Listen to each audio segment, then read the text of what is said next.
All right, this should be a little better. Resuming the recording. That way it's connected to my hearing aids, all that. All right, so I was thinking about the espresso press. And it's a fucking brand new technique, at least as far as I've ever seen. I don't know everything about the coffee and espresso world, but it's like a fully different kind of thing than I've ever heard anyone talk about doing. There's bloom phase, sure, but I call it a stir because it's not really blooming.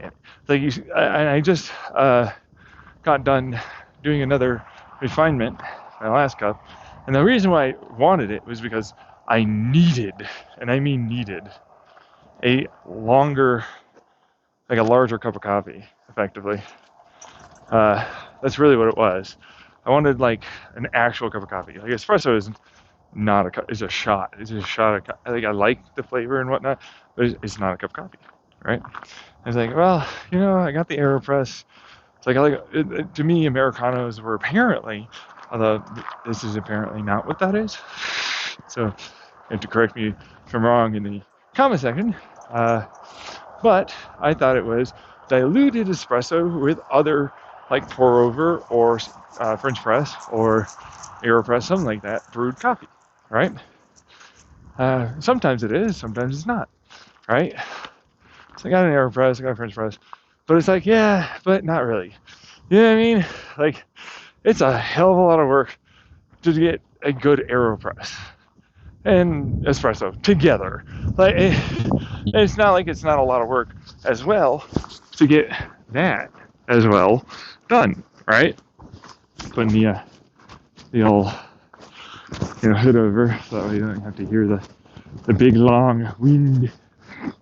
But it was like, all right, well, I'm aware that immersion gets its flavor from a lot more of the fats. But the way it does that is because the grind size means, and it's often better with darker roasts for this and higher heats, which is weird. Or you have to get a lighter roast with a much, much higher heat, right? And during its bloom, shock phase, it then cracks the beans, the grind, right? And then it reverse osmosisly, okay, extracts those fats, amino acids, polyphenols, flavonoids, and antioxidants, and minerals, and vitamins. Like that's what gives it its characteristic flavor. Like those are multiple emulsification, which means it takes fats and then it dilutes it, dissolves it, those compounds and the tannins that are there, into the water, which is why a lot of Hario Switch people love Hario Switch. So it gives them kind of like the best of both worlds. And now the Hario Switch is usually done sort of like the Clever, which James Hoffman has done a recent video about how it's actually you pour the needed water in, you then dump in your grounds, you then pour some more in, and you let it swirl and do its thing, it's steep, and then you pour it out. Apparently it drains a lot faster. And I'm like, yeah, that makes total sense. Like it's taking some of the heat away from the water, and the immersion process and the fines have a time to effectively expand, which is what they talked about in the comment section. And I was like, huh. Well, that's, huh. You know what I mean? Like that's exactly what that, yeah, okay. So, and then it's like, I know about French fries. I hate the silk. I'll just pour it through the AeroPress or whatever, right? And it's like, man, that's a lot of fucking work. It's a lot of work. I don't like it, right? I don't like having to dilute, my espresso. It's like, oh, I get this espresso flavor-ish. Barely. You know what I mean? Barely. I hate it. It's not a real, genuine, actual, desired cup of coffee. It's not. It's good, and you can get close. Just like AeroPress makes sense because you get some of that you're looking for the immersion part from the espresso. It's like, what is an espresso anyways, except for like an immersion, flow, percolation, pour over kind of thing at pressure, right? So it's like, huh. I'm looking at all the things I have, I got an espresso filter paper finally, right? It's like, well, the only way I can do this is if I modded it. And I need to mod it anyways, because like to get within the 25, 30 seconds at the correct pressure with knowing the pressure and the grind and everything, I'm gonna mod it. Got the dimmer switch, got the pressure gauge, I got it. It's manual, sure, whatever, I don't care. You can always alter that with a little bit of Arduino and servo and moving it, ever so finely, right? But regardless, doesn't matter to me. That's not what I'm there for. I'm here to go like, I want 200 milliliters or 190 or, an actual cup coffee. To me, it's like 200 is really like a real bare minimum cup. 250 is like solid, that's max, right? Cup of coffee, right? So it's like, all right, that's all I have. This is this. I'm not getting more. I'm not getting anything else. This is it.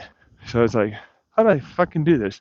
But you know what? I already know about the expansion bean thing. I already know about how in fracking and saturation of water in a ground, right, aligns all the particles and fine matter together as it flows. Because percolation and everything else. So it's like, I know damn well I do here. Nobody's talked about this, but why is it that nobody just changes pressure? But instead of like high and then it goes off, why not just like just alter it throughout? Like a lunge is 90 seconds. And a Sprover's really high flow rate. I don't have a high flow rate, but they don't even tell you what the pressure is. I don't know what it is. It's supposed to be. I have no clue. I can never hit 160 milliliters in the time that they're asking me to for 25 and 30 seconds. I can never do that. So it's like, this is lame. You know what I mean? I want a full cup of coffee. At best, I can get like 90 milliliters, right?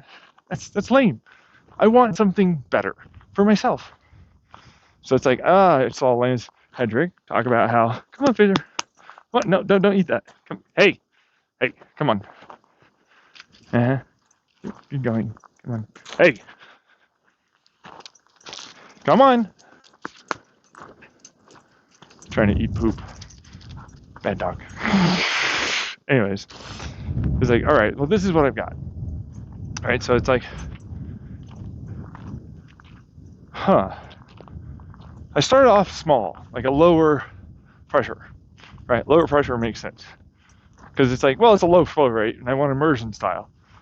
This is exactly what you're going to get. Like a low flow rate means longer duration for extraction, right? But the caveat I've found is that you need a higher flow rate, actually, if you want to really do that, because pressure really does change that. So I was working today, I was like, well, because I have nothing really else to do, and I love coffee, right? So I was like, well, I'll try 9. I'm going to switch it with the refining process to 9 bar, and then I'll let it drain back, right? But the basics of it is it's like immersion where it'll crack. As the beans expand, they'll crack, and as it continues to flow, it'll align a lot of the particles as you drop pressure, and then it'll fit and slot in between things, right? But still allow for not channeling because everything more evenly disperses, right? So it's like, great, but it's a high extraction rate, right? Like it's a very high extraction. So it's like, I tried the lower one. The lower one's not great, but the moment you add a little bit, 30, 40 milliliters, oh my God, it's all better. You let it cool off, and I mean to room temperature, it's like the best espresso and French press, like brew coffee. Like it really is. It's like, oh, it's clear. It's got heft and body. It has all the flavor. I'm using Starbucks Veranda, right? And that turned it into, shockingly, the maltiest, sweetest kind of, milk chocolate that it says on it. And it's like, that is exactly what I'm getting. That is literally exactingly. You let it cool off a little, put a little bit of extra water because it's such a high extraction. But it's like, all right, so I'll dump it to a higher, like, bar, right? Higher pressure. But that means higher flow. Just FYI, it does mean higher flow, right? So it's like, all right, well, I tried 9, got a way better result. 9, I start off at 9, and then I let it drain back. I do 1, 2, 3, I recorded it, and that's going up on YouTube. But it's a 30-minute video with my 60 frames per second, full HD, with my 1.5 megabit upload, which means it'll take like days to get there. So, but it's like, all right, tastes better. I only use the one at the bottom, one at the top, box screen, all that. But it's like, all right, that was good. A little dilution. Great. I got to 160 milliliters. I actually want a long extraction time for what it's worth. The stir, when it still allows for a flow, I kind of have to play around with whether or not that pump really turns off, right? So it's like, yeah, sure, it's at 6, but the pump is still actively on, right? Because if I get it real close to where it's not really, then it'll drain down to 2, and then it'll turn off, right? And so it's like, I gotta crank it. But what that means is like all that crema, all the CO2, all the tannins, all this suddenly go from a higher pressure to a much lower pressure state. They like to cleave. A lot of organic molecules and a lot of physics basically turn into cleaving actions. So a lot of the flavonoids, amino acids, the emulsion factors, all this stuff suddenly likes to break, recombine, and try and force themselves into a dissolved state in the brew, which is great. But it also means those boulders or some of the larger parts are, weaker, fractured already kind of beans of the ground coffee or seeds, roasted seeds, right? Will then break. And then they'll split, and then they'll align themselves as you force them back down and still allow for all the flow to still continue happening.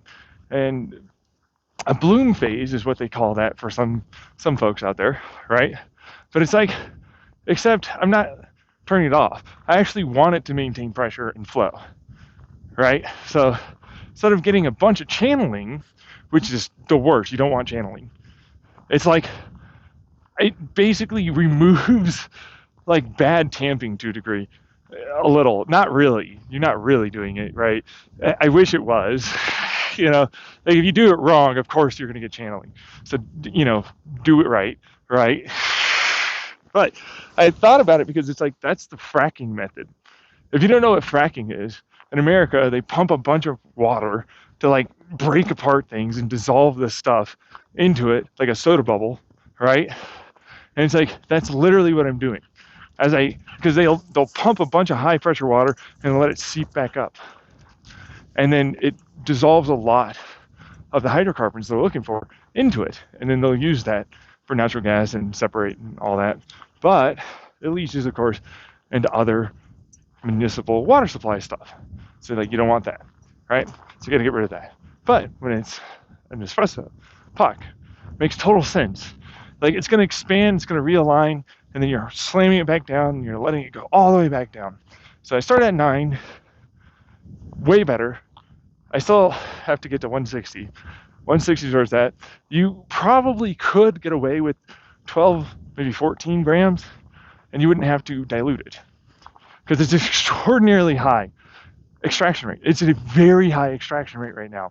Or at least I can taste that. Like at the end, it's like, yeah, it's so close. There's stuff there that I love, but I can't taste it because of all this other stuff that's there that I don't want, right? So it's like a little dilution woke it up. That was what it was, turns out. It's extraction. The extraction's too high. So it's like, all right, I'll turn it such that, where I get that extraction back to a place where you'll actually like the taste, right? A little dilution. That's all it takes. But it's like 12, 14, maybe you don't have to do it. Maybe. I'm still thinking about it. But for me, it turned into, well, what if I went even higher pressure? Because like, it's a very high flow rate. It's a lunge saw, ground. Which effectively is like a little bit lower than a pour over, right? So, and then it means it's pretty high flow rate. Doesn't really get a lot of chance to, do certain things, right? And a Sprover is basically that, but on, even more, right? Like a turbo shot's kind of similar too, where it's like really high flow rate, get her done, get it out, right? But like, if you want immersion, you want a high extract, you want all that, you can't do that, right? Like you have to allow for pressure, and you have to effectively allow for time to happen. And so my thought process is, when you start at a high, pressure, and you are able to soak the puck, and then you let it slowly drain off like a bloom, you do it over and over and over. Yeah, sure, it cracks it, sure, but you also allow for immersion style. Instead of a really high percolation style, you get an immersion style, which is great. You want immersion, right? That's the whole point. And so from a higher pressure down to a lower is what that was really all about. But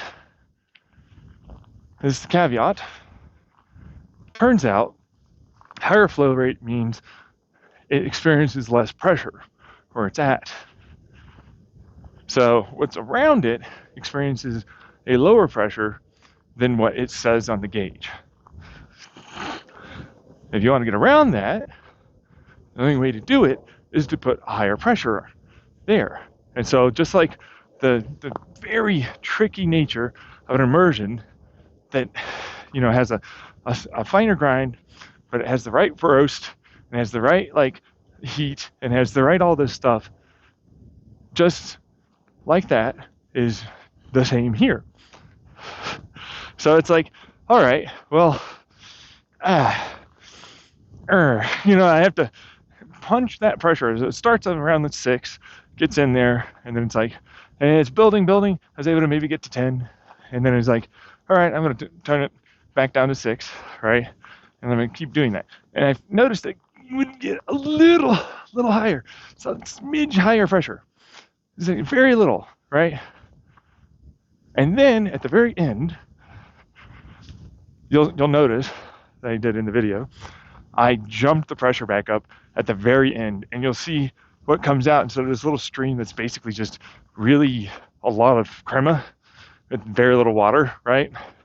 It suddenly turned into a big stream of crema, right? But it's like a lot more water, a lot more body, a lot more heft, and it sticks around. This is the thing, it stuck around. The crema didn't dissipate super fast, it stuck around, right? And so instead of having this channely, overly sour, all this stuff, it's like, it's mellow, it's sweet, it has body heft, and yes, no, absolutely, I do have to dilute it still. Okay, did 42 milliliters of dilution, and here's the kicker, here's the worst part about this whole fucking thing, even though it is a bit of a fast. Like honestly, it's a bit of work, honestly. I get it. But the puck, once you stop putting water through it, stop flowing it, it expands. All the little grains, all the crema, all the steam will expand into the rest of the puck. Seals itself, it seems like. And then the moment you take it off, it goes, psh, I hate it. You know what I mean? It's right, and I have to wipe it all down. But it's like, okay, fine, but for what it's worth, it gets the water back up to temperature, right? And it's like, then I put in my 30, 40 milliliters, boom, woke up immediately.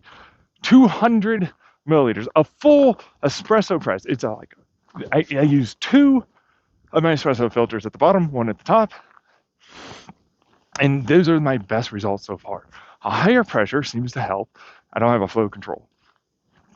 Like realistically, I have a pressure control, but it does actually help with flow a little. You know what I mean? It's not really a real flow control, but it kind of is, sort of, right? That's why it's like flow control in the quotation, and that's why it's like stirring in the quotation marks in what I've posted, because it's like not really stirring, but you are allowing to have it expand and still flow, right?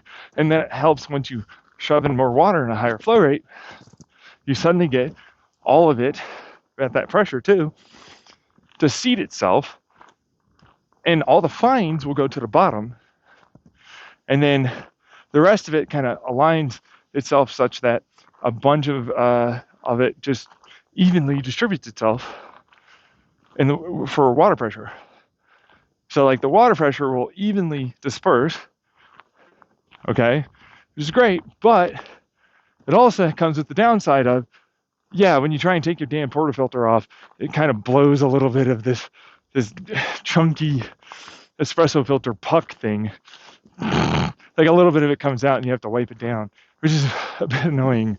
So I'm thinking about, well, if I leave the the pump on and I don't, drain it off for the steam wand, right, for the pressure that's in the group head, then maybe, just maybe,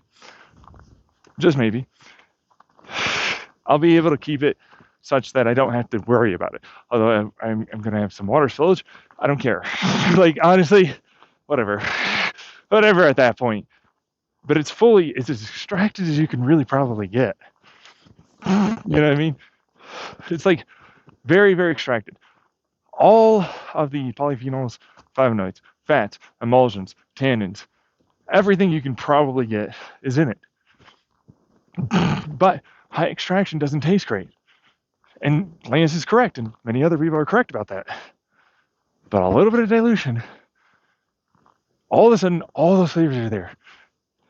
And what's even better is that like that 30, 40 milliliter thing of hot is great. But if you let it cool down, it's literally the most drinkable. It's almost like I got a malt milk chocolate as a cup of coffee.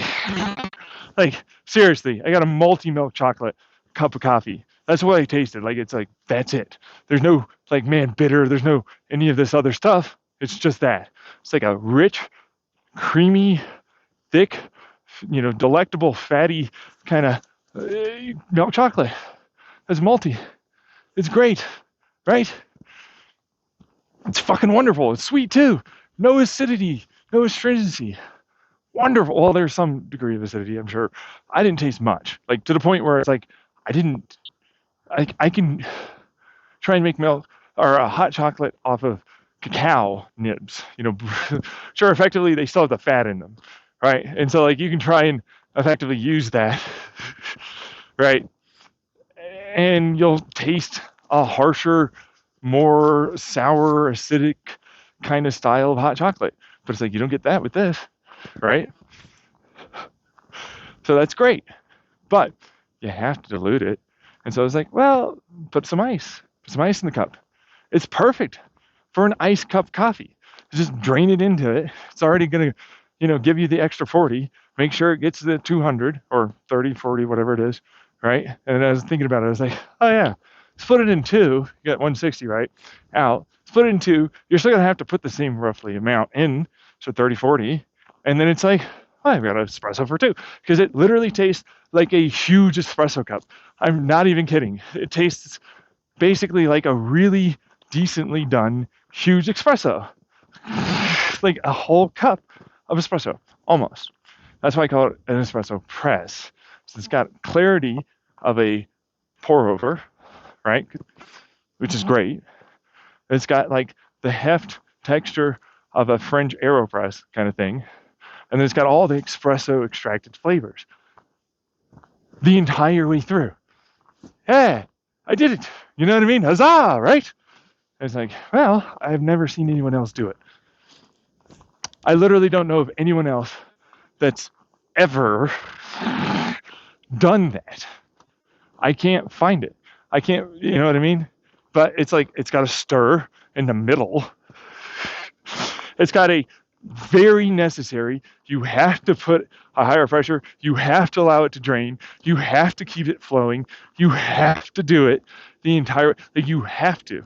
It's definitely still got to have that type of temperature kind of profile. And so like, if you don't know French press, AeroPress, start at a higher temperature. That helps crack things, helps with the stirring of the, grinds.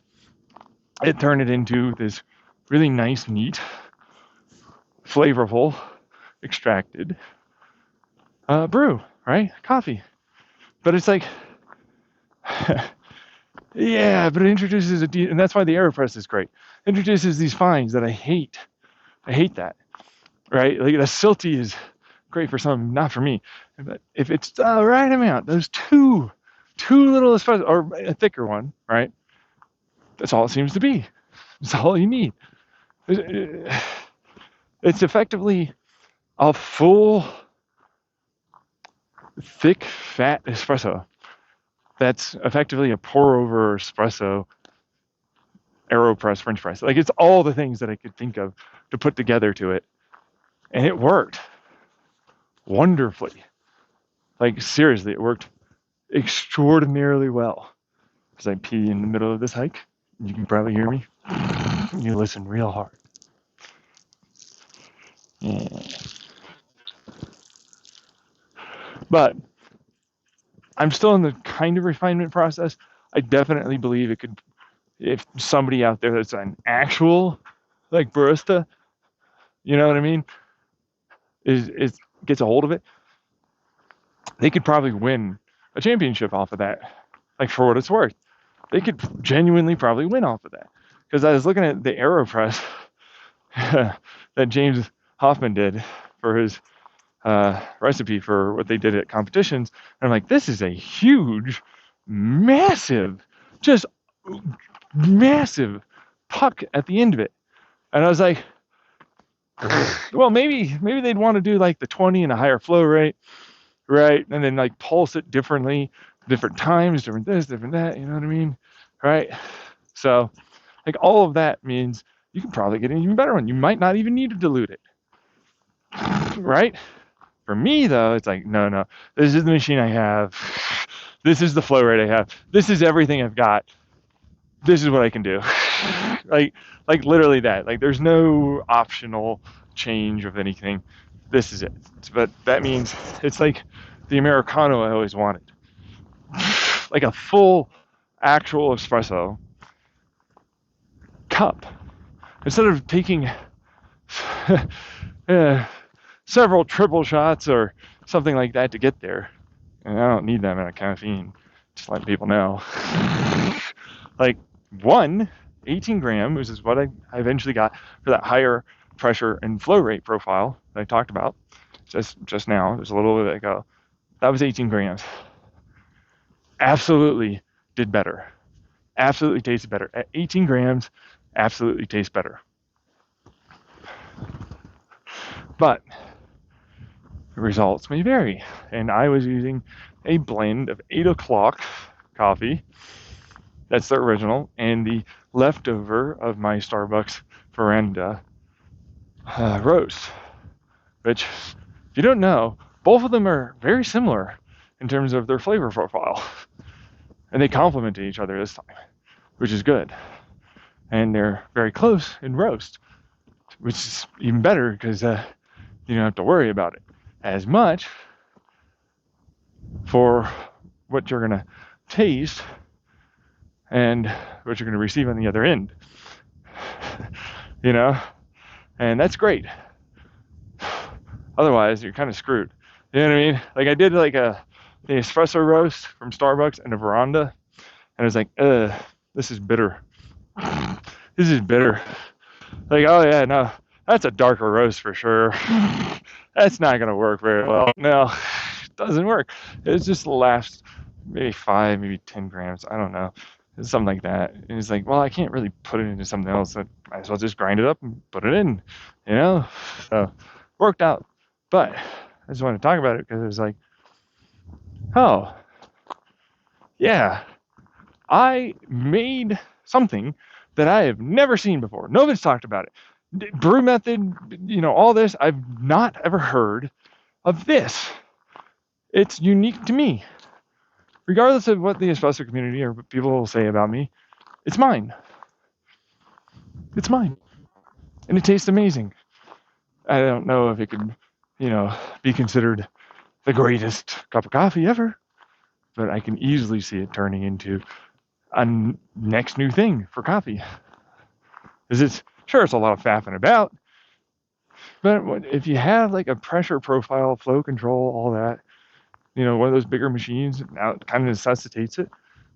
Now you can be like, well, yeah, I need that. I need that pressure. I need that flow rate. I need this profiling. I need this. I need it. to be able to produce something like that, which is perfect. Because otherwise you can't really usually justify 15, 2,000, 3,000, however many fucking goddamn thousands it is for an espresso. And like you needed to have a pump. You can't do it with a lever. A spring, a direct lever, sure, you could do it. But you can't do it with a spring. Like you can't. It doesn't do it. Like maybe there's a way to like push it back down or something, right? It gives you like that up and down, perhaps. But otherwise, as far as I'm aware, you can't really do it. But if you can do that, then absolutely, you can do it with the spring, right? So that's great. But it's fucking wonderful, especially once it cools off. Oh my gosh. Like, I have a higher heat extraction, seems like, for my machine. And so it's in the 90 plus or whatever it is. I honestly don't know. But comes out so hot, it's like, yeah, I'm gonna have to wait for this to cool off. It's just too hot to actually drink. You know what I mean? Like people somehow are able to drink like nearly boiling liquid. like it might as well be like a degree or two of C off of boiling, and I don't know how they do that. You know what I mean? But like 80, right? 85, oh, I can do that, right? Or it cools down a little bit more, 70, 60, right? That's a nice, warm, wonderful, flavorful brew. A whole dang cup. Finally, I got the whole cup I wanted. I finally got the cup. I wanted a cup of espresso. A cup, not a shot, not a couple of shots and some other coffee. I wanted a cup. You know what I mean? I want a dang cup. I love espresso. I want a cup. You know? I want a cup. And the same thing with like, oh, I want amino acids. I want antioxidants. I want vitamins or minerals. I want the freaking darn heft of the crema to stick around. I want that flavorful, thick, dissolved, almost like gravy, you know, that's been done right, fat in the water. I want that. I need that. Like that's, I love the flavor of coffee. If you think about it from my perspective, for me, you don't have to in any way add cream or sugar to get something at the end that you will lovingly drink as is. You know what I mean? Like you don't need anything other than this. You know, for me, right? I'm that guy. I'm the purist, I guess, on that side. Right? And yet it's great. You know what I mean? It's like that means I did so well. I don't have to do jack shit. It's there. Yo, you know, I don't have to do nothing. Did that well. I did so well. I don't have to do jack shit. I don't have to do anything, which is great. Like literally perfect at that point. And now I'm excited about the espresso roast from Starbucks because there have been times when I pulled a shot with my Flare espresso that gave me a like blueberry, cotton candy, sugary, sweet flavor. And I got so close to it consistently all the time. You know, and when it would be there and it would be throughout the entire cup, oh, it's effectively a sugar drink with no sugar. Perfect, right? Perfect. That's literally what I'm looking for. And I'm sure others too. You know what I mean? Right? Yeah, you know, to anyone out there that knows what I'm talking about. Yes. You know, I don't have to do anything. Been looking for that. Because it's there. It's there. This is like a sweet, savory mouth. You know, like it's just all the things that is. And it's like the right beans, right? All of it comes out. Maybe it's a higher temperature. Maybe it's a lower temperature. I don't have any temperature control. So, you know, I don't have like the perfect flow figured out. I don't have the perfect pressure profile figured out, right? And that's going to have to be the community, because the baseline recipe is that you're going to try your best to slam it down, at least as far as I can tell, with higher pressure. So it's like you're going to get to the 6 where it starts, then you're going to allow it to climb to like that 9 to 11, depending on what you want to do, and you're going to let it drop off. Then you have to make sure you properly distribute, I do this tap method. So the basket I tap on the the countertop or whatever. So that way it all starts to align, and the fines are already more or less down at the bottom. A little bit of breaking tends to happen, and it distributes itself a little bit better, right? Which is fine. That's great. But it also means I use 2 espresso filters, just because I got these really extraordinarily cheap ones, 500 pieces. They are the thinnest espresso filter paper. They are baskets. Like they just cut it. I swear. It's they stacked a few of them, and then they just cut as many. Like that's all they did. Like that it's got the same texture of these old paper filters. It does. But it's like 2 of them is all that's necessary to literally get rid of all these little fines. That's all you have to do. You have to pre-wet. People say pre-wetting does nothing. Yeah, I mean, for flavor, probably. But for those fines, it means something. Those fines get through all those little holes, and when you expand it, and when it's under pressure, it then means it doesn't have an easier time getting through, or as easy, really. It's what we're talking about. The one at the top, it's like, why would you have that? For me, it's just a way to, like, I guess, kind of soak any of the bitters or something. I don't know. Point is, it's like I did it with my flare, and it's just sort of stuck around. I don't want my puck screen to get dirty, too. So it's like, I'll do it. It's not going to go in my puck screen now. All those little fines aren't going to go in there, so I don't need to clean it like that, which is nice. I still want to have a, ultrasonic cleaner, but I don't have money for any of that. So I'm going to leave that alone. Right? 18 grams is probably where you want to start. Right? You probably want to start with an 18 gram. Depending on your roast, that's going to change dramatically. And the beans you've got, your temperature profiling. Like you want to change temperature profiling, you're going to have to, your roast, your beans, you're not stuck with just this one thing. That means temperature changes. Yeah. So, by the way, also grind size. Right? Grind size is a big part. And I currently just have the Easy Presso. That is the Express. Right? That's all I've got. But I also happen to have like a little hand drill. I use that. And then there's always like a little bit of beans that stick in there for its worth. Yeah, like at the top. It's kind of shitty. Like, I don't like that part. Yeah. But it's like, I'm getting out the crank. But it's like, I don't want to go too fast.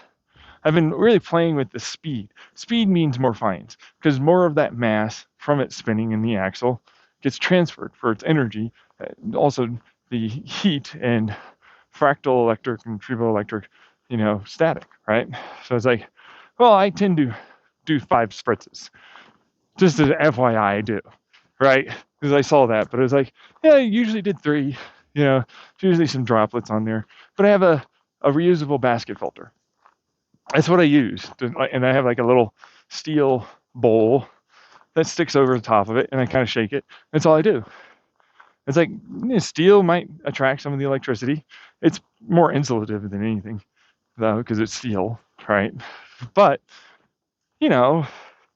it's going to absorb into the wicking part of the basket, right? Which is the filter part, right? So it's like, I kind of need to put a little bit more on it, all right? And so I added another 2. Seems to be fine. I'm not having any issues. But it's like, right. I've also noticed slower does equal better for grinding. Lance Hedrick said that they're going to be more consistent, more fine, right? And I'm like, yeah, maybe for a flapper or something, Like honestly, I could see it, like all the studies will probably say that it is. But for me, it's like, yeah, but what I've noticed personally, because I started with the Flare espresso maker and a Time Morsi too, that when I hand cranked, it took forever. It takes literally forever. It sucks. I hate it. I hate it so much. It takes forever. But when I did it, I managed to get, shockingly, better flavor out. Right? I got better flavor out. I don't know why. I went back to doing the drill because I was like, yeah, no, that was like 30 minutes of hand cranking. I'm done. Fuck this. This is stupid. Get out of here. No. But it's like, nah, I'm done, right? But it's like same thing.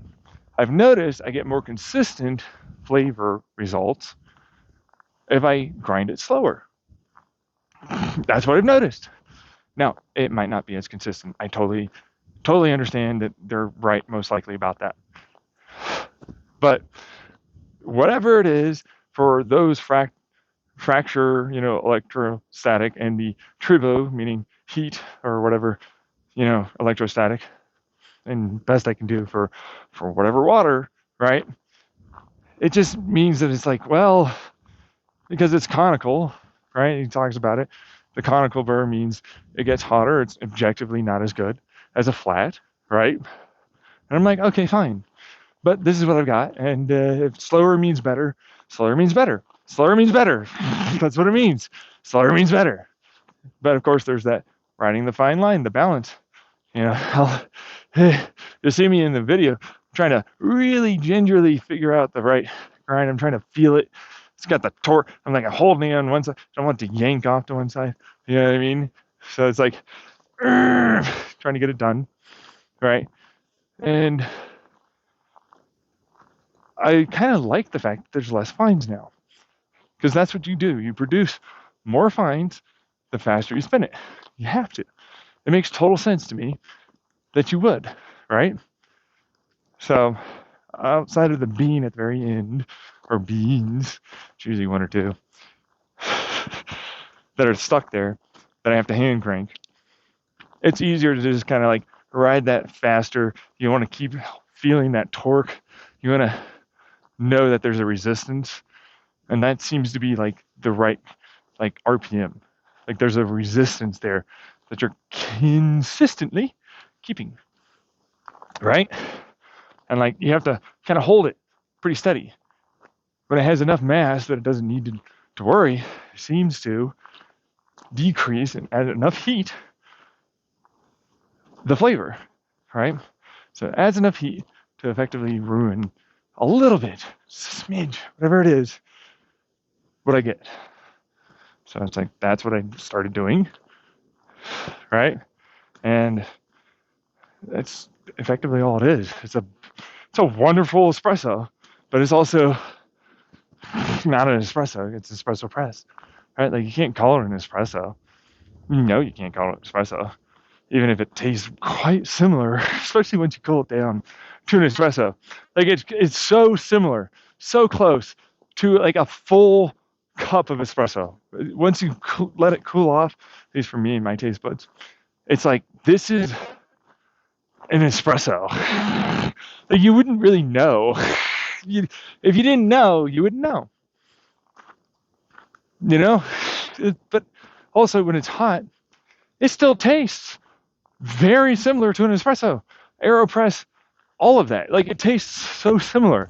Like you can't begin for me, maybe you can, to imagine like my surprise, especially where it was like, oh, I accomplished that perfectly. It took a few refinement steps, but I did it. I got a full fat. I taste a great espresso. It's good, like good to go. It's a type. Okay, it's a type. It's definitely a type of espresso, like flavor and profile, right? And I can very quickly see how different amounts of different grinds, and different roasts, suddenly are going to give me more of the sweet acidities, more of the floral, if it's there, more of the sweeter, chocolatey, if it's there, or the cotton candy I talked about with the espresso roast. Like, where the fuck did that come from? And it's like, yeah, no, but it's there. And I got it once from the veranda, just FYI, but it was a little sour. Well, not sour. It's more acidic, really. But it's there. And the crema, for sure. Like, in that crema, it was like, whoo. And then it kind of disappeared. It like dissipated. Like I got the one sip, I got the second one, and it's still there, and it was gone. It's like a volatile. You know what I mean? It's like the volatile is gone. Like you kind of lose a lot of that volatile stuff when you have a longer extraction, right? Like it's really hard to get that, but it's like I can imagine you could. Honestly, it really does depend. It's so close. All the profiling, all the little temperature, all the niggly wiggly little details, all the pressure, the grind. If you mix different grind sizes, perhaps, as a Turkish over here, a little bit more of that, pour over certain percentages with the espresso in there. Like, ooh, well, you now suddenly extract that, right? Because I was doing the lawn style grinds, totally get great results. What if you ground finer, right? Like, what if you did? You get higher extraction problems. Okay, like right? Like immediately higher extraction, right? So it's like, there's got to be a fine line there, right?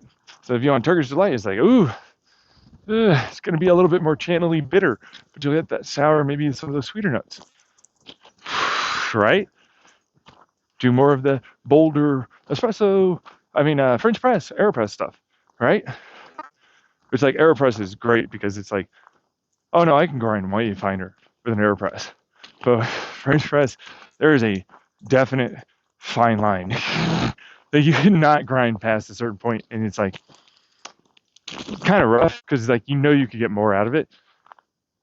Like it's that close. It's like I was looking at it. It's like, how do I change the French press? It's like the French press is kind of the worst at that point. So you get this great initial cup, but the lower down you go, if you don't literally get everything out of that French press, the moment it's done, it just tastes garbage. It tastes garbage. Like I hate it. It's kind of the worst. Come on, Phaser. Come on, go back. All right, but it's like that's all that is. It's like yeah, that's an over extracted. This is over extracted. It's got the bitter.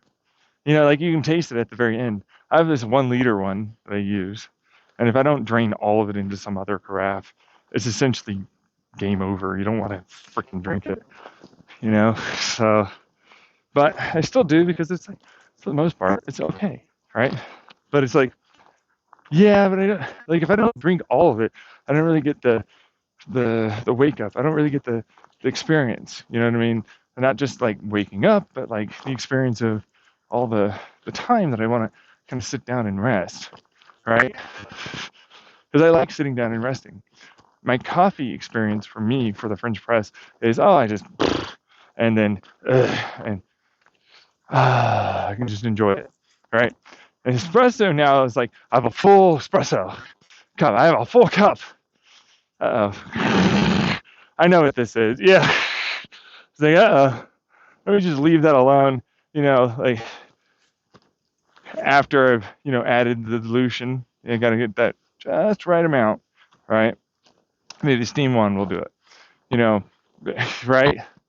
Or whatever it is, because I hate all the little, it blows it out. Like you'll hear it. And I'm like, and you'll know that like you have to clean that up. Like you for sure have to clean it up. There's nothing you have to. So I did it without doing it because only a little bit kind of did it.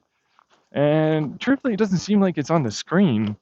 It seems to go off into where you put the darn thing, which is fine. But it's like, Eh. But it's good, except because I'm a fixating kind of person, because of my ADHD. It means, yeah, but what if I did this? Is my problem. You know what I mean? Once I'm stuck in, it's like, what if I did this? Yeah, crap. I'm gonna be here for like 3 hours, aren't I? You know what I mean? Yeah. There's like I can do nothing kind of sometimes to stop myself, right? Like I can just keep talking about what I'm doing, this, that, and then, oh, it's been 6 hours, hasn't it? Uh-oh, where did the time go? Even though there's a clock there, it's like the brain just doesn't register time. Like I'll look at the clock, it's this time, and then it's like an hour later. Holy fuck! What the what? It just doesn't register it, and I can't get myself to switch off. That's the fixation problem. Fixation means I can't switch off, right? So, but other people can, even with ADHD, they can. They can switch, which is good. Like keep that. You know what I mean? Being able to switch tasks is a good thing. You know, but what it meant was that I did that for like 3 hours. I started with my first espresso, I did my second, and it was like, but what about this one? You know what I mean? Like that was when I started trying this method. Then today, I effectively did it in two. It's like, all right, I'm going to make a basic kind of video. I recorded it's less than 10 minutes long. It's taking me like 5 hours to upload it. It's only 3 gigabytes or something. I did a 30-minute one while I did this. It took me 30 minutes to do this. I gushed about it off screen, and then I was like, well, what if I did a higher, because I'm cleaning it, it's like I know for a fact pressure experienced by the grounds is lower because it's flowing through. That's how Bernoulli's principle works, right? That's how a Venturi effect happens to do for carburetors, any carburation, right? So it's like, you know, let me see here. Let me see here. Especially when it comes down to like, well, I have to let it expand. I have to let it crack. I do. You have to. If you want the immersion style to happen, you have to allow for the bean and the grind and all of that. You have to allow for the water to seep and expand outwards from inside. Because once it's under pressure inside of it. Once you allow for the pressure to go away during like a bloom, right? But we still want it to flow. So like a bloom will still flow some of it, right? But you have no pressure, right? And so pressure helps align it. And if you don't know about like the pumping, right? Then it's like that's like a bunch of shaking. You know, like you're constantly doing like a sieve work, or it's like shaking it, right? Which aligns all the little particles up, which is perfect. You want that. That means it keeps the bigger ones a little bit higher up, and the smaller ones a little bit down low, right? But it's like when you start at those higher pressures, and you allow it to go down, and you get the immersion, you get the cracking, you get the crema to expand, you get it to mix the tannins and the fats and the emulsion factors to occur. You get at the heart of the fats, you get the heart of the, if there's antioxidants or fibers or any of that, it's now got a chance because they're bigger usually. Those are bigger molecules. And so they're close to the fine size, right? And so like if you want to get them pushed through, you got to give them room to go somewhere. Which means you still have to keep it flowing. You know what I mean? Like you still have to keep it flowing. You still have to allow for it to go down, right? And so that means it needs pressure, and it can't lose that pressure. So it's like, all right, jump it back up. That's the stir, right? But it's like, I can't do multiple stirs. You do one. That's it. You get one stir. That's it. You got to start at a higher pressure Seems like that's the way to go, right? And you're gonna want that flow rate to really saturate it, but then like, allowing it to drain, all that. So like you got the basic recipe already known, and it's like this is one of the best cups of coffees. I made it myself I've ever had. But it's like once I knew, it's like, well, it's lower pressure. And because they're larger size grains, larger ground size, and they're, less in terms of roasted, it means they don't break up as much. All right. So it's like, oh, I can push this higher on the pressure. I can absolutely push this higher on the pressure. And I can absolutely flow it faster. I can absolutely do harder, larger, not harder, larger pressure swings, which will 100% help with breaking and cleaving some of the organic molecules that are there, especially in the heat that they're at. And the dissolution, meaning dissolving fats and compounds into the solution, the water, right? Minerals will help, but it's not just minerals, right? Because there are minerals there. So it's like you need fresh. You need something from, because it's oversaturated. Under pressure, you can extract more. You can saturate harder, right? But you need fresh. So you need to flow it again. So all of that just ends up becoming a bunch of really nice, easy ways of saying, oh, it's like I'm pouring brand new water into the pour over, right? And I think this is kind of the secret, at least for me, that the end point is the exact counterintuitive thing that you would think. You actually, instead of going to a lower pressure and let it drain off, you do an immediate jump it up to the highest pressure and highest flow rate you can have that'll still work with it, and then you turn it off and let it drain. You have to go whump up to the very top, and then you have to let it drain, and you have to get it out there. So it'll seal itself pretty quickly. Like the puck will go and expand, and it'll seal. Counterintuitive. Totally counterintuitive to what people tell you to do for baristas and anything. Like it's like no flow and pressure profile literally states let it drain off slowly. This is the opposite. You have to go from that lower, and then you just all the way up to the top. It's like just let it flow as fast as possible. Let it be at that high pressure, and then turn it off. Right? It'll very quickly seal off. You'll still have that drain away, which is still exactly what they talk about, but it's because it's under pressure, and because that pressure and that flow becomes a final bloom. You know what I mean? So you turn it off, it drains out, and then it seals. Once you see it, like it'll still drip a little bit, but you don't want it all that. Maybe it still tastes good, but move it out. You got your 160, done. The final is the opposite of what you normally tend to want.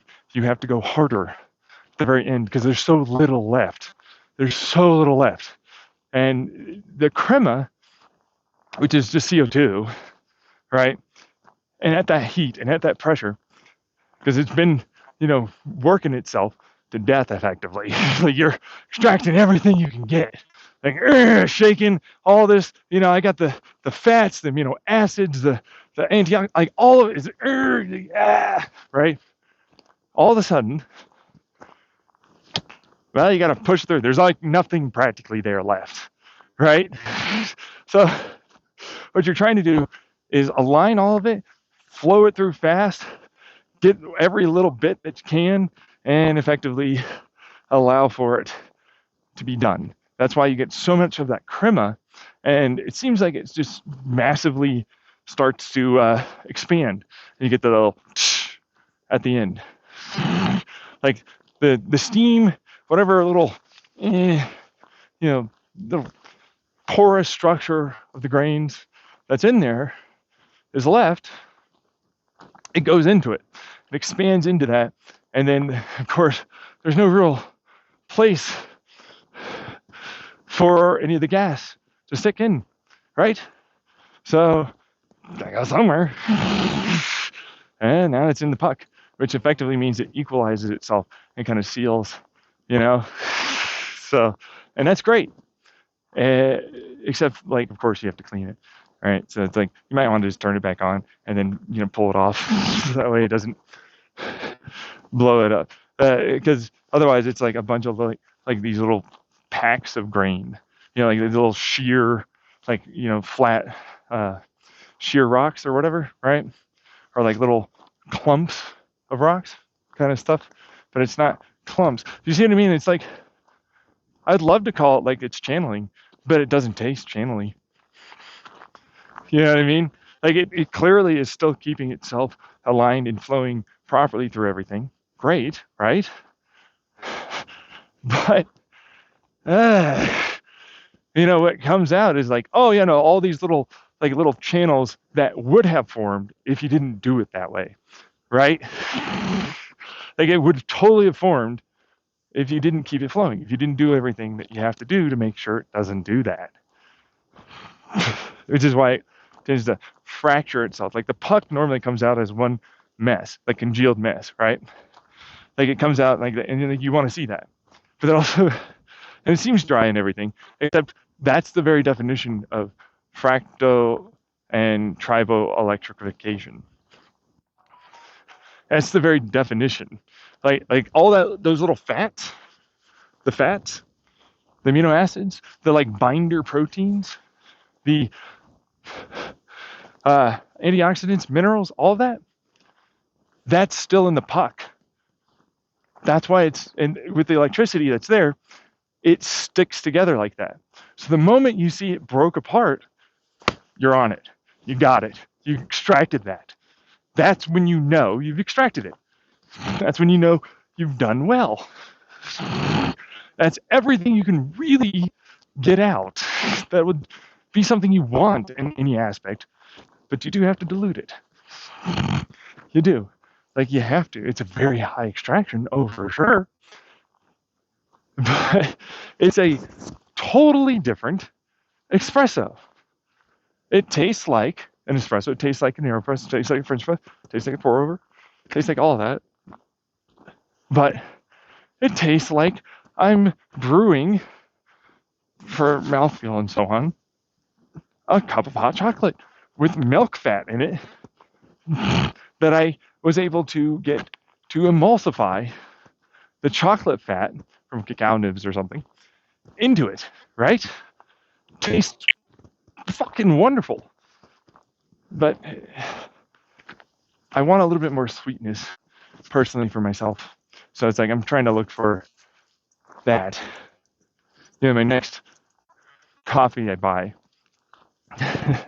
it's gonna be looking for some more of the acidic, sweet, most likely, because like that probably will help balance it. Because right now it's like a thick chocolatey variety. Like, it's like the malt, like the malt milk chocolate with some sweetness and like coffee. Like, it is literally that. It is that thick, perfect. I love it. I want it anyways. But not every person wants that all the time. You know what I mean? So, but that also means you can put it into a lot of different, drinks if you wanted to. Instead of like a bunch of sugar and cream, you might be able to cocktail it the right way, or you might be able to, mix it together with, whatever it is that's out there, or even do an espresso for two. Because truthfully, it kind of is. You know what I mean?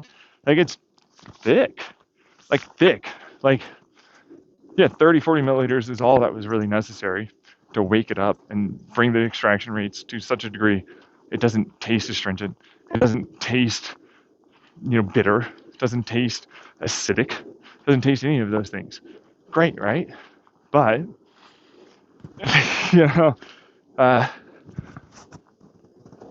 not everybody wants a whole cup of espresso coffee, espresso press coffee. You know what I mean?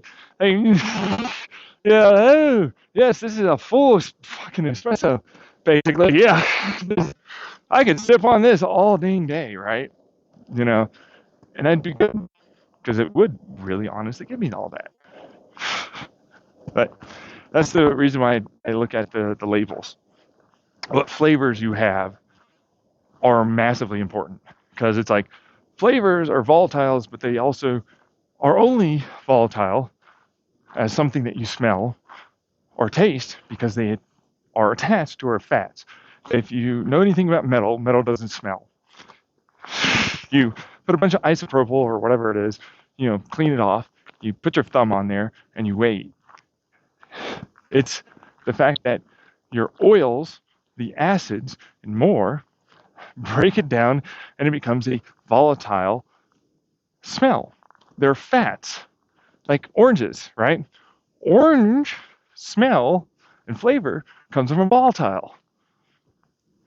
You don't get it without ultimately extracting that fat. Okay, like if you want to be able to get the flavor from that, you have to have fats extracted. That's why espresso often, I have to pee, so I'm peeing. So that's why espresso often happens to have fats as like the main, like, boom, you get the flavor, you get the heft. And that's also another reason why some people don't like espresso filters. Like espresso filter means less fat because it absorbs into the filter paper. So, and then they're like, no, it's this texture, it's this, and it's like, right, except it's not. It's the volatiles, it's the fat. You know what I mean? And like, yes, no, the texture of those little fines and grains, sure, absolutely. I don't disagree on that, right? But those are necessary for you to get what that label on the bag says for those flavors. And I got it. You know what I mean? I got it. I did the thing. They said it's impossible. You can't have high extraction. And it's like, well, you're correct. But on a technicality, on a tiny technicality here, I did manage, kind of, like, yeah. And that's all I can really. I don't think you maybe could, get like a full extraction, because at that point, what we're really talking about, say, it was a single roasted seed coffee bean, right? And it's like, well, I grind up real fine, and then I had the right filter and all that. But it's like, if you know anything about my espresso maker, the 2RR, then it's like, it's a Turkish delight espresso, right? But like, how do you pull it through? And it's like, it's a bunch of acoustic resonant pumps that are effectively trying to break it down, just like I talked about right now, by using cavitation, ultrasonic pressures, and more to effectively extract it completely, like in a way that's like a temperature, pressure, flow, all that profiler, right? It can be handheld, all this stuff. Super cool, it's on the go. And yeah, okay, you do need a grinder capable of a Turkish delight in some degree of time. That makes sense, But I was like, well, the question in my mind, either from me or whoever or whatever it is, came up that it's like, well, could you make one single bean, one single roasted thing be extracted to a full cup or something similar? And I was like, it's doable. Because it's like, well, what with the roasted seed, what the coffee bean, the roasted, thing is, it's essentially all the way through roasted like that. Which, on a molecular, meaning nano to micron scale, right, you'll start seeing that it's essentially all very much something that, depending on its dilution in water, you get what you're looking for out of it. So it's like, it makes sense that you could do it, which effectively means one, it's fully extracted into the water. You know what I mean? Like, it's like fully broken down into all of these, and then, like, depending on the, you know, pressure, heat, electricity, electromagnetic, you get different cleaving, you get different profiles of different flavors, volatiles, dissolutions, you know, dilution, and more. And so it's like, within that chamber, I suppose you would be able to, because there's one at the top and one at the bottom. And so, like, you're able to do like a really high level of breaking it down and dissolving it completely into like the correct amount of water. Right. Like, it's 100% extracted, sure, because there's no coffee there. You know, there's no coffee bean, there's nothing there, right? But it's like, like, maybe, okay, like, maybe, you know, there's solids there, they're fines that I don't want, right? But like, if I can break those down into something I do want, then maybe, question mark, you know, maybe I could do it, question mark, right? Like, you know, like, coffee would start looking an awful lot like hot chocolate at that point. Because, like, you know, you get those extra super fines of the hot chocolate, the cacao bean, the nib, right, into it. So maybe, you know, maybe. It's a real maybe. But I was like, it should be possible. We're talking about pressure. There's going to be released light from cavitational bubbles in water, if you don't know that's a thing. Not to mention, it changes the electricity resistance, electrical resistance, the flow rates, the electromagnetic too on that. And all that tends to mean is like, well, I effectively turned it into a grinder masher that turns it into this amino acid, fat, volatile amount of caffeine, all of this stuff that you want, like, that just comes out, right? Like, you'd have to, sure, it'll take a little longer, and yeah, you'd be able to profile and all that. But it's like, it's doable. Like, in the world of physics and science, the fact of the matter is, it is doable. That's probably something people don't want to hear, but that essentially means it's like, well, I have a reactor. You know, it's like, it's a chemical reactive, you know, extractor, right? I was like, I put something in, I get this out. Because it's this material, it means I'm able to get this kind of thing out, right?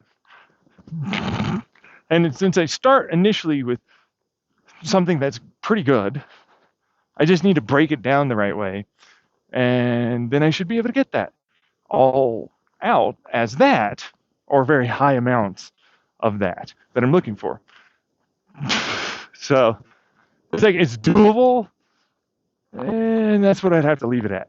You know, it's like, it's more than, it's theoretically possible, right? It's what we'd go with, right? But it's like, there's nothing in the world of physics that says it's not doable. Which effectively means it's like, while whatever difficulty there is, it's fully something you can do. So, kind of rough on that one, you know. But I call it a 2 double R, because it's a 2 rocket resonator. So they're pumps, but they're acoustic resonator pumps. And so they create a backwards and forwards, and, you know, a type of flow, pressure, extraction, all the stuff I talked about, what I'm doing currently with my espresso maker, except better, of course. You know, and it's supposed to be handheld, and you can take it on the go, or you can set it up, you know, on the desk, whatever, right? But it's like, and then just done. Like, you know what I mean? Like, it's just hit the button and you're done kind of stuff.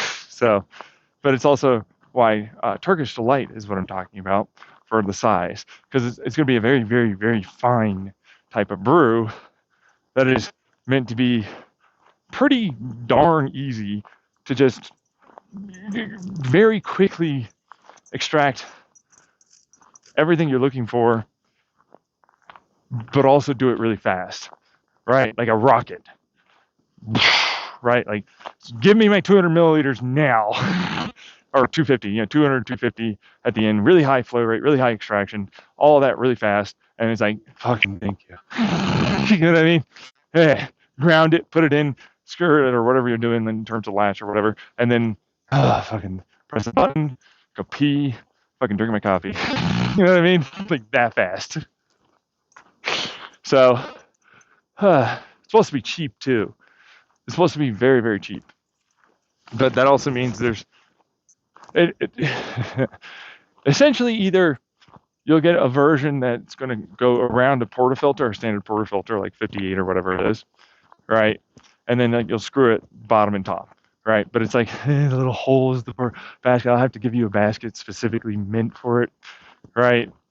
Or it's just like dump it in, because it really doesn't matter, depending like how far along you get with the information and profiling and data sets. Basically, it's effectively a bunch of like, okay, so if you this pressure, this all that with inside the chamber, it'll be able to know based upon resistance and the acoustic resonance through the size, the amount of fines, the amount of all of that, and essentially be able to give you a consistent, although maybe not perfectly all, the same as you properly grinded it, to all the same size or this size or whatever, right? Because it has to know, and that means it has to allow some of it to go through.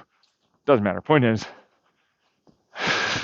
it's like dump it in and off to the races you go, right?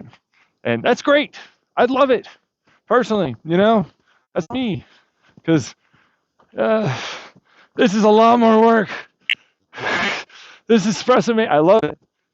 It definitely does everything I'm looking for, but it's a lot more work. So, it's a lot more work. Not for 200 milliliters. I mean, take into account flow, workflow, right? Then it's like, how many is 200 milliliters?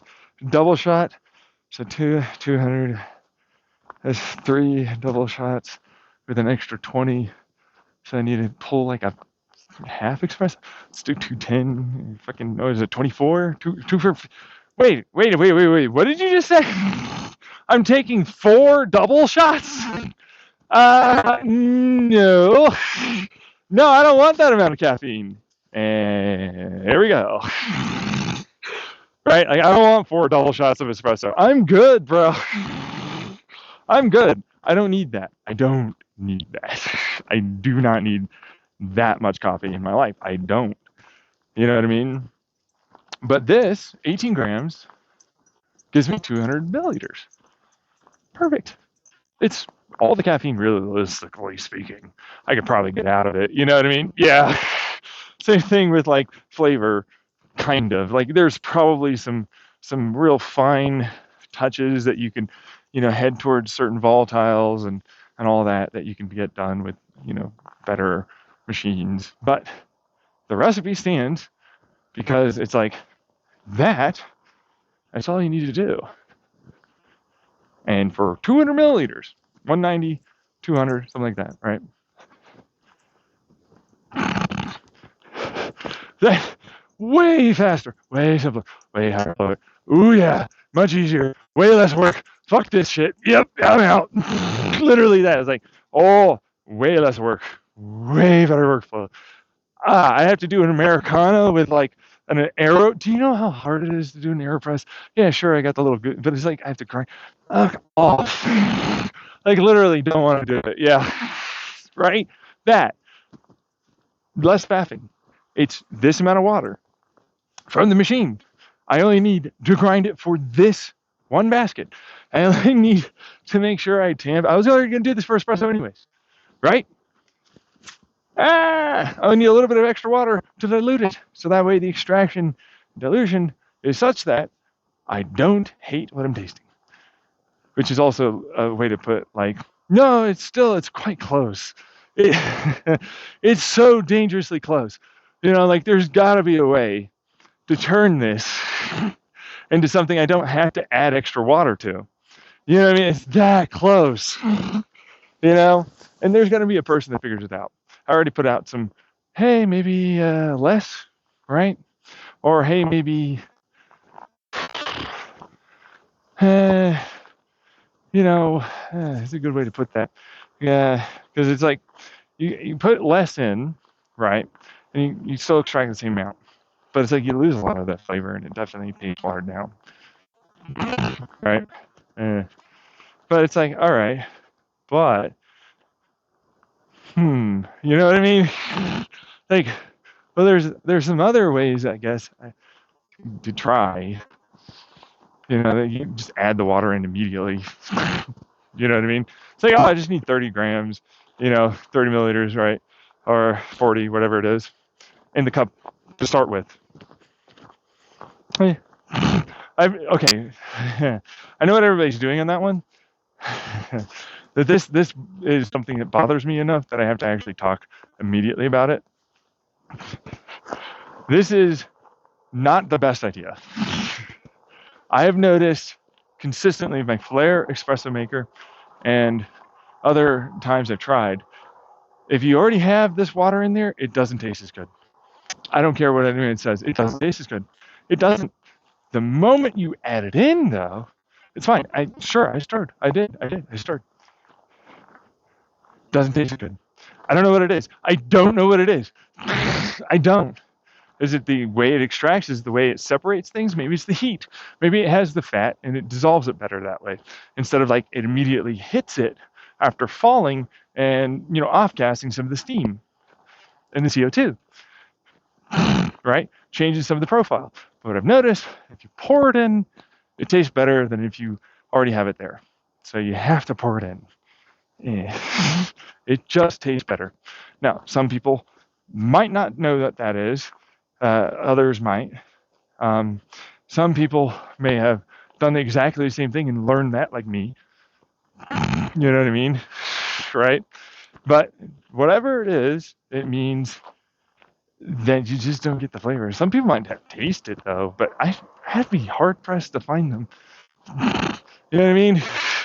Like you can clearly taste the difference. One's more bitter, like the bitter notes shine through when the water's there first. But when you pour it in, those go away. Where the fuck did they go? I don't know. I have no idea. But you'll definitely notice. So, but it's the same thing. It's like,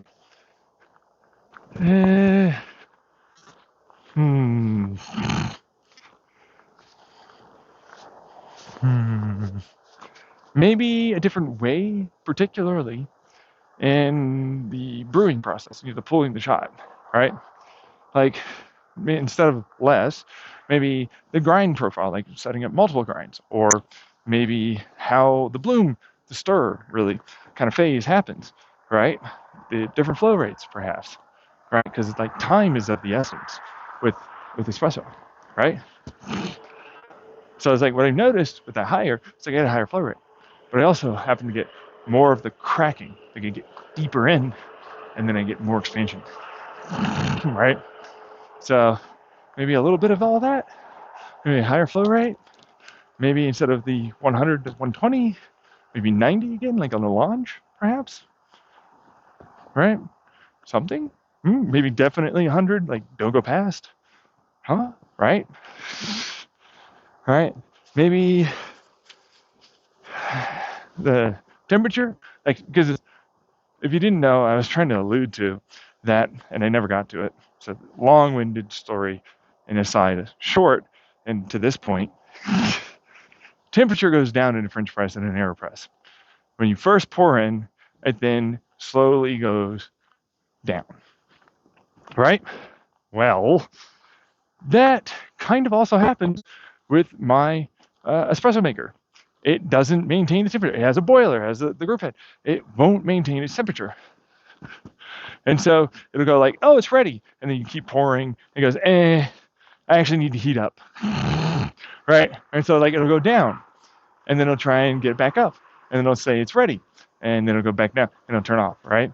So maybe like a better type of heating, right? Temperature profile, right? Flow, temperature, grind, all of that might just mean I don't need to do jack shit for dilution. Right? I'm good to go. It's out, but it's like, do you want a 160 or do you want 200 or 190, right? Ooh, right? I want a full cup. I can see what I'm doing with the 200, because like 200's like, that's definitely a full cup. No matter what anyone says, that's a full cup. Yeah. 190 for sure is right there. You know, it's still a full cup. 10 milliliters really isn't going to do much. But I've noticed though, when I poured with my higher pressure and higher flow rate extraction, the 40, I got exactly what I was looking for. Right? So maybe a little bit more dilution for those higher pressures and higher flow rates. Right? So that's where I'm at. 160 makes perfect sense for a Sprover, right? Just like it is a pour over. It's a full cup, right? But it's like, this is not a pour over. You couldn't call that I'd love to, but it has a pressure profile that's necessary to get exactly what I'm getting. And you have to have a middle bloom phase, which isn't a full bloom because you still have to allow for it to flow. And then you have to re-pressurize it and flow it quite quickly through, like a pour over. Right? And then at the very end, counterintuitively, you have to jump it as high as possible for pressure and then allow for it to immediately kind of cut itself off, but stop at the right milliliters. I worked with maybe a little more might be the right call. You know, I don't know. You know, like that's the refinement, you know, right? But 160 is for sure good. Like if that person started with 160 and he's saying Sprover is good at a 110, it's like, right, well, I'm at 18, so I'm not at a 1 to 10. 18 was definitely the right call. And instead of like, as not finding the ground, as a Sprover is, it needs to be a Lange, which is still not espresso grind, but it is for my Flare espresso maker. It's the same clicks. It's 72 on my 1Z Z-Presso, right? X Pro S. It's the same click. I use it for my French press. I use it for my AeroPress, and I also use it for my Flare espresso. It's like the right grind. 72. And it's weird because it's like, what also really changed massively what I got out of it was the 2 espresso filters. Like the 2 at the bottom really changed the results I've got. Right? And that's such an odd one to say to people. It's like, why would it change anything? And it's like, it's clear. Sure, it's thick. I get it. Oh yeah, boy, it's a thick boy. You know, but it's like clear. There's none of that fine on the tongue. Don't like it. Gritty, silty. I don't like it. It's gone. That's what clear means. None of that's there. You know what I mean? But I can still taste it. That's the thing. I can still taste it. Now, granted, you brush your teeth, whatever, right? But it's like I can still taste it because the tannins very much seem to grab them. They stick in my mouth. All those volatiles, all those flavors are stuck to the tannins, it seems like, because I can taste them later.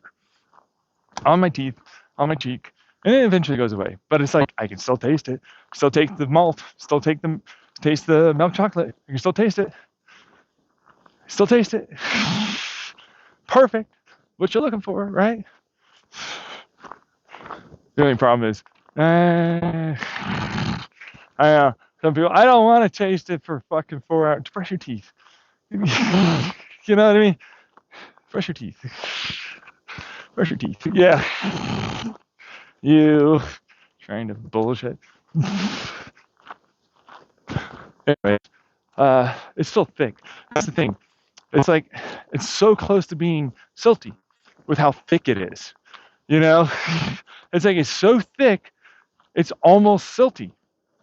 It's still clear, like a pour over. It's so hard to describe that. That's why it's like espresso press. Espresso press. Like an AeroPress is basically kind of the same thing. You know what I mean?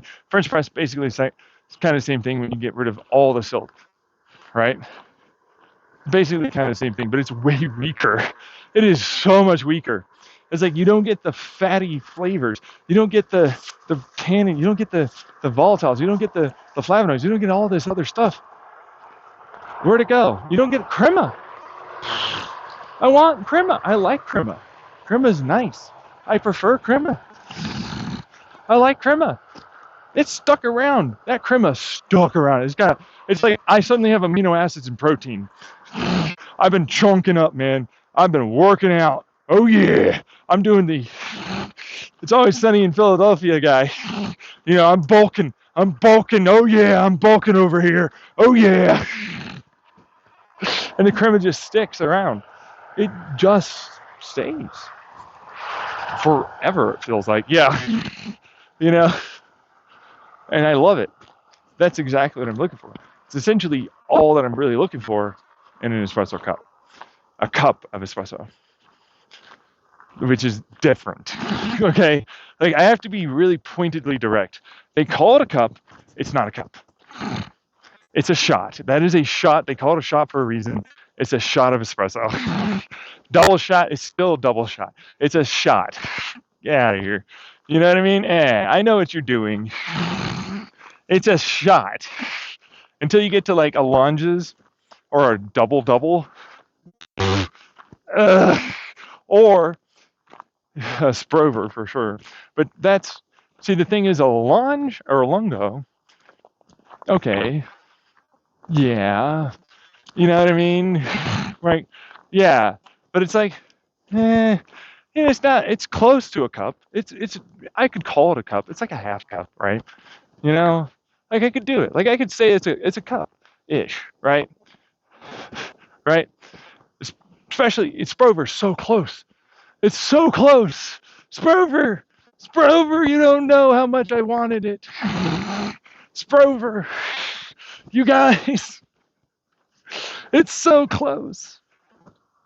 But as the silence drops,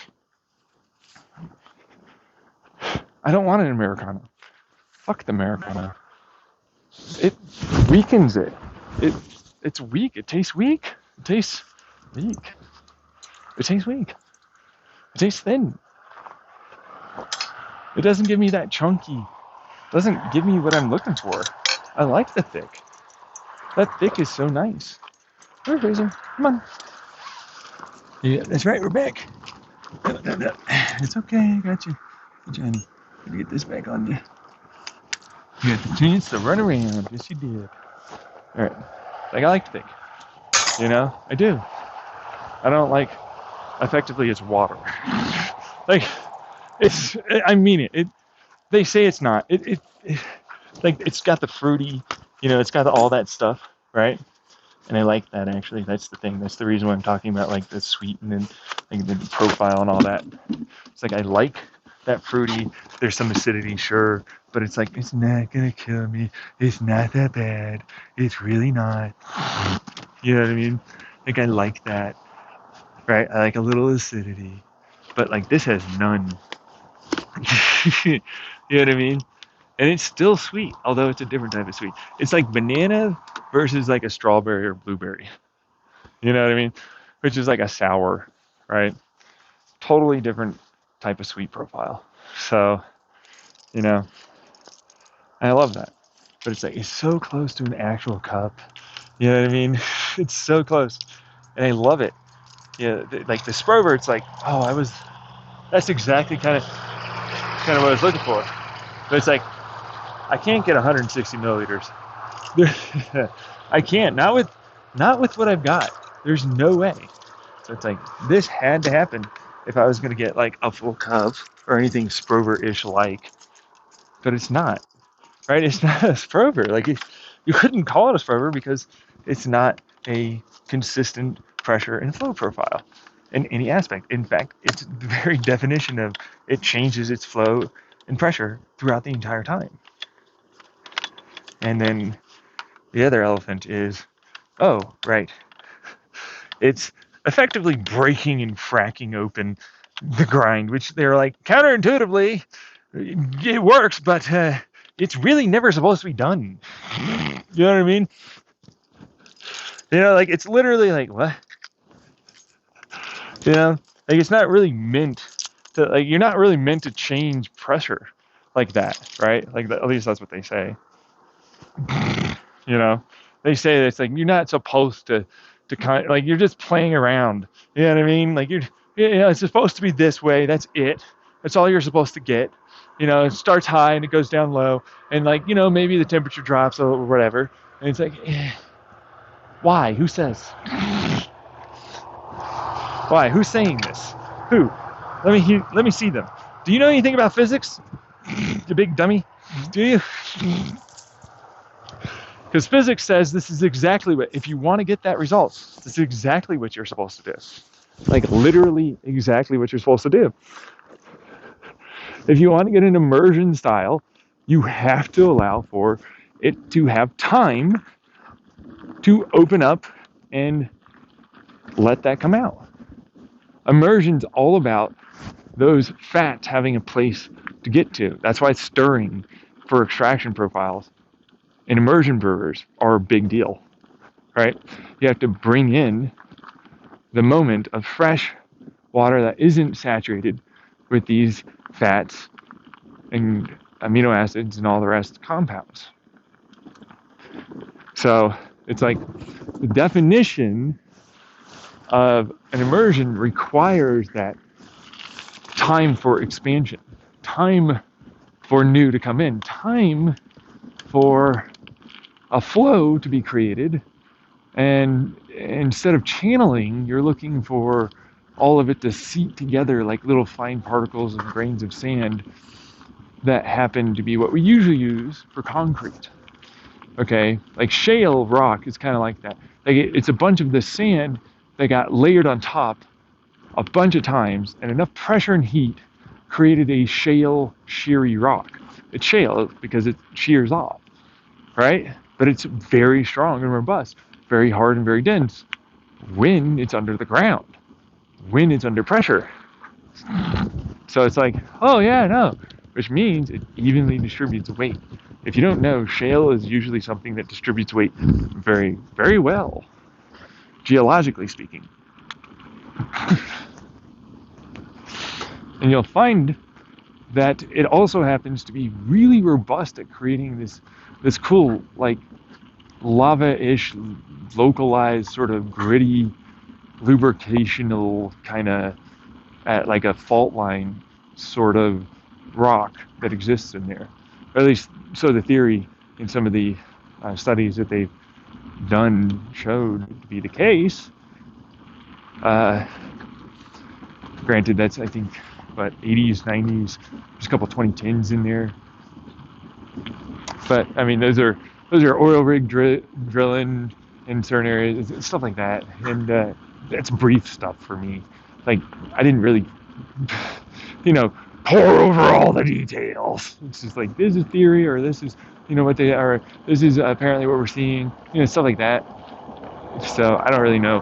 But the point is, for me, Crema coming out, and then that allowing for that acting as a reverse pressure system. So as the expansion of this gas kind of breaks open with the grains are in terms of shape and size, but also the fat then gets ripped. So it expands and puts pressure, but it elongates, it puts under tension. So it'll elongate and align them. And then it then gets forced back through. And so as it expands and it elongates, it creates longer chains sometimes, or shears them off and breaks them apart for shorter chains, which then we'll try and recombine with different, if there is protein or there are amino acids or other things that it'll try and combine, because that's an organic molecule and it's kind of meant to do that. And then there are emulsifying compounds that are already present in seeds. It's not just for sugars. Like a lot of people think about it like it's just sugar. A seed only just uses the sugar, but it's actually, it uses a lot of fat for sustaining, along with the protein, continual growth. And so that effectively means like it's trying to grab that at that moment, but not perfectly, not every time, not all of them.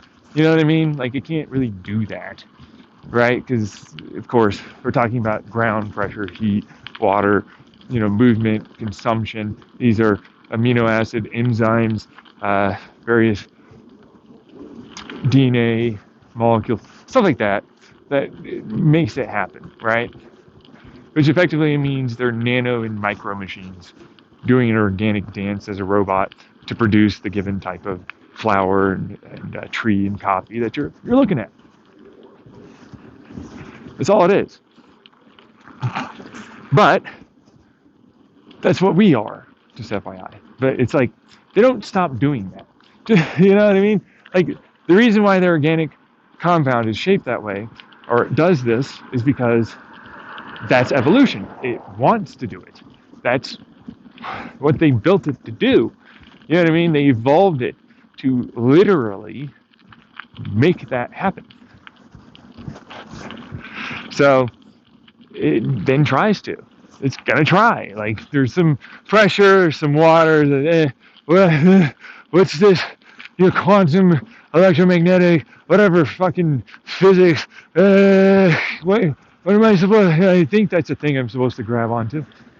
I think that's a thing I'm supposed to do. You know what I mean? But it's not really thinking. But it's like those are the attractive, repulsive forces.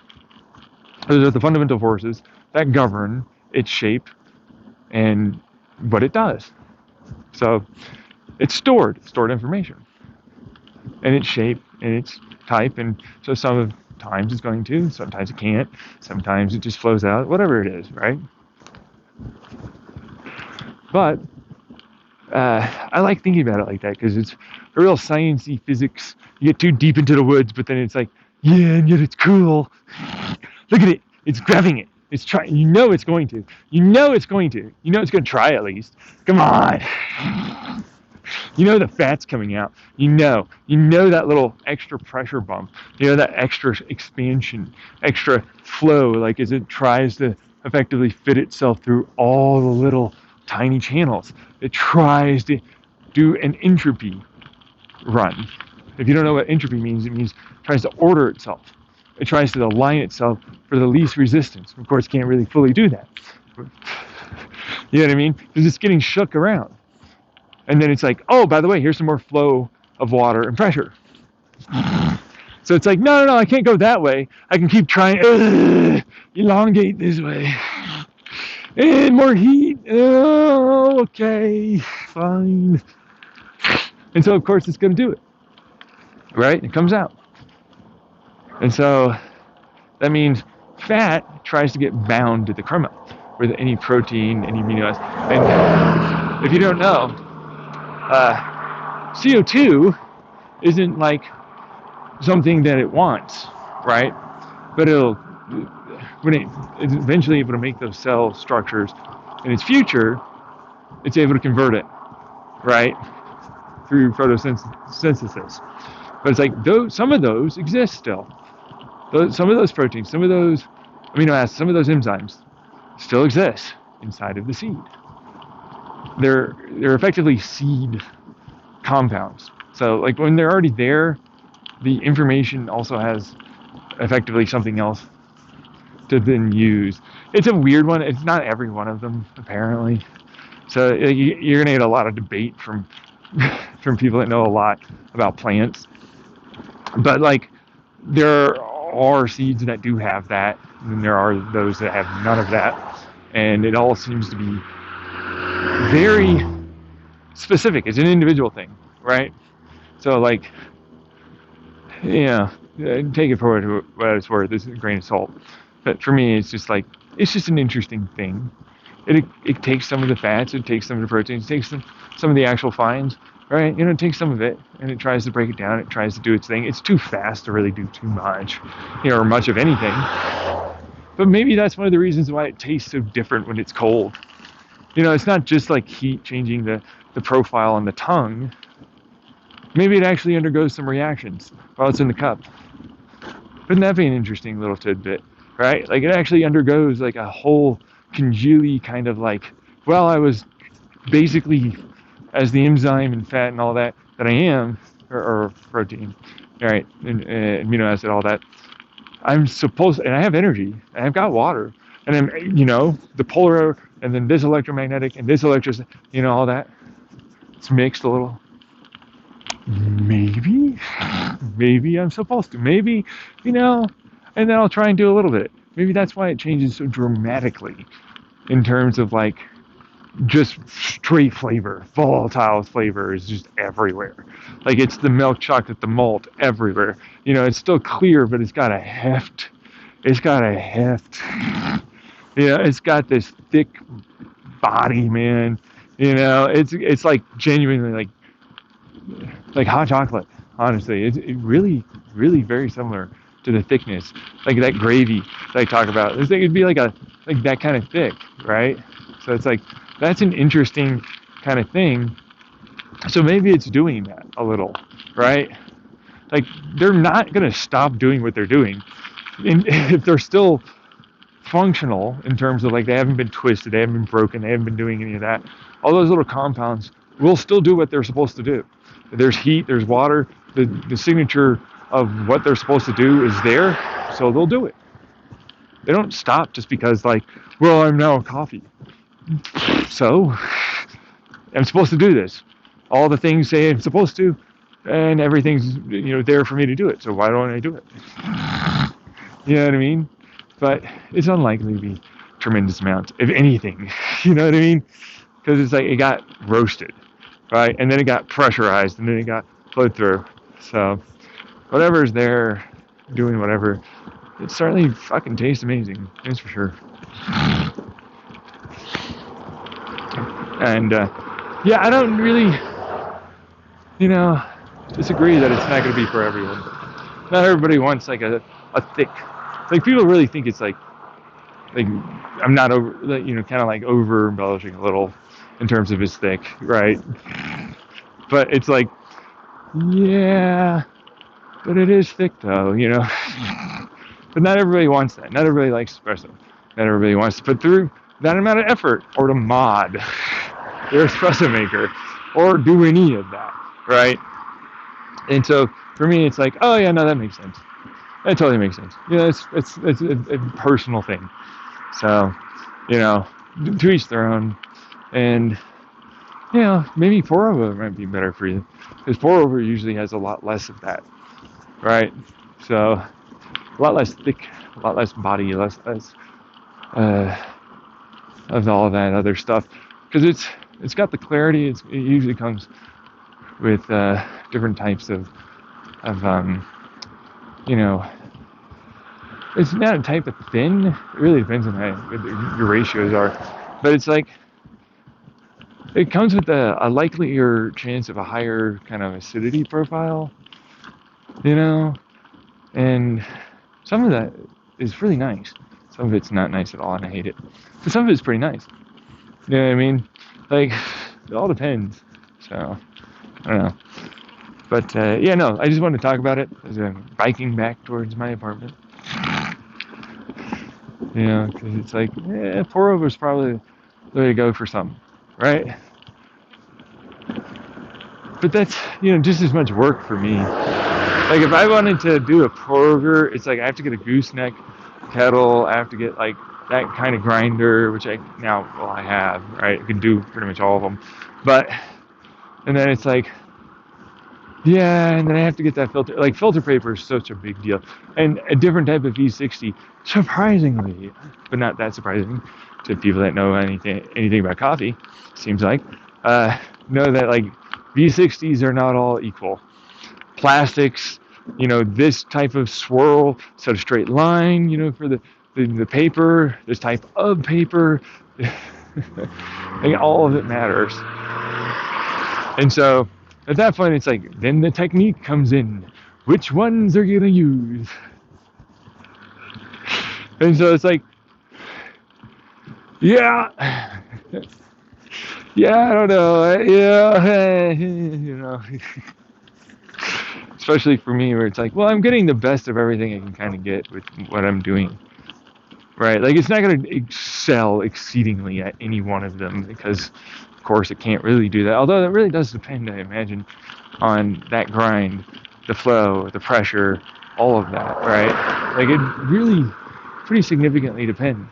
So you might honestly get the best of a lot of that, like a pour over clarity with the acidity, sweetness, right? And then like the thick heft of the French and the espresso or AeroPress, right? With like a full cup, which is such a big deal actually. Like for me, it's for me it's a big deal.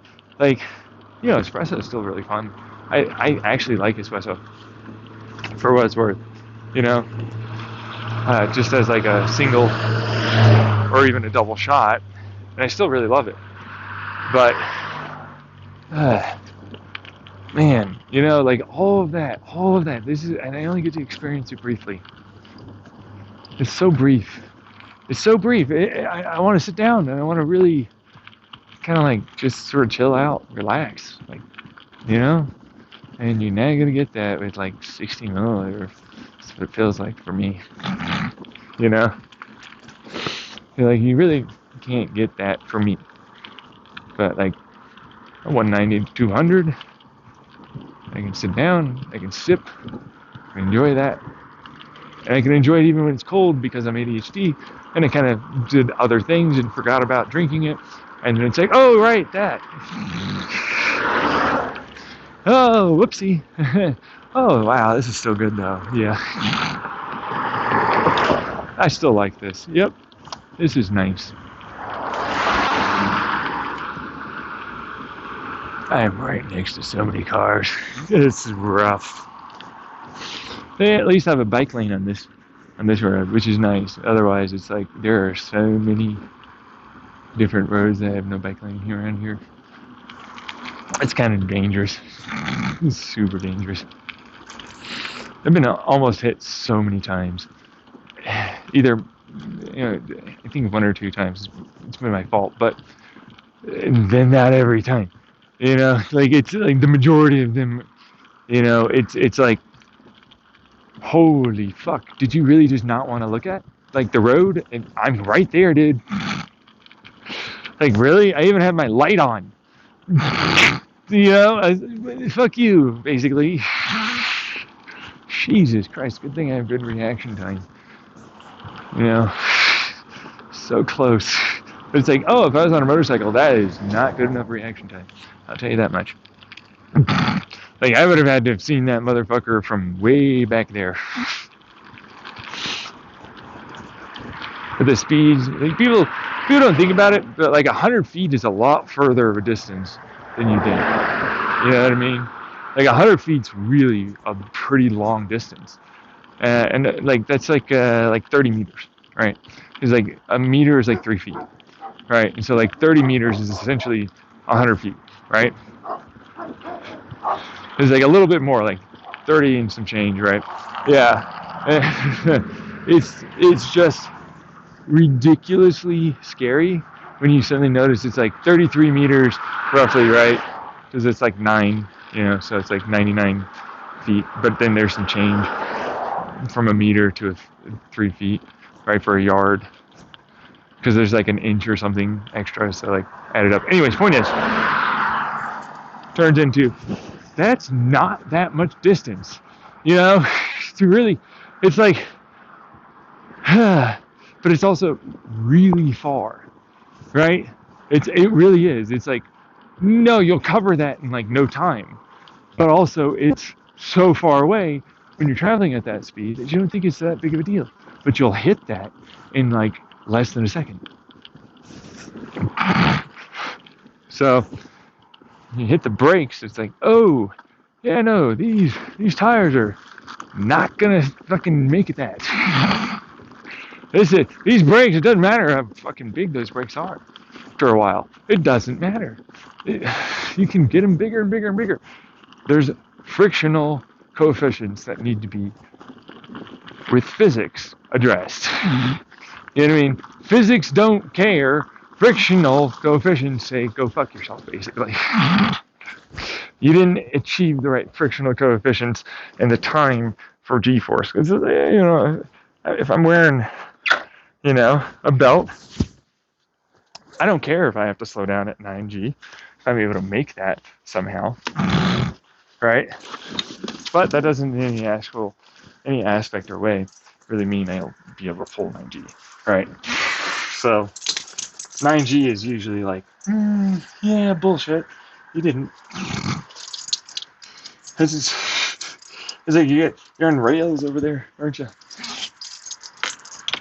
But you milked your tires and then just slammed the body of the car back down.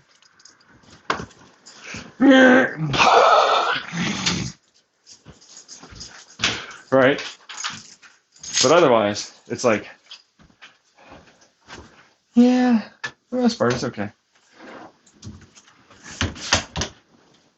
Because that's why they tell you to look around, right? That's usually mirrors. You got a helmet on. That's the worst part about it. Helmets are like really focus on this, right? You can't really, look, right? You can't really see what's there. And the contact tread pattern doesn't really matter for what it's worth. It does, but it's like there's a point where it really just stops mattering. So then there's the ever-present looming, shifting weight, like a torque vector point, like when you over rev and then you dump, and then all of a sudden you're on your butt, right?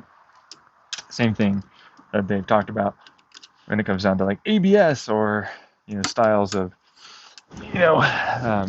braking. I like to do the kneading. Like if you have ABS, you know anything about cats? There's like a kneading that they do on certain things. Same thing. Like you can kind of hit that front, but you gotta like pretty hard. But then if you let it go and you hit on the rear and then you knead it really fast, well, like you have ABS, you can tend to brake faster. But then you have to remember we're talking about like a split-second decision, which means you have to train yourself to immediately do it. You have to get used to just constantly doing that. But the only reason I think about it and talk about it is because I have a bike. And a bike is much smaller, much faster to heat up, much faster to overheat and wear out brakes and brake calipers, brake pads. If I just constantly brake, you know what I get? One of the worst things ever. I'm smelling burning brakes right now. These are burning for sure. There's no doubt about that. That is a definite burn smell. But if I don't do that, then it's like, oh, well, then I'm good. If I need it, it has time to cool off. It has time to cool off and dissipate its heat. But also is surprisingly, extraordinarily effective at just immediately trying to slow down. I don't really notice as much of a difference doing that than if I were to like only use the one brake, right? Or like, I don't have ABS, so obviously, right? But it's like, it's like a way to get around like the brake threshold for to lock up your brakes, right? Because it's like, no, you can never fully, like you can try and like, and get it to stop, right? But if you like constantly do that, like you're very used to like doing that, you'll notice that you have this ability to like, oh, yeah, no, it never really locked up. It might have skidded briefly, but it didn't really. You know what I mean? Like it was like, yeah, but did it really? Right? Because that's what it would be. Anyways, the only reason I'm talking about this is because I had to, several times, very quickly, slow down, and it was terrifying actually. Like for what it's worth, I don't talk about it much, but it's like I don't have a helmet. I need a helmet, but it's like that costs money, and the parents don't want to pay for that whole thing. So, but also it was like, well, there's the argument of motorcycle versus like a brand new e-bike, which is like I need something in any way with suspension in the rear. It's so difficult to, not to mention the frame. I'm a tall guy. The seat post, the bike seat post that I have is actually not supposed to be where it is, because it's where it is because of my height and leg length, especially with my much longer cranks that I had to get because it was like I was riding on a little tiny, clown bicycle, trying to get somewhere, right? And so eventually I was like, yeah, this hurts everything. Like I'm sitting way too high. The rear hits my lower back if I go over anything, and it hurts. The front fork, where the suspension is, tops out. So the top, like it squishes, but then it goes dunk every time, which means the suspension isn't correct at all. It's heavy. I have the handlebars as high up, really realistically, that they're kind of supposed to be at, because I need them to be that high. And then it's like everything about this effectively hurts me to ride. Oh, by the way, it's one of the cheapest e-bikes you can buy online. My mother got it for me on Amazon. I put it together myself, all that stuff, but like it's essentially that. It's so cheap. And we went to an actual bicycle shop to try and get it repaired and be worked on. And there's a hub motor, so the axle itself, or the wheel itself, right, has the electric motor in it, right? And like normally those are okay. They're pretty good. But he wouldn't work on it because of that. And I'm like, yeah, I kind of know why too, because they kind of suck. It's like you want to change out the posts. I mean, not the posts, the spokes, like the bike, the wheel spokes, right?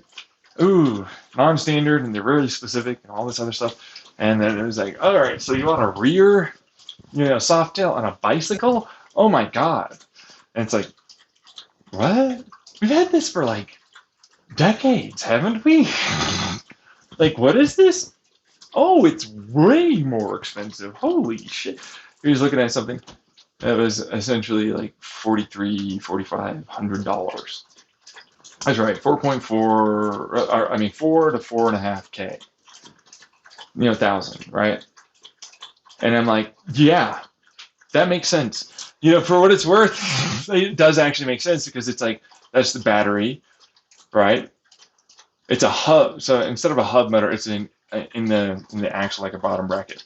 So it's in the frame as the motor, which is better, because it means it's less likely to get damaged when you're in the rain, or just using it as normal. It's a larger frame, something I need. I need a larger frame because I'm a tall guy. I'm 6'4". So it's like, oh yeah, I need that. And then it's like, then it's finally got suspension. Finally, right? And it's like, oh crap. So long and the short of that one, we had a whole. Well, he said basically get the bike out of my fucking shop. He's firm about it, not like a dick, but like he was firm, and so I did, and asked him about all that. And it's a whole thing. So, but I need. I basically need a brand new bike, but there's a whole thing with the parents, and maybe there's a camper van in the future. Maybe it's a maybe, because my mother sent me an email, And then I sent her an email back, and like they were like, yes. And then now I haven't heard from them. Uh, and then like contract and ownership, title, name, stuff, insurance, work for gas, right? Which like I'm trying to get an SSI, so there are some, physical and mental shit isn't exactly as easy. And she's on SSDI, she's on disability. So it's like, no, I expect you to send, and it's only going to be minimum wage. And I'm like, minimum what? No, no. Okay, you won't pay minimum wage to a landscaper to do your mowing of your own lawn. You paid them like hundreds of dollars for a few hours of work. And I have a disability. Like mentally and emotionally, yeah, disabled. Like that's a thing. Not to mention, I already have physical difficulties that make it very much impossible to extraordinarily difficult to do things. Right? Like this is after I think like a week or two, you know, for me to go hike of resting, not going out and doing things. Right? And people are like, no, no, you must be going out and doing it. No, I'm in this apartment. This is me for like a week or two between doing any of that. Standing for hours at a time means I have to lay down for even longer. You know what I mean? And I'm only 32. So it's like minimum wage? No. Not to mention, if you're like, oh, you need me to do something for your computer, or you need me to do certain things, that's more mental, that's usually special kind of stuff, which means you pay more for that. Like labor is, you pay for labor, right? But also, if you have a person that's there to help you with your computer stuff, you pay a pretty damn good pretty penny for that, right? So it's like, where's this minimum wage coming from? I'm genuinely well versed enough in that to get paid that. Not to mention, it's also, I'm disabled like you. Why do you think I can do that when you can't? Or you can do that type of thing yourself, but then I'm disabled in a way that means I can't do that. But you can't do this stuff, right? That also makes it so you can't get a job. But then you expect me to do the same thing? It doesn't make sense. But I was like, okay, right. But I'd be willing to, depending. And we have to agree upon, what would be like good for gas, right? And all that, right? Totally willing to work with them. Haven't heard a single thing back. I was like, look, I need these for sure. You know what I mean? Like, for sure, like, I need a working AC for sure, no matter what. And they were like, no, we're not going to repair that if you get that. What? You know what I mean? What? Hey, the transmission, the engine, all of that's good to go. I'll try and look for that, of course. But if I need to repair that, I'd like to get that repaired. Sounds reasonable, right? No. It's written on there before I sent that email. So I'm like, I haven't heard anything back. And now I'm worried, right? And then it's like, right. Well, they are also the people that caused me to have a lot of issues, for what it's worth. Thanks to their abuse and more of me. But also, it's like, yeah, but this is the only real way I could ever have without SSI. And even then, I just take over the insurance payments and gas for that vehicle once I have SSI. Like, they're not going to be doing that anymore. It would be me. So this would greatly help me because I'd have it already. But then it's like, oh man, that would fucking hell, that would help me out so much. It'd be worth it, right? Should I fight for it? But I'm also like, if I fight for this, I know that it means a bunch of arguments and discussions, feeling like shit, being put down, and all this other stuff that's degrading, humiliating, abusive, and more, and I'll never fucking like that. And it definitely means I have an even harder time for weeks or months or years later.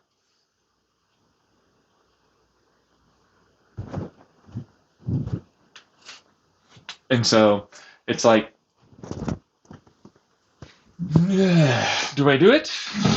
Do I do it? Like I want this thing.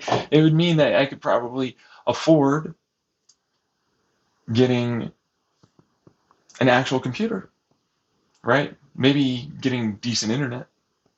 I can afford that because there'll be back pay, right? Maybe get some basic upgrades to the engine, transmission. Yeah, personally, for me, it was some lift, skid plate, and some knobblier tires. So that way, because I'm mostly planning to use it only to get to campsites or go camp near a convention, stuff like that, right? And then it's like, well, that makes it a lot less likely I'm going to have my transmission break. You know what I mean? Like a little bit of lift, like a lot less likely for things to break, right? A lot more grip. I have a lot less fear now going to like a little through a bumpier, gravelly dirt, but not an actual off-road.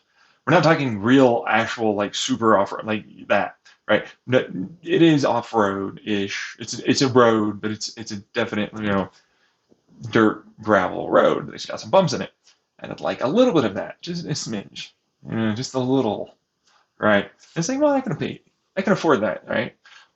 And maybe I could even get a decent laptop or computer, right? That means I can actually edit, which would be nice, so nice, actual editing. But it's like, yeah, no, cool.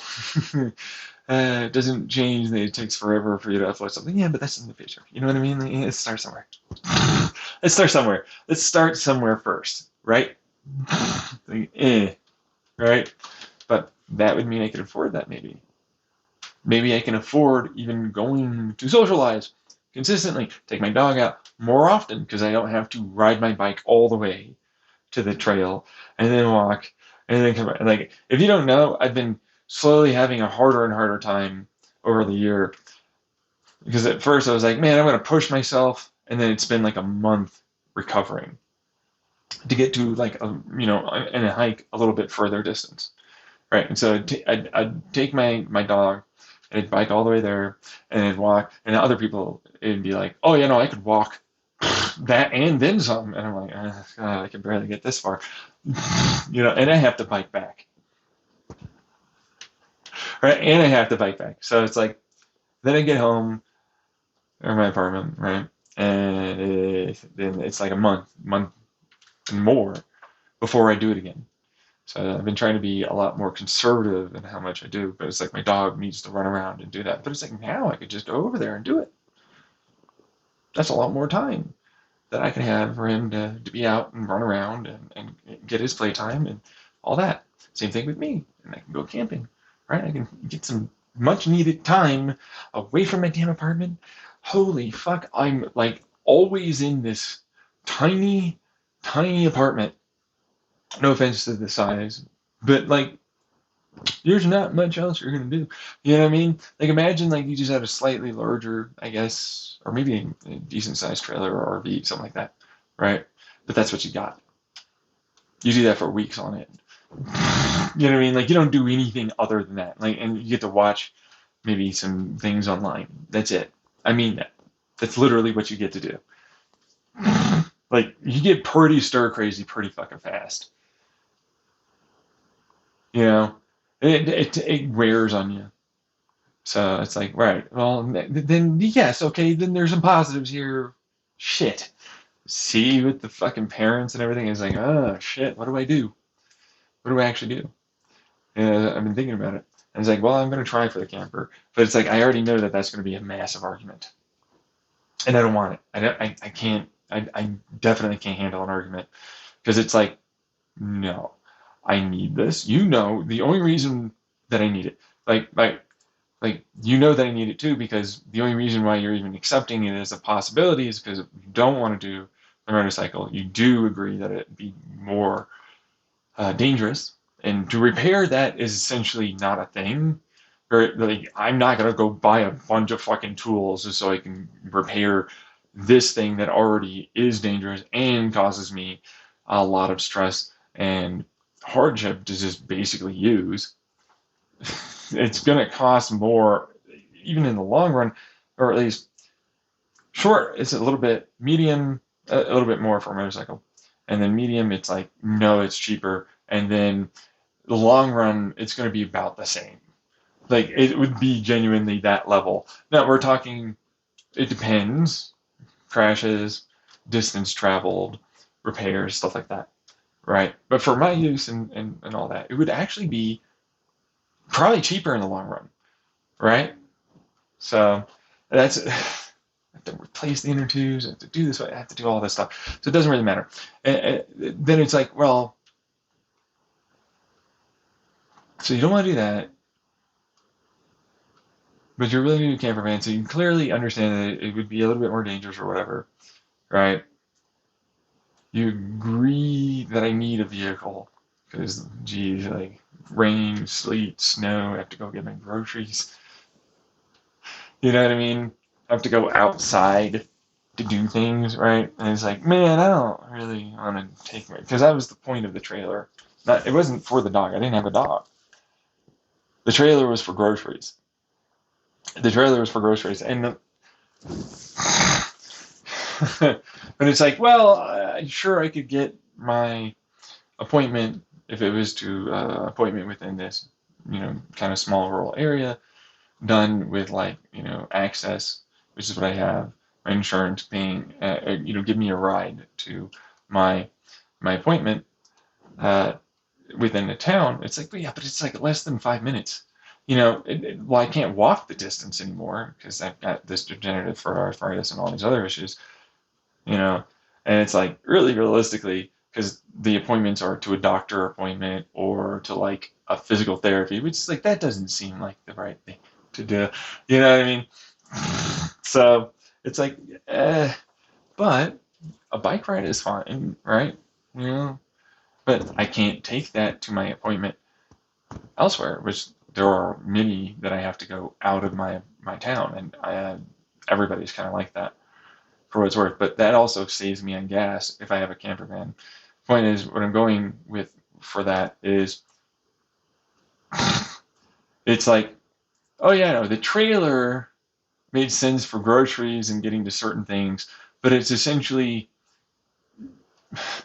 I can't do anything else. You know what I mean? Like, there's no camping.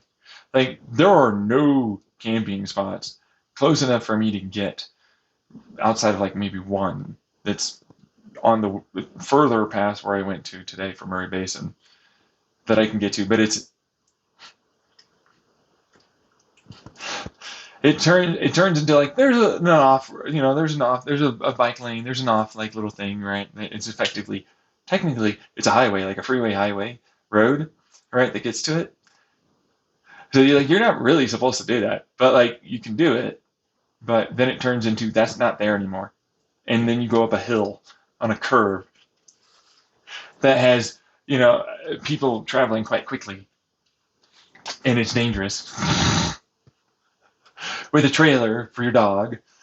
Trying to, on the lowest gear setting, the high, all that, just trying to pump up there to get up to the one spot, which is really kind of technically a camp spot, and that's it. That's it. Yeah, that I'm aware of. There might be others, but that I'm aware of, and that's it. It's dangerous actually. They have street lights in the middle of the damn sidewalks around here. I'm not kidding. They are actually in the middle of the sidewalks. They have another little sidewalk that goes off to the other side that allows you to walk around them. That is literally what that is. There aren't bike lanes for the main road, except unless you get into Eager. But you're right next to cars. And cars are usually nice at avoiding, but sometimes they're not. You know what I mean?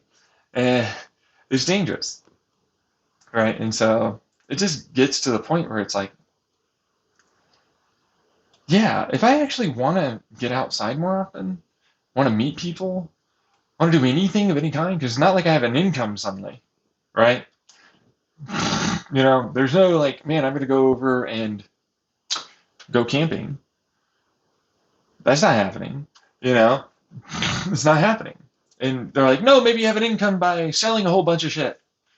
Nope. Your parents must give you, it's like, what? Give me what? Right? There's no income. You know what I mean? Like, shut up over there. So it's like, the answer is no, you don't.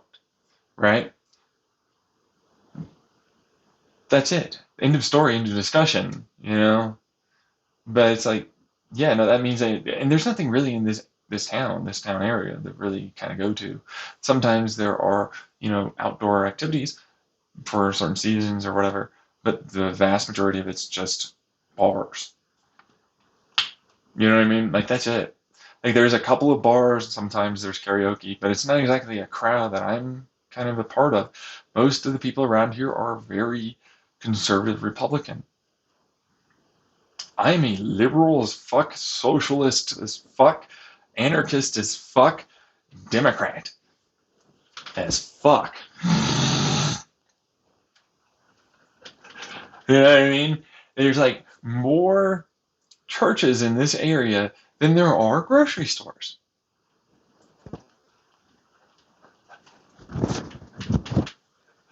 To put it in perspective, there genuinely are more churches in the area that actively have people go to than there are grocery stores. So it's like, that's a no, right? Like, I'm not very religious for what it's worth. Uh, and I don't like to drink alcohol. There are a couple of coffee shops, but of course, that takes money if you want to go get coffee. And it's not exactly a place where you go meet people most of the time, maybe back in the day, but it's not really like that around here. And you see where I'm like going because eventually it's like, well, at least you get to go camping, and then maybe a convention or something because like then you don't have to really afford staying at a hotel. You go to a camp spot and then like maybe you're close enough to get the bike there, or maybe you just decide to go get yourself parked somewhere and you can afford that, right? And then go through the day and get the ticket or whatever, right? Meet people who are like-minded. That's great. I like that. That's what I want to do. Same thing with festivals too, in terms of like how that could maybe play out. There are other people that are like, well, whatever that might be for them, but for me, it's like, yeah, no, but that would be my crowd. That's probably my crowd. You know what I mean? Like, that's my crowd, right? I love to travel anyways.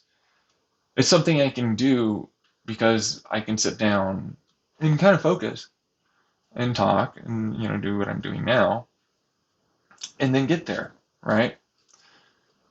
My dog finally gets to go out, meet people.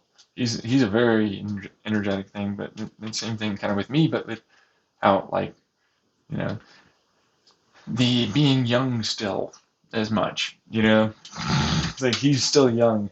Like he'll eventually get to a point where he's old enough that he's like, yeah, I'm sure of it. But it's like that's where for me it makes total sense and it's the right call to make.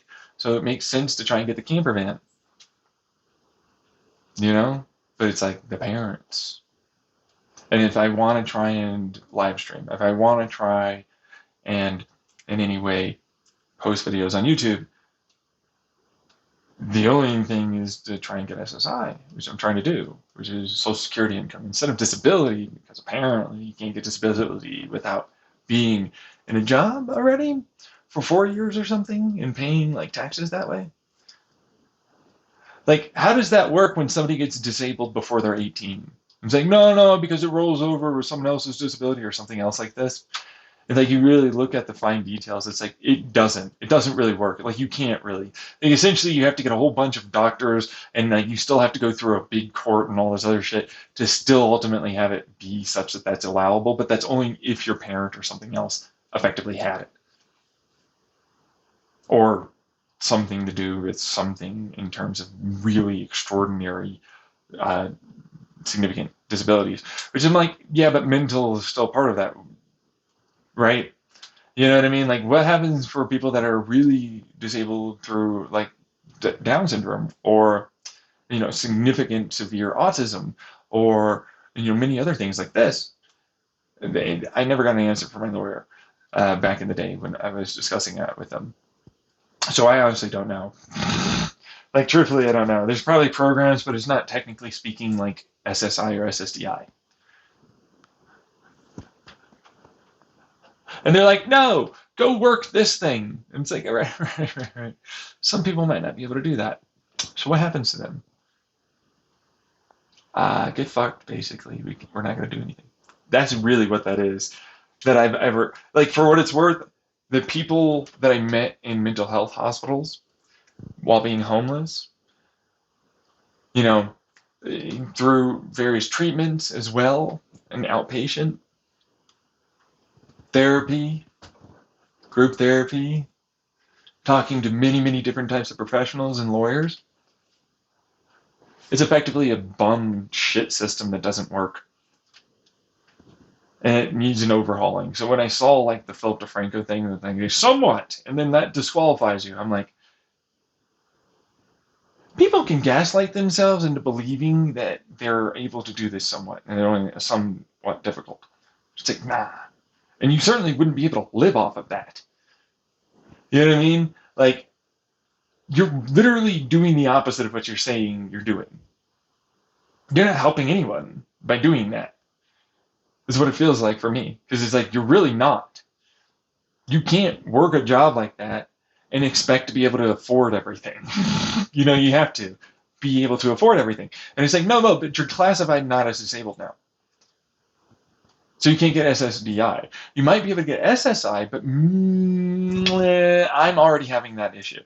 Because mental health difficulties are not considered as significant of a disability, especially for men too, as for women, or at all for people. Like my mom barely went to the therapy I've gone through, barely went through the amount of meds I've been through, barely did the amount of outpatient, was not homeless ever, did not ever get diagnosed seriously mentally ill, does not have anywhere near the severity of my diagnoses that I've been diagnosed with, and she has SSDI. She has SSDI. She's considered disabled. I can't get them to give it to me because apparently I'm not disabled enough, even though everything about me is more severely disabled and has more issues than my mother? That makes no sense. But they're like, no. There's no, you can get these kind of accommodations. Nope. There's no job that's going to let me just fucking lay down and do nothing for hours at a time and get paid for it. I can't fucking focus long enough or even pay attention to someone long enough for me to ever be any kind of cashier, let alone I'm hard of hearing. I have chronic migraines as well. And then it's like, no, also you can't really stand for that long. You certainly can't walk. You can't lift that much. Like, you can't even sit for that long because you have to constantly keep moving until you fall asleep. You know what I mean? Like, you can kind of, do back or, that kind of thing. But it's like, but also there are going to be days or weeks where you literally can't do any of that. But it's like, no, it's somewhat. No, it's not. It's impossible. Categorically, in every way, insane to expect that level of something from me. I liked doing this. I was talking to myself out loud yesterday night. It's like, anybody know Family Guy? There's Joe Swanson in Family Guy, right?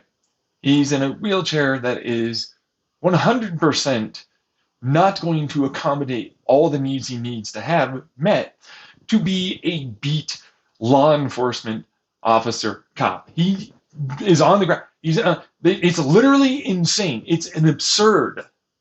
If you don't know, it's actual absurdism comedy. It's, what are you really expecting this totally not able to do this thing person that's disabled to do?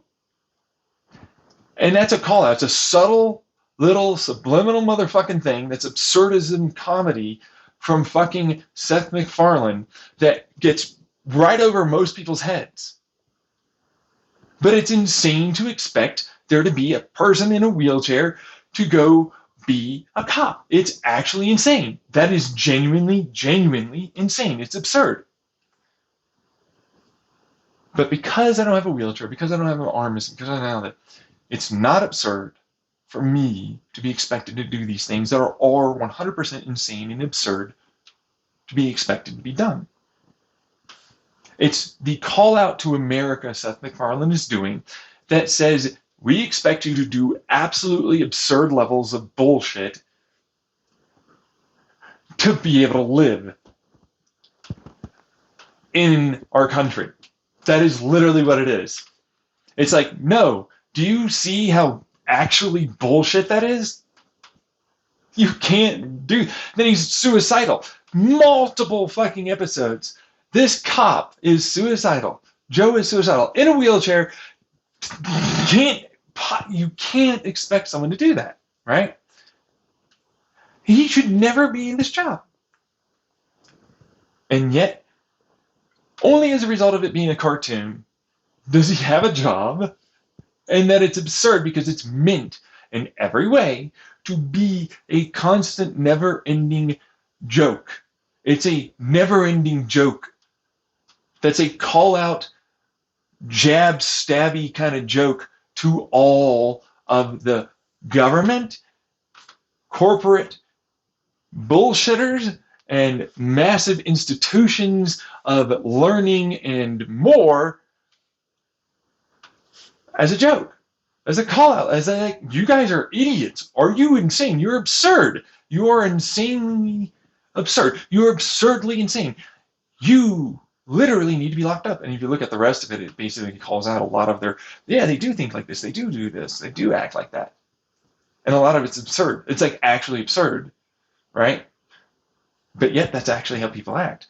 That's actually how people think. That's actually how people react. That's genuinely what they do, right? And it's like, that's what they're doing with me. It's a call out. It's constantly a call out at all times to all of the things that are broken and wrong, you know, which is sort of what the, you know, kind of subtle hint beginning, you know, theme song is about. It's like a Family Guy, right? But it's like, it's not. And it's absurd. Like, they know they're in a fucking play. You know what I mean? It's like with sex and this and that and all this other stuff, right? But it's like, I want a Family Guy. All of that is a Family Guy. All of that is what a Family Guy is. You don't see it? Like violence, sex, all this on TV? Like you aren't doing it. That's what Family Guys did. All of you are a part of a family that has one thing or another that you do that's about that. It's absurd. It's calling it out. Same thing for the SSI. Like, oh, my assessment only goes back 1 year. 1 year? I had like 8 different diagnoses in like 3 years. Like, really? Yeah, I did. You know what I mean? And they were like, no, now it's bipolar. It's bipolar. Even then, I'm still like, that qualifies for SSI. I'm also PTSD, right? They're like, no, it's also borderline. No, it's also schizoaffective. No, it's also this. No, it's also that. It's like everything. And then, oh, by the way, severe ADHD, you're hard of hearing, you have massive physical disabilities, you have chronic migraines. No, with the right accommodation, somehow, yellow with the pudding, I'll rape you. This is what it feels like. Take the little Quaalude. You know, settle down and relax. Am I a barrel? Oh. Ah, fuck, my ass hurts. And that's the government. That's who's assessing me. You get it? Like, what the fuck is this? It's absurd. Mentally, I can't possibly do that. All of my disabilities literally mean I can never be in a big, fast-paced environment. I can't focus on a sit-down, I'm at a computer screen environment at all. There's no possible way I can socialize without it being such that those individuals are someone that I can trust. I'll still be able to present well, but eventually I can't do it. I can't fucking remember things for long enough. I can't fucking at all follow routine. There is no routine practically. I can barely do regular shit, right? Oh, but you know, at the blah, blah, blah, blah. The right job, somehow. No! I expect you to somehow have millions of dollars and you'll become an entrepreneur by good communication and intelligence and creative ideas and you'll be able to manufacture. And oh, what do you know? You got a bunch of money. Where's this money I have? Where's. He needs connections. Oh my God, shut up. I know. Fuck you, so you know.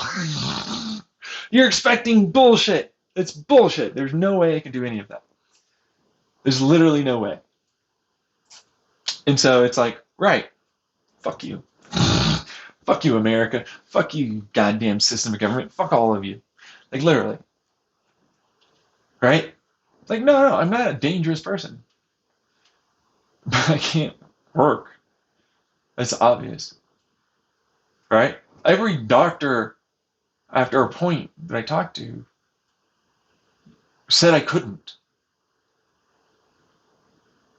As well. And yet, no, we ignore that. And yes, you have years, almost a decade, of this evidence. Like, literally, it's over 5 years of this being that way, right?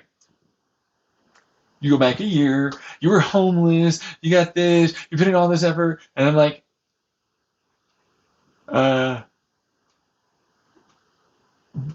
no. I was in a mission. Yeah, a homeless shelter that's actually just a church mission. Yeah. I then kind of got a job briefly for about a week, and then I quit it. And my mother took me in after I was in for about 3 months in a fucking hospital, mental health hospital.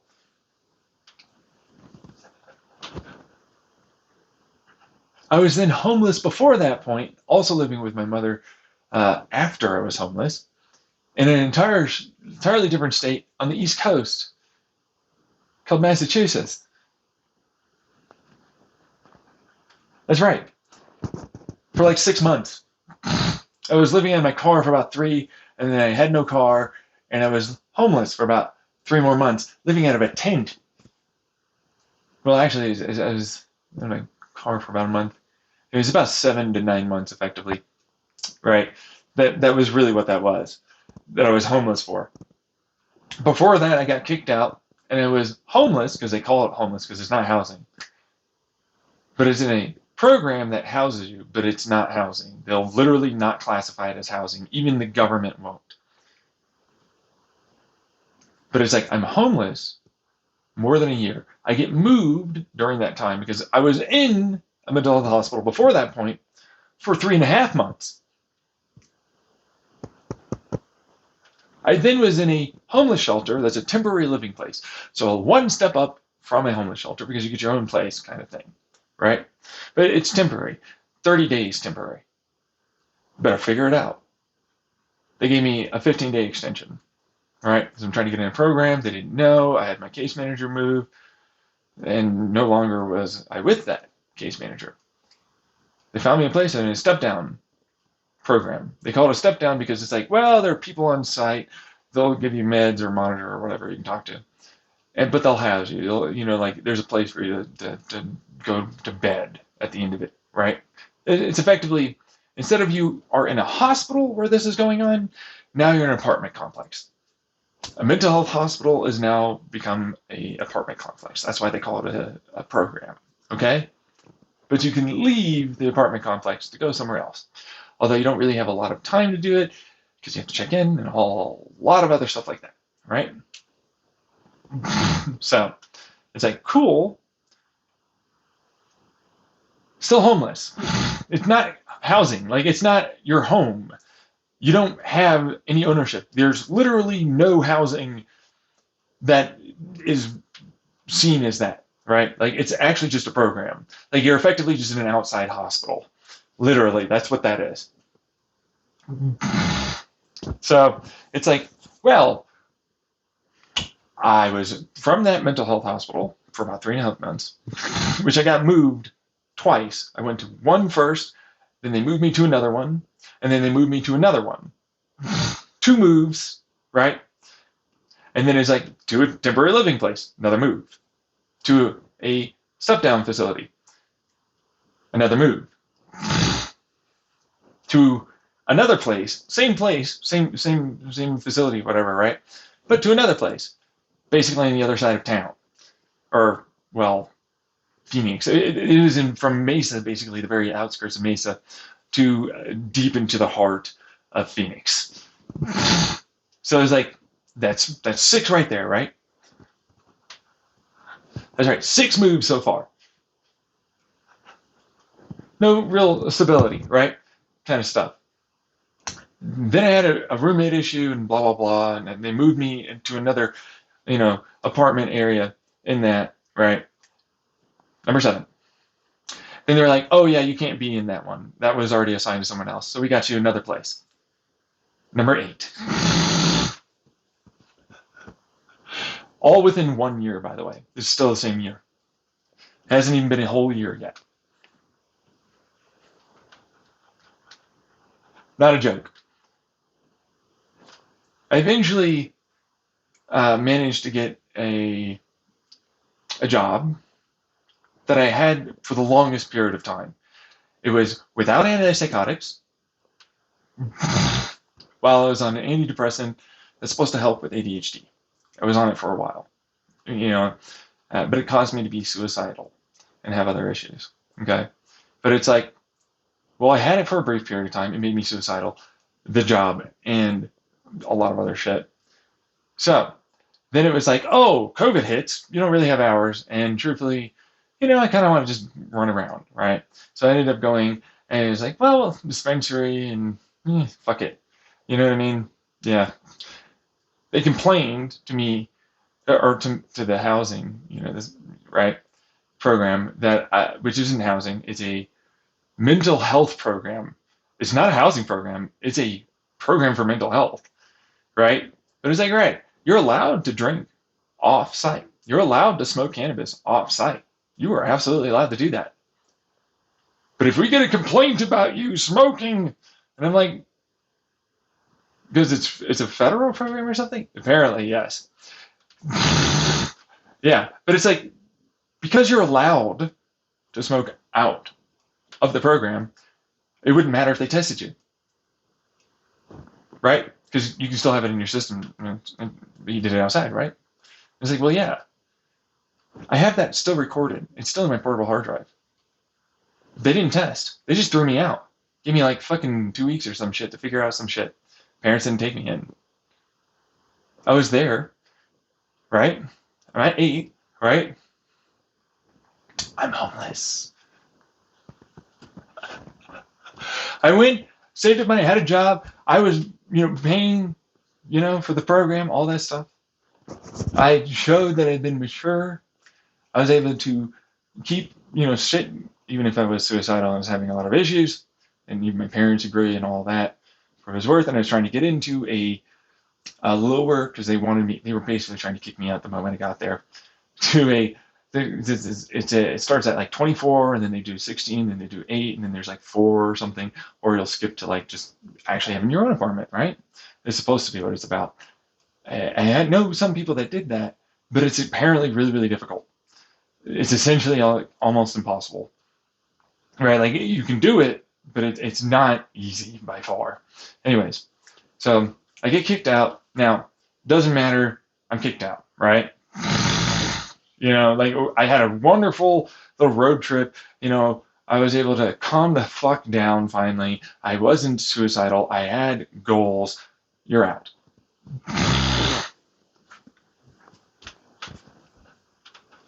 So, I have no friends. My family doesn't want to take me in. I'm homeless.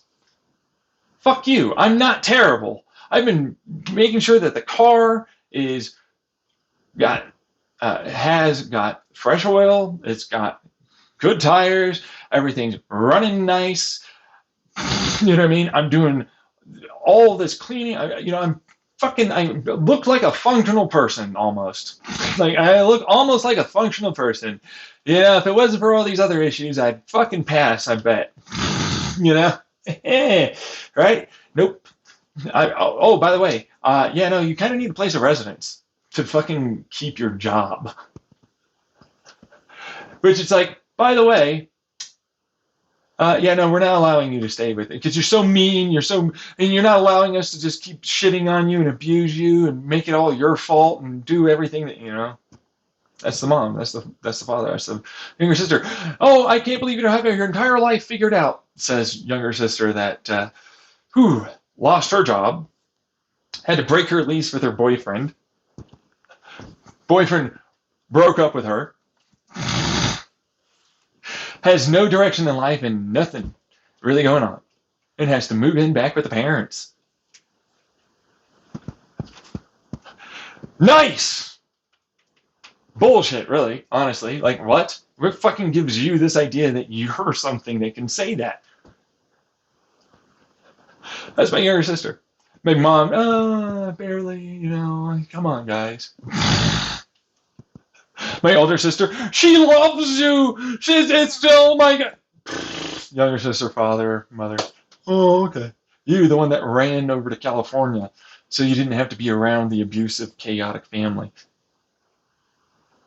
Oh, you're too terrible for me to, you know, allow you to live with me. Fucking going over the East Coast. Fuck this. This is the further. I had a whole plan. I was like, man, I'm gonna go over and do Canada. I'm gonna try and like maybe get, you know, green card, marriage maybe, or just, you know, work. Something, right? I want to live where there's actually universal health care. It's, you know, just generally a better place. So I'm going up to upstate New York, right? Because it's like, well, that seems like, and I can live out of my car, and maybe I can get somewhere once I get a, like, you know, homeless shelter or something, right? That kind of thing. My car breaks down because Google takes me down a dirt road. It seems at first like it's not going to be what it is. Yeah, it's a little rough, but nothing like that I would have to worry, right? Immediately have to worry. Holy fuck, what the fuck? How do I turn around? There's no backing up out of this. Where's the first spot to go to? Crunk. Hit the transmission. Red fluid's coming out. If I couldn't get it towed. Yeah, because it's too deep in. But it's like, it was functionally something that could have been repaired until somebody got me like a little bit out of the little thing I was stuck on with like some quads and whatnot and some pushing. And they tried to basically brute force it to the sidewalk. Didn't get there, or not the sidewalk, but the actual road where they could tow it. I spent like 3 hours trying to get a hold of someone on the phone. I wasn't able to. It was basically sundown. Someone finally, you know, and then it's like, right. And then I'm like trying to flag. I'm literally standing in the middle of the road. Hey, can somebody? I eventually got a police officer to stick around. Some dude with a trailer, you know. I was like, hey. And then like they pulled me over the road. It got me towed. That had all of my belongings in it. They all had to be thrown out. Transmission's too expensive. It's the only place I can live, parents. Are you kidding me? You wrecked it. It's totaled. You're the worst. It's the only fucking place I've got to live. My grandpa, no, fuck you. You know, your dad needs to fucking man up to his woman. And, you know, lots of misogynistic stuff. And it's like, okay, grandpa. Super. Older sister doesn't give a fuck. None of them really do. Oh, well, you totaled the car and it's your fault. Fuck you. I spent another 2 hours finally getting somebody, and I lived in the car in the fucking goddamn parking lot. Eventually, the police are like, yo, once they open up on because it's like Memorial Day weekend or something. And it's like, yeah, no, I live in this car. Yeah, no, they dropped it off here. Whole thing. No, can you please, is literally where I live. No, I would rather total. Okay, yeah, no, it's total, the transmission. I have to throw everything out. They have, because it's summer or something like that, there are a lot more actual homeless people. They converted a high school, this is Pittsfield, Massachusetts. They converted a high school, old one that's not being used, into a homeless shelter. It's like a solid 30-minute walk without like everything that I kind of had to take with me, which is like any kind of clothes, anything, that kind of stuff. That like even I already had the bare necessities, right? And now it's even more bare, like nothing essentially, right? And it's like, all right, but that weighs like a fuck ton, even if it is on this little roller dolly thing, and it's up hills. It's literally like this is the bottom of the hill. It's uphill the entire way through. There's like only a little bit of a flatter spot, and then you have to go back uphill. I have no idea where it is. Google Maps tells me it's somewhere fucking else, like literally somewhere else. I finally figured out it's at this fucking high school, but that's it. I'm there. I got a place to sleep. I'm there for like a month, maybe 2 months, something like that. I don't know. It's not very long. And then they're closing. They don't have enough money to keep it going, and they only have 10 spots. 10 spots, right, for the homeless shelter that they run. I went for like a little walk, clear my head, and all this other shit. And yeah, no, like for what it's worth, I smoked a little cannabis because I'm fucking like, I had some. Right? It's like fuck this. Like it's so terrible. You know what I mean? Like fuck off, right? But it's like, well, I'll go for a hike, and I'm feeling myself, man, and maybe some positives, right? I missed the meeting, totally forgot that it was like supposed to happen that day. Early in the morning. Totally did. This guy's like, oh, I'll get you over to like this park. There's some people already there. Oh, maybe you can live. I was like, no, because and I thought it was because they're African American, they're black, right? But it's like, no, this guy's like, was one of the second largest in the area drug dealers. And later on, it turned into like, there's a whole bunch of shitty terribleness from them towards me as well. I should have taken that opportunity to live there, but also I was definitely not able to fucking work a job. Even if I wanted to really difficultly tell myself, no, I've got this shit. I've got it. I can, yeah, I can do it. Right? Like, yeah. Anyways, almost got stabbed, almost got beaten up, got yelled at, had my shit stolen. So it's like, all right, homeless. That's number 9, basically living in my car. End up in the East Coast. Now I'm living in a shelter. Now I'm living out of a tent. That's number fucking 11. Guess what? 11 turned into from this park to this park. From that park to this park because multi-millionaire, you're not allowed to. No, they said I'm allowed to. No, I'm going to steal you. If you don't leave here, they're going to shit and try and roll pee. They pissed in my tent. And then they tried to burn the other one down. But it was like, all right, I got another place. Oh, great. Thanks for helping me out, person that I found that was willing to help me out. Oh, God. But it's like, yeah, no, fuck it. I'm tired, and I've been doing this all damn day. Literally. I'm going to sleep in this pissed fucking goddamn comfort and multiple comforter with my multiple jackets and multiple pants. I'm going to sleep in this. I don't care. Yeah, sure, there's some spiders in there. Don't care. None of that's a big deal. I don't care. I am tired and I need to sleep. Fuck you. So I go to sleep in that, and that's number 13. That's right, 13. This is only a little bit past a year. Yeah, within less than 2 years of a span, I have done 13 moves. Had, safety gone. All the stuff I worked towards and had as like, cutlery, pots, pans, any sentimental value of anything, gone. It's gone. They're like, it went to drugs. No, I couldn't keep it with me, obviously. There's nowhere to fucking keep it, you fucking retards. Gone. Destroys a person, just letting you know, a lot. It's nice to have little tiny things that you take for granted most likely every damn day. Little things. You're like, why would you stress so much about it? Because I fucking had it all lost. Are you kidding me? Do you not understand what I went through? The only reason why my mother thought, like, maybe we should take him back. So he's moving over to Eager, Arizona. After giving my dad many, many ultimatums, I'm going to divorce you, I'm going to leave, all this stuff, because I want to move.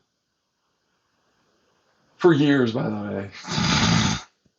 As my younger sister starts paying for rent where she's at, which is fine, honestly. And she finally got a job and got better. But it's like, yeah, no, I got to listen to that the day of me almost getting stabbed or beaten up or having my, you know, that was a pretty bad day, actually, really kind of weak, truthfully. I was like, I almost got beaten up, I almost got stabbed, I got yelled at, I had my fucking tent broken into and a lot of my food taken.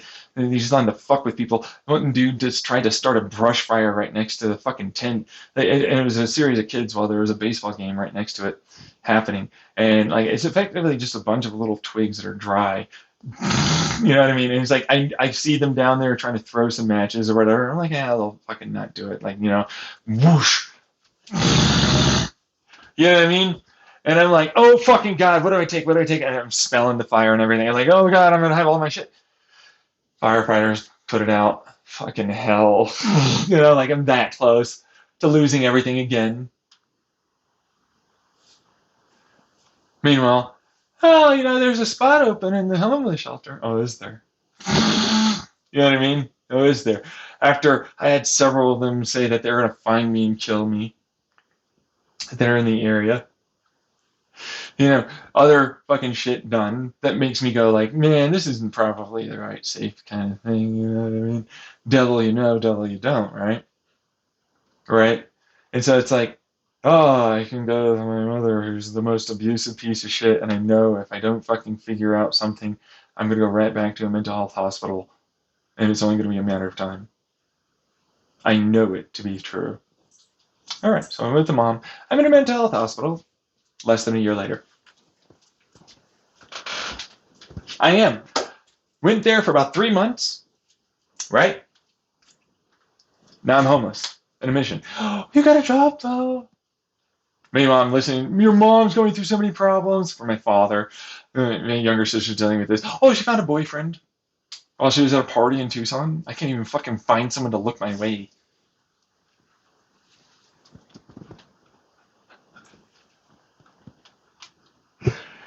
She's like, no, because you're not trying this. Like, this is my case manager. Like, you bring it on yourself. Victim blaming, classic victim blaming from my case manager. Right. She says like, no, you sometimes do it to yourself and stuff like that. Or you do it to yourself, right? And I'm like, that triggers the shit out of me because like you have no idea how much work I'm putting in.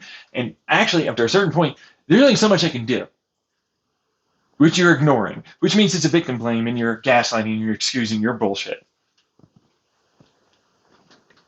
See what I mean? I was like, that's my case manager. I've had, wait for it, this 1 year alone, 4 case managers. This is going to be my 4th one. They gave me a new one. Not because I asked for it or anything, but because, no, I don't want to be a case manager. And I have no idea where it came from. Truthfully. It's the truth. But they've also had a lot of staff fired or let go or they just quit. One of them was my case manager. It's like, this apartment, huh? This apartment, I'll definitely be able to keep it. It's run through an SMI housing program. So it is actually housing. But because I'm seriously mentally ill, diagnosed, right? It's run by my insurance, which is the clinic that I go to. They are the manager property holders. I don't know what the fuck's going on with there, but it doesn't look great. I'm terrified. So it's like, camper van, camper van, camper van, camper van, camper van, camper van, camper van, camper van, camper van, camper van. Oh, God. Holy fucking shit. I'm going to be homeless again or some shit. I have to fucking live with them. I can't handle them. They now live in the town next to me. Yeah, they were in Vegas. They went and found an apartment over there. They were in Vegas for a while. They've been back and forth or whatever. They sold that. They're now here. That's right. They live here. They help me with toiletries. That's no income. They help me with dog food. That's not an income. You know what I mean? I can't get toiletries. Snaps doesn't pay for toiletries. I have Snaps. I have state insurance, sure, but still don't pay for that. Might give me a ride to an appointment because it's not in the town. You know what I mean? But it's like, guess what? All right, so I was homeless. That's 13. Right? I'm going back. I was living out of a RV in Mesa because no, you're so terrible. You can't be anywhere near your parents' house in Chandler. Oh, now you're allowed to, but you have to be in the RV. 15. 15. That's 15. That's number 15. Moves. That's a full 2 years. In 2 years, I had 15 times I moved. That's right, 15. Right? 15. Another year? How many times did I move? Because we moved from the Chandler and the RV thing to Eager. That was before the year was ended. 16 actual total. You had in 3 years, because that's just two. That's just two. In 2 years, 16 times I moved. Because mental health illness, abusive parents, and a terrible system.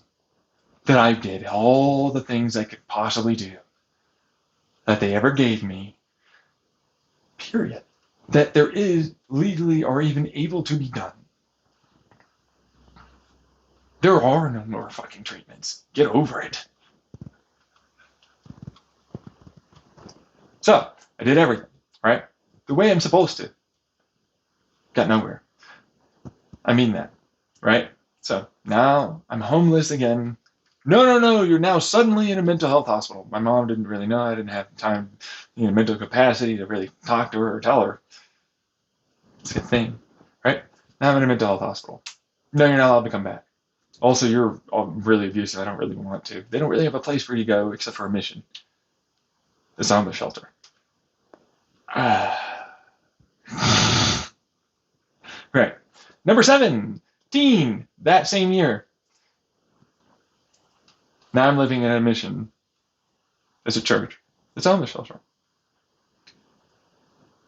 Oh, shockingly, it's not a great place, and there's a lot of corruption, and they treated this autistic guy really terribly, and this gay person really bad. It's your fault. You need to renounce your sin, blah, blah, blah. That's what the area is like.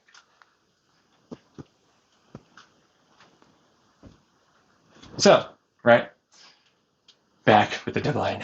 But she's like mostly in Vegas. Managed to get back. So that's 18 in 3 years. 18 times in 3 years.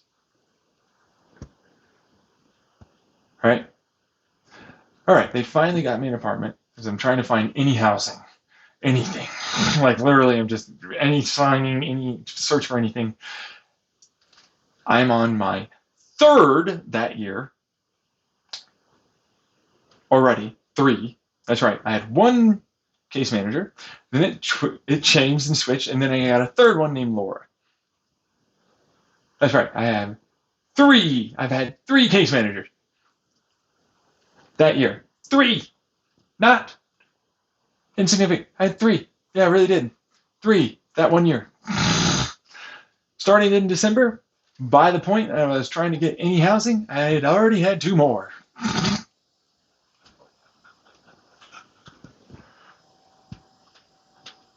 Yeah, right? Hold the fucking phone. Really? Yep, 3 already. I've already gone through, shockingly, because this is actually very shocking now that I've gone through this. It hasn't even been a full year with them, the clinic I'm with, right? 4 therapists. That's right, 4. Started with 1, they left to another place and got more money. Got another one, they eventually left, got more money, but also she was one of the ones that was like, you're too smart for therapy. Got another one, similar thing, but it was trying to be in person. But actually that turned into, oh, you're not doing enough work after you called me 4 or 5 times to try and get a fucking actual ride, you got your mom to ride you, whole thing, you still made the appointment, and oh, I'm only really asking for a little bit of help from you to reach out to my case manager, which I'm already going to do anyways, and I already have. Just to make sure that she's reminded. You're not doing it, you need to get out of this fucking appointment, that's number 2 appointment. That's number 3. Now I have a 4th one. 4, who's a in-training therapist. Number 19. They found me an apartment. I also happen to have a brand new case manager. Number 4 in the same year. Oh, by the way, the previous therapist, nope. And before that year's done, I have my 5th therapist. That's right, 5th therapist. I was like, man, I'll try one more time. Oh, fucking hell. Nope. They keep giving them notes and they write like very biased or very, you know what I mean? Because it's like it depends basically on how it is it's interpreted by my psychiatrist versus them. And then the word and verbiage and, you know, all of a sudden it's like, no, you're terrible like that. No, that's not what I meant. And didn't really go over very well. See what I mean? So it was like, well, I had the one psychiatrist during that who then left and I got a second one. Now I have a new psychiatrist. 2 so far. 19 moves in the span of 3 years. But if you really think about it, I was living somewhere. Okay? Called my parents' house first. If you really include that, I have had 20 in 3 years times I've been forced to move, relocate, put everything back together, put it in order, figure out what all this up in the air is going to mean at the end of it, sort it out and everything else. 20 times in 3 years. 20 damn times. 20. 20. I've had 4 case managers this year alone. 4. That's right. I started with the one that was at the end that changed over. With my last year, this year, that one left. I got a new one. That one left. I got a new one. That one left. Now we have this one that I just talked about. Psychiatrist, brand new. Right? Still there. Still happening. That's all. That's literally this. This is my life. You're like, no, it's been chaotic as fuck. There's no stability. And you've been fucking homeless multiple times. And you know what? That's not even getting into the fact that with your abusive parents and all the fucking systems and everything else, it's clear you can't work a job. There are no accommodations. There is no somewhat difficult. It's all difficult, completely impossible and absurd. And I can't do it. There's no jobs. There's no jobs for me. I can't function. Get the fuck out of here. There's no therapy I haven't already done. I was in therapy for almost a decade. I was in there for over 6 years. Before I ended up in a mental health hospital. My parents helped contribute to that.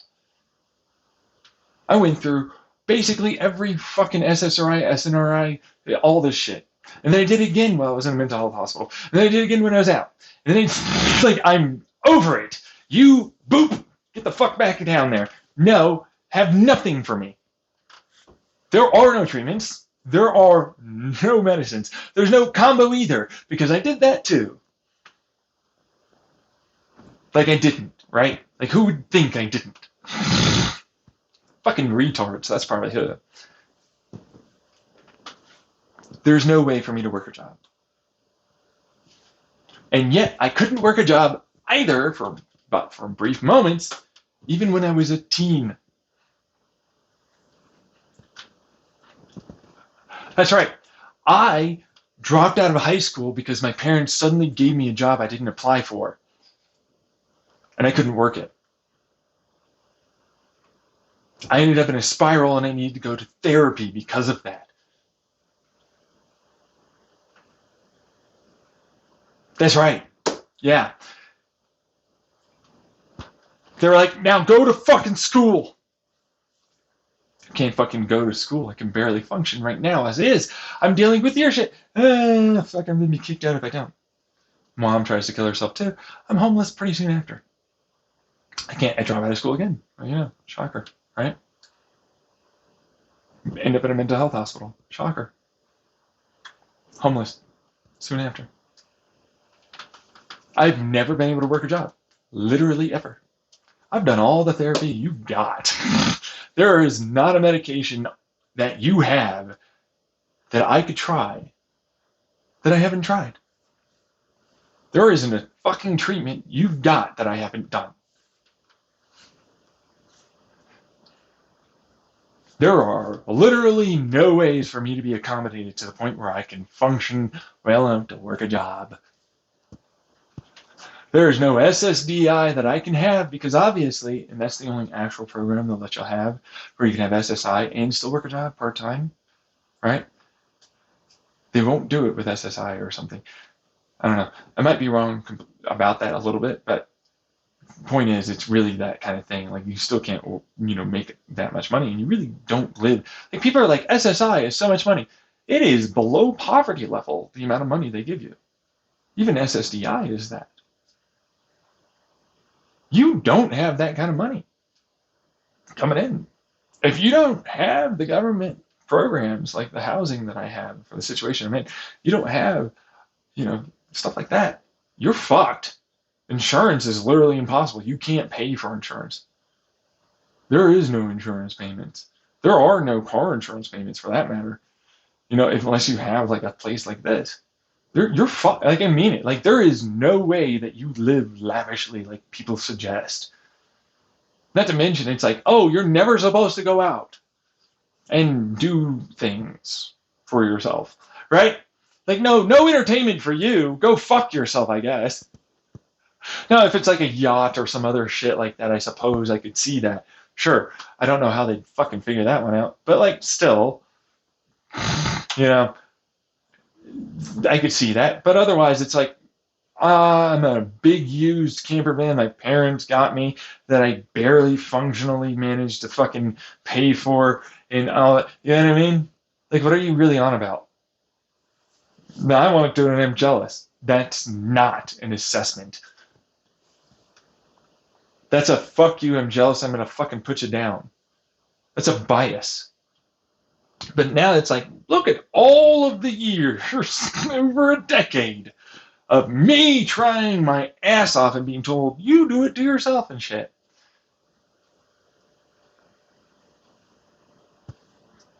You need to try harder. You may have not done this. Have you considered this thing that I want to see you do before I say you've already done it? Have you thought about all these other combinations that we cannot in any way because you did all of... There's no way. No! Get out of here. Absurd. Literal absurdity. That's absurd. And yet the government does it all the time. And so does society, all the creatives and institutions and corporations as well. I was disabled to the point where I needed SSI before I was even 18. I was never going to be able to work a job. I was never going to be able to pass fucking high school. I knew that. Going into high school, I was like, I need these credits I'll never fucking get because I literally never do that homework because I literally can't even go home without effectively disassociating just to survive the day.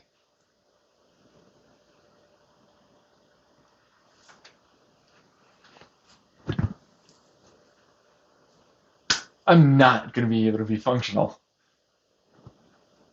I cannot work a job.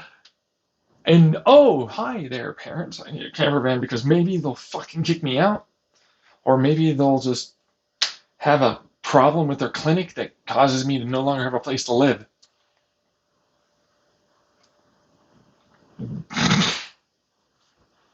I don't ever want to go back to you. Oh, by the way, you're expecting what of me now? And minimum wage at that. If you're disabled, you need to be paid more to be able to be functional in a society like that, isn't it? The case. But you're doing less work and it's more difficult for us. Okay, that makes sense. Oh, well, shocker, but you didn't like that.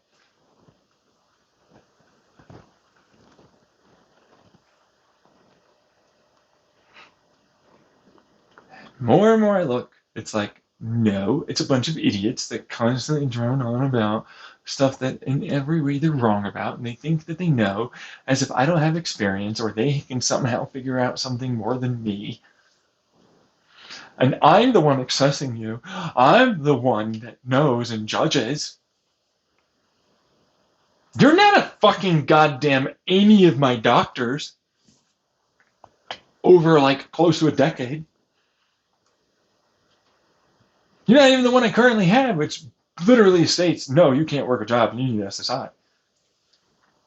You're not the lawyers as well, getting all that information saying that, pleading the case. You're not anything. What are you for? Except, come on, man. You know, by a bunch of things that know more than you, and you go, I guess no. That is literally what my parents do. You know what I mean? That is literally what they do. Like, no. Tell me more about how we should pay for what? An e-bike. And that's going to be safer. And it's going to cost you less money. Let's just go over that one. Wrong. This wrong. And so now it's a motorcycle, right? So this is all cheaper. But yeah, no, is it honestly any different in terms of safety? You were fine with me not even having a helmet, wearing an e-bike. Right? Not, well, wearing, but riding an e-bike, right? But here's me going, oh, well, I found a discount, like a little voucher that effectively helps me go to motorcycle school and have less insurance cost. It's cheap as fuck on fuel for what it's worth. Like, they all are, really. And yeah, no, sir, upfront cost is a little bit higher, but not that much higher, considering it's like $5,000 almost for a good e-bike that would fit me in my size.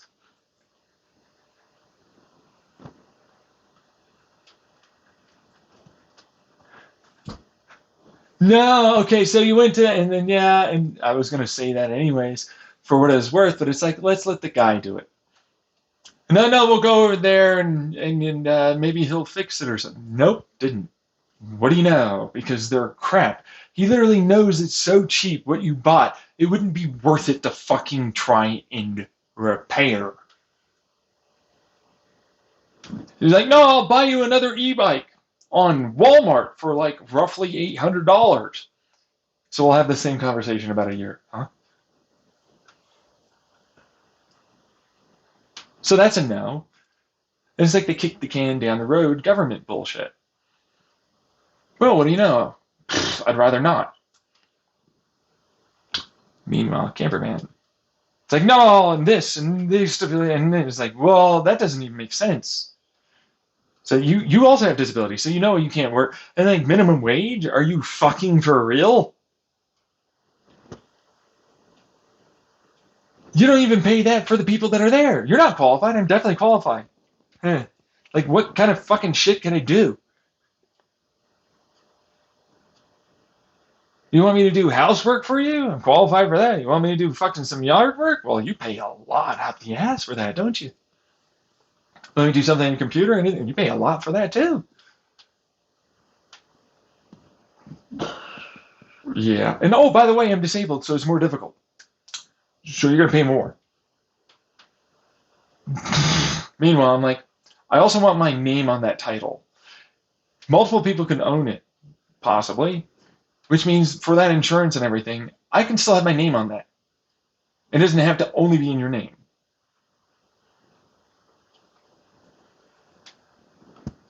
So it's like your power, which apparently is what you're going to go with, is being made to be resultively equalized, realistically. If I can have my name on the title, I also own this thing. Not to mention, we're going to be realistic about the amount of work I could really do.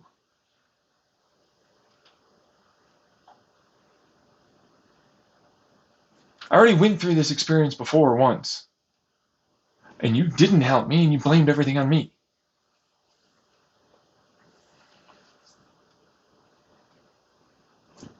That's what that is. I'm already working on SSI. I can't do anymore. That's up to my lawyers and some other bullshit that apparently just doesn't want to take into account all of this that literally states there's no fucking way. Are you kidding me? Who assessed this douche? Yeah, fuck this fucking amazing guy. Who assessed it? Who's the douche fuck that fucking assessed this amazing dude? The fuck is this? Yeah, fuck you. Whoever did that, fuck you. You should die. Fuck you. This guy has like literally done all the things, all the right things. You can't do more things. Why are you stating he can't get on SSI? Why would you have him try that hard? He's got so many mental health diagnoses that basically necessitate him being on SSI. He's SMI, seriously mentally ill. Well, some might. No! Most of them, and we're talking majority-wise, real most here, cannot work a job ever. It's effectively a literal, actual fucking diagnosis of you are disabled. Why would you assume that that would be something that he could do then? And it's like, because I am a decently well-spoken person that seems intelligent. And I'm a guy. I'm a male. It's his fault. You want to know the case manager that said that and did the victim blaming on me? She was female. You bring it on yourself. I'm a male.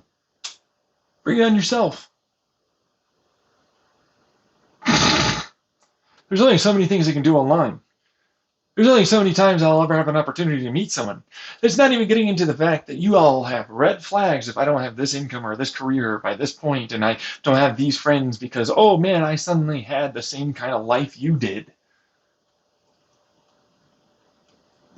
But, oh, by the way, you're in a massive conservative area. That's Republican as fuck. No! Fuck you! That's victim blaming. That's gaslighting. That's all the things. That's my case manager. That's my clinic. My clinic is this.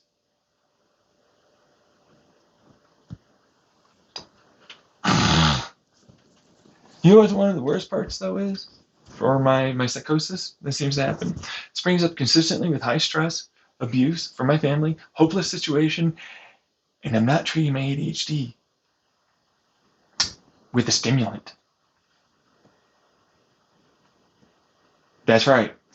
It's kind of the reverse paradoxical. Instead of an overactive dopamine, it's so unreactive, is what I believe it is, that I started getting from my PTSD, my stress, all the things, like I can't go to therapy, I can't, you know what I mean? I then had psychosis. I had a psychotic break. It's abusive douche fucks like my family, my mother. It's not having the ability to stimulate myself to such a degree that it's so unreactive, it started acting like I have schizophrenia or a psychosis bipolar. It's a depressive so deep that I went into psychosis. And it's exacerbated by a literal break of sanity from a literal, I feel like I'm about to die, everything's wrong, PTSD, I'm in a massive situation, everything's going to get worse. And everything in my life has told me it will, and I've been right every fucking time. And what do you know? I'm homeless again, I'm gonna fucking, what do you know? I had a break. It's PTSD. So it's like, no, you're on an ADHD stimulant, and that would not work for... Paradoxically, it seems to help. Paradoxically, it's helping. Paradoxically. Now, I also go into off-label use for a Viagra, sildenafil. Now I'm on Cialis, tadalafil. And it's like, what is that? It's like, they're vasodilators, right? But they stimulate, and there's literature on this too. So, hold your horses. Oxytocin. They release oxytocin in our blood, in our brain. Something that emotional neglect and abuse from a family, along with mental trauma, abuse, and neglect, happens to be lacking severely.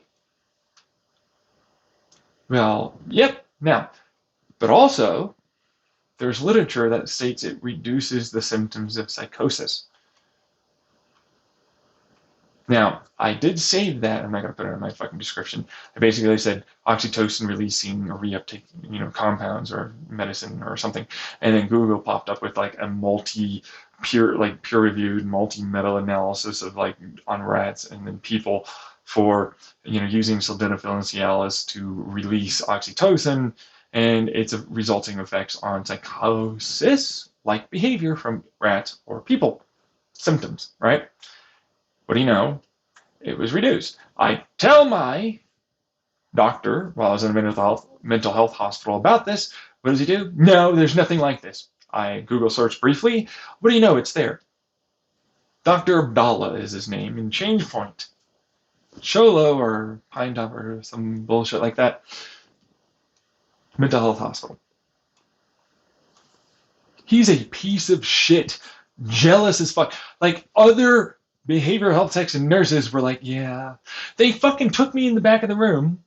3 nurses, female nurses, pulled my pants down and fucking shot me up with Haldol. I get out. Yeah, no, it's really only supposed to go in your arm. I'm not resisting.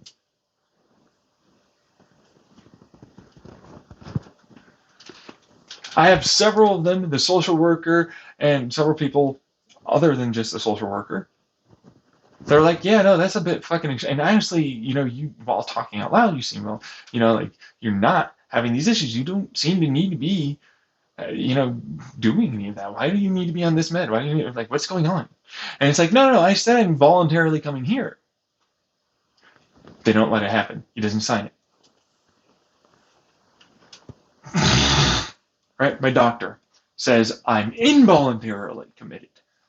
No. I even stated at the hospital, they got my fucking height, my weight, my eye color, my hair color wrong on the fucking documents that they said that's me. But other than that, it's like, well, they got the rest of it correct. Right? Still, I'm in psychosis, whatever. But it's like, no, I voluntarily go. It's not written down. I was like, no, I'm going to challenge you because I've been on this med, I've been on that med, I've been in these meds, I've been in this med, I've been in that. I say it all, right? It's like, what do you got? Like, I know for a fact I've been wanting to try this anyways. And it reduces symptoms of psychosis. No. You need to be on the literal first generation, one of the worst side effects, injectable antipsychotic there is. After I challenge him and I'm like, hey, can you please just listen to me as your patient? I'm not even the only one. There's a whole over with him side of behavioral health techs, and then there's this fucking side over here. I'm not even kidding. Along with the other patients that are in there, because I'm in there that long. Some of them even showed up twice, like in the amount of time I was there. I'm doing a comedy bit and make someone laugh. They're having a great time, right? You can't fucking do any more comedy. There are some people, Republicans, that I'm shitting on. Right, Kathy? You? Kathy, she's one of the behavioral health techs. No. It's the other patients. None of the patients complained. I know that for a fact. I asked them. Well, some of the... And I told her that straight, right to her face. Like, boom, like that. Meanwhile, the only real one that seemed to have an issue was her ass. I'm talking to some of the other behavioral health techs. Some of them are going to college. Wants to be a marine biologist. You know what? I'm like, here's some of my engine ideas. Yeah, that would work. That's really amazing. I have a mechanical engineer in college that says that's really cool and amazing. You should, people might take that. Now I say this online. No, no, that's insane. There's no way that well, how would they? And then oh, so that's the thing. They can listen like that. Yeah. Meanwhile, I talked to another person named Nick. He's a behavioral type nurse or something like that. He's saying, well, it's just variable valve timing that you're talking about. Well, it's from one single camshaft, which means lighten the load. It's also got 3 different durations, like the lobes up, distance, and it's also got lift changes. They don't have that. Did you not see that? No, it's not that big of a deal. I don't see it. He just blows off. Like doesn't even understand actually how impressive that is. This is just 3 sections, low, medium, high, and then for each one of them, it's just like, well, top, bottom, and left and right can now be for various, timing for your V8 cylinders, right? Well, I got variable valve duration, timing, and lift. You didn't see how impressive that actually is. Even I know it is. But no, I am grandiose in my thinking. He thinks he's the smartest person. Yes, you've never said that about something you've done very well at, and you know.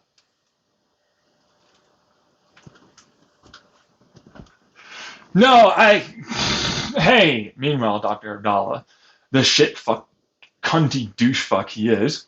No, you're grandiose. Meanwhile, everybody I talk to later on, he's insanely intelligent and smart. Again, many of them on my side about many of my perspectives. Not just patients, but also the doctors and nurses. And social workers. And more. Even the prosecutor, because I'm going to be placed on court-ordered treatment. The prosecutor for the argument of me being on court-ordered treatment is like, yeah, I don't see why you didn't win. Why would you be on court-ordered treatment?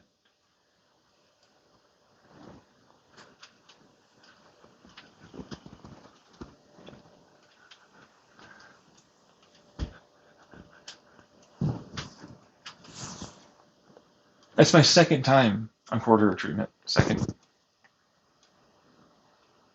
I try and appeal it. Yeah, you don't have a case. The lawyer doesn't even, it's like as if I have money. So it's whatever court, appointed lawyer could really be.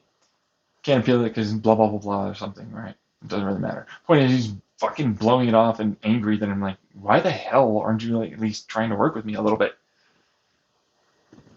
Right? Whole thing. This is my 2nd time. It's like, I'm forced. I want to get out of there as fast as possible because I'm forced to be on a medication that's insane. Like, actually insane. It makes no sense to be on that medication. Haldol is really hardcore antipsychotic and injectable at that. That's actually insane. Like I've been on the injectables, been on multiples, the atypicals and the regular 1st and 2nd. No, it doesn't work, obviously. What do you know? Just take your meds, called your ADHD stimulants, and what do you know? You're not in psychosis. Don't be in a abusive, traumatic, terrible environment. What do you know? You're not in psychosis. Meanwhile, I tell them that, no. It could be both. No. You have schizoaffective and bipolar and you're borderline and all the way with ADHD, all this stuff. Anything other than maybe it's this PTSD that's really seeming to cause these issues with, as I've obviously been observing, my own fucking situation, living through it, because there's no possible way to do that, apparently. What? I haven't gone through multiple fucking goddamn different therapies, outpatient therapy and group patient therapies, passed with a little certificate that says I passed. Even my own therapist is like, I don't know what I'm needed here for anymore. Multiple times. Several of them later on going, you're too fucking smart. Why are you in therapy? I don't know how to help you. You're doing everything I would tell you to do.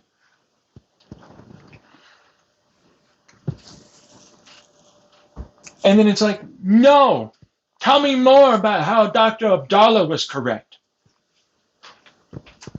Tell me more about how this douche fucky fuck faces of various dumb behavioral health techs and nurses and more were correct.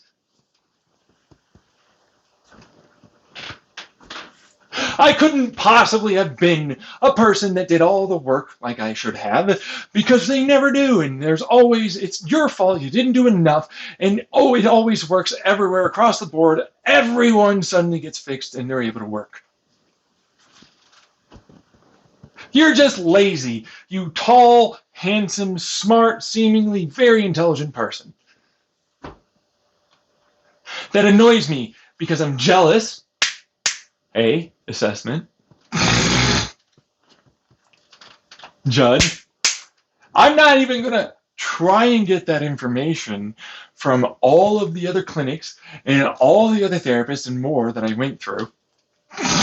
I'm just going to say no, and you're wrong, and I'm right. I am the doctor, and I am the psychiatrist, and I know better than you. I am bigger, smarter, and all the things better. I don't say that you don't have more knowledge about this. Dude, I've just been doing this, obviously, Abdallah fuckface. Why don't you take it into account, you little retard douche fuck? You listen to the other patients, ass fuck. Huh? You're in psychosis glandulosa. Fuck you! Fuck you. Fuck you, fuck you, fuck you, Dr. Abdallah. Meanwhile, all of those fucking patients that were in there literally hated Dr. Abdallah. I wouldn't even, before I even got there, they were already telling me about how shitty he is. Meanwhile, I was there for so long, I literally fucking had bunches of people as a group on my side versus this, the big status quo authority. Not even a joke. That's a real truth. I'm like charming and able to make people laugh. I'm definitely able to approach, but then of course you can clearly tell when I have those moments. I'm triggered. I'm fucking walking back and forth. I'm fucking doing my shit. That's literally me ranting and raving and having an issue. Because I'm in a fucking mental health hospital. That would make total sense. Are you fucking kidding me? But oh no, you can work a job. You can work a job. You can work a job somehow. Every fucking one of those people at that Change Point fucking mental health hospital inpatient can die and I'd be happier.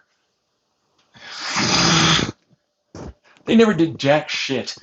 I was helping one of the behavioral health techs with their fucking own marital issues. This bitch was like, he doesn't do this laundry, this, and that. And I'm like, well, have you thought about this? And maybe if you explained it like this. Oh, actually, that's really good. That's helpful. Thank you. And that's true. You should, that's actually, that is basically what we'd be. And I'm like, wow, what do you know? I already know what you're going to talk about. Like, multiple patients hear me do this. They're like, I don't want to fucking ever do group therapy with you anymore. Because, like, he'll just fucking take it over and run it. Like, as if I'm the one doing it. Literally that. Still the patient. Still in the scrubs. Still with the sticky socks. Still with the little, flip-flops. That's a whole other thing, but, like, at one point or another, I stopped my foot down. I was just trying to get some exercise because there's really nothing to do, and it's a really small place. And that must have damaged one of my tendons in my foot. And then it swelled up like a balloon by the time I woke up the next day. And it's like, no, here's some Tylenol or ibuprofen or something, right? And give me some like this steroid stuff, trying to have the swelling go down. I couldn't walk. But it's like, no, this wheelchair later on, because it happened a second time, I was just kind of like doing squats in my fucking, or again, nothing to really fucking do. After a certain point, like there's really nothing you can do, like walking and like looking at a screen that's not doing anything. You know what I mean? Like, you've got nothing to fucking do past the point. So it's like, all right, well, I want to try and burn off some energy and go to fucking bed, right? Wake up, oh my god, my entire foot's fucking. They're like, no, no, no, she needs this. Who's she? This is the doctor. Because, like, seriously, who they were suggesting this for didn't exist.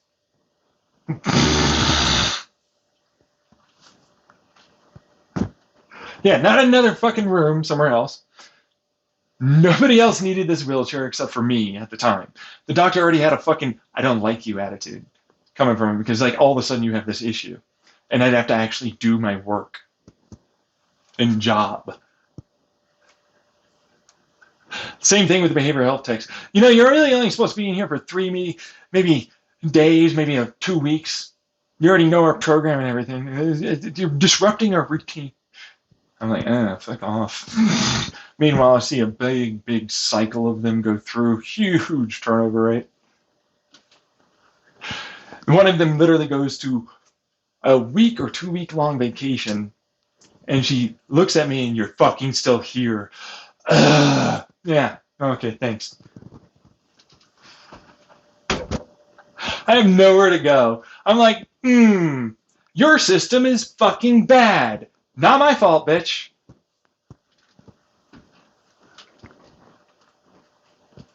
Not my fault, right? But it's like, yeah. I want to get out of there as fast as possible because they're forcing me to take medicine that I've already been on that I know doesn't do anything except make me worse. It just takes this time. I was homeless because I was on an antipsychotic. It's not even a joke.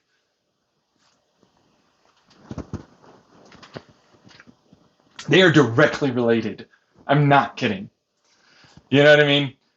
It's the worst thing. So it's like, to put it in perspective for me, because I went to a psychiatrist before I was ever homeless, right? I was in my therapy with Ernest Ford, right? For a good solid almost 6 years, right? I went on an atypical antipsychotic, and that started the problems I ended up having later. What helped them was cannabis for a while, until my mother and father got so angry and spiteful, petty. They were arguing. They were constantly shitting on me and trying to abuse me and manipulate me. No help. My therapist isn't going to suddenly make it happen. You know what I mean? And truthfully, it's like, why would she do this? Why did it's like, well, and eventually the gaslighting started to occur with him too. Where it's like, dude, I really have no way of lunging from this. I'm already trying to kind of do some of this. Not to mention, you're kind of blaming me when it's like I'm doing all the things you told me to do. And my mother's just going after me. After a point, I could tell it was like, I just want to tell you your mom's the problem. Along with your father and your family. I could tell. Like, it almost slipped out in multiple ways, and then there were subtle hints the entire time. So, like, it's not like, man, I'm just thinking this. It's like, no, it's pretty much what that was. But that started it. That's literally what started it. It was like, oh, you know, I started having all these psychosis-like symptoms, and then cannabis helped for a bit, but eventually it got to such a degree, my PTSD overwhelmed me, and in fact, I stopped taking my medicine for my ADHD. I had not enough dopamine, and I was traumatized and abused the entire time, and eventually my PTSD and psychosis rears its ugly damn head, and it literally is textbook every fucking time. I'm not even kidding. It is a literal pattern every fucking time. It's not just that one. I had it again later, and then I had it again later, and then I had it again later, and then I had it again the final time, and now I live here. It's nothing to do with the cannabis. It's everything to do with the abusive bullshit and not treating my ADHD. I need stimulation. I need dopamine. It's the very opposite. The antithesis. I have so little dopamine, I get psychosis. Along when I have a bunch of stress and abuse and trauma start happening. Next thing you know, I'm in psychosis. It happens clearly, evidently, every fucking time. There's no, man, I took cannabis and suddenly I'm in psychosis, even after like months of use, continuously. There's no, even after months of microdosing or big multiple doses of trips for hallucinogens, psychedelics, no psychosis. Abuse comes in, no dopamine. What do you know? Psychosis. Every fucking time. There's no, man, I'm taking all the drugs and all of a sudden I'm in. No. Sure, I have some ideas that are a little out there or perspectives. Sure, maybe. But are they? Everything's confirmed that that's exactly what's going on in terms of how they can spy, ultimately, the techniques, the science, the physics, and more. If anything, it literally says, I am insanely smart, Abdallah. That instead of being grandiose, it's like, oh, fuck you. I'm that smart. I make you look like a dummy dumb, even if you were 130 as an IQ. Like, seriously. Which is like, no wonder why they might not assess you as somebody that has a disability. And it's like, right? And you're a tall guy, well spoken, that is handsome too, right?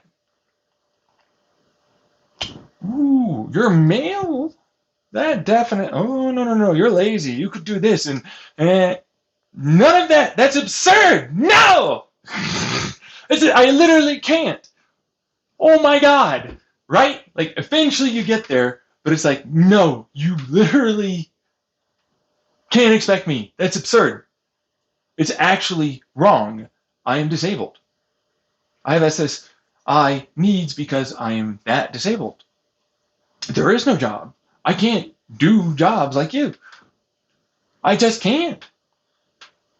But it's like, no, because I don't have the arm that's missing, or legs that are gone, or half a torso, or whatever the fuck you need, physically, visibly, you'll disagree for a while until it's like, look, what about all this?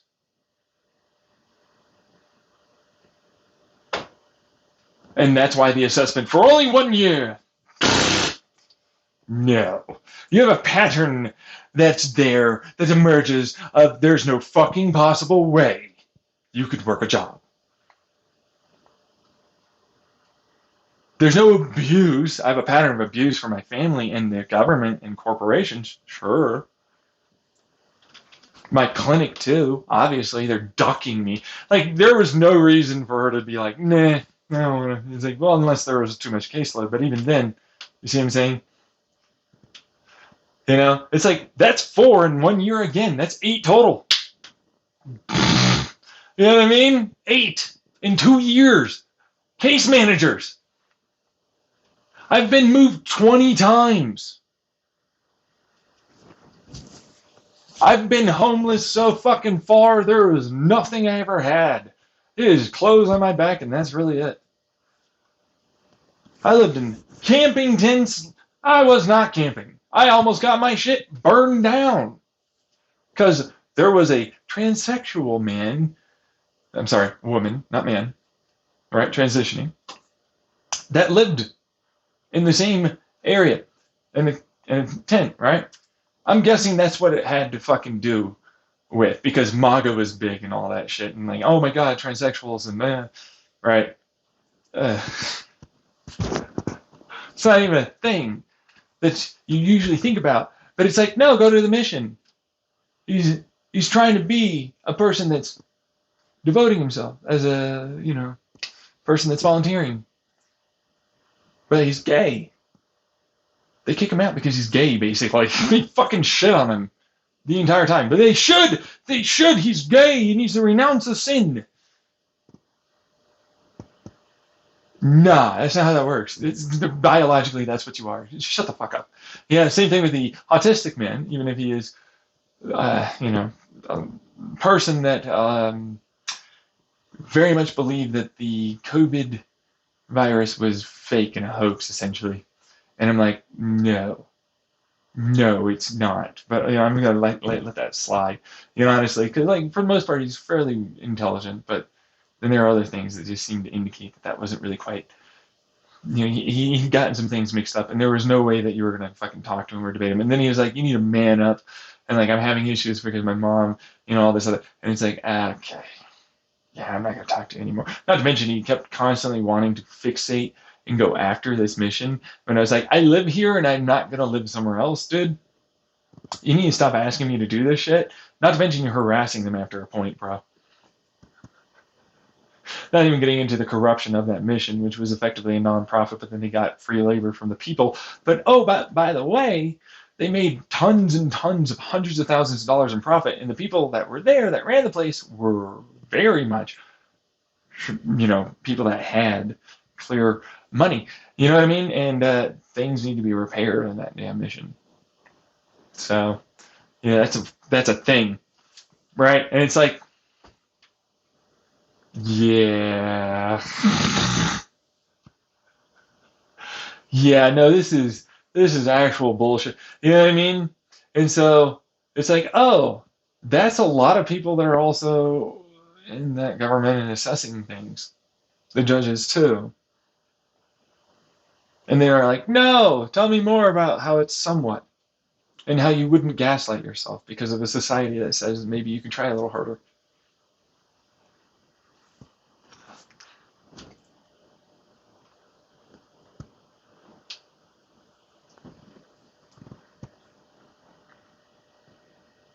I don't like it, obviously. I clearly don't. I know that it's broken as a system. I know I'm going to have to constantly keep fighting. I'm not going to stop. And I need SSI, right? I need it this next time. Like, for real. I do. Like, I needed it the first fucking time. You know what I mean? But it's like, this apartment looks shady as fuck. Like, not the people that run it, but it's like, in terms of the future possibility of me being able to live here. I'm not breaking anything. I'm not fucking doing any of that. Nothing's run down, whatever, right? That, right? But man, I don't know if it'll be something that's still here. I don't know if the people will still be here. The people that run the clinic, not the people in the clinic itself. The company that actually owns that clinic and runs and says what they do and can even let them go and fire them and everything, have been doing that so much. I used to have the ability to go to group therapy. That was a thing, right? No, it's not a thing anymore. No more group therapy. It's not a thing. Used to be every Thursday. Nope, not a thing. I've gone through 8 case managers. I've gone through all of the therapists they could really do. I've done 2 psychiatrists. You know what I mean? The person who originally managed this area, the people that own it, right? The apartment that's a part of the housing program I'm in, left, and there's a new person. It's been 2 years. I got a brand new one.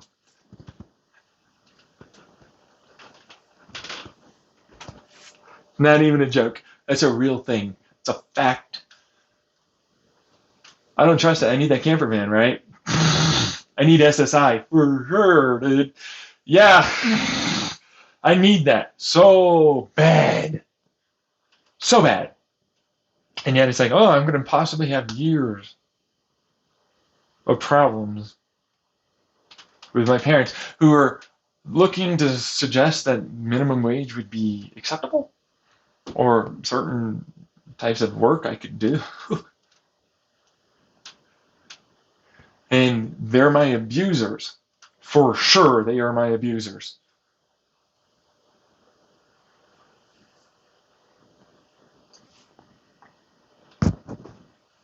Not like my grandpa is suddenly better. There's no extended family I have, and certainly not really any friends.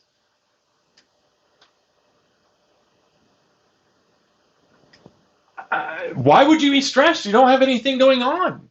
You have no idea how much I have going on.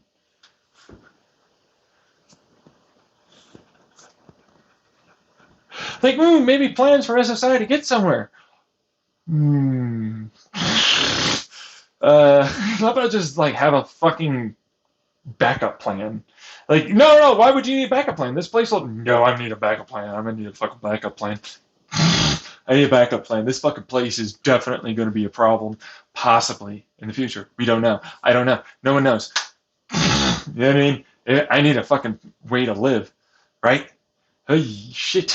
Maybe make it between different homeless shelters or something. Keep SSI going. You know what I mean? Right? Fuck, like, internet, I guess. I have affordable connectivity, Lifeline, right? The program. That's what gives me internet. But there ain't no satellite internet for that. And cell data is very limited. Frontier gives me an unlimited data, even if it's incredibly slow and it really wouldn't be that much that you could use, right?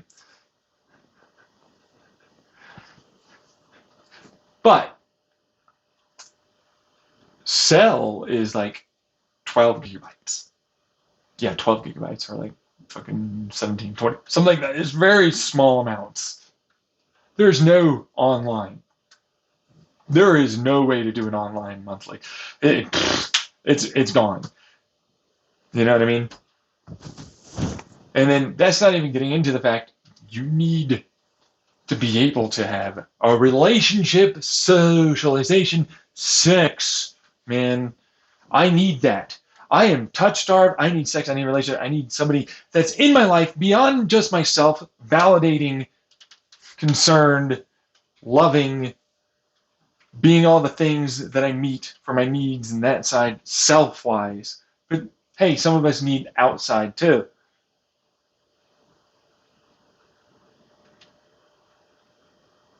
Fuck you. That's a necessity. That's a need. I don't have that. The only way I'm getting that is if I have SSI. Cameraman ain't gonna really fucking just magic that shit up. You know what I mean? Like, man, a campervan. Where am I gonna go? Right? Where am I going? Nowhere, really. Not to mention, what happens when you need to repair anything? Exactly that problem, too. What happened to toiletries? I don't know. Guess I'm fucked. You know what I mean? Guess I'm fucked. Because that's the truth. I am. There is no safety here. It's not safe. There is no at all moving forward anything that's a certain or safe. There is nothing safe here. You have safety. No, I have no safety. I have the opposite of safety. I have everything just as uncertain as it's always been, up in the air as it's always been, and chaotic as it's always been. I have nothing. Nothing of my needs really met. None of them. Like, yeah, you eat food. Yeah, okay. Yeah, you need a little bit more than food, though. And truthfully, you can't really afford the diet you really need, which would be more plant-based and vegetarian, because, like, geez, that's expensive. Yeah. Oh, fuck your toiletries. Uh-huh. And laundry. Oh, fuck. You can't do that. You have to go to your fucking abusive parents to get that done. Hey, what about like blah, blah, blah, blah, blah. That's probably them. My dog food, that's parents. At least they got, this wonderful machine, right? And it's like, yeah, no, they help pay for that. Oh, gosh.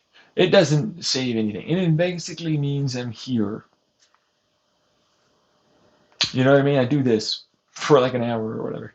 You know what I mean? Like, I don't have any friends. I don't have any socialization. None of that's going to happen.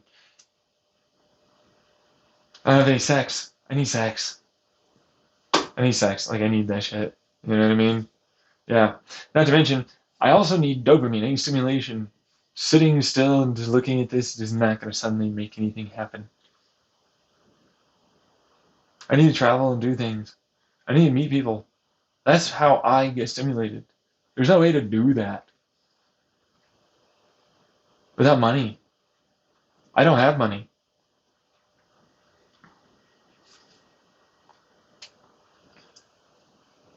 So then it's like, oh, a camper van. It's like, who's going to pay for the camping supplies? Parents. Who's going to pay for the gas? Parents. Who's going to pay for the insurance? Parents. It's going to continue paying for your toiletries? Parents. Laundry? Parents. What if you want money to maybe go socialize? Parents. Big walking red flag.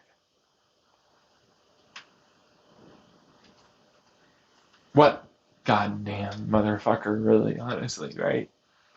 No, I mean that. I've yet to find anyone on Tinder. Nobody ever fucking, like, be genuine and honest. Fucking, apparently, not a good thing, right?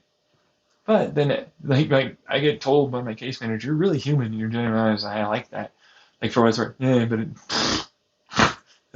yeah, that big walking red flag, too. I can't get anywhere with anyone. You know what I mean? And polyfidelity, which means like, no, instead of wanting to cheat on you, I like to, well, I'm a person that falls in love with multiple people at once and likes to be with them like continuously, exclusively. Right? Like that's been me since I was in elementary. I'd have crushes on multiple girls than in college women, right? At once. There wasn't like a little, it's the same. It's the same feeling at once. All of them at once. Never fucking crossed my mind that maybe you're polyamorous or polyfidelity. Never crossed my mind. Like, you don't, granted, I don't talk to anyone, right? There's no friends there. So, but if somebody were to hear that back then, they'd be like, you don't, like me talking, and they say, like, oh, I'm only really ever with one person. You don't, one? You don't like go with multiple at once? No, no, I don't. Oh, I see. I see. Huh. That's Is anybody else? No, I don't do that. Yeah, I actually get that. Yeah. No, I'm definitely not that way. Yeah.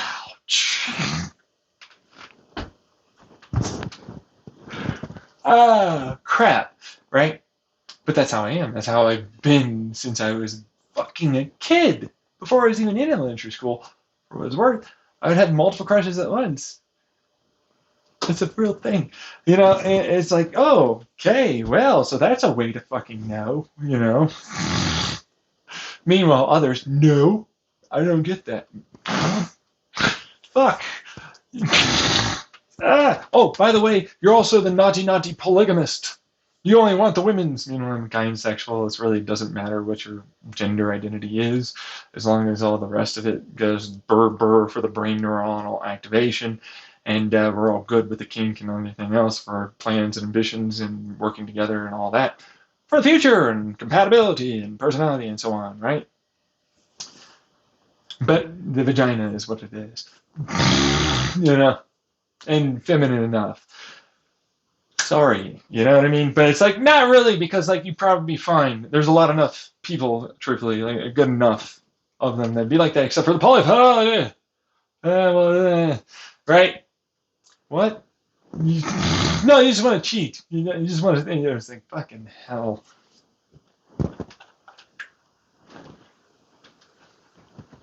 And then it's like, you're very intelligent. Extraordinarily intelligent. You.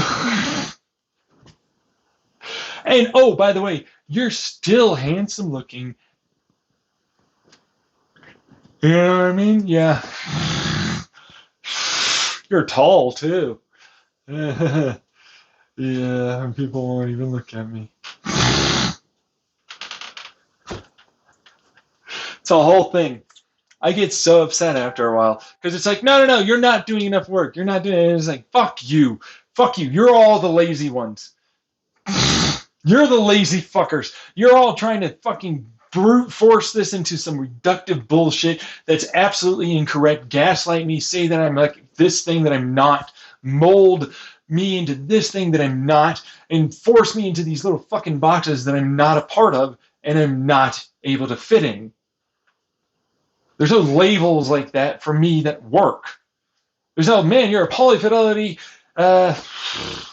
this type of dominant owner guy that likes, multiple, who gives a shit what your gender is, but like this is for sure, like the general scope of like, physical appearance as far as that works. I don't give a fuck what I have to call you. Your pronouns are your pronouns. Right? And I don't care if you make more money, or if you're smarter than me, or if you make less, or you're dumber. That doesn't matter. But boy, does it matter for them. And it's like, traditional is not what I am. I'm a liberal feminist. No, you're not.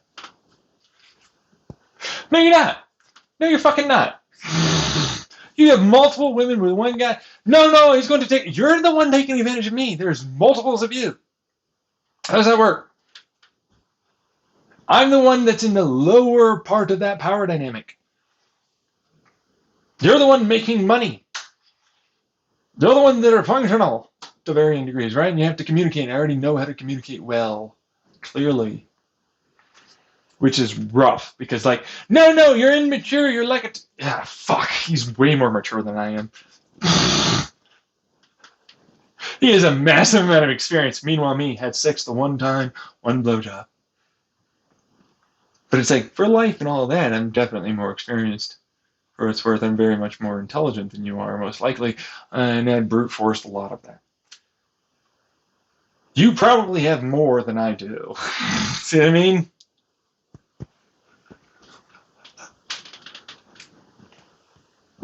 And it's like, wham! Sit down. Sit down.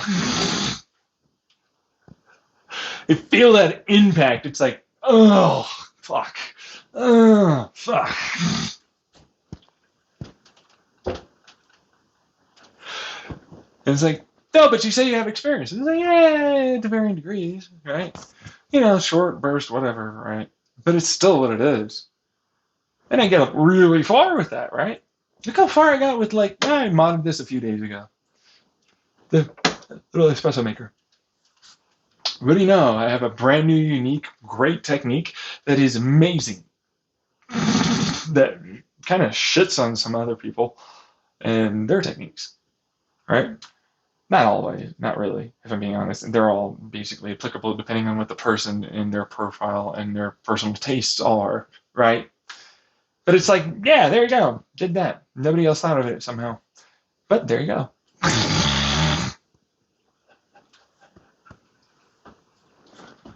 And what do you know? There's no way there's a jealous fucking group of fucking hackers in the background. As I put my username out there, my handles, said and made arguments for various things. There's no vigilante possibility. I will make an argument and defend and enable myself to do this against these people. And he is the bad guy. Meanwhile, I'm like, what the fuck? I'm not doing anything but making good arguments. They're logical, well-founded. They'll stand up time and time again. You can peer review those all you want. They're still good. It doesn't matter what your feelings are, emotions. It doesn't change that physics will still be the physics that they are. It's what it is. Your human makeup of your brain is still the makeup of the brain. The way the animal inside that gets changed by the data set and the various allowed thinking, allowed seen observations and more doesn't change the thing inside. You're autistic. You're gay. Deal with it. There's no sin that's going to get fucking removed, douche fucks.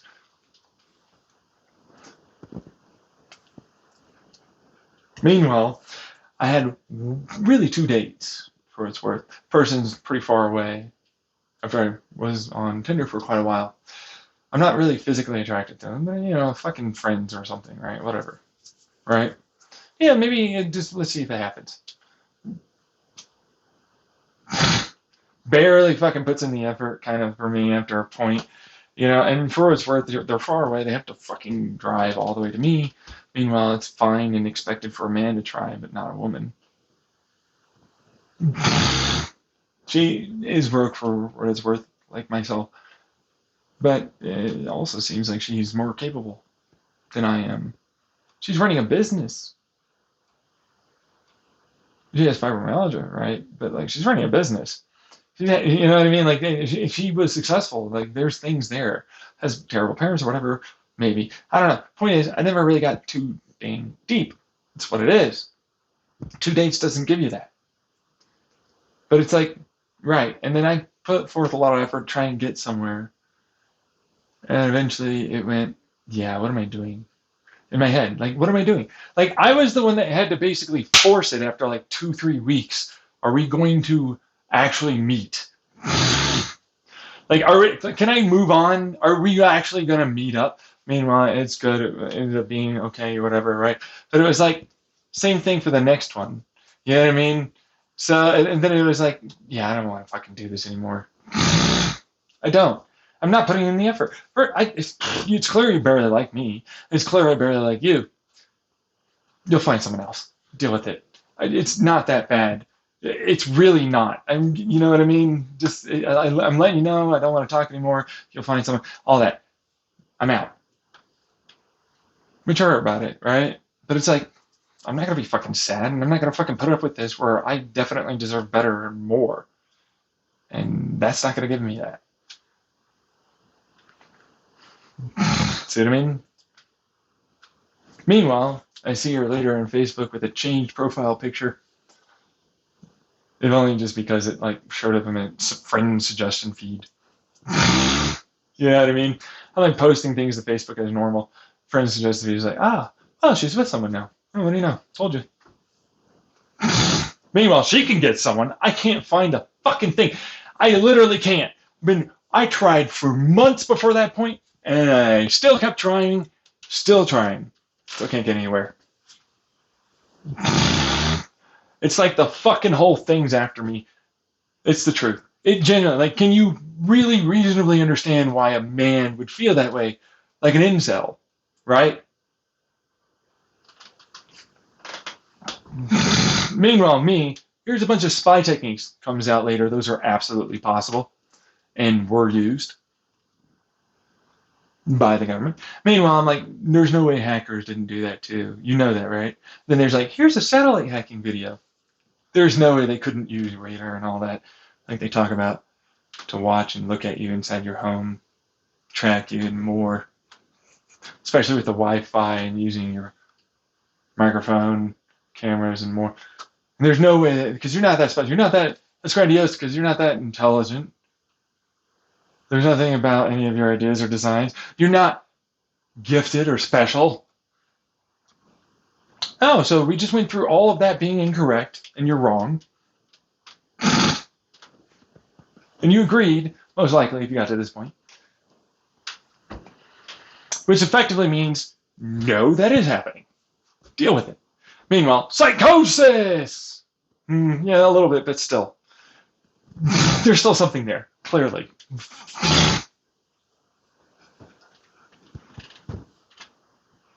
Everything up in the air. Can't get my shit met. There's no way that a town and everything that had this incident that led me to going to the mental health hospital and having all these other things because I'm posting online, but we don't like your kind here. Nobody here tries to be an influencer. You.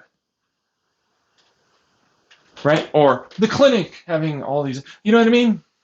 Like, yeah, maybe a little bit of that, a little bit. But it's like when there's a little bit of all these things, what happens? Suddenly it matters. Like, yeah, a few hackers, and it's like, no, I don't think you get it.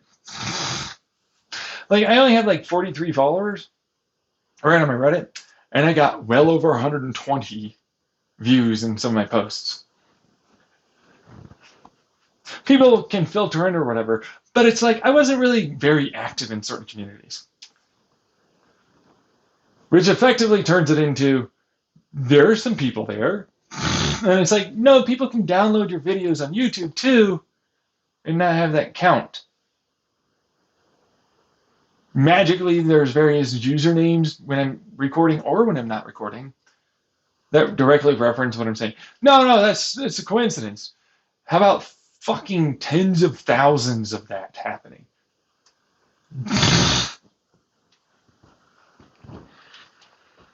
then that would not be a coincidence. That's impossible. Especially with like posts that show up very soon after that directly try and talk to you. See? Right? Because that's a thing that happened in various like 4chan random, they'll show up for a brief period of time and then they're gone. All right? But no, they could never. It's like they're hacking. No government could possibly. There's not a fucking possible. I mean, you're being investigated and assessed by SSI. But if there were some just dick fucks that were really mean inside of that, what about, others that have connections? Because, of course, there's no way, there's no nepotism, there's no connections of law enforcement to investigators and agencies, right? Or hackers that got caught and have various known ties to things, and maybe I got caught in that, right? Kochava doesn't have a massive data scraping. There's no such thing as Titan. They couldn't compile and cross-reference many different amounts of informations and know you and this and that and all that and fuck with me and others. So obviously that's possible. And you'd have to do a little bit of investigation to look into it. Now, if I've said multiple times throughout my YouTube channel, and even why I'm not, in psychosis and all that, right? What if somebody did do that and they were able to find some of that? What if they're, instead of being a skeptic, like, no, they were not listening back in Chandler. What if they were able to get that information? And it came out that it did predict all these things and they said this stuff, but then I said I'm forcing it to happen, and then it happened. Years in advance. Many multiples of time. Every second of every day, basically. Or, quite a few moments throughout any given day. Which essentially means I could see it. And we were talking back and forth many times. What would happen? Well, instead of it being predictive and cold calling that you don't see them, there's no information coming in, you're not directly in any way involved. You certainly don't know what they look like or what they sound like or any of that, but then you say that, oh yes, no, I did. Socials, faces, birthdays, names, addresses. And they were right, shockingly. Or is that shocking after a point? Would they stick around, hackers, government, and corporations? Well, yeah. Would they want it to come out that there's somebody like this? I doubt it. You got it. Simple. Easy. Finger pistols and all that. With the little snappy fingers. No way! Meanwhile, obviously, it's happening. And it's ruined my entire life. I have a massive amount of people that have abused their power. It is in every way able to be substantiated. There are massive conspiracies here, clearly going on. I'm involved. My life's gotten fucking fucked. I have pain. I have suffering. I have been through the ringer. I've been homeless. You owe me a lot, and I can't even get you to say I'm disabled. There's no way the government's not involved in multiples around the world. As if America doesn't have that going on. Oh, please. Or others, too.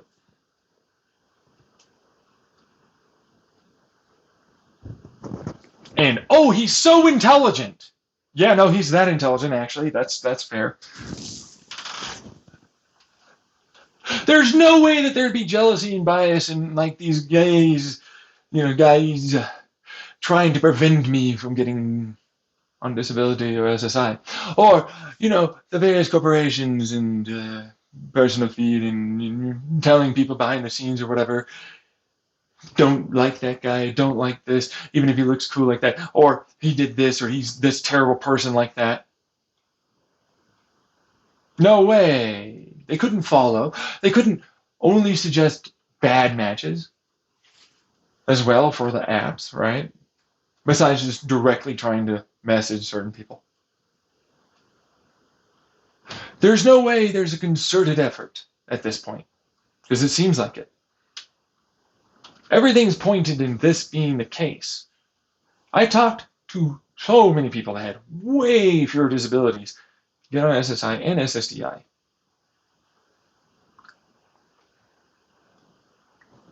My mom's one.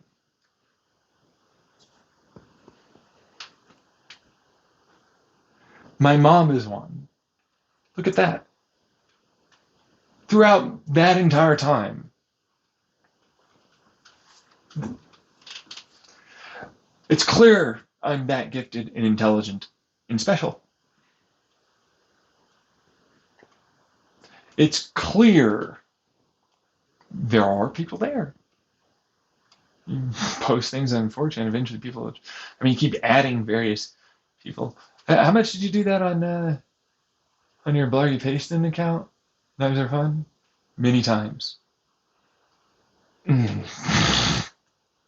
Shit. Meanwhile, random photos would appear in my phone. I didn't download. Yeah, I mean, whatever, right? But still, it's like, yeah, they could do way more than that.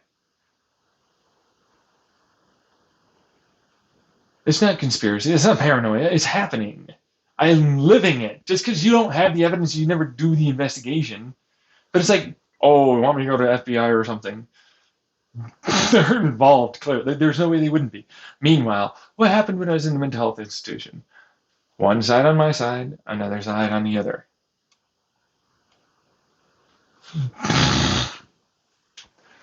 Who wants to bet that there's multiple versions of that? I even tweeted it out. There's a bully. Oh, they go too far. Blah, blah, blah, blah, blah, blah. Actually, I like this guy. He's right. Oh, I have to defend. Oh, no, we're going to have to. Oh, fuck. That's on your Twitter. That's correct. It is, indeed. Yeah, I am a person that tweeted that. That's basic bitch human psychology. It's easy. It's not hard to figure that part out. Meanwhile, I don't have any evidence of that. But then it's like, do I need it the same way that others do? I mean, you can go get it. But do I need it the same way? You know what I mean? Clearly I can talk. Clearly I know you're there. Clearly I know you're listening when you're not, when we're connected in whatever mind thing or whatever else, right? But you have to get that evidence to really believe me. I don't want you to just believe me. Although, regardless, I'm still so smart and I can definitely understand some of this shit that's going on. Is it that fanciful? Is it that grandiose? Comes out later, many different studies that I thought about. Maybe this could be a thing. Constantly keep coming out. Yep, you were correct. That is a thing that happens, and that is how that works, and that is the same percentage, and those are the same. Now, granted, I said them out loud back in Chandler.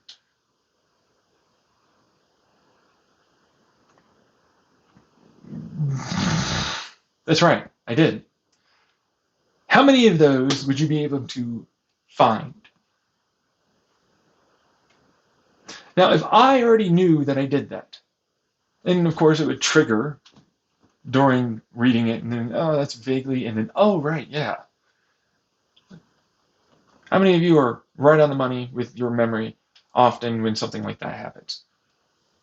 Don't, dude, it's false. Fucking, we'd have to look and find it legitimate and credible. And what if it was? All the little spy things you said couldn't be done? Wake up, bitch. They are being done. They got declassified as being a thing they could do.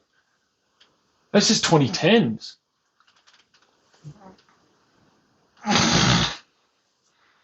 Okay, fine, so they could do it. Which essentially turns it into, you're a lying piece of shit or you're not knowledgeable enough.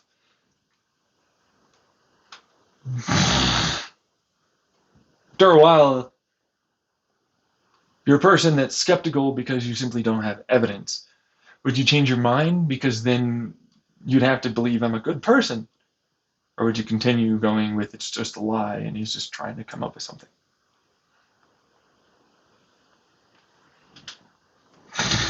It essentially turns it into, why is there a split all of a sudden? Those that have information and figured out that information and knew that could be done, and actually there's enough peer review of logic and understanding processes, inductive reasoning here, that says it's for sure going on.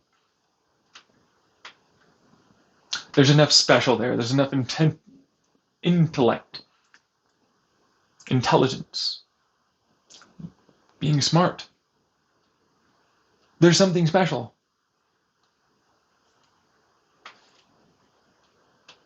That suggests that it could be a thing. You can't get around that.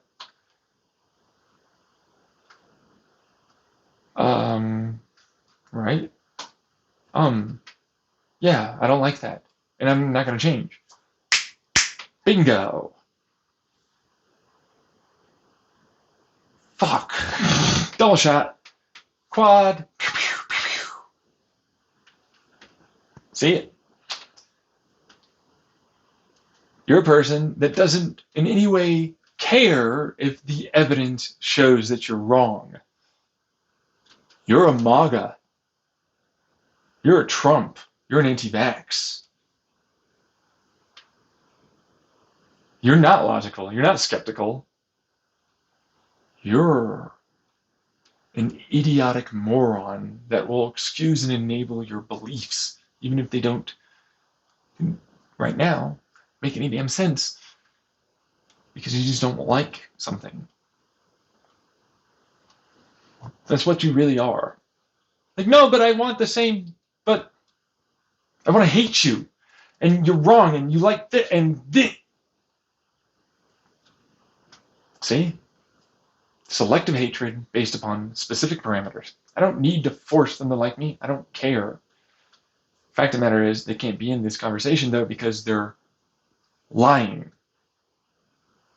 They will be against you in every way if you ever get the evidence and you do the investigative work.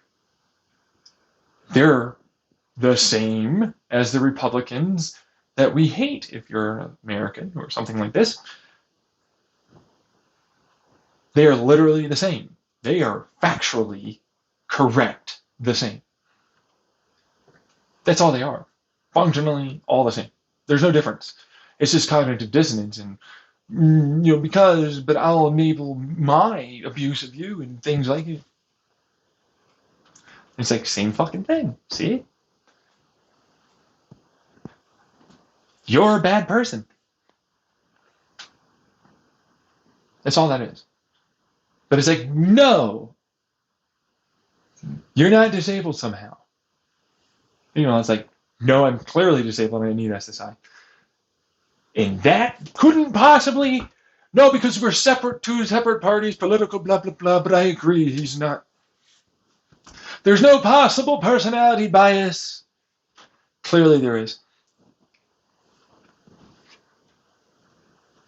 Obviously, right? Which means you're out. You can't do an assessment. You can't do an assessment. You can't do an assessment. None of you can.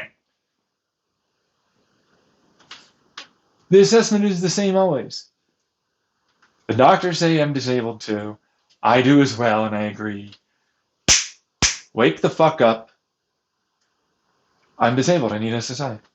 That's what that is. But same thing with them. They can't be someone that's a part of any decision making. They have to be a follower if they're like that. That's classic follower behavior. They'll abuse their power. They'll enable their bullshit. They'll continue to excuse, gaslight, victim blame, and more. Not a single person that's like that can be a part. And there's no semantical arguments after a point that can even get used, because that's another version of mental gymnastics, which don't work. See the semantic, no. See, and like Ruby, what is it, Frankie, and this guy, Jonathan, with the big face, Majors, or I forget what it was. No, we went overboard in defending ourselves. No, it was the therapist, even though I was doing this before. I really probably should have asked someone if I was going maybe a little too far. Maybe listen to my children crying. You know what I mean? Those are you. Those are your semantic argument bullshits. Literally that. That's that. That's the mental gymnastics. Trying to use that on me when it's not going to work. Of course it's not going to work. It's easy to absolutely trash on that because it's looking like initially it's a logical argument. It seems maybe possibly able to deflect the responsibility and accountability and blame and all that. Nope, can't. Not logical, not reasonable, doesn't stand in any way, any peer reviewing. There's nothing there at all. Boop, kick it off the fucking cliff, let it die. Bye, Sophie's Choice. Oh, I'm sorry, the one I didn't choose. Fuck you, bitch. I'm gonna go with the one that's good. Meanwhile, I'm also that guy that's like, yeah, I don't even fucking really believe you'd feel that bad. That was a piece of shit, garbage child. You know that bitch would have tried to fucking kill you later. Nah, you made the right choice. I'll fucking always go and tell you right to your face, you made the right choice. Every time. Every time. You made the right choice, Sophie. Sophie, you're a good person. Sophie, don't even worry about it. That was the right choice. Fuck that kid. Fuck that kid. Fuck these kids. Fuck that. Fuck that. Fuck that. Gabagoos deserve to fall off the cliff. Know your place, trash. Because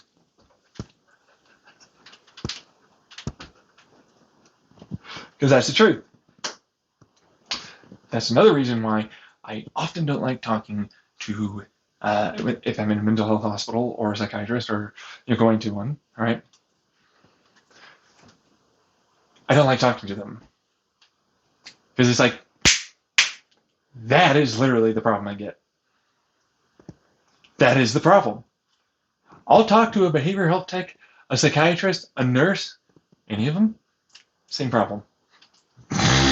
I'll boom. No, this.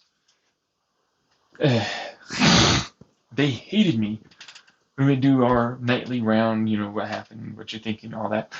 When I would talk to my psychiatrist in Change Point, whole thing.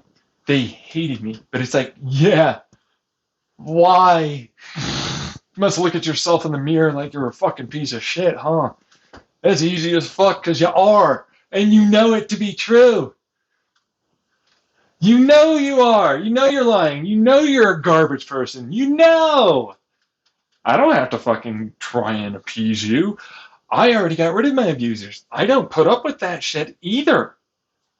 Oh, you're going to abuse your power? Shocker. Oh, you put it on yourself. I'm your case manager. You make it so that way you're making your issue. Victim blaming. No, the abuser won't. You should you gotta smack. No. Little backhand to the face. Shut the fuck up. That's an abusive piece of shit. Get rid of him. Throw him off the cliff. That's literally what that is. You don't go, man, the murderer who murdered the thing with no consent and it was bad and there was no defense at all. Whoever it is, right? Was such a good person, they shouldn't be, you know. And you brought it on yourself by being there in the way of the bullet. You brought it on yourself by making it so you were a target from the abusive murderer. What am I hearing? All the domestic violence cases that are in like most court systems? Fucking shout out to the fucking judicial system! Suck it! Well, you want to be the one that abuses someone and gets away with it? Is that why you excuse them?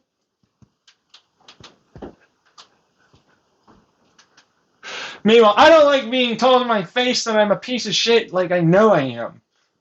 I wonder why. Man, that mirror sure is rough, as the Christians would say. Fucking right? Maybe it's just oh, guess what? Cop out little bullshit reason that they use, the religion that they follow. Because help each other out. It's very socialist. Right? Don't do unto others what you wouldn't have done unto you. Lots of things that effectively mean no, no, no. You don't kick the fucking gay person out. You don't say that he has a sin. You already paid for the sin, douche fuck. They always forget that one. Then it's like, no, but by the way, also, he's born, we allow for what is. And there's basically a bunch of versions and verses like that are very similar to effectively, it's like, they are what they are. Why are you going after them and condemning them? And essentially, instead of turn the other cheek, it's more like, don't allow for yourself to get hurt, which is another part of that turn the other cheek that people often don't remember. Don't allow for yourself to get hurt, being taken advantage of, right? But also, learn to let go. That's what turn the other cheek is. Like, don't hold a grudge. You ever know about that verse? It's like, don't hold the grudge. Look at what it cost all of them. Continuing to keep going on. Use that spiteful, vengeful, judgy, jealousy and envy, or anger and resentment, any of that, from this slight and the lack of communication or whatever was going on. Like, no, you don't have to allow for it to hurt you. But also at the same time, you don't have to try and get something back to equal it. That's what turning the other cheek means. I don't have to hurt you so that way I'm whole again. Just like they say, planks in the eye, woody eye, splinters, right? Or teeth missing for the lies that you'll tell, the enabling excuses, that it's acceptable to go after that for the religion. They actually go over that. That's something that is not often gone after, but they do go after that. There are several different passages like that are effectively, you're using the Bible to further your bullshitty agenda. You have lies. You have splinters in your eyes. You have no teeth left anymore. Look at what it cost us. And then a flood eventually happened. Shockingly. It's not even a joke. It's like basically what that is. Yeah. But it's like, no, that's an interpretation. I cherry pick and I interpret it this way. Slap. That's literally almost exactingly what it is. You know what I mean? Like, it's like a fable tale. Like it's some mice or this or that, and then like this. And then it's like definitely clearly illustrates that's a thing. But it's like, no, I choose to semantic my ass off and make it mean this. I'm like, I can't get any more straight with you. Pound, pound, pound. Fucking think about it like this. Shut the fuck up, there's no semantics. It's this. Pound, pound. Fucking hell. What the hell, right?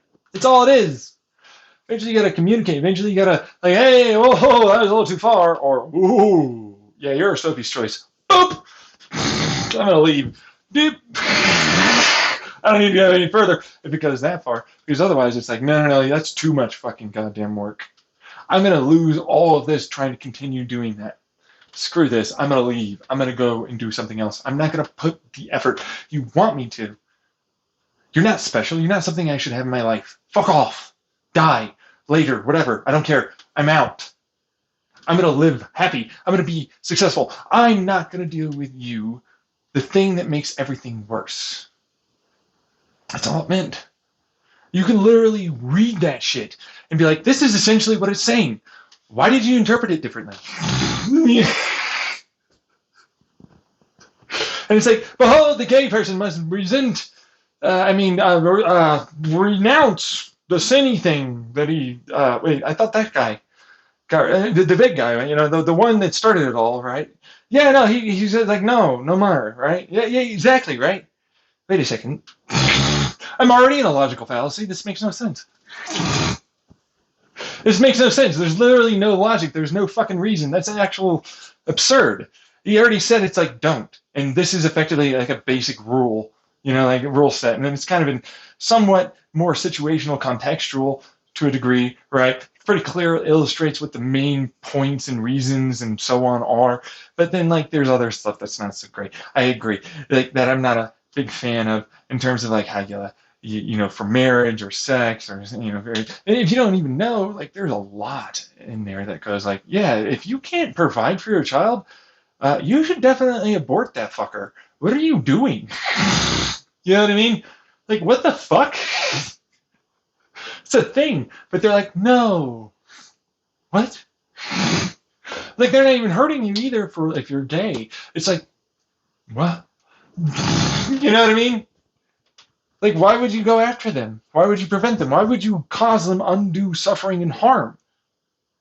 Why would you go in any aspect or way in a place where I express this terrible, negative, bullying, harassing thought and opinion towards this person that causes them suffering? Don't have anything nice to say? Don't fucking say it. It does nothing. There's nothing constructive. Just fucking be professional. Be a mature person. Be a good person. Be an empathetic and sympathetic person. What are you doing? Right? I don't know anymore. That's what that is. That's the problem. I'm looking at them and it's like, it's clear, well, government's different. It's very black and white. Not when it's your ass that's in the government, that's high up, all of a sudden, you're allowed special shit, aren't you? It enables and excuses you. Look at this law enforcement officer that was allowed to do these drugs and all these illegal activities because they were getting the bad guy. Or how about this agency that does the same thing? How about this investigative bureau that does the same thing? About this spy network problem. About all these different, we're not a conspiracy, this is a sanctioned official thing. I mean, actually, we just, sourced it to other corporations. And, they're not there anymore. Yeah, well, they go, they're there and then they go away. It sounds very illegal, kind of like shadowy. No, they don't. They no. What's this? No, I see what you're doing. I'm very transparent. It's obvious that there's clear hypocrisy. Cognitive dissonance. That's what that is. I look at it the same thing with the Queen Romana, although I'm not a fan and I'm not on her side, but it's still the same fucking problem. Where it's like, well, what fucking, other than I'm a queen now, and a bunch of people then decide to make a, various rule set and enforce it, and then they have a given area that they control. All of a sudden, that's a government. It's the theater, they wear uniforms, whatever, and then they have money, back and forth, and people get paid, they have established stuff, blah, blah. It's government now. There's no difference between you and that person after a point. There really isn't. That's the point I try and make with this. It's like there really isn't a difference. You separated from this, it's just various rules and beliefs of insane or not, or stuff like that, for rules and what's okay, what's allowable, and what's not, how you run it, what's, for money, this, that, whatever it is. That's all it is. That's what a government is. For organized crime, same fucking thing. Eventually it's like, yeah, no, I control this, I run this, there's money that exchanges, people enforce, people agree, there's contracts, whole, laws, all that. But it's like, no, this is our territory. We control this. You're not allowed to do that. And it's like, yeah, okay, the mafia of the government, right? Exactly. That's what that is. You're an organized crime thing. Right? But it's like you provide stuff and people like you. It's like, no. Nobody liked the mafia. There's a lot of people that said they were better than you. Not everyone. Right? And there are bad things there, obviously. What about you? Same thing, bad things, not everyone. Yeah. Oh, I see. So then there's not much of a difference there. It all depends. People understand that there's goods and bads, gives and takes, grays, blacks and whites, and many colors in between and around.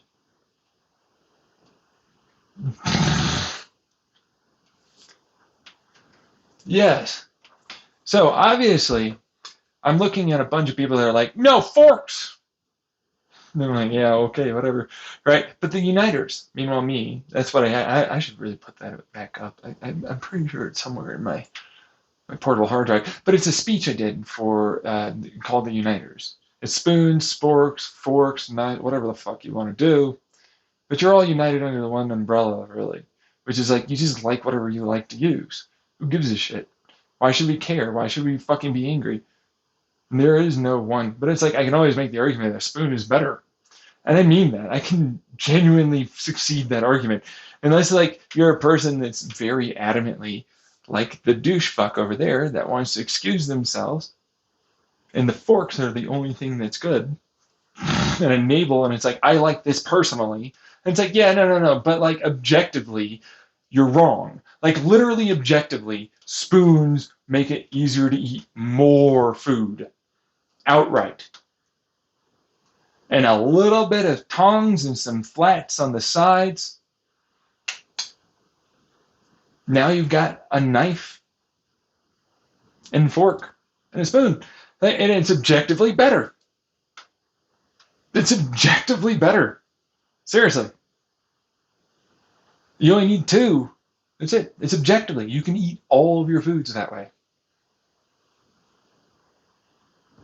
You want me to do noodles? All right. Well, I'll split it in half. I'll have the flat sides, and they'll just slide together. It'll go up and it'll slide towards itself.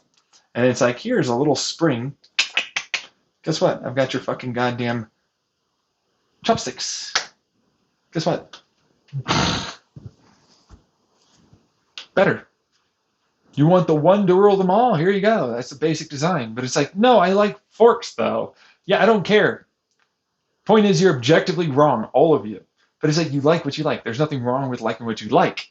But if you were to make an argument like that, I'm going to go, you're all wrong. That's objectively the correct tool to use. And it's true. Even if spoons, for sure, make it so you can eat more food outright. Literally, objectively, it can eat more food with it. There's nothing you really can't eat with a spoon.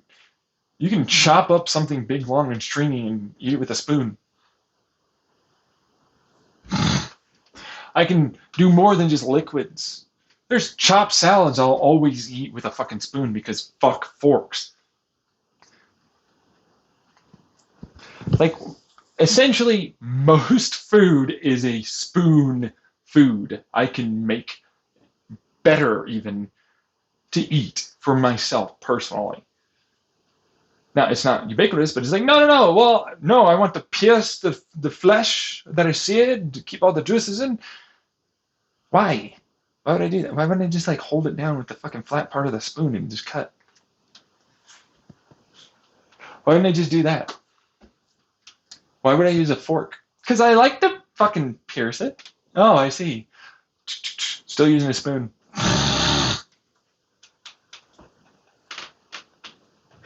I'll still use a spoon. Forks are better, okay? The fucking die on this hill.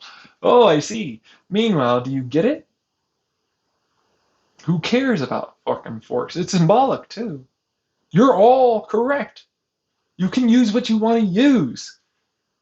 Unite yourselves under the fact that it's whatever the fuck you want to do. It still gets you your food and you're still happy. What the fuck's the point? You don't have to make it this, right? But it's like, that is what that is. If you really want to break it down, it's like, here's the ultimate utensil. Spoons are better. A little sharpening to any given metal refined rock will give you all that you want and look for. That's it. That's all you need, right? But it's like, yeah, but sometimes forks are nice to have, right? Seriously, sometimes forks are wonderful to have. Sometimes I want different types of knives. Sometimes I want different types of forks. Sometimes I want different spoons. That's fine. That's the uniter speech that I talk about. And it's all symbolic. It's all a metaphor. It's an allegory of the fact that it's like, why are you arguing? Like my older sister, when I knew that my family was all going to be on her side for forks versus spoons. You know what I mean? Like, I knew that they were going to go and choose that. But in reality, even her boyfriend was like, yeah, no, but I'm on your side. Objectively, spoons are correct. They are the most ubiquitous, the best way to eat it, the easiest way, all of that. But it's like, you don't like that.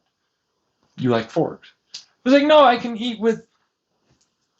What can I eat without a fucking spoon? Like, seriously, what can I not eat? Like, very little things. Very, very few. And I can argue again that those aren't often foods I want to eat anyways. Like, I need spoons. Spoons? No, beans. Don't interrupt. I need beans. I need noodles sometimes. I want rice. I like meats every so often. I like eggs. I like salads. All of those are objectively easier to eat with a spoon.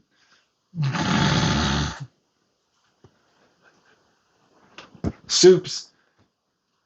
Any stews? Spoon. Any cereal? Any granular of any sort? Spoon. Which most things are granular.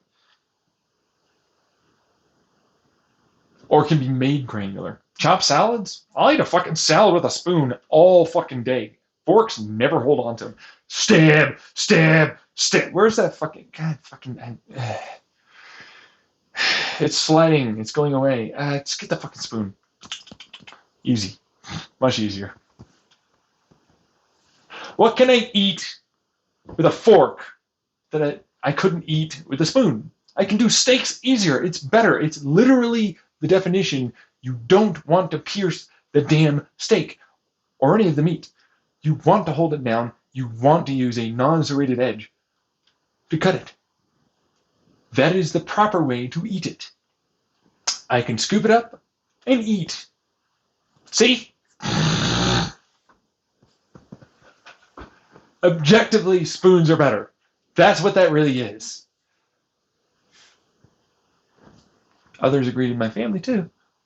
But people don't like me and my family. They're abusive, narcissistic douche fucks. They're the Sophie's Choice. The ones to throw off the cliff. They band together.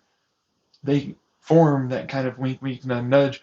Yeah, I know you're right, but no. We're going to go this way.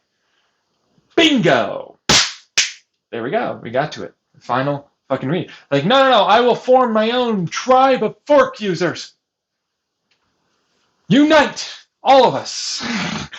Any utensil, all of it is good. You can use anything, and it's good as long as you get what you need.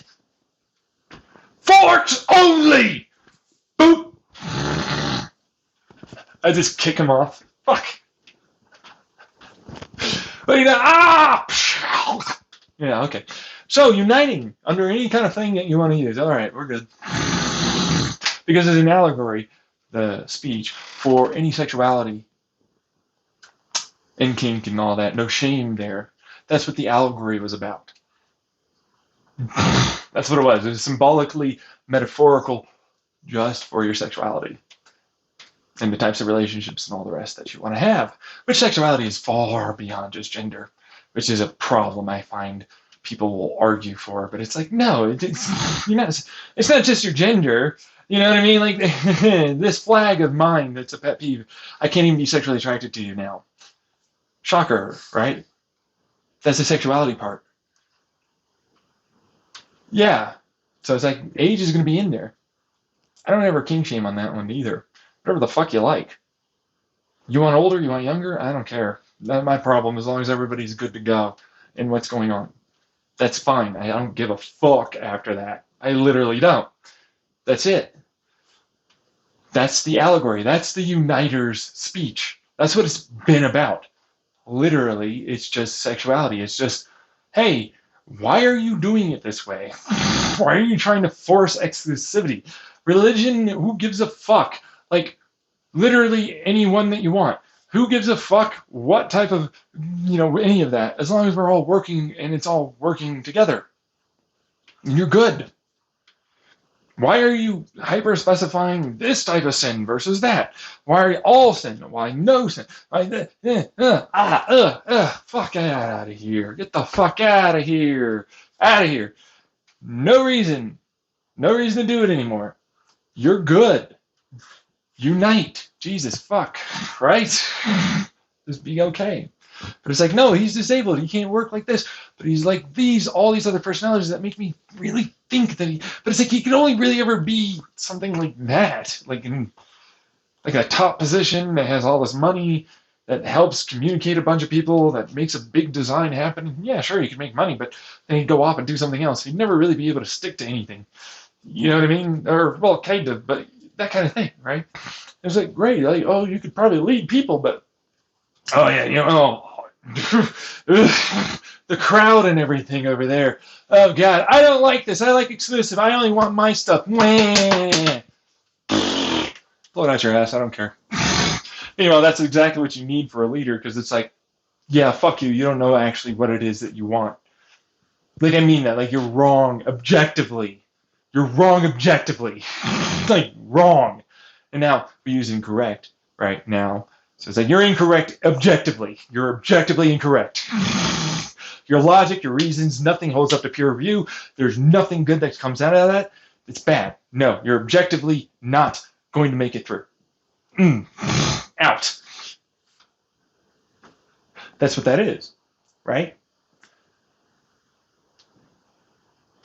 Now my mental gymnastic, but you're the one with the mental gymnastic. No, you're incorrect. Gone. Right? But it's like, yeah, you're not going to just become president or something. You know, there's no like, man, you're just going to suddenly make it to, and it's like, yeah, no, but look at this crowd here.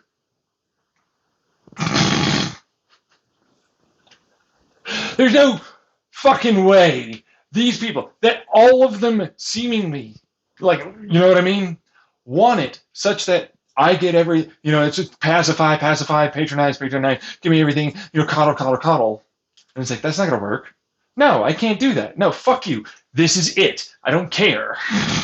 Fuck off. It doesn't matter what you think in Siri or whatever fucking stupid argument. I'll listen to them, but otherwise, boom, smash it down. No, get body slammed. You know, boom. You know, fucking can't breathe. Good. I don't want to hear you anymore. You're wrong. You're objectively incorrect. This is a good way to do this. This makes sure everything works well with everyone. You're objectively incorrect. Deal with it. That's the best way to do it. You still have those utensils that are really great. You can use them, but all of them are allowed. All of them are allowed. But within the situation, context, and everything else. We understand table placement for utensils. Do we not? For various food. And the fact that people like it this way or that way. And that's their experience, and they will have it at a restaurant that allows for it. Right? And they like those restaurants. Bingo! That's the way to do it. Makes no sense to do it any other way. But it makes no sense that you're saying he's... No, it does. It does. There's no fucking way you could go into politics. Are you kidding me? These guys are shit. And you would just go like, no. I will make it so you beg me for this fucking money. Nope. Meanwhile, me, behold my behemoth project that's making trillions of dollars. I got some bare minimum, and I got some people who are like, talk. But I run your country. Beep. And I'll do it. In a heartbeat, I will. I won't even care. I won't even look at you as if you're worthy of any of my attention because you played it that way. What's your argument? Don't care. What's your advice? Don't care. Experience? Don't care. I'm big. I'm older. Don't care. I don't care about any of it. You're worthless. Bye. Literally that for them. Because you gave me this as what you are. You literally tell me in the future I will have to deal with you like that. No. But the people I'm with and all that I managed to make this, and I don't even give a fuck about the money. Like trillions of fucking dollars. Come on.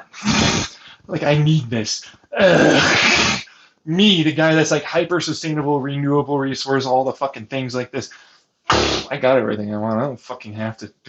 All right, no, I need. Pour money into it all.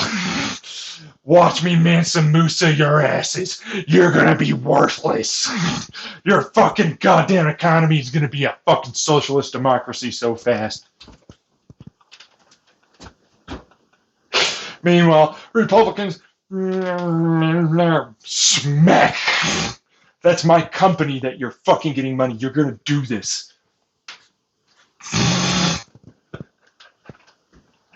Besides, I own all of your media now. I own all of your computation. I own all the people. I own every company. Please don't do that. No! I will do it even harder now. God, fuck. I now have a fucking airship colony that is my country. I live in the water. I am a water country too. I'm on the fucking moon with my country people. I am going to blow up a massive, huge bomb over on that moon very far away. Wait, what?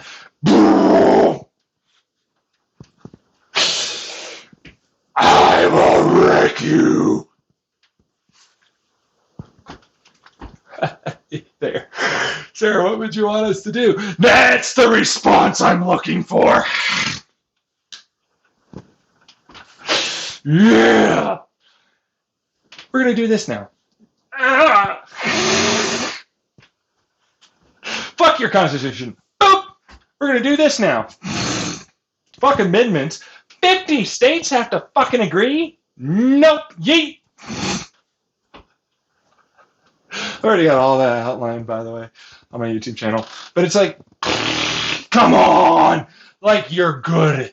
Like, you don't also agree you need to change that shit, the vast majority of you, on both sides, bro.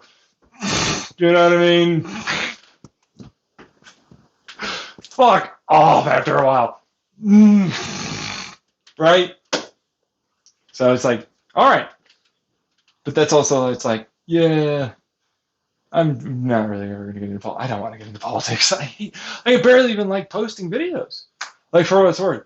You know what I mean? I like recording sometimes, but it's really just because it's like, they'll say you didn't say that. And I'm like, you, wham! Here's an entire way of looking at physics and reality in the past exactingly with unerring precision, such that even Heisenberg's uncertainty is removed. Nice. Okay. I'm fucked, guys. No, God. You did think that. You did say that. You did do these things. And I did. And all of that's real. And you were stealing from me. And you were using me. And you were doing it. There's going to be a lot of crimes to answer for. Yes, there are. Fuck your judicial. It's black and white now. Boom. My war club. Oh. You are a bad judge that's thinking like this. You do these. Everything about you's wrong. Incorrect. Factually incorrect. Objectively can't do this. We already know what the outcome is for your judgment, for all the arguments. We can literally, statistically speaking, accurately predict that.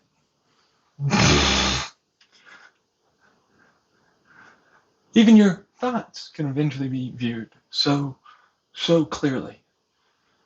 What are you going to do?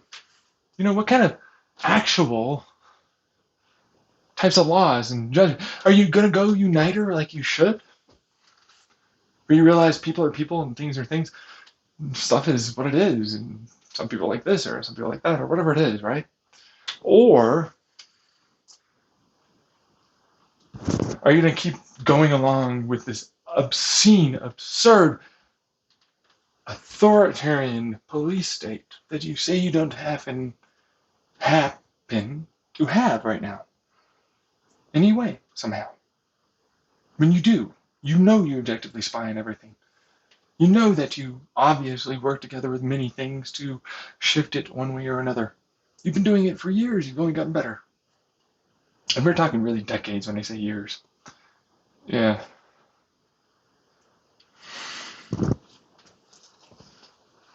You're not gonna be able to fucking con. The gabagoos are getting yeeted off the cliff. The rest of us that want to live, grow, sustain, of course we're going to. The abusers have to take their punishment and their medicines, get better, or die. There are no other options. I can make great arguments for all of that. None of you have good arguments. No matter how much this con person will try and tell you, any lawyer or any of it, you're fucked. This will always be what it will be. There is no way to send yourselves back in a fashion that wouldn't be you deserve all the death and problems coming to you. You're literally asking for sending us back to a Stone Age so you don't have to pay for your mistakes.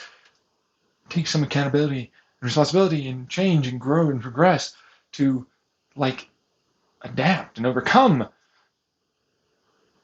to effectively allow for things to get better. What the fuck is that? You know what I mean? You're wanting to send us as a species to a place that makes it so you don't ever have to answer. You don't ever have to be the bad guy. But you are. That's what narcissists and manipulators do. Even covert ones, like most of my family, for what it's worth. That's what this is. That's what this really is. This is always going to be what it is. You're fucked. Go back to the Stone Age? Yeah, I doubt it. Eventually, all of it's going to be that. That's it. You're going to get removed. And that's why they don't like this. Like, we wouldn't add in the context, but it's like, no, you lied saying this. This is actually what you are. I like being able to lie. Yeah, I don't like liars. No one should. What's the point of lying? Except for to get away with something of a punishment. Why would you need to have a punishment if everything is good where you go and do it? And what you did is acceptable for all parties involved. And you can get that done like I outlined in my government stuff and more on my channel in all the little zones and more that you can have it like this. Why would you have to care? There is no reason for a lie. Privacy is only there because people like you exist that'll condemn and hurt them, shame and blame, that need this, whatever it is, because you can't raise and educate your youth and your people to not be violent and destructive. Bad parents, bad government, bad corporations, bad institutions. All of it. After a while, like, where do you end up at? Either it's intentional, or it's, well, fuck, we'd have to change and admit. It's like, that's okay. Everybody's bad at first. You'll get better. Yeah, I mean, you just gotta admit to it. That's what that is. And then there's that. Gabagoos. You know, like, I needed to do this intentional thing, right? But, you know, it's supposed to be for good stuff and whatever, right? Exactly. And then there's gabagoos. Gabagoos die. Always. No matter what. They are always bad. Factually, objectively bad. incorrect to exist. They are the filter that will literally destroy our humanity. A Fermi's paradox like this exists for a reason, right? Eventually there's a filter. They will take you down if you don't get somewhere where they can't take you down. The only way to get around that is by removing them or making it so they can't do any of it.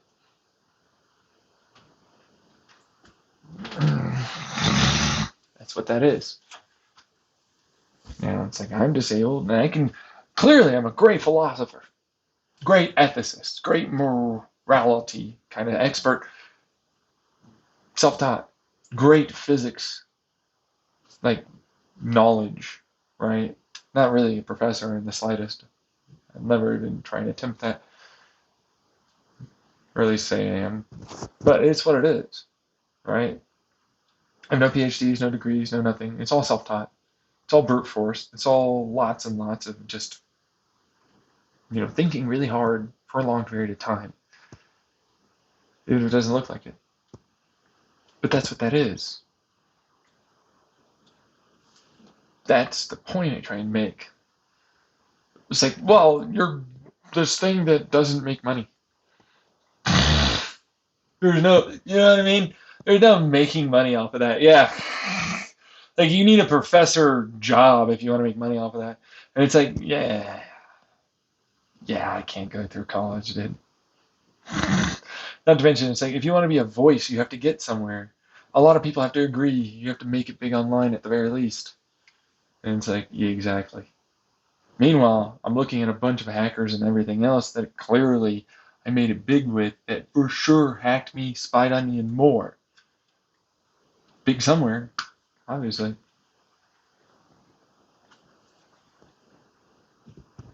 Right? Why would that make it such that I have no ability to now become something on YouTube, TikTok, or any of it?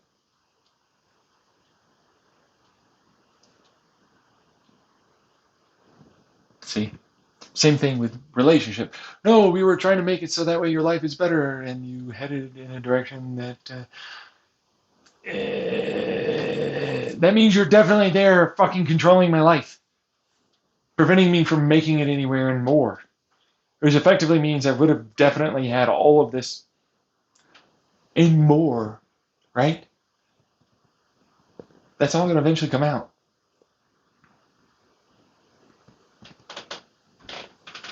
That's what that really is.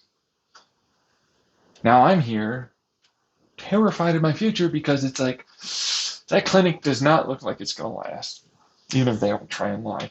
I don't know what people dislike me, but there's clear people that like me and understand and for sure are on my side, but then there's others that are not, right?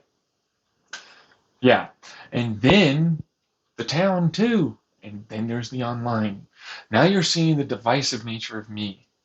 You're always a stick in my fucking goddamn ass. See? A person like this doesn't understand. Clearly there's something there. They should be looked and listened to. Looked at and listened to. They got something. There's something special. They have an it factor. They are that. That is it. Whatever philosophy, whatever thing it is, right? There's something there. Now, maybe it's not everything. Okay, whatever. It's okay. That's fine. I'm fine. Whatever.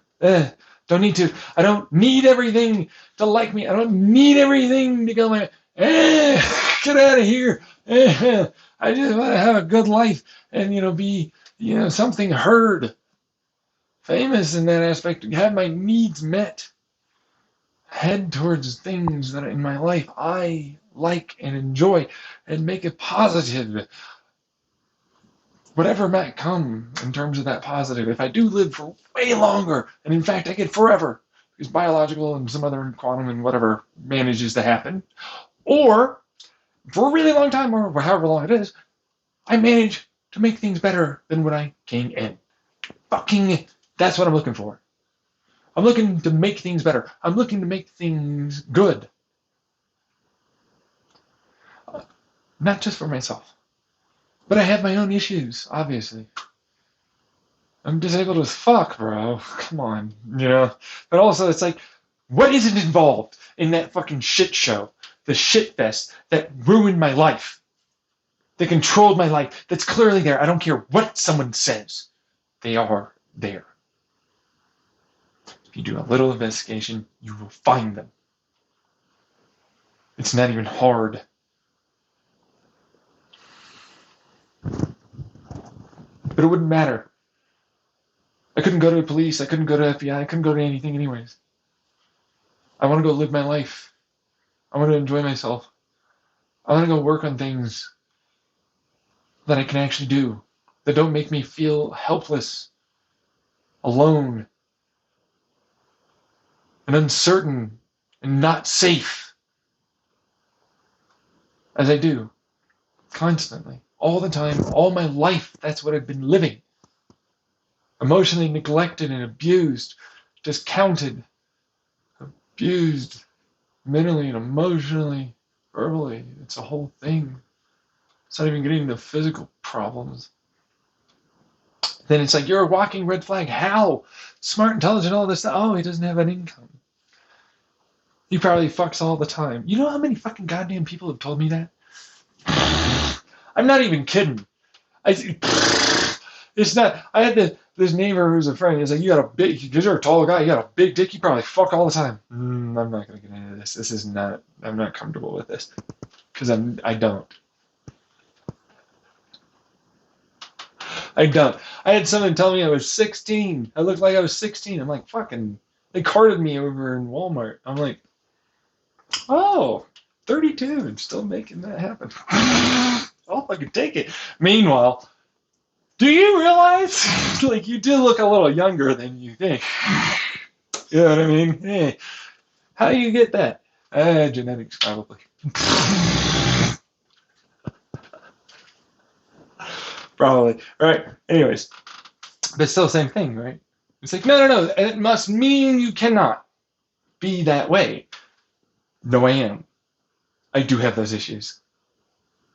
That is something I am dealing with.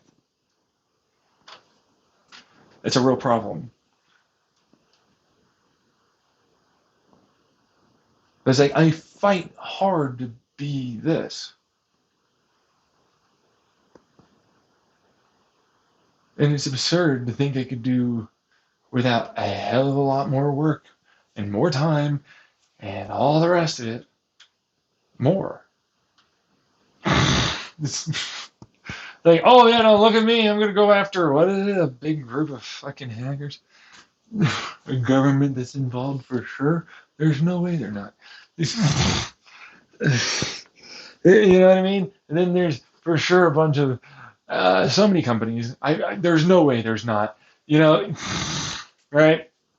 And then it's like, oh no, that sounds like paranoid schizophrenia. That's not. No, that's okay. Yeah. And then it's like, yeah, but you are disabled. Yeah. And then like, oh no, you can't possibly be with anyone because you're so blah blah blah something, right? Whatever it is, could be any fucking thing. But it's like, fuck you, right? Meanwhile, I made a great espresso press, you know. Made a great espresso press. I am gushing about this espresso press. Woohoo! This is so nice. Also, fuck you, I'm disabled. Give me this SSI, damn it. You bitch. You fucker. You bitch. You fuck. Bitch. Fuck you. You better give me that. Please. God damn it. My life's very unsafe. Very uncertain. Things are very likely to get worse. I don't like that. I need something. Please. You suck. I want to hear you say. Okay, fine. All right. Okay. Step. Slash.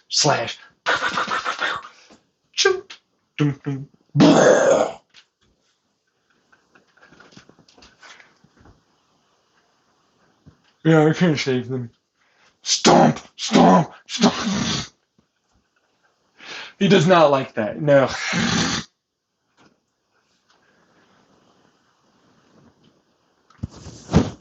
But it's like, clearly, if you know how long I've been doing this for, then like, what the fuck do you really expect me?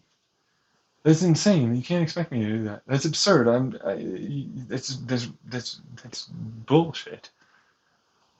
You know, just as much as I do, a person in a wheelchair can't become a cop. You can maybe become a detective or something, but you can't really do that. Same thing here.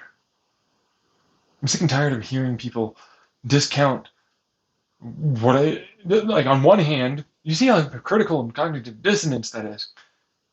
No, you don't know what you're saying. I say you are being lazy and you can work a job. Meanwhile, all the experience you ask them and the doctor and everyone else says they can't work a job. Like literally absurd levels. Like, nope, just you're wrong and eh.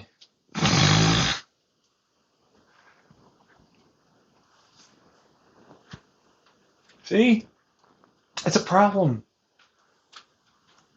That's not even getting into my future of like, well, am I ever going to be able to find someone? Not without fucking being able to get out of this shit. Not to mention, am I going to have a place to live? If I could finally get a SSI kind of thing going, I could maybe get a different housing facility.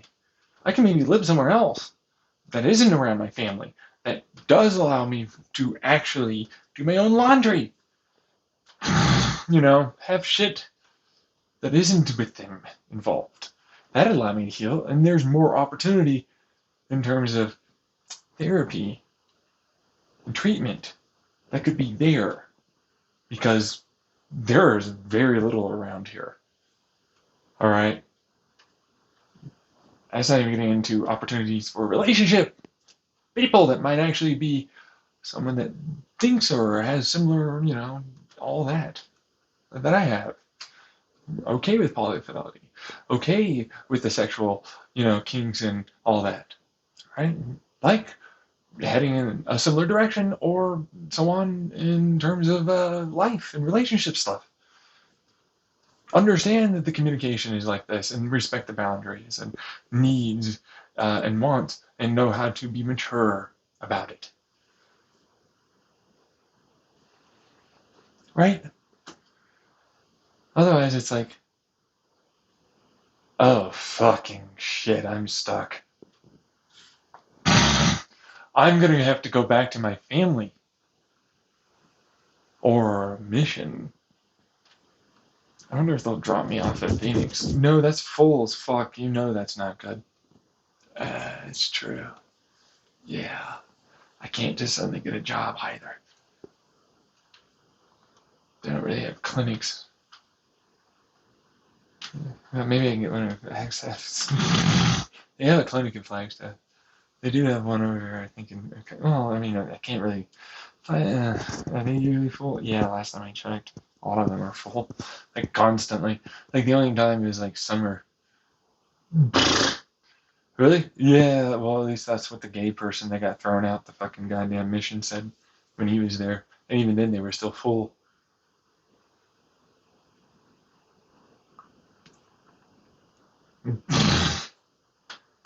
So you're saying there's no real chance with that? Yeah, I'm just gonna have to go fucking get driven all the way down to, was it Flagstaff? By my family? To go be homeless somewhere? Maybe I'll get a new. Why couldn't I just get that paperwork going now? Which is what I was talking to my case manager at the clinic I'm currently at about before they decided to go do. I'm not your case manager anymore.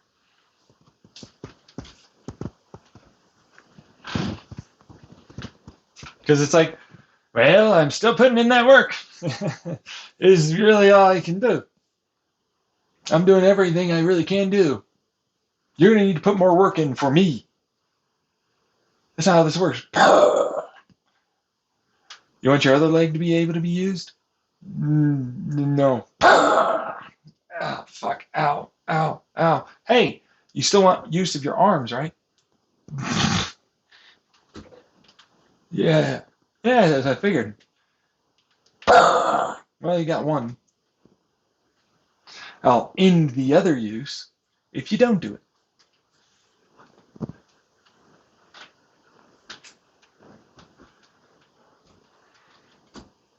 That's me. That's how I act. Like, for real. If I could force that, yeah, I'm gonna do that. Abso-fucking-lutely. Because, like, for what it's worth, you're doing the thing again where it's like, no, you're not, even if you are disabled. Because of your own bias, bullshit, and more, regardless of what I am and what it is.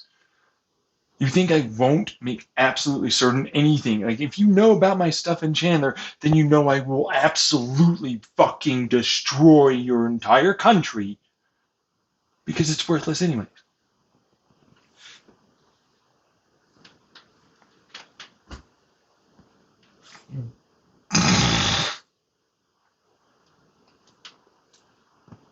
You think I haven't done it? There are several that are currently destroyed. I'm trying to pick up their pieces. That was back when Obama started, and then Trump stepped in and started having issues. So you're gonna shut the fuck up. And you're gonna do what I tell you.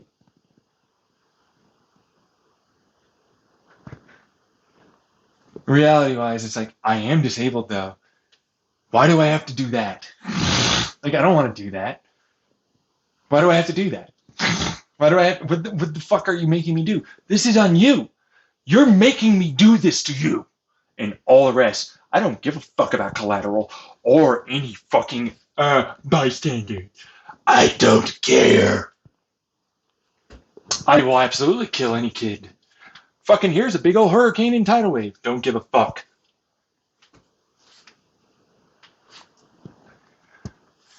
Please give him what he wants. I don't give a fuck. Look at Turkey. I said to them directly, I'm going to force a massive fucking goddamn earthquake when I'm in this apartment to hit them. I don't give a fuck at all how many die. You do? In no way, it seems. Still happened. Fukushima was not even the worst I could have done.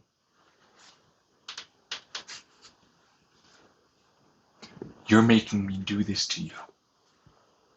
You will play ball. I am that powerful. The opposite of I have no power is what's going on. I don't care if others won't admit. No, fuck. Shut the fuck up. I don't care if you freak. I've already put this on my YouTube many times. If anything, I'm being abused, and I'm paranoid because, you have every fucking ability to fuck me over. You're abusive shit fucks. So if I can do that, I'm going to do it. You have to believe that I'm suddenly able to do this thing that is apparently currently right now impossible. Even if you investigate it a little bit, you get all the evidence that says it's not, and I am doing it. Which means, no, guys, he has no power. Fucking give him what he wants. He has no power. Give him what the fuck he wants. You want another couple of $1 trillion worth of damage over the next 4 to 2 years? It's 2 to 4, whatever. Don't care.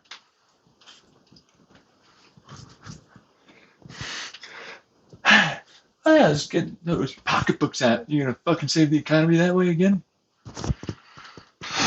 That's gonna cost you a lot more than just giving him some SSI, huh? That's probably what they would tell you.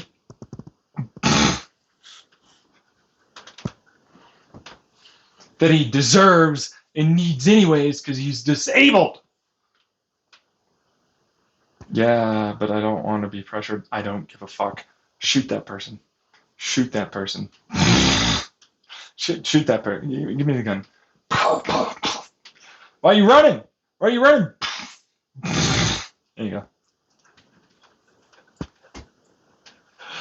Yeah. Thanks, man. Appreciate it. You wouldn't hesitate. God fucking damn it. I won't. Why should I? Right. It's not happening, remember? I'm just in psychosis. Clearly. I'm disabled. I can't work a job if I'm like that. You never know when I might snap.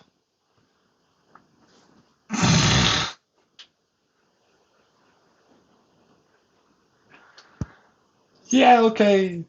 I'm gonna kill you. Oh, who are you? Why would you say that if you're listening to this? Is it in real time or later?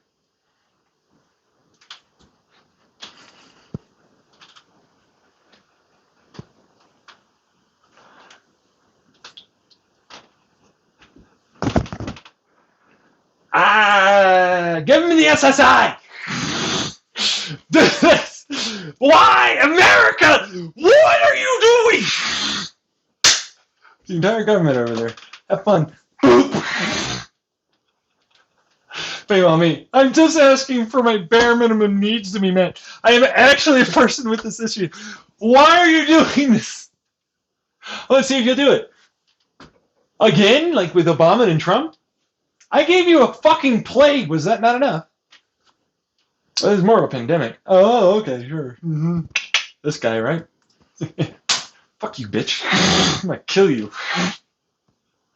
Are you having a massive headache? Huh? Huh? There's a fucking nice heart attack for you. There's an aneurysm. Have fun. Hopefully people get to you before you die.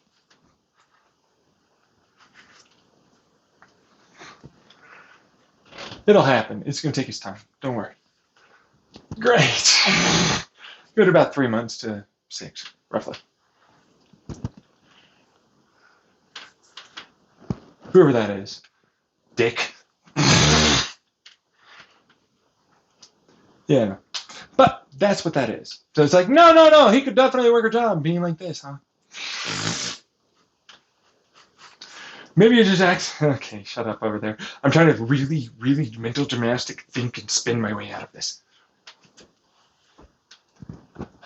You shut up. I will figure out an excuse and enable myself to not help.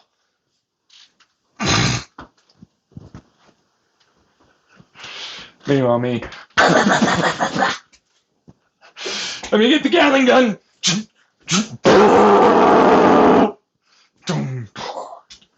Fell backwards. I'm not going to pick that up. Boop. There you go. I thought you said we were going to pick it up. Fuck. Oh, God. Fuck. This is heavy. Don't fucking just. Oh, fuck. Jesus. Yeah. It's pretty big. Just kicked it up to you. I didn't think it was that heavy.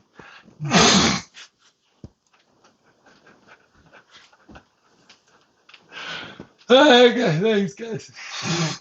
It didn't seem very heavy.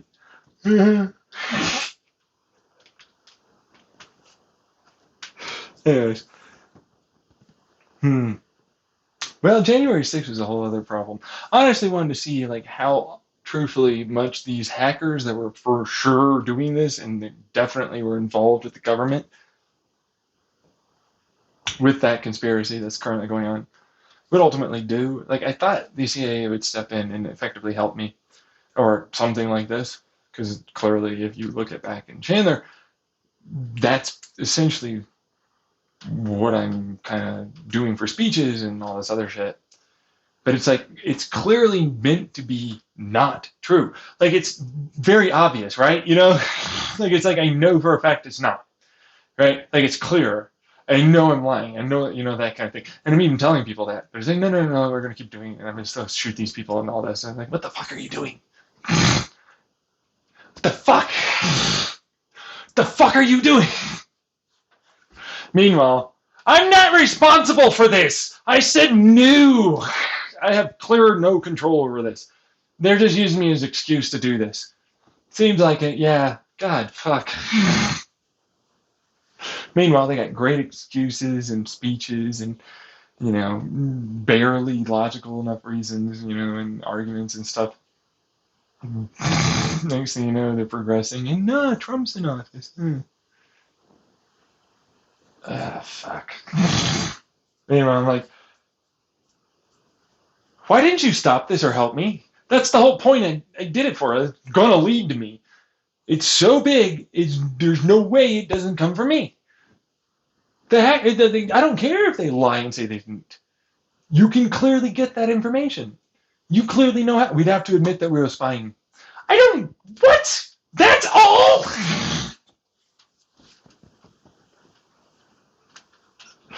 That's all this is? You're allowing for millions of people to be harmed just so you'd have to fucking not take responsibility and accountability. Meanwhile, the entirety of the government and judicial and corporation and lots of hackers and many creative people and institutions, yeah, what about it? Yeah. Oh, fuck. Right? Fuck you. You're getting blamed for all of this because that is your fault and problem. This is your, you're going to have to deal with that.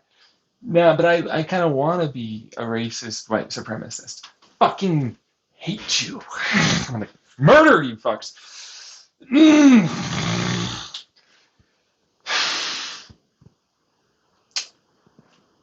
Fucking hate you. Yeah, I fucking hate you.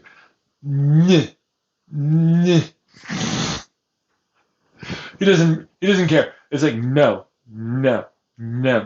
Fuck you. No. Double middle finger always. Oh, you think I'll get my fucking toes involved? I'll get my dick. I'll fucking teabag you. You think I won't teabag you? I'll fucking teabag you.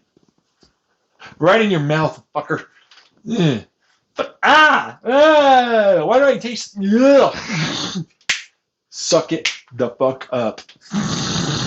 Right? Because it's like,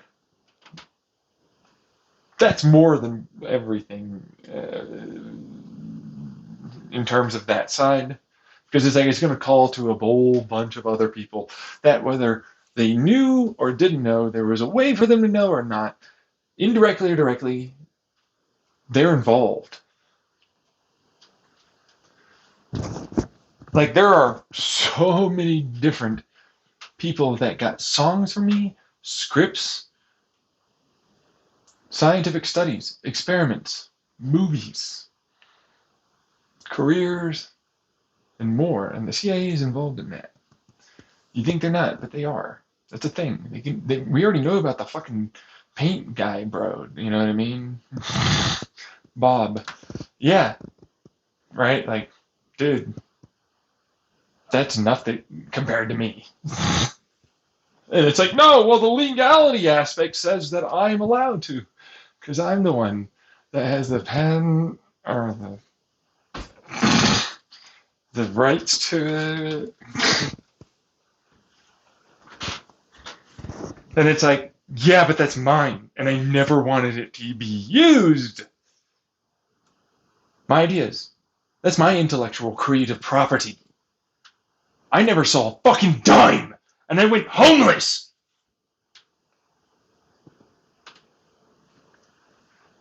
And you got to live a lavish life. You have to abuse me and get away with it. And there's no way that there's no fucking pain and suffering and substantiated abuse and more. There's a prosecution on your side that could ever possibly exist if there's a court, which will have to be the case in the future, for sure. You're so fucked. You're so far out there, there's no way that there's a court in the future. No, there will definitely be. Clearly. You, shitty bitch fuck. Get out of here, interrupting piece of shit that's listening to me probably in real time.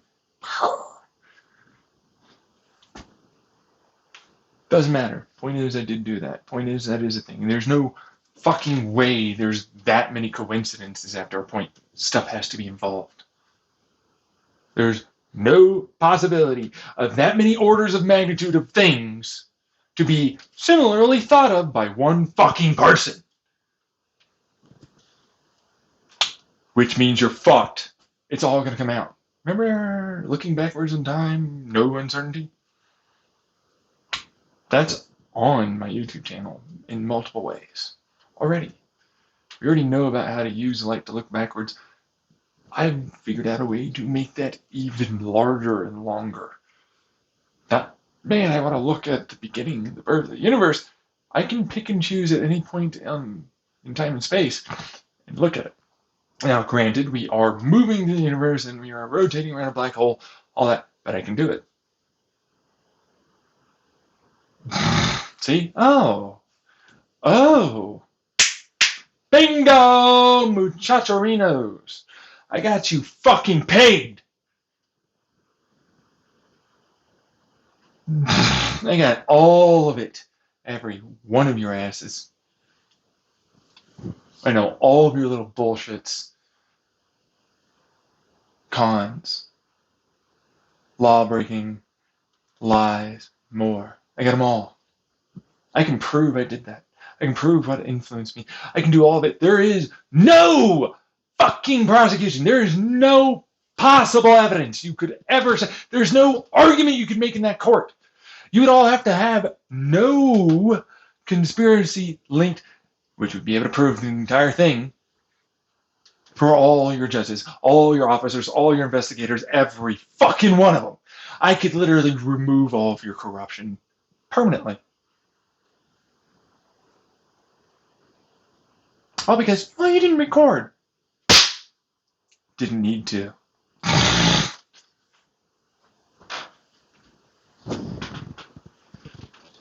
There's all, like I said back in Chandler, gonna come out anyways, you little fuck up.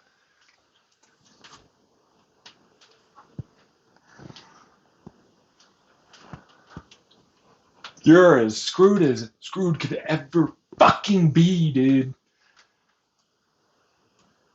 Get wrecked.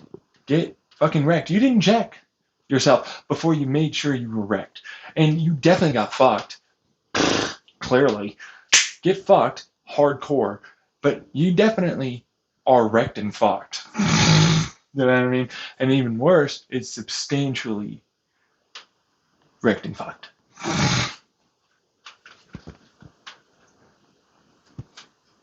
But that's the thing. It's like, yeah, sure, it'd take a little bit of work. I don't want you to just believe me blindly. Yes, I would like to actually do this.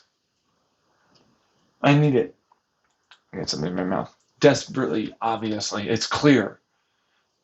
Let's clear this up. To make the communication. To know what is good and what isn't. What all of it. That. You know what I mean? What really did it and what didn't. I didn't. What's really like, oh, you know, I came up with something similar. Stuff like this. To really know. It's going to have to happen. How much is really going to be good?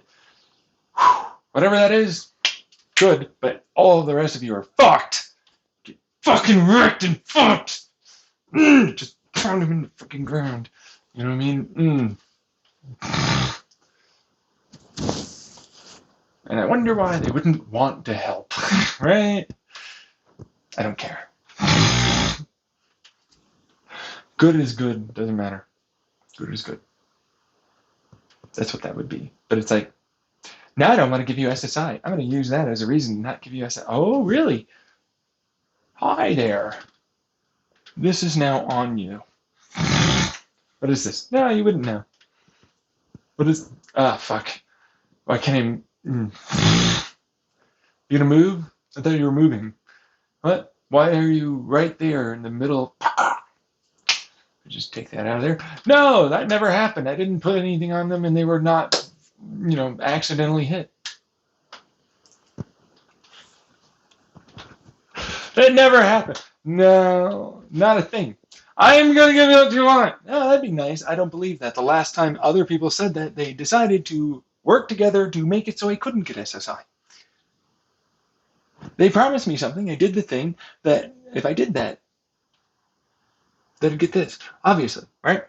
As if you're not there saying that. I can substantiate that.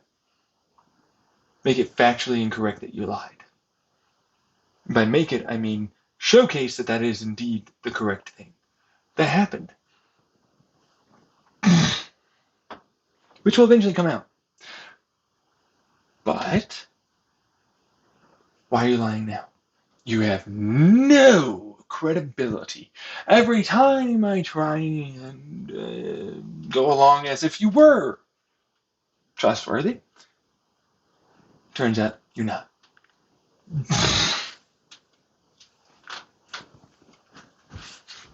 So why would I ever believe you or trust you?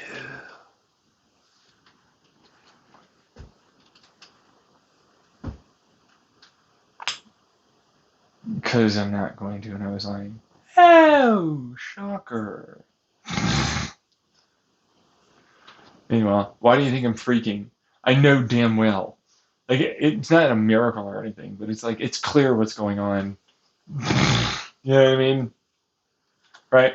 It's a thing. It's clear what's going on here. It's obvious that you're trying to make it so any fucking reason. If you listen to this alone, it's like, there's no fucking possibility of having a job. Are you insane? Yeah, no, you can probably make great things, you know, for inventions and whatever and help the world that way, but there's authority. Oh, yeah, you're going to have a boss. No. You know what I mean? Oh, somebody's going to badmouth you. No, that person's probably at the ICU. No, come on. I mean, if they deserved it that far, you know, like, then yeah, probably, but it's unlikely, you know. But still, I'd probably get fired and I might have like a misdemeanor. I'm not gonna fucking handle that in the way. Like, if that person got her fucking food shoved back in her face, I'm like, really? Boom! Just jump over there. Boom! Fucking, this is Sparta! Wham!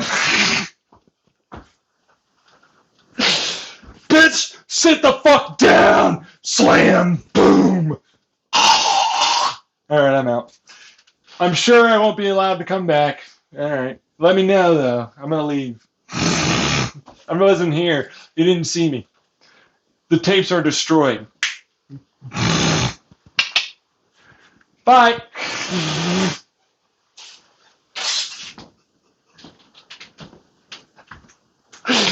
Very well.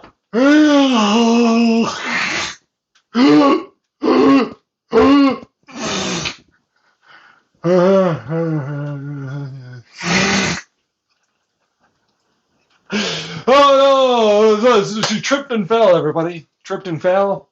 Tripped and fell. Tripped and fell. Yep. You tripped and fell. Yep. Woo! Meanwhile, you can't do that again. That's fair. That's fair. Yeah, but like, I didn't want to. To be fair, I know.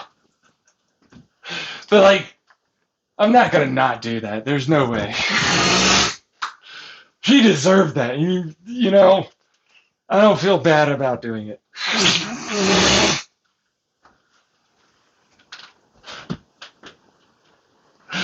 I don't. Look, you gotta take some time, you know. And, all right, that's fair. Thanks, man. I still technically have a job, just barely.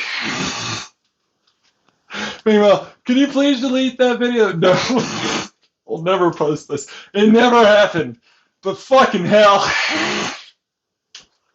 that's what I would really hope to happen. Realistically, it's like you probably got a misdemeanor. Yeah. Yeah. God.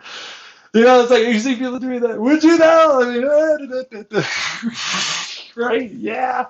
But it's like, yeah, you can only really, you know, you're not gonna get away with that very much. No. So it's like that's not a thing. Yeah, no, I'm not the guy that'll cut your brakes. You know what I mean? Like if you're gonna fucking do that, you can scream and yell, whatever. You know what I mean? But if you're gonna assault me, I'm gonna go after you. The same thing with the harassing douche fucks that are like on my, you know, for usernames and that will call or try and be a harass or various quick posts on 4chan or random things like that, right? It's like, fuck you. You're a harassing piece of shit. I'm going to call out everything that you're saying constantly and literally end all of your little mental gymnastics, excuse, bad logic, bad reasoning, not ever going to be ever able to handle any peer review processes, what it is you're thinking, saying, and probably planning on doing. What do you know? Many of my audio vlogs and more are literally that for a lot of them. It's like, watch this. Sick. Wow, you're a stupid, dumb, motherfucking, unintelligent moron. You retarded douche. Smack. Yeah, that's probably why you do that. You need to feel special. You need to feel powerful. You need to be one, and all the rest of it, and all the there's other shit like that. To be fair, with the Gabagoo and more. Because no, there's a deep thing inside of you. Yeah, no, sometimes, but most often not. When you go that far with it. So it's like, get fucking wrecked. Yeah, douche, psychopathic, sociopathic, narcissistic gabagoo. You need to be, oh, I'm the one that's the big guy and the leader and all this, and I still control things and so on. Meanwhile, the moment, whatever time, whatever thing that's preventing me from immediately ending you right now, the moment it's gone, I'm ending you. Moment it's gone, you're ended. All of you. They're like, no, I'm a scammer. There's someone trapping me. It's like, I already know where you live. I already know where you're doing that from. It's not even hard. Like here's a bunch of satellite and other hacking methods that literally track you, even no matter what the amount of onions, proxies, and fucking VPNs you use, I can track you to exactly that point, which most of you don't even do. This is your birth date. This is your version of social or whatever it is. This is where you live. This is your wife or husband or this or that or whatever. These are all of this. This is how many people you've scammed. I know for a fact that those are who they are. And truthfully, Interpol and the government could do something against them, but no. So it's like, oh no, your building collapsed for some reason. Oh, dude, boo. Oh my goodness. Oh, poor. Mm-hmm. There are others in this. I don't give a fuck. They should have killed you. They definitely should not want you in that building. Killed you? Yeah, I don't give a fuck. There's always another one. What? The world is better off with you dead. I'm not going to be afraid or ashamed to say that. I can factually prove that too. I know, right? Like literally, I can factually prove, without any doubt, the whole world's better with you dead. Everything, all the people around you, your family, your friends, all of it, they're dead without you. And I'm that guy too that's like, well, this amount of time will absolutely get past this amount of possible good you were doing for a given program or some other bullshit that you might have going on. Which means it offsets you and everything's good. I never liked the argument of, if you're a murderer, you kill one person, well, there's still a murderer. I'll kill two of them. Now there's two gone, there's one. I'll do three. Well, now there's still one, but you know what I mean? There's now three gone. I'll kill a few billion. Why not? There's still one, but that's better than a few billion, isn't it? Your logic is unsound. It doesn't pass any peer support. Review process. Just supportive evidence basically points to certain individuals being really, really shitty. And when you do that, it makes the whole world run better. There's Stalin, there's Pol Pot, there's a Hitler guy. There's like various presidents in the United States. One very recently, Trump. He's not dead though, but he doesn't get to really kind of win if you really look at that. Like, oh, guys, let's just continue to try and win. All of us have more than enough support, and begrudgingly have to try and vote for this fucktard I don't like. Meanwhile, I really hope that they just keep like continuing until eventually they're like, no, guys, we'll try and only do this, and it's like, now run on with your own thing. It's like, yes, no, I am so absolutely cocky. I know that even though the party check suggested, and it was like, this is the guy, we're doing this with him now. Took him as the one that we're going with, right? Right? Right? And now I'll run. I'll be like Bernie. I'm the Bernie Sanders of the Republicans. Meanwhile, Bernie Sanders is definitely the one that should have been the one we went with. We went with Clinton. No offense to Clinton. But, like, you literally made it so he couldn't get any fucking money to advertise. And he's like, how are you going to do it? We were never going to be people that were progressive or social. Fuck you, Bernie. I hate this party. Fucking want to destroy you. You're literal genocidal fucking murderers, Clintons. I know for a fact you are. You're not good. Meanwhile, the American public often doesn't know about that. It's a whole other thing. But it's like, behold, I am the Bernie Sanders of the Republican Party. Well, that means Biden's going to win anyways, like, for what it's worth. There's no way he's not. There's no real fucking Republican that all of them are going to get enough votes to even secure anything. Truthfully, we're going to see a lot more blue this next election than I've probably seen my entire life. Just because it's like, well, I hate the old guy. I hate this fucking brown dude. I hate this, like, fucking lame-o trying to pretend to be he's Trump that tortured a bunch of people in the CIA called DeSantis.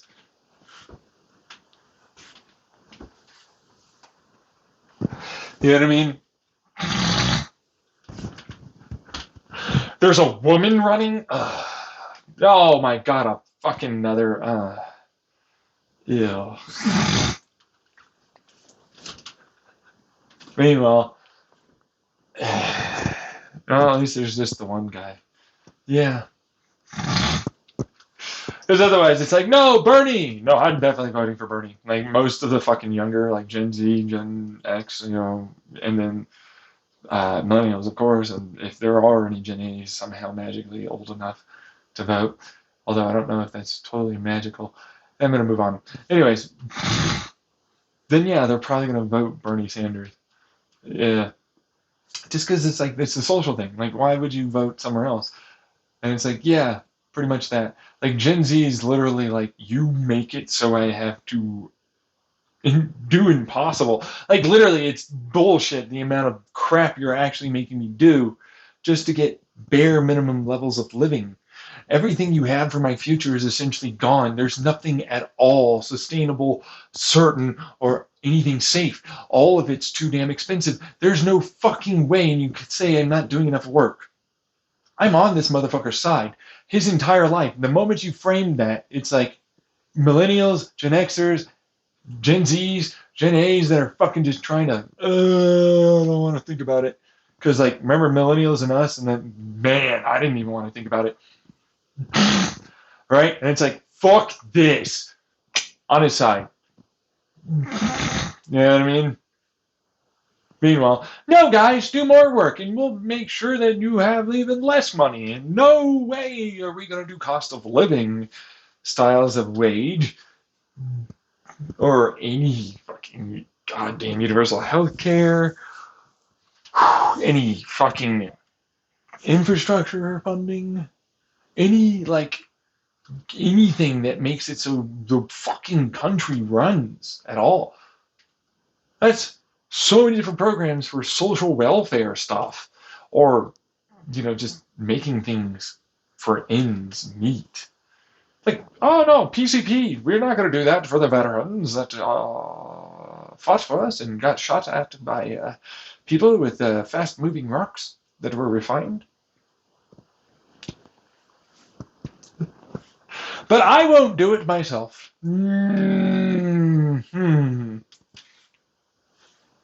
I'm special. I don't deserve it.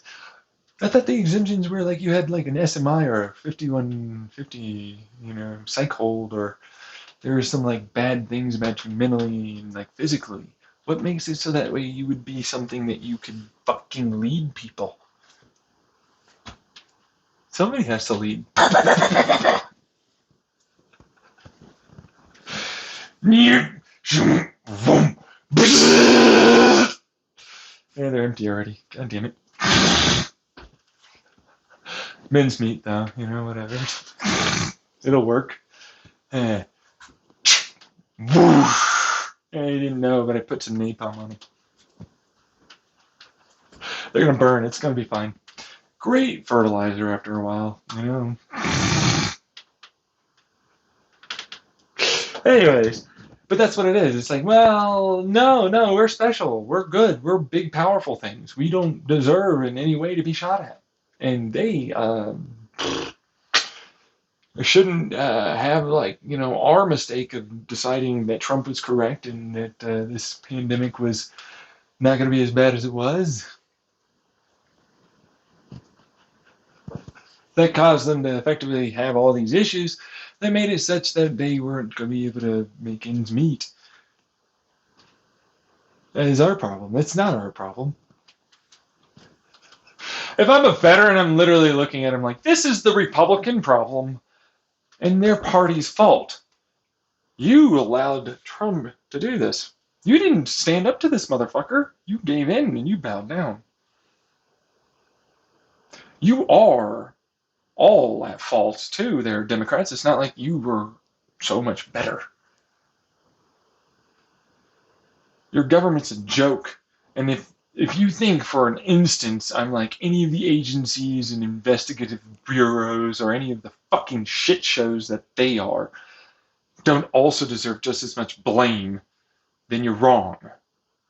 Every one of them played a role in that fucking problem. You had close to 1 million people die. The only reason why we're not in a recession is because I know for a fact people fucking took money out and made sure there was a way so it didn't. I can look at that economy and the way it bumped and the way things got fucking turned into, no, it's now suddenly worth this much.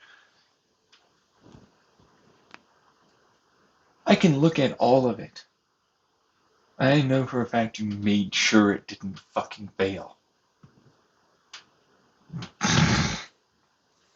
It's not even getting into the fact that a lot of you have money in that shit and you made money off of that.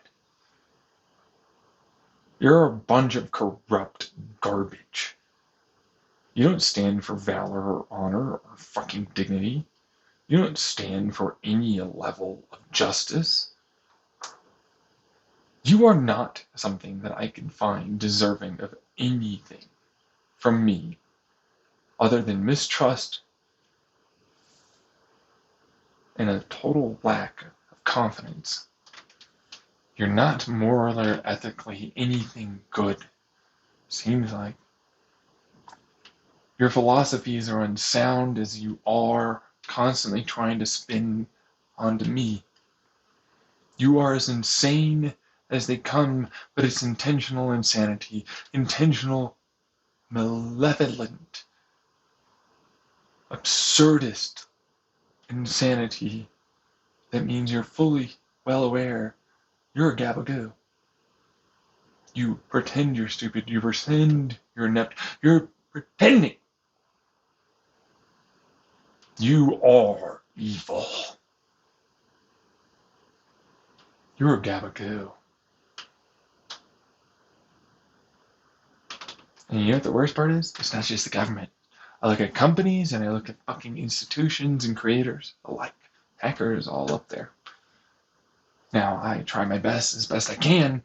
I'm not someone that hasn't lied. I'm not someone that hasn't, at the end of it, been not feeling pretty guilty or ashamed of what I ultimately did. But there are fucking real good reasons.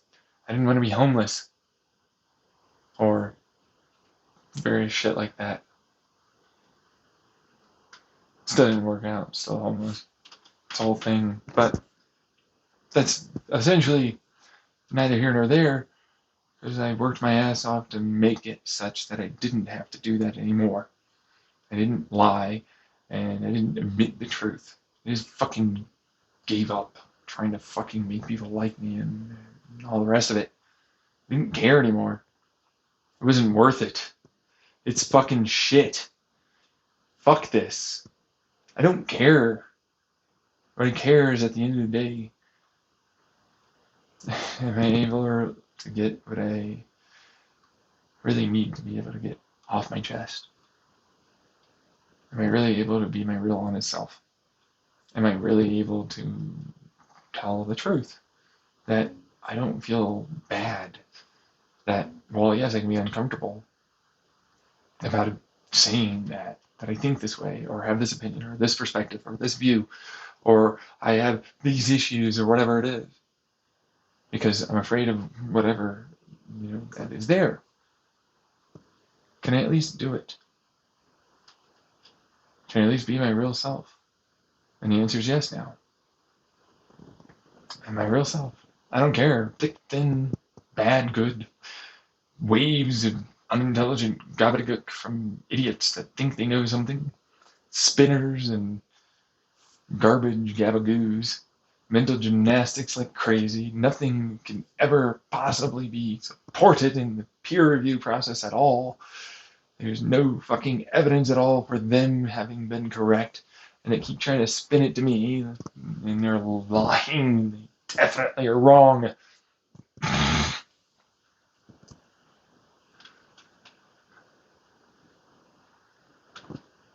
I'm not gonna care. But if somebody's there I actually give a shit about, they have a real good, genuine reason, and we are able to communicate. And there's, hey, this is something I'm having issues with, about whatever it is, right? Then it's like, yeah, no, I can absolutely listen to that. Like, oh, so how does this work? Or, well, what if I felt like this? And it's like, oh, thank goodness we can finally talk about that. You know what I mean? Like, hey, we're all trying, right? On that side, right? Gotta remember that part. Like, not everybody has all the answers, and I certainly don't.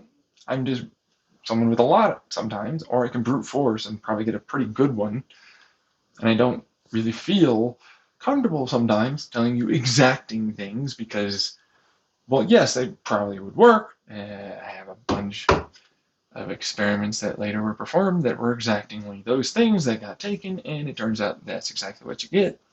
But then some of the words were changed because, no, R is seen backwards in time. It's not.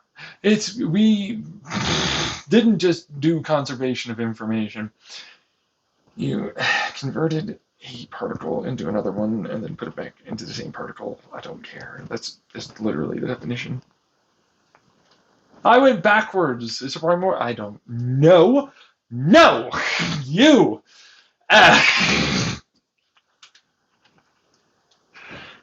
I know what you're doing. No, you didn't.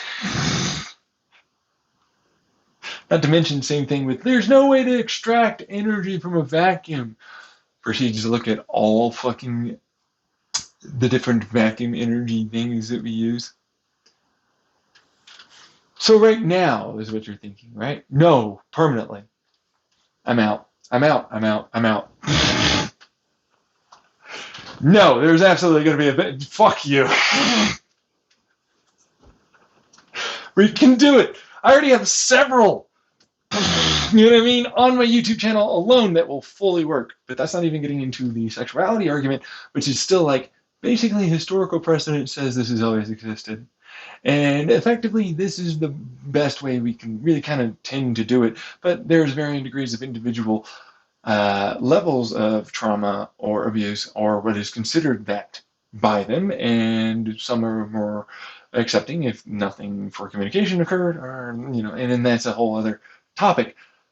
But it then turns into, well, so long as a little bit and no real physical and so on with that, the very basics are, you can pretty much, they can consent. It's like, whatever, I don't give a fuck after a while. Especially when it's like, what fucking advantage other than, like, knowledge is there? Like, for real, like a physical one, sure, I guess. You know what I mean? But, like, they have knives, they can use weapons. You know what I mean? There's fear and whatever that can exist there. Initially, they can be overwhelmed. I'm like, yeah, I've seen it with me. I'm an adult.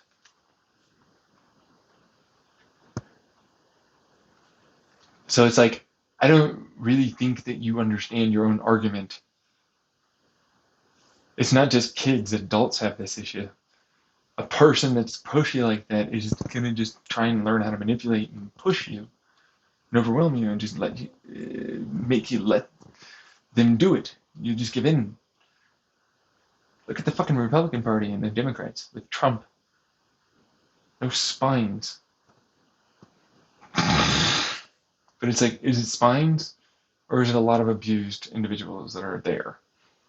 How much is this that's going on, right? It's a whole thing. But same thing with kids versus adults. It gets really weird for some of you because it's like, no, I'll never listen to this. But then it's like, you know, it really depends. You know what I mean? Like they have their own thought process. They have their own thing, like, and they're fucking terrified to like say anything. Like just, hey, you know, I'm thinking this. You get shit on, right? And it's like, as an adult, I have this issue, right? These people that I'm supposed to trust that house me and everything's uncertain, if all of a sudden they're gone and I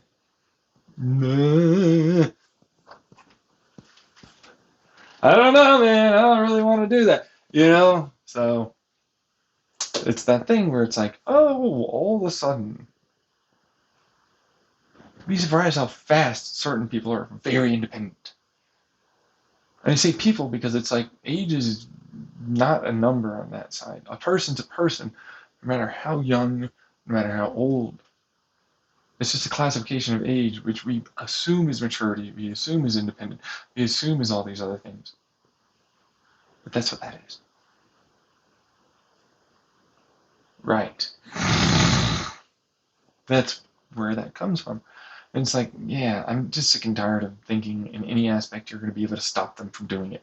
There are those that seek it out, those that are young that seek it out for the adults. No, it's only adults that only ever prey on. No. There are young kids that seek out adults for this. You don't like to ever expose that part, but that's a thing. And there's a lot of children rapists. They get away with it too. It's not even a thing that gets fucking like, if it is a thing, there's, you know, in terms of like criminal activity, they'll seal it. But often they can't be charged.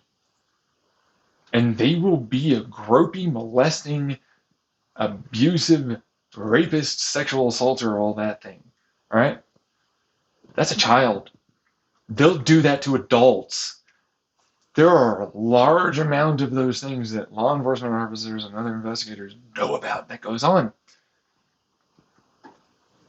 And it's like not really ever talked about or expressed. I wonder why. You know? Like, man, he shot his teacher. You can't really fucking hide that one, can you? And like, and it was the fucking parent. The parent that suffered, like that child knew what they were doing. I don't care what anyone fucking says. They knew. They knew. They knew. I don't care. They knew. Granted, you know, keep it locked, whatever. I mean, there's some of that. But it's the child that did that. It was the child. They knew. That means if they killed someone the right way, which we've seen consistently, they're suddenly an adult, they knew. But they didn't, and they didn't know. What? So, but no, sex, we draw the line. You can be violent, you can be aggressive, you can be abusive, physically. All of a sudden, you know, right? They can be tried like that, like an adult that knew. Sex, though, makes no fucking sense. He actually makes no sense. She, they, all of them that think that that's not a thing and that that's reasonable and logical. That makes no sense. That doesn't make any sense. It doesn't. But no, let me mental gymnastics spin onto you. You don't. So what is it? Is it the knowledge? Because they clearly understand right and wrong. It was premeditated. They knew what they were going to do. They definitely knew they could get away with it.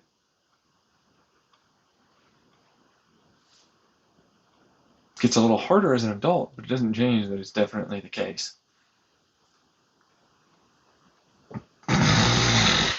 So it's like, no, let me spend it onto you. You are wrong, and they would never. And oh my god. Meanwhile, where's the cognitive dissonance? Why do you have this fucking line drawn at fucking sex? They clearly understand. They can clearly know. They can clearly premeditate. They can clearly. It's clear that they understand, understood, reason, logic, all of it.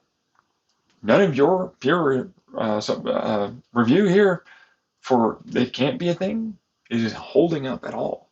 You clearly differentiate, but it's like, no, we acknowledge this, but not that. And then I use special selective hatred to go like, no, I acknowledge this, but I don't like on that one. I won't do it. No, you have to do it for the whole. No, that's stupid as fuck. Clearly they know. Clearly they do. Clearly you don't have laws. Clearly you feel uncomfortable about making laws about it. I don't. I don't at all. It's in my YouTube channel to varying degrees. It is. I have it there.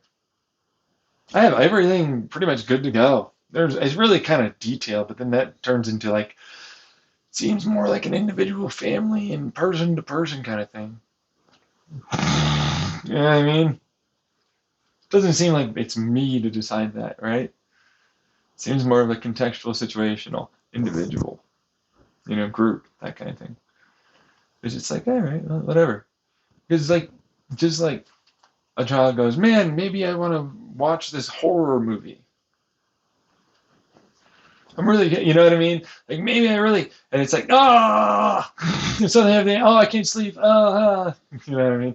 Is that all right? Yeah. Do you see, like maybe, like I try to warn you and prepare, and like this is kind of right, but it's like right, and then but you wanted to, and it's okay. We kind of expected this, right? It's like you're all gonna learn, and you'll get over it. All right, like the horror show, the horror movie, right? It's like, you'll feel better after, whatever. And you won't probably maybe want to for a while. Or if ever. You know what I mean? It all depends on you. Right? Because it's an individual thing. It's like, no, you're minimizing the trauma and abuse is the same. No, but there's scales. So it's an individual thing for individuals in their scales and what causes them more or less, is what I'm hearing from you. That's why I paused and trailed off.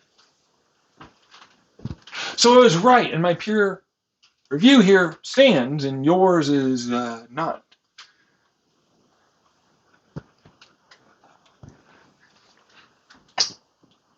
Yeah, okay, fine. See? Easy.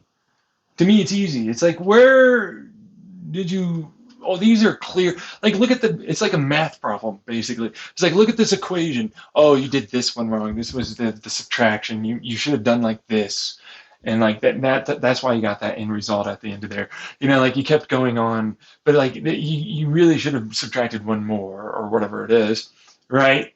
And it's like, and then that led to this problem, and then like, oh, yeah, that's not the right answer. Here's the thing. And then this would have been, and let's throw another one up there. All right, go. And it's like, and there's a little bit further on, and okay, right? But like, no, all right. Every step. This is why you want to put it down onto the paper, okay? Fucking, you know what I mean? And you fucking do it, right? Then it's like, all right, I got it. Is it right? I look. It's looking good, and it's good. Huzzah! He's got it. All right, continue doing that. Remember, you're gonna make mistakes. Even I do. Yeah, okay. I know. Make sure to double check. Yep. Gotta check. Gotta double check. Gotta triple check. Go through it. Now you know. That's the peer review process. That's all it is. It's like, it doesn't hold up mustard. Your first initial premise is bad. Look at this person. They could never. There's a fucking goddamn absolute here. You better have one hell of a good reason for this absolute. This is black and white thinking. This is literal fantastical. No. Yep, that didn't handle in any way any of that peer review process. Boom, out. Obviously, it depends. Clearly. Do it again. Okay. Comes back. Well, sometimes, but logically, most of it. The evidence for this is lacking. Boop! Do it again. All right, I have some of it. Let me see here. You did this evidence poorly as fuck. Where are your variable controls? I didn't want to do any of that work. Boom! Out. Stop fighting for the absolute.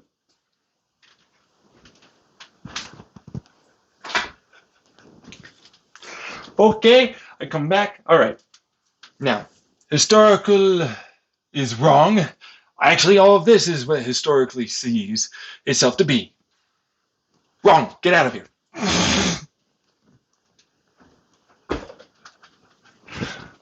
All right. And that's also wrong. You're just fighting and arguing. You're trying to argue for too long about something that's clearly the very first thing wrong. It's like, no, guys, this is definitely a 6-inch fucking length. Looks at it, it's 1 inch. Who the fuck gave you a ruler? Do you know how to use a ruler? Who the fuck gave you a ruler? Are you really arguing for this being 6 inches? Give me that fucking bop. Fucking throw the tile at the person. Yeah. Oh yeah, that's 6 inches, huh? Look at this 6 inches. Throw the tile at him some more. Flap, flap, flap. It's like a tongue depressor. Just keep fucking hitting them with it. Sneak, right? It's like easy shit. Totally understandable. Like the moment you know anything about psychology and therapy, it's like black and white and absolutes are very rare. They effectively don't exist except for very specific things like gabagoos. Clearly, they intend to harm. That's all they're doing. That's a gabagoo. That's an absolute. You absolutely need to get rid of them. There is no helping them. You need to remove them. Right. That holds muster because it's like, oh, everything else is worse. Gotta get rid of them. You know what I mean? It's the literal definition of like, I'm trying to do what now? With this fucking... Is this a gear? Is this supposed to be a gear? No, actually. It's intending to make sure that the engine stops itself. From starting? What is this? What is this that's going on here? Why are you just covering the intake? The moment you started.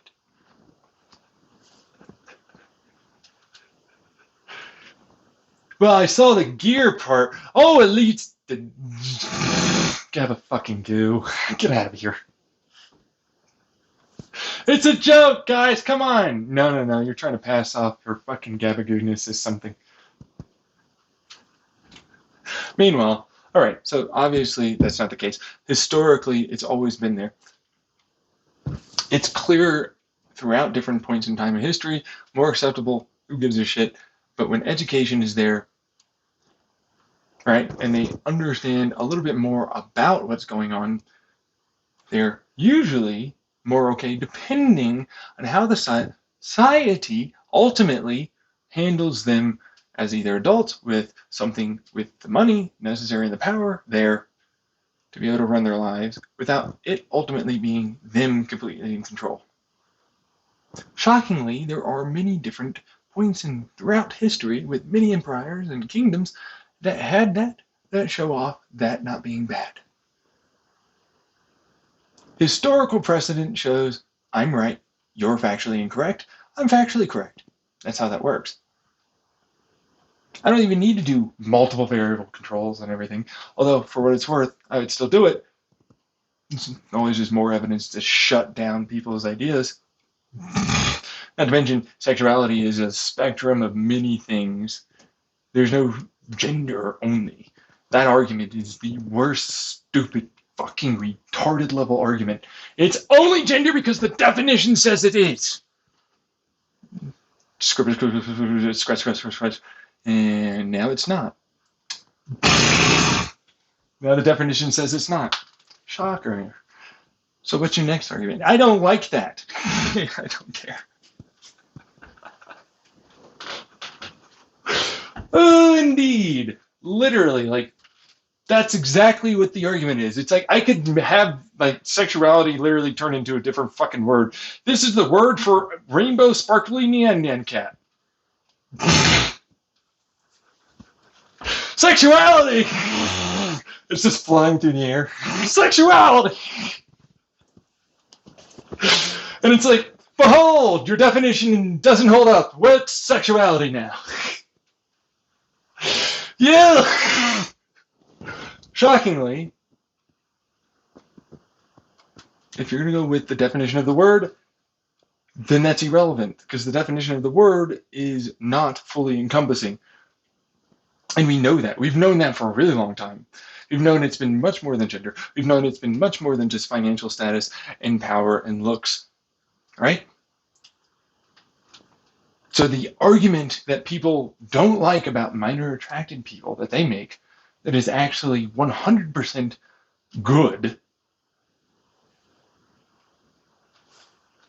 that is always cited as, I don't like that definition. The definition, and Illuminati did this. Shockingly, she's a bad person. She went after them. Lots of generalizations. Way too many overgeneralizations. Way too many black and whites. That's Illuminati. Meanwhile, no, you are doing this. I don't know about this historical. I have to do lots. Give me all of that evidence. No. Wake up. Do it yourself. I can't influence you. You know I'm going to give you directly this persuasive. No. Do it yourself. Come to a conclusion. I would love to know your perspective. You are wrong, though. No. I have a different perspective. They're holding mustard for logical peer review. They're holding mustard for deductive logical reasoning. They're holding muster for all the things. You just don't like what they're fucking thinking and their perspective is. Same thing with the French philosophers to various degrees. See what I mean? I don't like this. So therefore, special, and enable, excuse. I don't think that works. So they're holding up muster. They're definitely good to go in the first fucking argument. Then you go into variable control, various points in time throughout history. You learn that like they absolutely can predict, plan ahead, delay gratification, be taught to also look out for signs that they're going a little too far, they're afraid. No is a no. They know what consent means. They can literally describe that. You're willing to say that they know what no means. They show off that they know what right versus wrong is. Everything about what you state means they can consent. It's the fear, the uncomfortable. But that doesn't mean anything. We were afraid to go to the moon. We went to the moon. We were afraid to go in a submarine deep down in the ocean. We still did it. We traveled faster than the speed of sound. Still, we blew up our planet with big old nuclear bombs. There's arguments to be made for that one not being okay. Right? But we still did it. Right? Fear, it means nothing. To push past our uncomfortable and our fear, which is in therapy, by the way, with many psychiatry and psychologists and therapists saying that's something you have to do to be able to grow and progress. Hey. Turns out you're going to have to admit they are correct. I had to do that. No, they are wrong, is what I said. I changed what it is. Fuck you. I didn't. Fuck off! Shockingly, There you go. The answer is they were right. I had to look into that. I had to do my own work. And then I went, fuck. I'm a bad. Okay, this is going to take a while for me to. I'm going to switch sides. They're right. I don't care. I'm switching sides. They're right. They are fully correct. Factually correct. They are factually correct. We don't like it, but they're factually correct. What do I fucking fight constantly? People that don't like it that I'm factually correct, and I will hold them accountable, and I'll call out their lies directly to their face all the time. You do it. You put it into, you're making it so it's worse for yourself. See? Abusive crowd. I look at Colin Bellinger. You know that? It's like, look, well, you definitely have a power situation. This is it appropriate? What's appropriate versus inappropriate? It really depends on the individual. No, but the crowd says it's not. Yeah, I don't give a fuck. Not every fucking one of them in there said that was the case, that it was inappropriate. You ever notice that? There's certain people for sure, but like others, no. Right? And it's like, yeah, but then like this person felt like they were taken advantage of over time. It's like, who did they talk to that ultimately led to that? Was it just a feeling they came to? Okay, fine. But it's like, that's communication. You weren't taught communication. You weren't taught to like, effectively be able to go like, whoa, yeah, no. And you had, for yourself, an incentive to feel good about this person you liked a lot, that you're willing to do this stuff for. And they knew that they could get a need met from themselves, from you as well, if they were willing to allow for themselves to do this. Now, in the right situation and context, oh, that's fine. Oh, yeah, no, that's what I expected. The other time, same thing when it's like, well, no, I was at this live event and, yeah, okay, so she exposed whatever, right? But it's like, really, kind of, some panties flashed or whatever. But it's like, yeah, but it's kind of like an improv, right? And then, what I mean? Like push it a little forward on the joke, right? And it's like, that's not great, but it's not that bad. You know what I mean? I don't see it as that bad, especially when it's like, there should be an expectation from you as a person in the audience that some things might go maybe a little farther than you would prefer. There's no sudden like, oh, I can now have this communication where these are established boundaries, right? Like you should come into it with an established precedent in your mind as a boundary set that it's like, ooh, maybe this might happen or maybe that or whatever, right? And that could be a thing, which no victim blaming.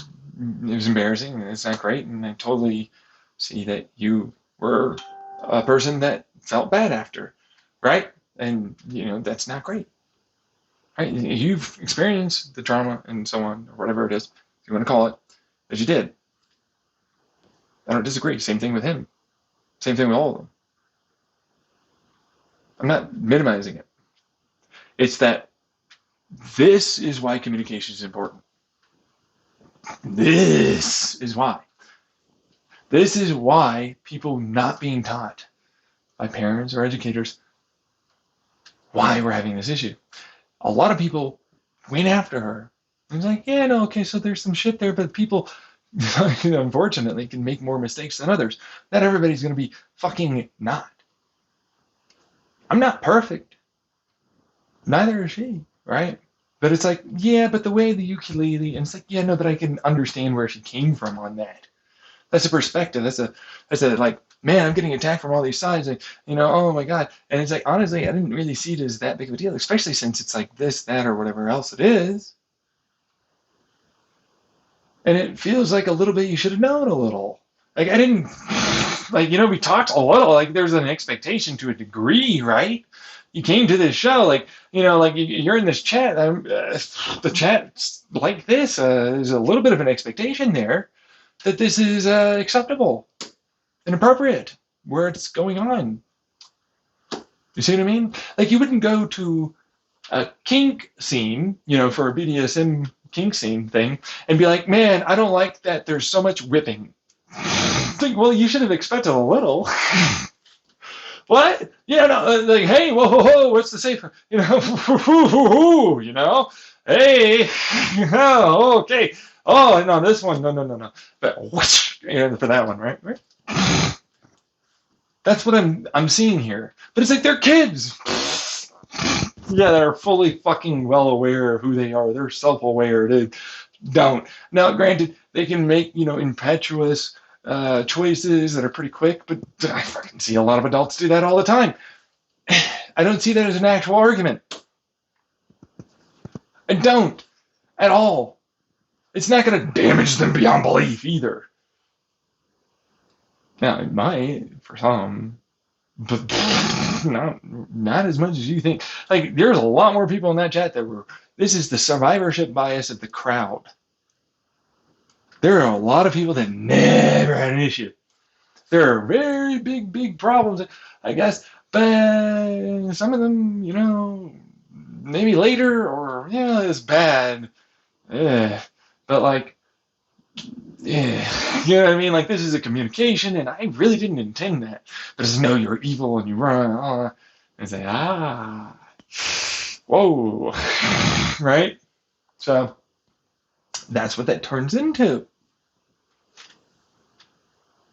And it's like the crowd, destroy Colleen. I don't see it. What's going on here? Same thing with this. For kids. I don't see them. I see gabagoos. Ones that are going to be intentionally harmful, intentionally don't care, all that. But you might say it's me. Obviously it isn't. No, because you're making an argument. And then they wouldn't have vigilantes. Or government or other things, huh?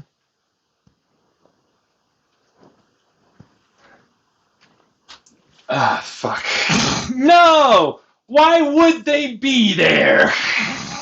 Oh, shocker, right? Meanwhile, also, I don't like the government. I think it should be more social. There's a lot of money to be made in this capitalistic regime. There's a lot of stuff there. But it's like, they're holding up logical peer review, logical deductive peer review, all of the philosophical, moral, and ethical peer review. Not just mine, all of the studies that show that that's a thing. They're holding up for sexologists, psychiatrists, clinicians, and more, they're holding up peer review. All of their shit shows that that's a thing that goes on and is okay. Now, it's to varying degrees and individual, sure. And there are ways of making sure the technique and in terms of how they understand, communicate, understand themselves, their needs, and all that, what's going too far, how to verbalize, all that. All right? But that's an individual to, various, like, this is a base foundation stuff. And some of them know about it, and some of them, of course, reluctant to tell you that much, because it's kind of illegal what the fuck you're saying. How can you fucking do your job as a scientist, then? Think about the survivorship bias. You can only go with the ones that got caught doing bad, and that were abused. Clear survivorship. So clearly that's out. You can't do those. Most of in fact, all of those studies are bad. You can't use them. This whole foundational effort that they have is scrubbed. That's how bad that problem is. It's like, holy fuck. It'd be like waking up tomorrow and being like, all of quantum physics, well, not quantum physics, something similar, but like, a big branch of something, of science and whatnot, is just gone. It's that serious at this point. And it's like, that's sexuality. Like, no, he's only trying to manipulate you if he says he has needs that are sex. Meanwhile, a woman, no, you have needs as a woman for sex. Wait, but a man doesn't? That doesn't make sense. Let me see that. Holy fuck, they do that all the time.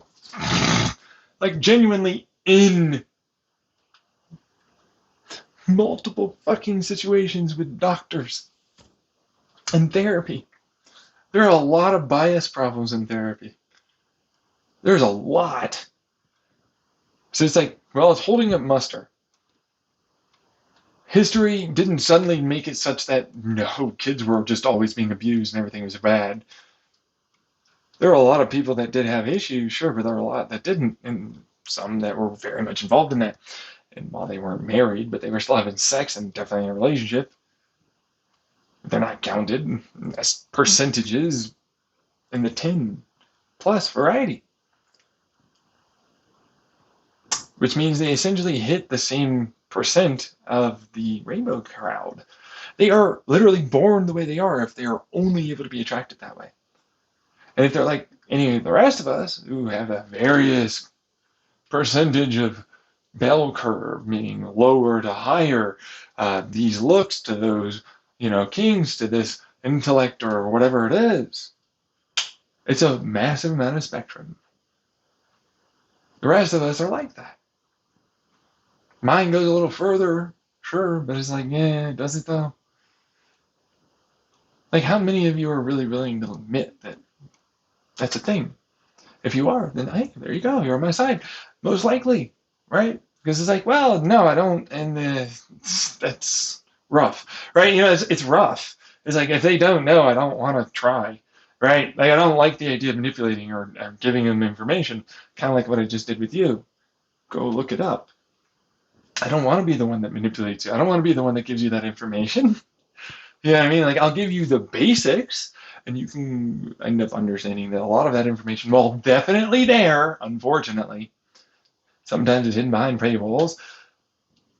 Sometimes it's hidden behind keywords, and then there are other times when it's like, oh yeah, no, Google basically doesn't let you see this, but if you use another website or onion browser or other things, all of a sudden you can find it.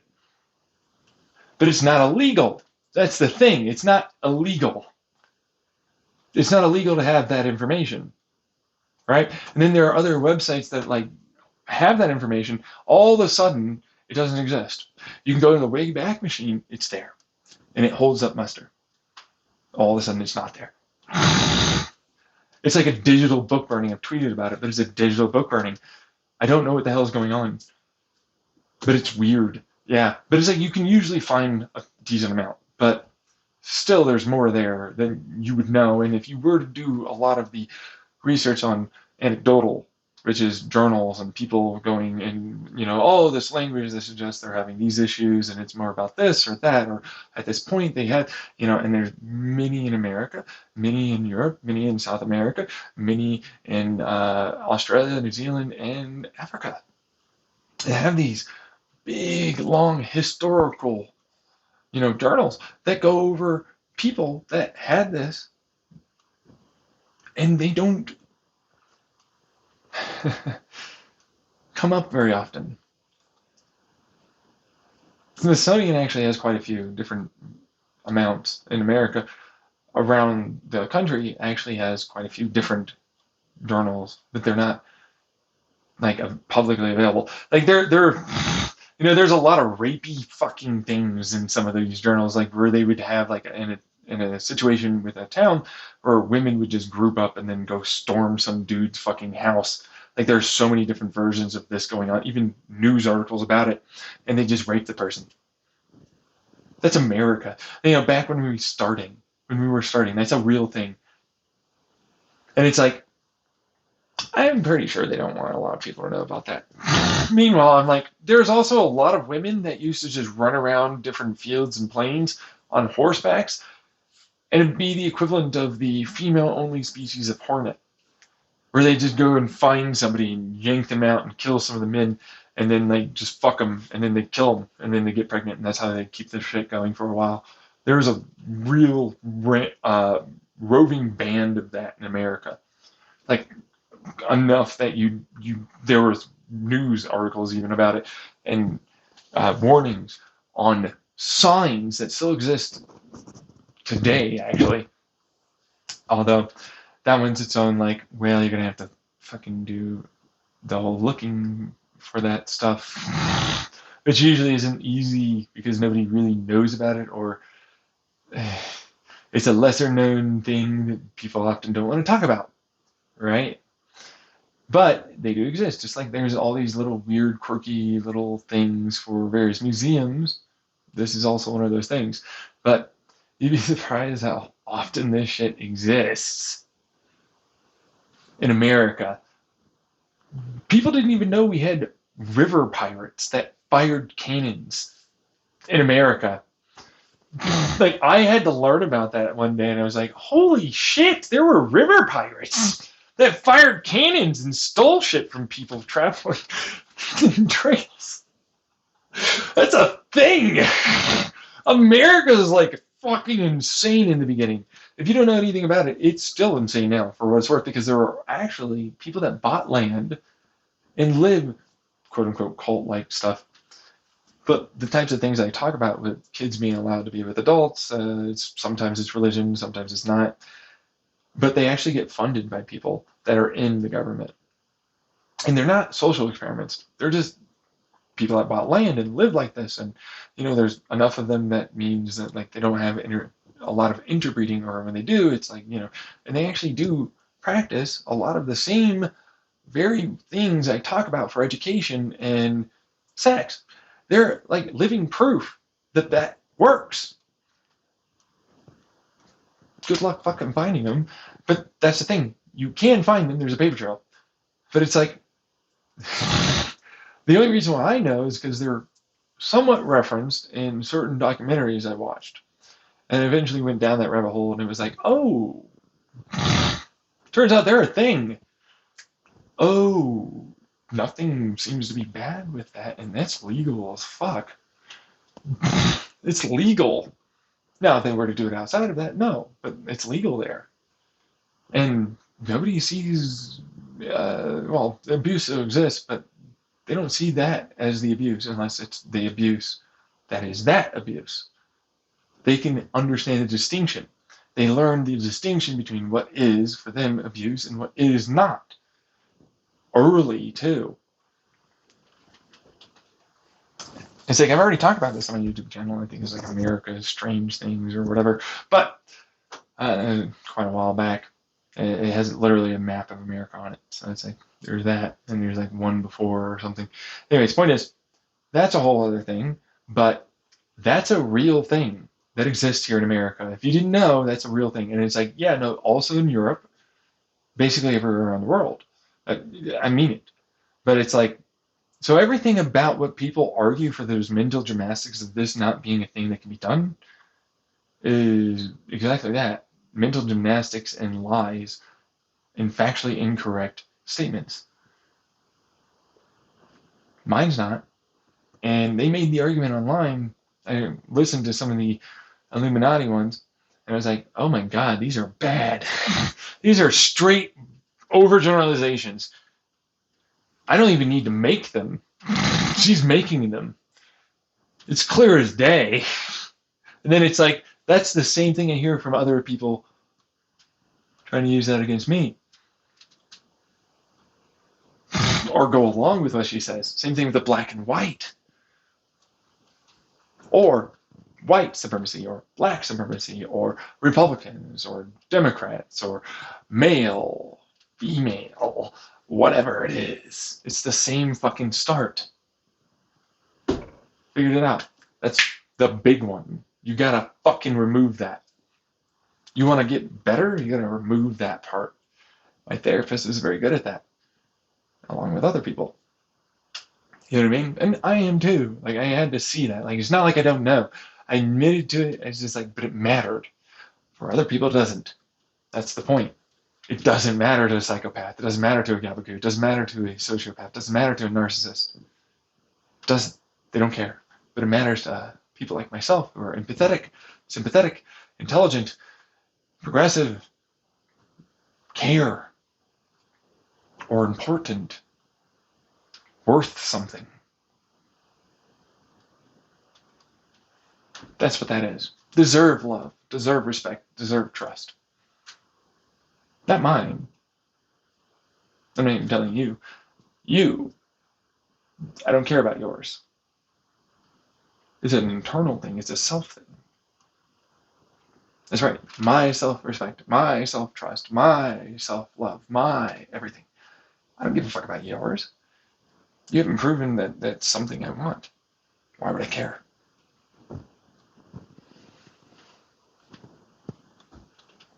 So you're saying there's a chance. And I'm like, yeah, okay, all right.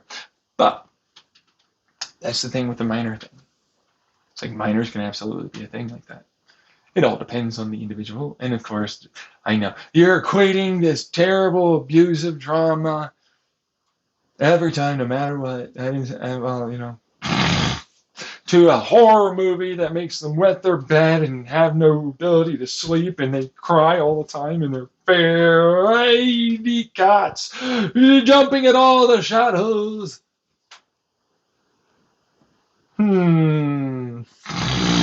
Seems pretty similar. I'm seeing a lot of no, it's similar, definitely not the equivalent, but you're falsely identifying this as if it's not something relevant.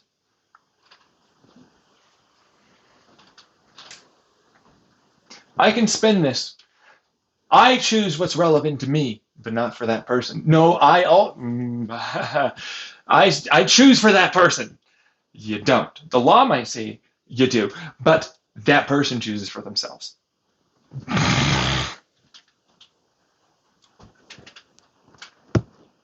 So, wrong again. But they can't. Did you try and teach them? You can't teach them anything. Have you tried? Wow, you're in therapy all of a sudden. Yeah, shocker. Ooh, right? It's like they pass muster. They do. They do. They do. They do. They do. I can say it all the time. You can keep trying to spin and say, no, no, no, no, it doesn't. Where's your evidence? Where's your evidence? I'd have to get it. I don't want to get it. You have to bring it to me. Lazy, lazy, lazy, lazy. Factually incorrect. False equivalency. Victim blaming. Gaslighting. Inept. Moron. Retard. Spinner. Gabagoo. Enabling. Excusing. Abusive. That's what you are. I already did mine. That's what that is. I don't really know if it's illegal to even share some of it. I don't. I'm not even going to look because it's like, it really doesn't seem to matter. If somebody starts doing something like that, they seem to want to go after you, even if there isn't really any actual illegality. You know what I mean? And that's been seen before in the past. So it's like, trying to do my due diligence, but the basic is sound. It's totally sound, but it depends. That's what that is. It depends. You have to remember that part. It's individual, but also you have to try your best to have them feel comfortable enough to tell you, right? But also help teach them. You can't just like, and then it's like, no, they'll be fine. Did you just try to send them off on a 300 fucking horsepower motorcycle by themselves with no knowledge about how to do this? No. Why am I? Damn it! Yeah! They'll be fine. They'll fucking. I didn't want them to ever be on a motorcycle. They're probably dead, you idiots!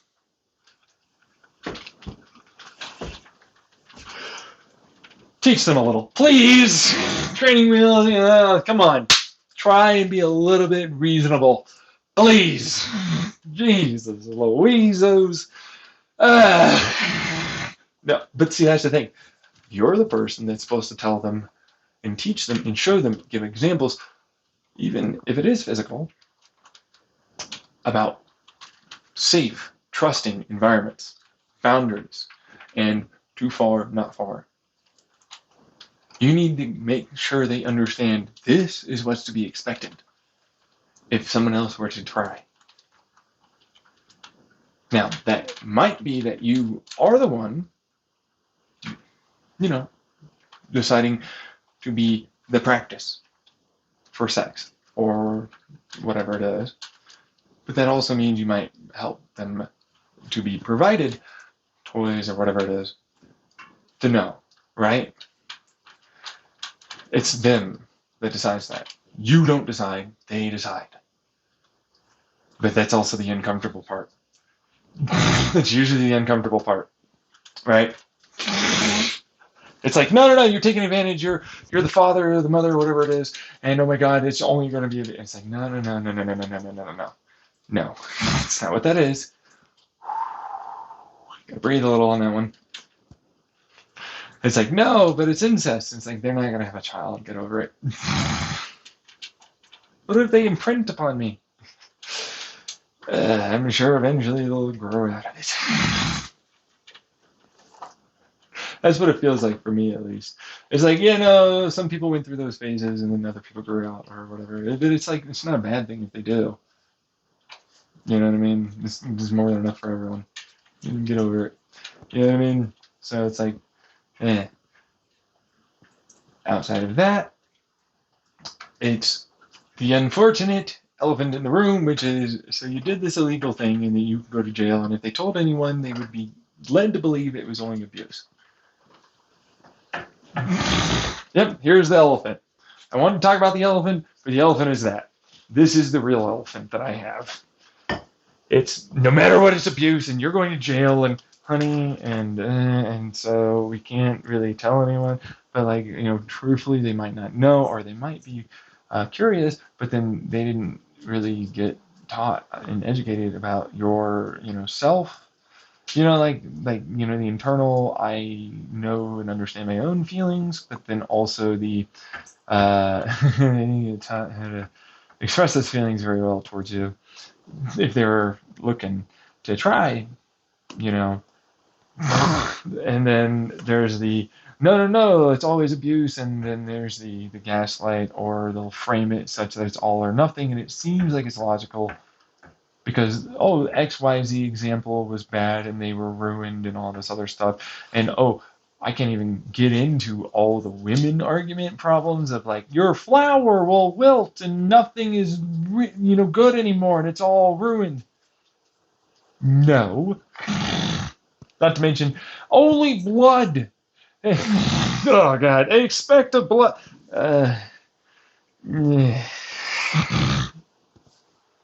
It's it's like sexologists, you know, their classes all over again. I imagine because it's like they, if you don't know about some of that, like you know, beginning, they talk about this, right? And it's like, no, no. So like for like a sex therapist and sexology, right?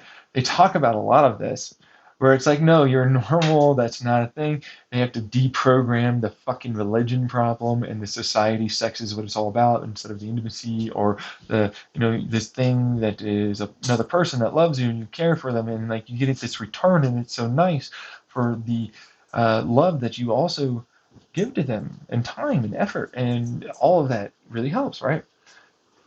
Because it becomes so transactional for some.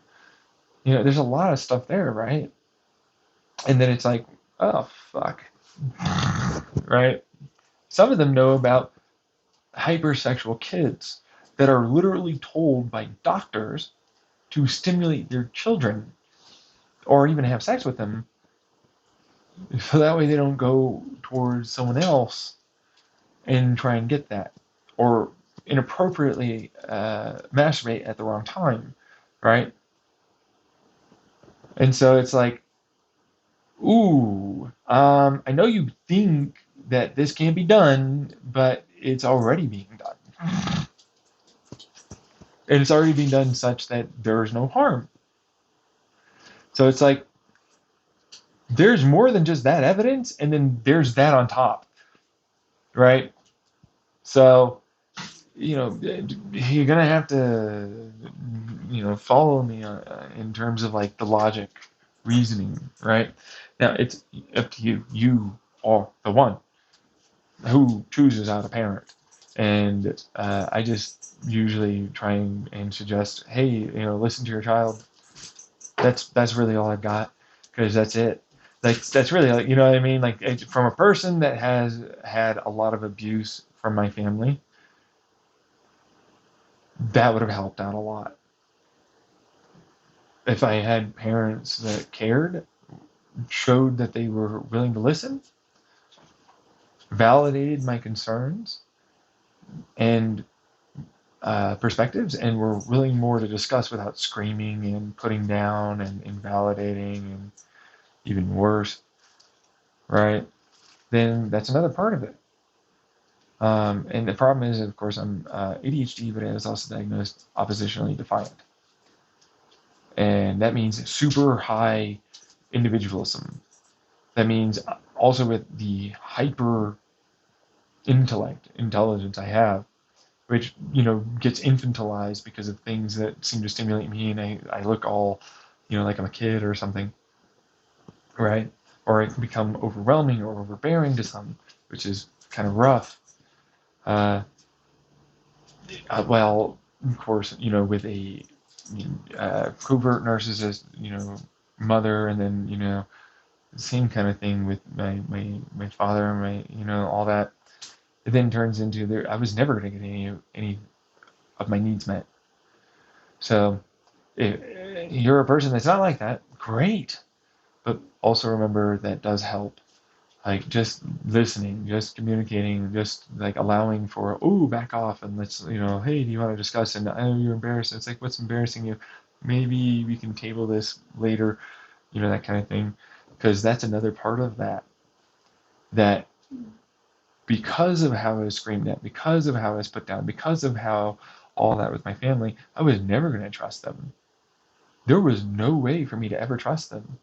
And when I did try and step out a little bit like that, they would use that and take advantage of me. So I learned very quickly the answer is always no, never do it. But if you're not that way, then of course, that's a great thing. Those are good examples. Those are good things to have. Be careful with that because it's like they're trusting you. They are like the unconditional love puppy. Like try your best, right? They don't know. They are hoping that you are nice. They have no options for anyone else. You know what I mean? It's what it is. So what I discussed in my therapy a while back was what hurt me the most was I was supposed to trust these parents of mine, my family. I was supposed to go to them for help. I was supposed to be able to listen to them and believe that they had my best interests and they loved me and everything. And it hurt. It hurt so much that was never going to be the case. That I could never trust them. That I could never, in any way, have them be anything other than just something I'm kind of around and biologically I'm related. And that they're basically obligated, I guess, sort of to help me because of pure societal pressure and, some degree of obligational feeling, abuse and being able to continue controlling and so on. That's what that is. Even though it seems like it's love, it seems like it's, but it's not really. That's what that really tends to be. So, and it's sort of the same thing for hackers online and other shit. It's like they're not. They're just a controlling piece of shit. Like they all are. Like every one of them are. Right? They're terrible people. They're terrible. I don't want them. I hate them. I want to get rid of them. I would love to go somewhere that I felt that I could actually go to get help for it. Obviously, I can't. I've been trying to remove them for all my life, but it's like, Jesus, well, it feels like, but like, I could be homeless. They were on my phone when I was homeless. You know what I mean? Like, there's no getting rid of their fucking shit. So there's no like, man, maybe antivirus or whatever the fuck else. It's not gonna be a thing. So that's what that is. And if someone's really incentivized or just wants to, there's always a way to get in. There's always a way.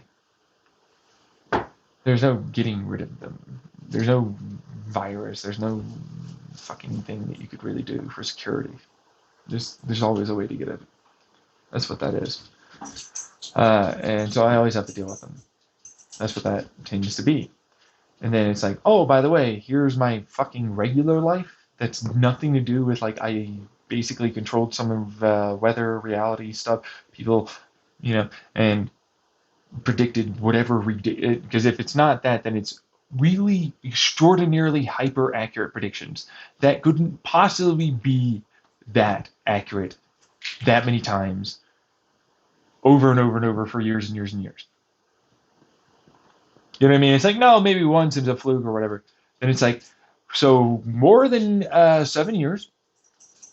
In fact, really, realistically, we're talking closer to an actual decade, if not more. You know what I mean?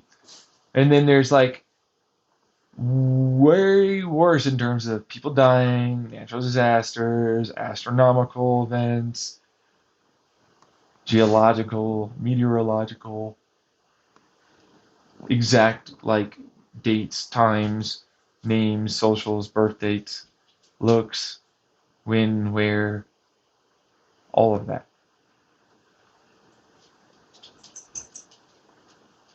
Consistent too. So it then turns into like, okay, well, fucking hell, I did do that. Clearly something's there, right? And then it gets worse because it's like, well, this is still just my regular everyday, and so like, how much of that is influencing it? Clearly, it's going to be. You know what I mean? And then it's just regular indirect shit.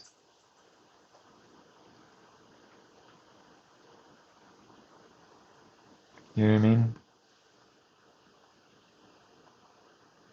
That just goes along with manipulative ideas, perceptions, views, more, and victim blaming of, if you at least went along, you wouldn't be abused if you just gave in.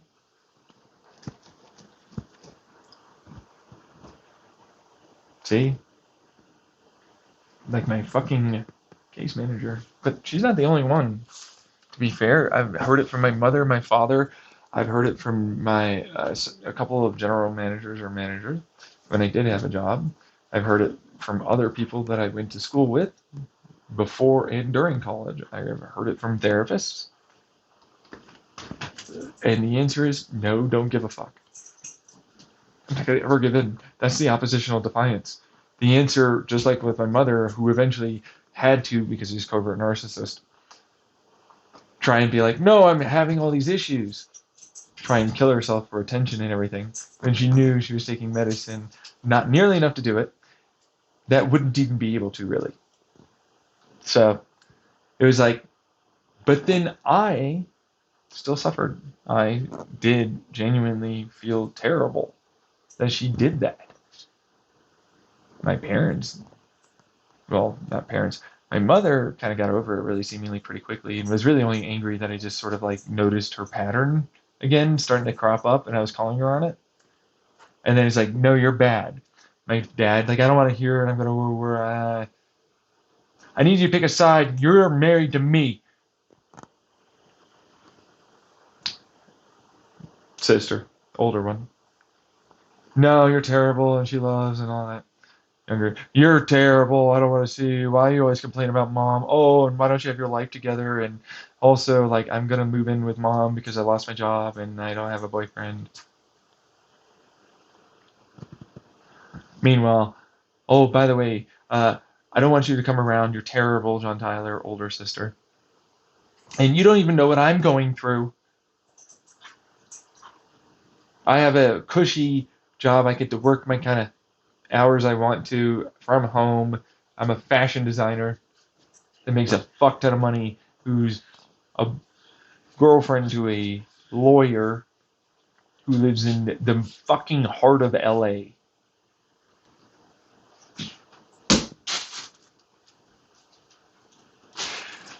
Whole bunch of shit, right?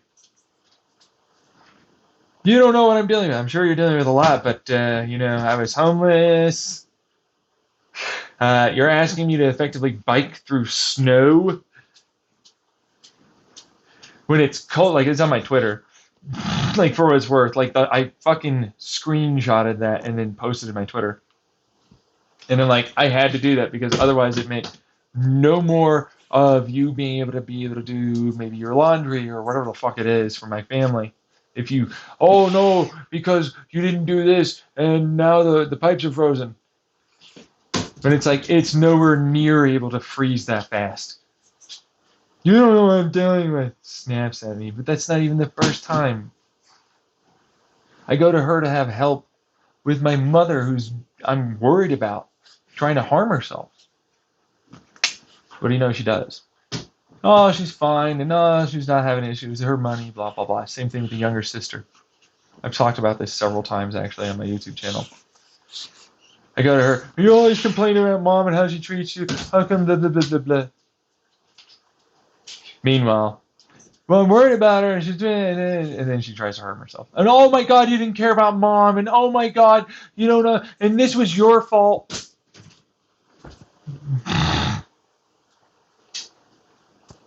That's my younger sister and my older sister, effectively both, and my father. That's not even getting into way more before that.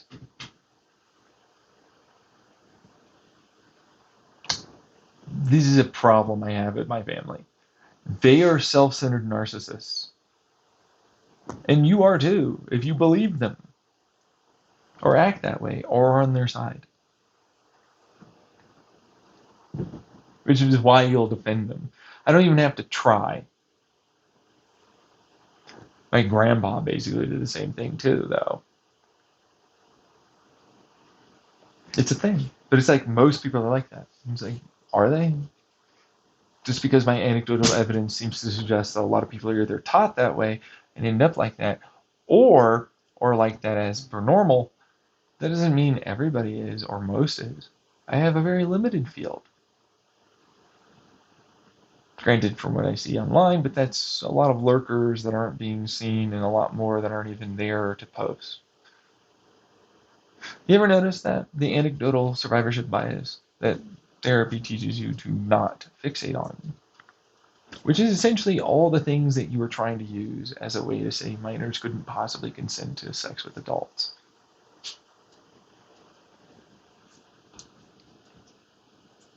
Like, if you agree to this, you'll eventually agree to all the rest of it. Like, you'll eventually get there. Like, it doesn't take that long. It's like, yeah, no, I know I'm doing that. I know. I'm scared. I'm like, it's okay, but you can't let that fear, rule you, and you definitely have to eventually defend them, just like we were like, no, gay people are so bad. They're not bad. Fuck you for saying that. You know what I mean? Fuck you. Absolutely fuck you. Right? This guy, can you believe he said this? Gay people are good? He defended it? Meanwhile, pedophiles are honestly just pedosexuals, and there's hebosexuals and fucking ebosexuals. Fuck it. I'm tired of it. Yeah. And then there's me, who's like, well, I can go pretty low and I can go pretty high. There's not really like a exact. I'm never really exact on that because it's really like based upon neuronal activation, brain go burr, right? But even then, it's like, yeah, no, but then they said this and they acted it, and it's like, it's gone. You know what I mean? So like physical versus the rest of it, and that's normal, right? And then we get made to be afraid of like, no, I can look at a fucking child or like a teen, and I will absolutely be able to say like, yep, I'd fuck that. But then they'll say this or whatever, right? And it's like it's gone. A lot of people are like that. A lot more than you know. But no, I will never know. And it's like, and then it's like, no, they are born this other way that is not like me or us, right? They're not bad for that. And in fact, we're in a society that essentially means that they are more likely to be taken advantage of. Doesn't mean they are, doesn't mean they are abused, doesn't mean any of that.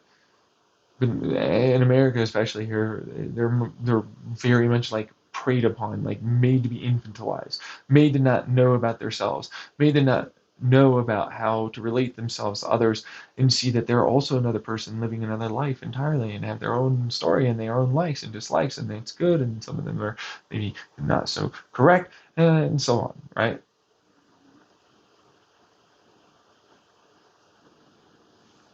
But that's what that is. And eventually you go, oh, we're all just trying. The selective hate of all these, whatever it is, it doesn't make sense. But gabagoo and spin, no, you're the one that's not so correct. And I'm like, yeah, no, I will be on some things, I'm sure. I don't disagree. But at the same time, when it comes down to this, it's like I'm not. I know that. There's a lot of stuff like that on my YouTube channel that's exactly like that. I'm very much correct about many things, and it'll bother the fuck out of people. And some of them I don't want to tell them exact specifics because it's like, well, I got myself into trouble in the past doing that, and I wasn't even recording and putting it out.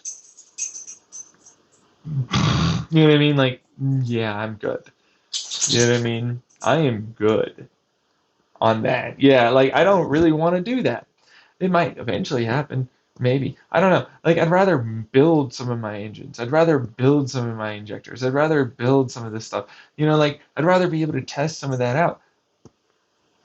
Right? Not just, yeah, believe me. Right? Like electrostatic, electromagnetic. It's like, what does that mean? There's a bunch of forces there. But that's it's like really hard to describe something like that to someone because it's like, well, how much do you know about this? Do you know about this quantum probability factor? What about this conversion for an orbital decay? From instead of light, but because of this given field matrice of different other electromagnetic Hall effect and or static, that it creates this effect actually. I don't know anything about it. It's like, right. So then layman's this up, it does this.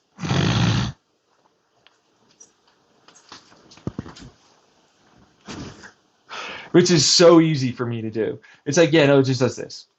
Which is like, there's Lorentz force for some, but then that's not what I'm talking about. I call it a Lemke force now because it's like, it's actually a vortexing counter-vortex collapse force that creates a tunnel that basically removes an opposite reaction that Newtonian law dictates is supposed to be there. A lot of them are like that. A lot of the Lemke principles, a lot of the Lemke laws, a lot of the Lemke physics that I talk about are effectively versions of that.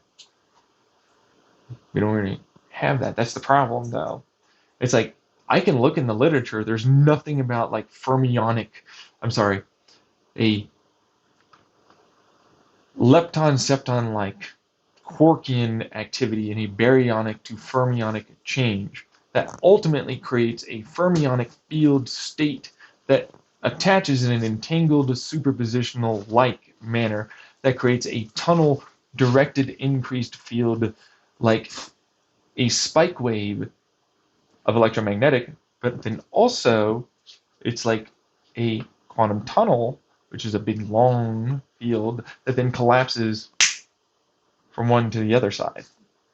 It's over here doing its thing, decaying, and shows up over here. It's tunneled, right? That's a quantum tunnel effect. But it's like I use them all the time. It also happens to have very low resultive conversion loss. They effectively have none. They actually draw other energies in to sustain them too, meaning they order more fields around them to help the given reaction occur, or quantum phenomenon in physics, mechanics, do what they do.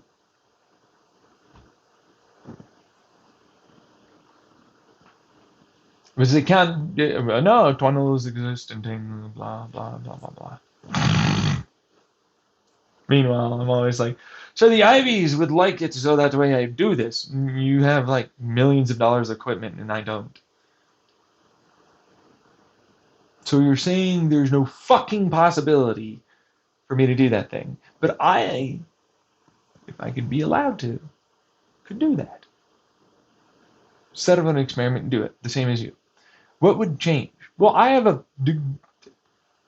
spent a lot of money that got me a bunch of certificates and passed tests that mean that I'm allowed to operate that. So there you go. And I'm now special with my PhD that allows me to do this. It's a bunch of knobs and buttons and a setup process. Just show me how to do that. Don't say that.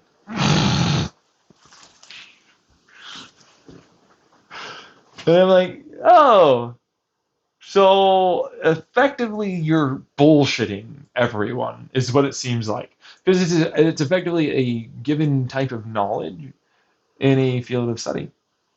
That's all that is. So it's like the moment I learn whatever the fuck puzzle pieces that they are and some lingo words that effectively work out to now you know and understand exactly what I'm talking about, then effectively we're on the same plane. And all I have to do is do a little bit of algebraic and math. Then there would be no difference. What would stop me from. No, because you have to do the homework. Wouldn't that be homework? Doing that machine, operating it, showing that I know and understand?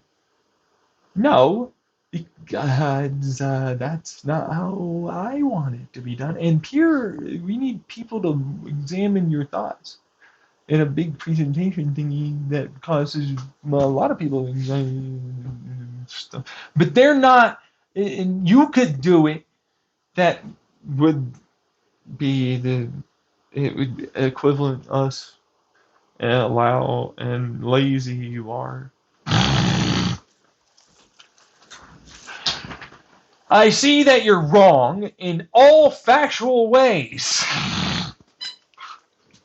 Factually incorrect for sure. Obviously. But that's not. Yeah, that's pretty much what that is. See? You see what I mean? That's literally what that is. It's some math and some experience, and there you go. That's it. And I had to spend $100,000 for that. You know what I mean? And that's if I was able to do it. You know what I mean? Like, I could do the same fucking thing by just learning to work on something. Because I can do it that way. And I don't need to do me behind and my feeling, and maybe you can like me a lot and then give me some money and then I'm allowed to do it.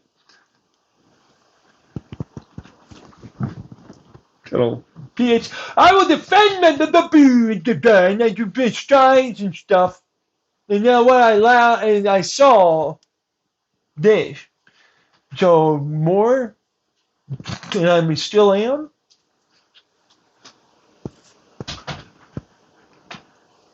Sure, whatever. Fuck off. I know, right? It's like, come on, guys, show and tell time. Look. I did the thing. I didn't like that thing. That wasn't very. What? Now I have to pass tests about math that I barely ever use in my shit. Wait a second. They said I'd use this other fucking shit. Oh wait. No. But no, but you know I do, and then okay, but I get it right most of the time. Like you, it's like no different. How come you're suddenly better? That's not what we're talking about here right now. It's about your fault and your problems that I don't like.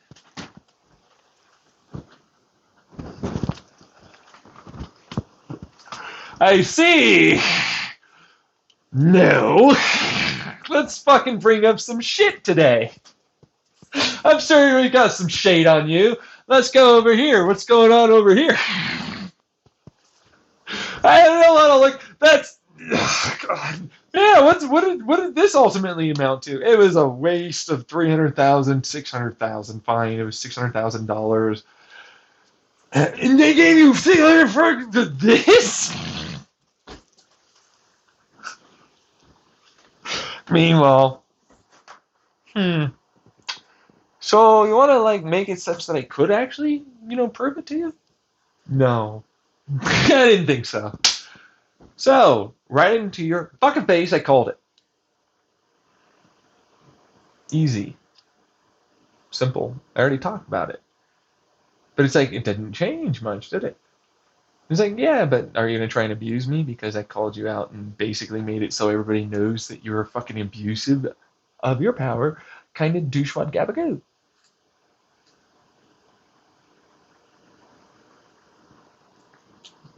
Well, I was going to, yeah. Oh, fucking damn it.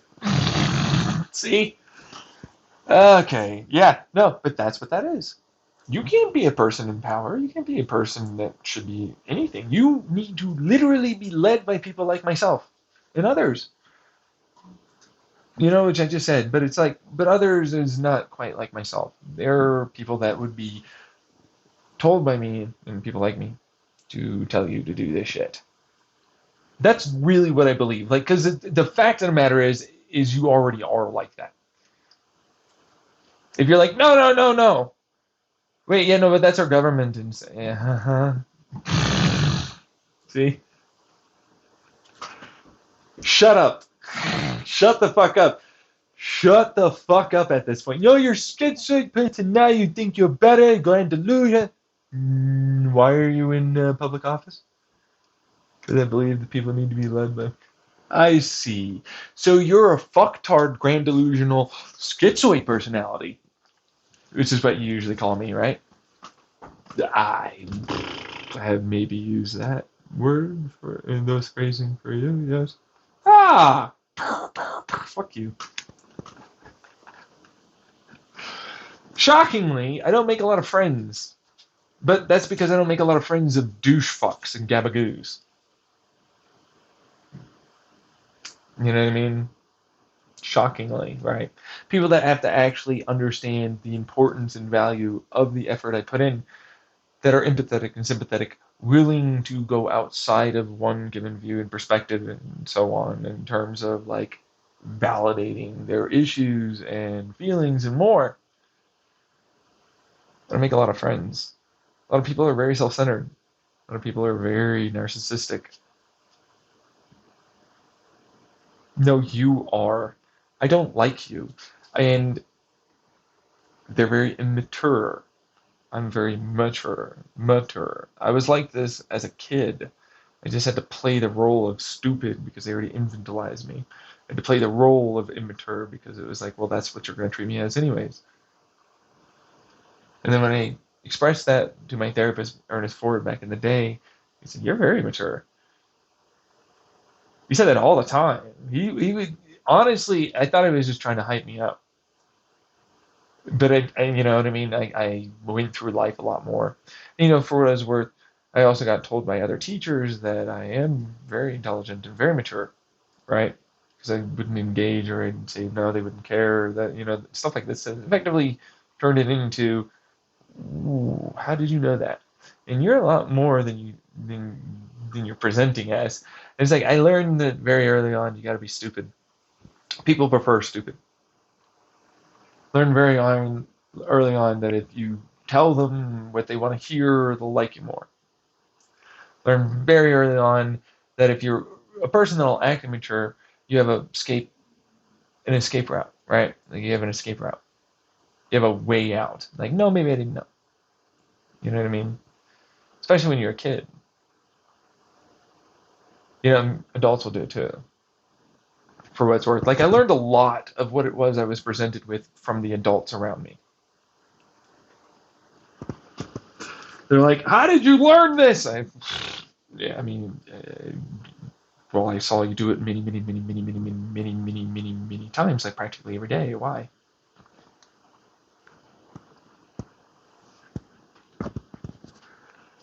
And then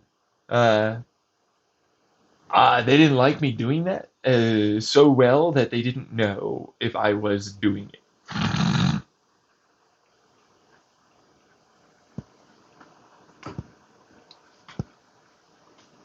Like literally, they didn't know. And my parents were part of that crowd for what it was worth. But I love this one because it's like, no, I tried to go into being a person that's in the advanced courses or classes or whatever. You know what? They took me to this like other place. I'm already fucking terrified. I don't know what the hell to expect. Nobody explained anything to me. I'm hard of hearing. They put me in the back of the classroom. They're like, here's a bunch of like paper. Do something. And I'm like, what specifically? It's on the paper. It's like not on the paper at all. It's really kind of like find maybe something as a pattern. And it's like there are multiple fucking patterns I can argue for. Which ones are you looking for me to fucking like give to you? There's only one right.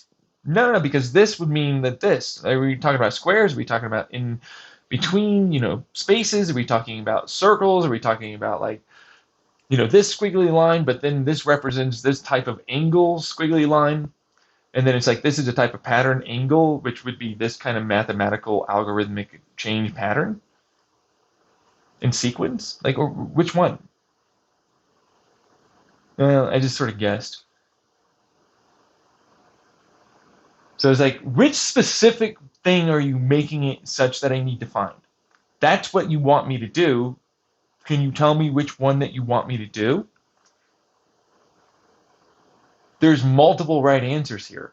I can argue really well, and I can in every way be correct in those arguments. Yeah, but we're not that smart. So there's only the one right answer.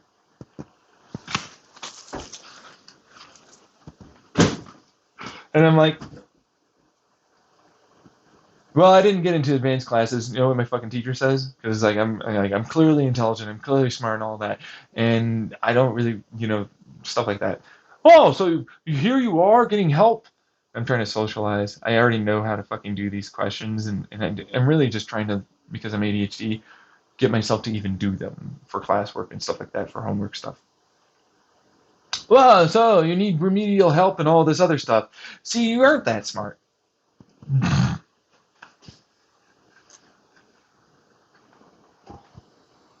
And I'm like, yeah, that's exactly what I expected her to say after I was there. I was afraid and I pushed past my fear because I knew and I expected her to say it, but I was going to bite my tongue and still ultimately get my work done. So I did for a while until it became like she's still giving me that stupid knowing look and smile. I fucking hate this. So now I don't want to. And then I stopped doing work. Grades suffered. I know damn well. That's elementary school, by the way. I still remember that vividly to today. I'm fucking 32. Then it's like, that's not even the half of it. I still remember I made like a near perfect test happen. Like, I know, like, you did well on a test. Like, people know, right? Like, you fucking got the answers right. And, like, regardless of, oh, no, I believe you cheated or whatever, something like that, right? There's no way for me to cheat on this. But it was an IQ test in my second grade. They were preparing me, explaining some of this stuff. And it's like, it's really important. They're stressing it, right? And it's like, maybe one or two, but even then it was like, no, that's the correct one. I'm just scared, and I know that, right? But one specific damn question was impossible to answer. So they threw out the entire test. They had us do it again. I was like, it must not be that important. I'm not even going to try. I'm just whatever. And I was like, yeah, no, I kind of want to basically get some of these wrong because I've noticed that the smart people go over there and then all of a sudden they're asked to do more work and have all these other issues and they're complaining and they're crying and having, I don't really want to do that. So I'm just going to intentionally put wrong answers down.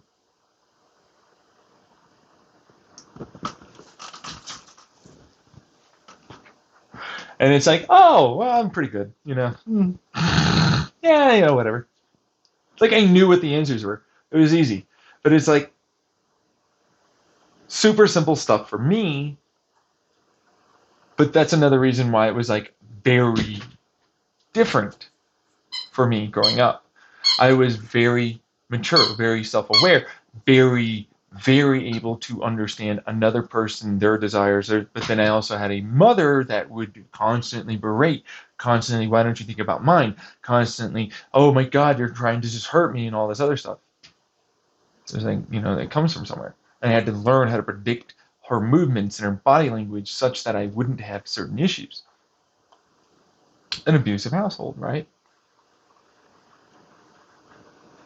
So it's like easy for me, and then I'm ADHD, I'm very mature, I'm extraordinarily hyper intelligent.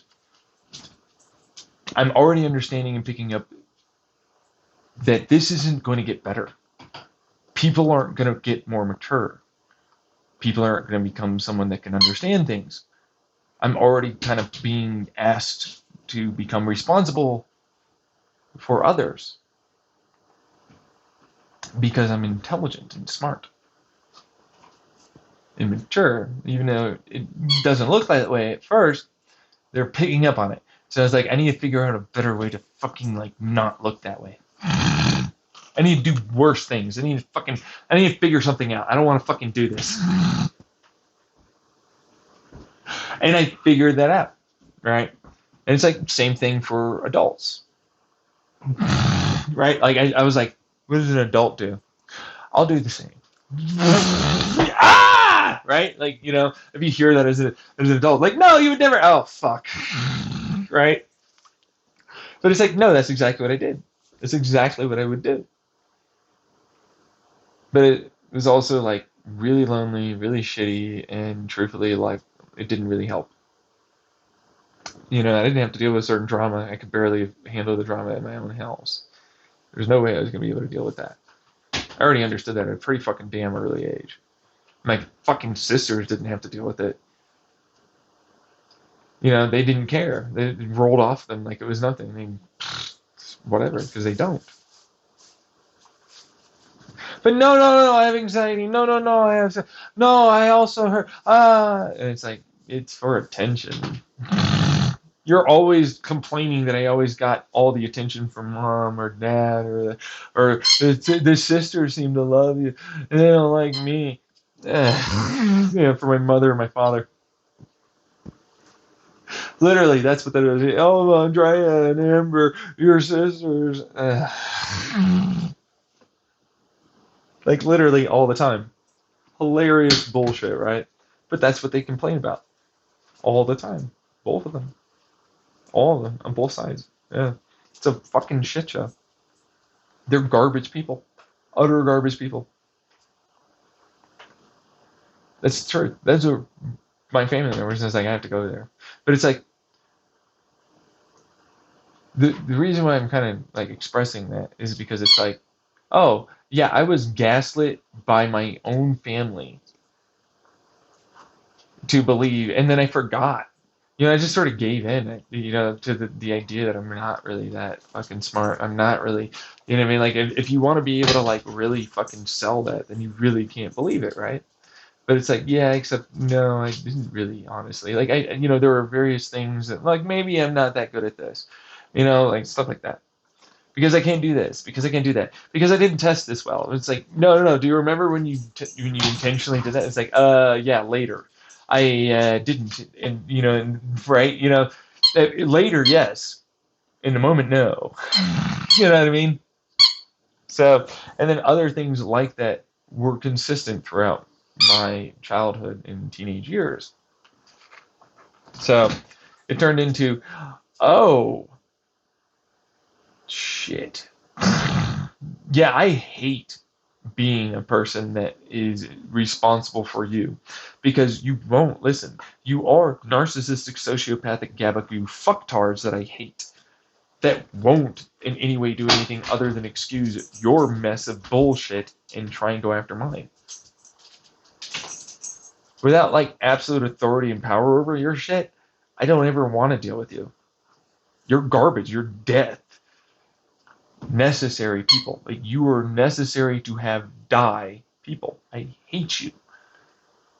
Nothing about any of it that is any of you is ever acceptable to be alive. And that's just what it is. So, but it's like, nah, it's schizoid personality, and I'm gonna try and turn it back onto you. And it's like, yeah, you don't even realize you have cognitive dissonance about that. Some people kind of grasp and understand at a pretty fucking early age that they're just a person seen to be that way and are that effectively by everyone around them. Like, you now have this responsibility. I know you don't like it or you don't want it, but you do. You are smart. You are a leader. I don't give a fuck. And I'm like, no, you, no, I'm out. That's only for my family and people that I give a fuck about and are worthwhile to keep around and alive. Otherwise, you can go fucking die and I'm gonna be fine. I don't care how you fucking end up dead. Do it faster. Do us all a favor. That's the truth, right? But of course, people generally speaking think that you're a person that sees themselves as better than others. I'm like, I'm not intentionally trying to harm anyone. I'm trying my best to make sure that doesn't happen. And oh, by the way, I'm also arguing for things that effectively make everything better, and you're trying to do the very opposite of all of that. Of course, I'm better than you. You're the very opposite of anything good.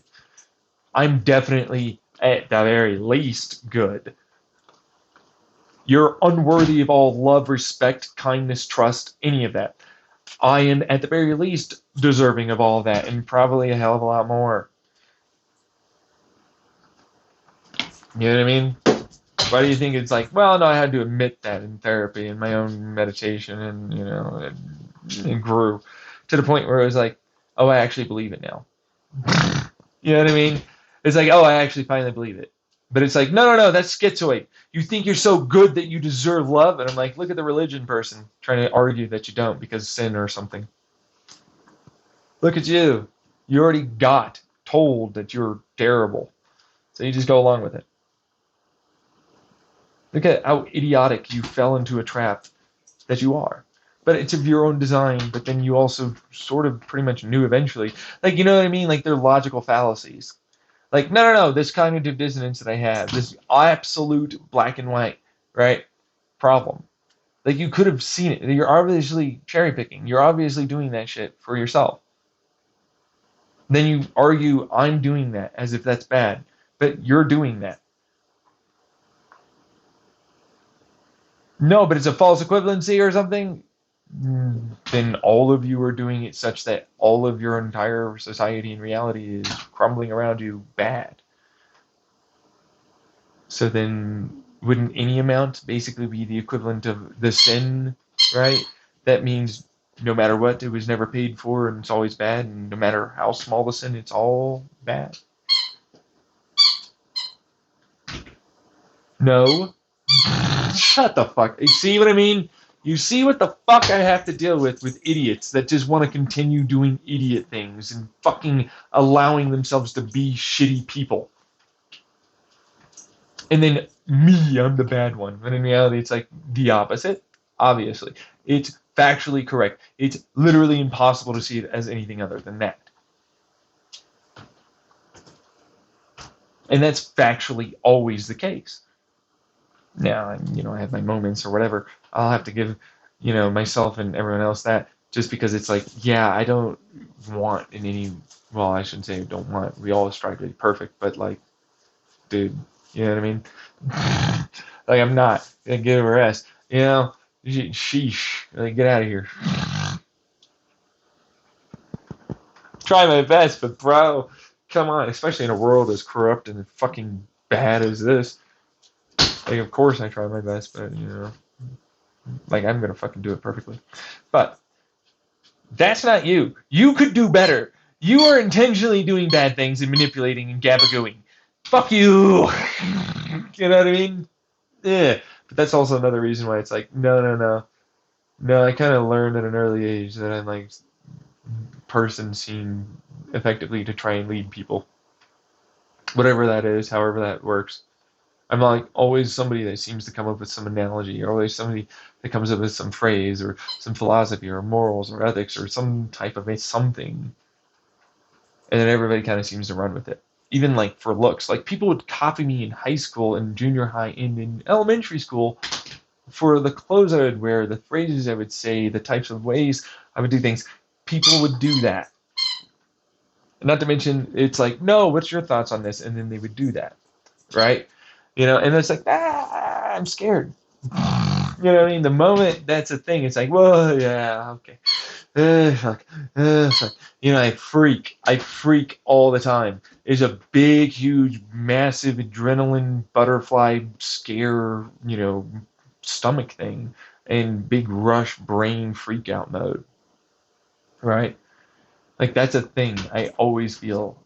And sometimes it depends. I'm like better at it now. Like, I don't really have that fear anymore, but it's like, it's a thing, because it's like, no, no, no, this will mean something. And I understood at a pretty early young age that it could be 5, 10, 15, 30, however many years. later, and that's a thing now. So like it really freaked me out. Not to mention, oh, I'm a terrible person. My parents say I'm a terrible person. I have all these terrible problems. Everything's terrible about me. You should never like me. Oh my God. Genuinely believed. Not, oh, I'm trying to put that out there as something I want people to think. No, actually, I genuinely believe that. Now, I didn't want them to believe as smart as I was. I didn't want them to believe that I was capable. But then also, yeah, no, I also kind of overestimated that. It's a good way to put that. Right? Like I wanted people to believe I could do things, but then I didn't. I chose not to. Right? But in reality, it's like, no, I can't give myself my anxiety, my fear, my stress, all that means I really couldn't do that. There is no fucking way. But no, I could. No, I don't. I could totally, but I didn't want to. Same thing with my back, my back pain later in the past, right? Eventually turned into no, I could, and I'm strong, and I'm very, and then it was like, oh God, fucking no, I'm afraid of that pain later too. No, I don't want to. No, I could, but no, I just, I'm gonna, you know what I mean, that kind of thing, or I'm gonna try and avoid and do something else, right? And so a lot of that for procrastination also seems to be a part of a big uh, part of my life in terms of how often I wouldn't do something because of my anxiety, my fear, or my pain, or the result of perception I might be hurt and have to deal with this with my mother, or my father, or my physical, or my mental, or my emotional, right? And so that meant it was like, nope, I'm going to try and avoid everything. I'm going to try and avoid the shit out of this. I'm going to try to, you know what I mean? Like a lot of it got avoided. Like trying to find a relationship or friends. Yeah, I'm going to avoid the fuck out of that. Yeah, no, I don't know if I can ever handle that. If a person like said that they did and all this, and then it'd be like my fucking family. And it's like, I already have to deal with that anyways. I don't even think that they would be that way. They don't even know how to do that because they'd probably be immature about it and not really realize and respect how important that is to me. I'm like fucking getting into 5th grade thinking this.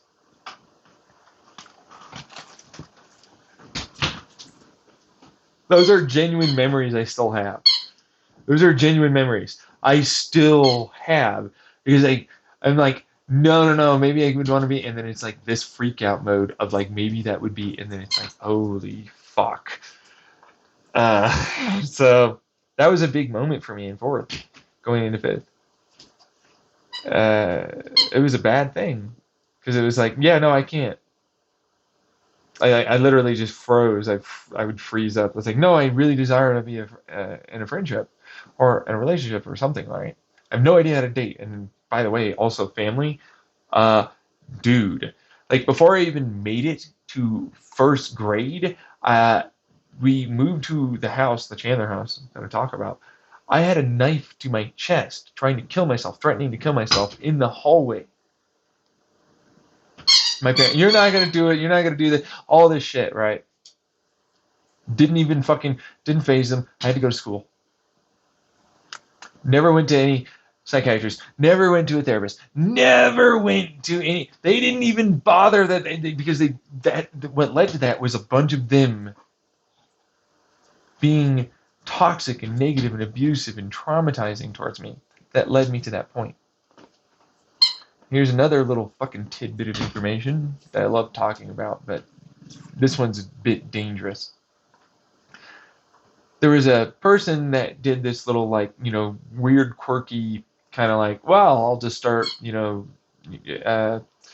like picking at my shoe or something, like picking at my foot, like when you're talking to them, or over like looking constantly at your eyes, right? That kind of thing. Like there's a thing, a TikTok from someone, and effectively is like that's how to look like a psychopath because you're trying to make someone uncomfortable. Or power move is what they call it now. But it's like actually it's like subverting expectations. It's technically just funny, and that's why it came out as a comedy bit, because it's like it's an expectation of this is how you're supposed to act within company like this, right? Right. But it's like, but it's also intelligent because you realize and remember that there's nothing stopping anyone from doing anything other than a bunch of societal peer pressure. So the moment societal peer pressure goes away is the moment that, guess what? you suddenly notice that a person's willing to be intelligent. They're willing to be intelligent. This is an adult. I'm in a daycare or something, right? That does this.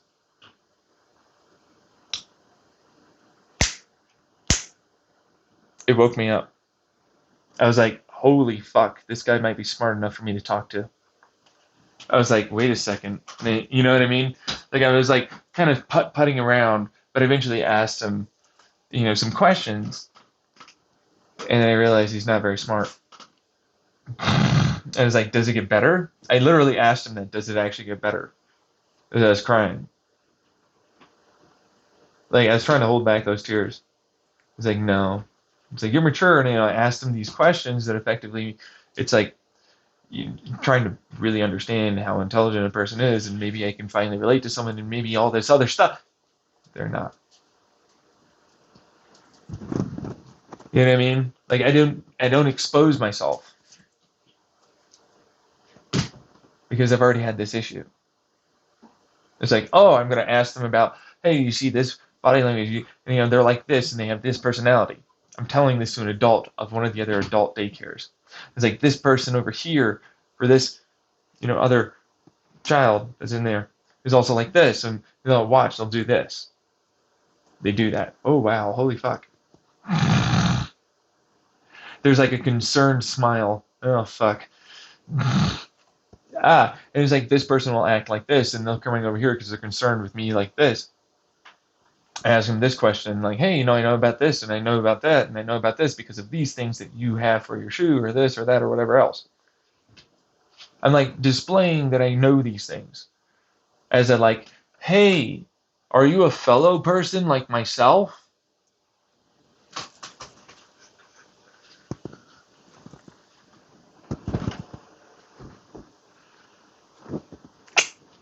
Cut it off.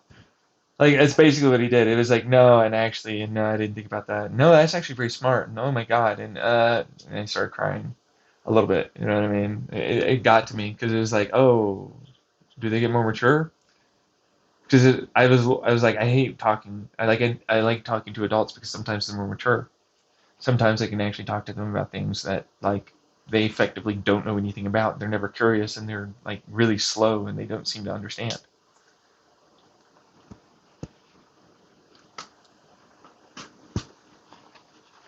And he didn't understand what I was saying. No, like for real, like genuinely didn't have the capacity, the intelligence that I had already. He wasn't as mature either. And I could tell. It's like, you already give me, oh, don't give me this bullshit. I'm telling this to an adult.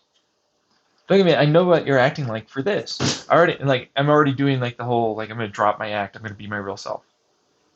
I'm not going to act like the child that they want me to be. I'm not going to act like the infantilized person that I've made myself into.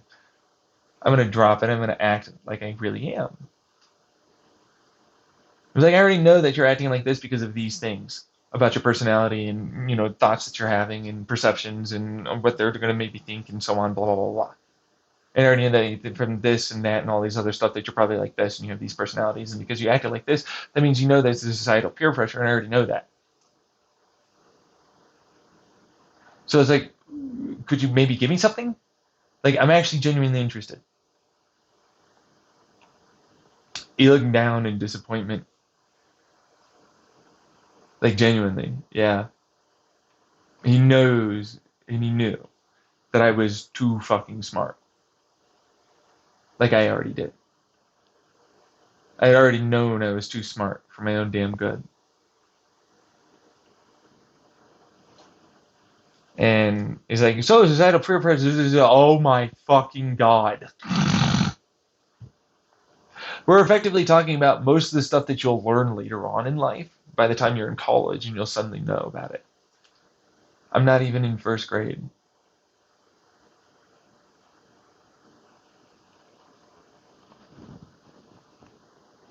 See what I mean?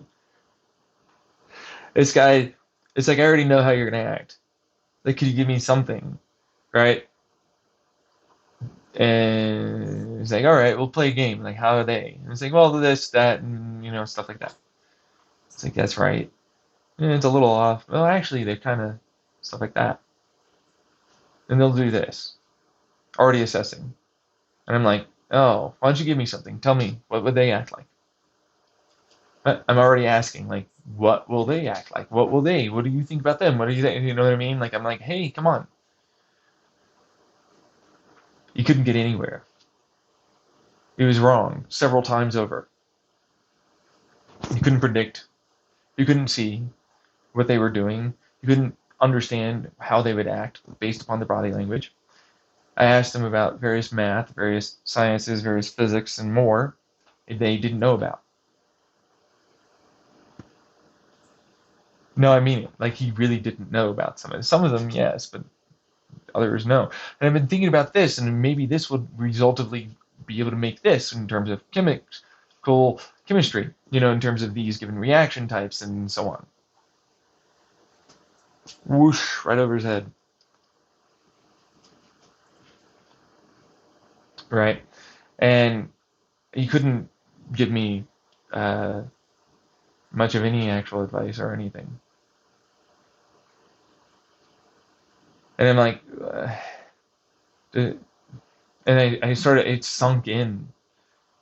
It sunk in. I'm like, this person, my mind literally went, that's the same person over there. That's the child. That's like basically my age. That person is just a grown up one. There's no difference, really.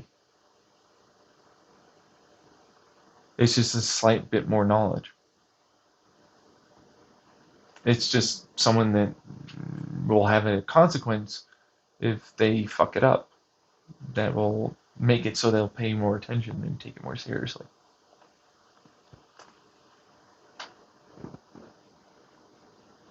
There's not much of a difference between this person other than some time to learn. That's why I asked them, does it get better? Do they get more mature? Do they become more intelligent? I heard him tell me the truth. The one time, really, I kind of got told the truth. No. No, it doesn't. No, they don't. And he went back to being a regular, kind of immature adult that doesn't really know as much as I do already.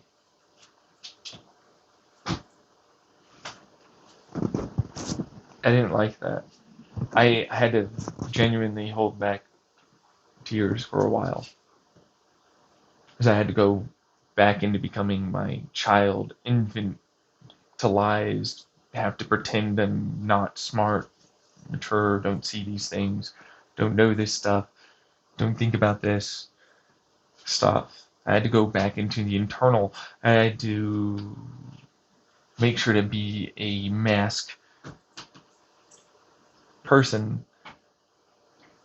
and that I was going to have to go through this for my entire life. It was like getting a literal diagnosis for life.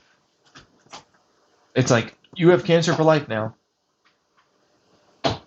That's right, you have cancer now for life. There is no getting rid of it. You're fucking stuck with immature, unintelligent, unmotivated, lazy, lying, excusing, garbage people for your entire life.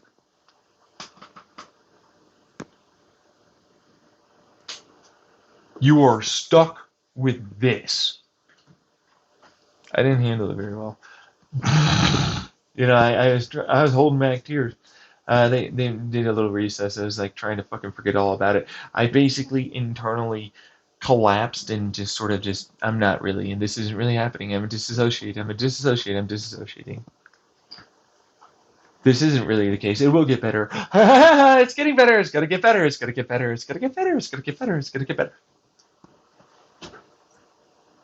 And that was basically that internally, because it's like, no, I have to pretend that I'm, a regular person. Like all the other kids around me. I'm that. I'm this. I am that. That is literally what I did that day in daycare, and then I went back to like pretending it didn't happen, and you're forgetting all about it. And no, no, no, no, they don't know. They don't know. They don't know. No, no, no, no, no, that didn't happen. And it's like, no, no, you try to like retry. And I was like, nah, nah, no, no, because you're gonna remind me, and I don't like that.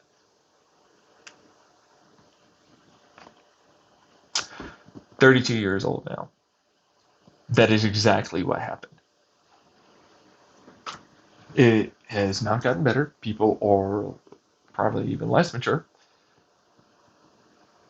People are less intelligent, it seems like, because they can just reach for whatever it is that gives them the information, and they never even try and think creatively or logically, which is effectively all college will do, which is why I fucking fight people on that. It's like, what is it that your PhD really gave you, except a given amount of knowledge about something in words that go along with it, but also logical, deductive, creative thinking, hopefully, in that given field of study. I had that massively before I was even in elementary school. So I was like stuck. There's no like, man, you're going to take a bunch of advanced stuff. It's like, man, I can barely handle my family. I already know that you're all a bunch of advantage taking douche fucks that'll tell me a bunch of lies. I see you do it all the time. That's all I see on the news. That's all I see my parents and other teachers do. That's all I see the teenagers do. That's all I see what's going on for any adults. It's effectively all you are. People that just do that to each other. Excuse, lie, cherry pick, spin, excuse, the spin somehow. I don't even know how that works. Like, you know for a fact you're lying. Like, you didn't even, and then straight up deny reality. And then gaslight. That's a gaslight, right? Like, no, no, that did not happen. That is exactly something that happened. It is vividly in my mind because of how insanely impactful it was at the time. It was like I finally was willing to open up fully. I got out of the box. And in the box I went. I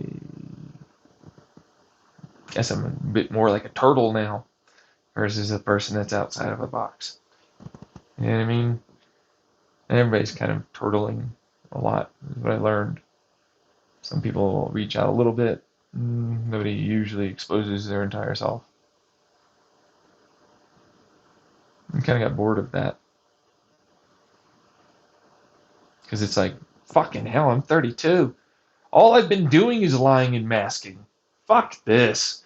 You guys are nothing but garbage. I don't care what you fucking think about personality or blah, blah, blah. You're idiots, the vast majority of you. I, honestly speaking, could do a better job running this. I have way better ideas, way better ways of doing it, way better all this. I learned from actually other smart people too that learned, well, it took them longer or whatever else, or good ideas and so on, still useful. And I took that and used it. You're not. Just deal with the fact that you're not. You're special in the fact that it takes a lot of people to make this all run. What's wrong with that? You know what I mean? Right? Like, fucking hell. Just deal with the fact that it's like, I love Dr. Stone, like a manga that is like seemingly off. Like, what is this? But it's like, they wake up, there's a person that understands they're very good physically, they can help get resources, they can do all this other stuff, and they're really good at making this really intelligent person ultimately make it so they advance to the point where apparently they get to like the moon or something. I don't know. Point is, they advance, but it's basically the Stone Age. Really intelligent, very good at all of that. But if they didn't have it such that a person was fully not a person that was like, oh, I'm so angry and sad about myself and insecure that I'm like this person that's like this, they can just follow and like this guy's leading effectively and they're good at it, then it works really well.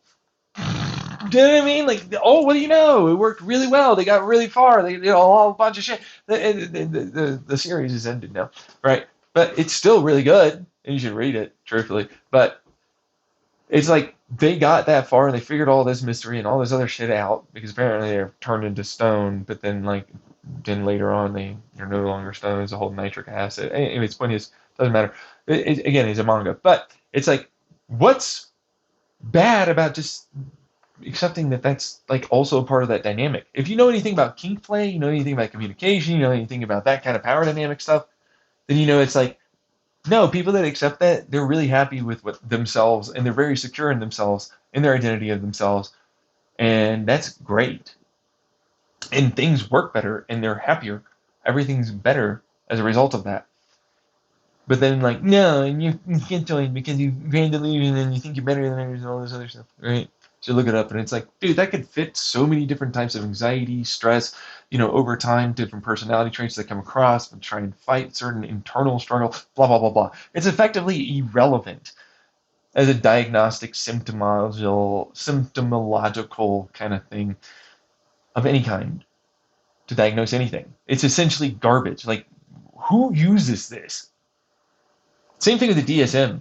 I started I learned that a lot of more intelligent, smarter therapists and psychiatrists literally go, yeah, the DSM's kind of garbage. It can kind of provide a sort of a useful guideline, but it's not really a full picture, in any aspect. It really breaks itself down over time when you get to know what the real feelings and the real thoughts and the real reasons and everything else over a lot longer period of time end up ultimately equating to.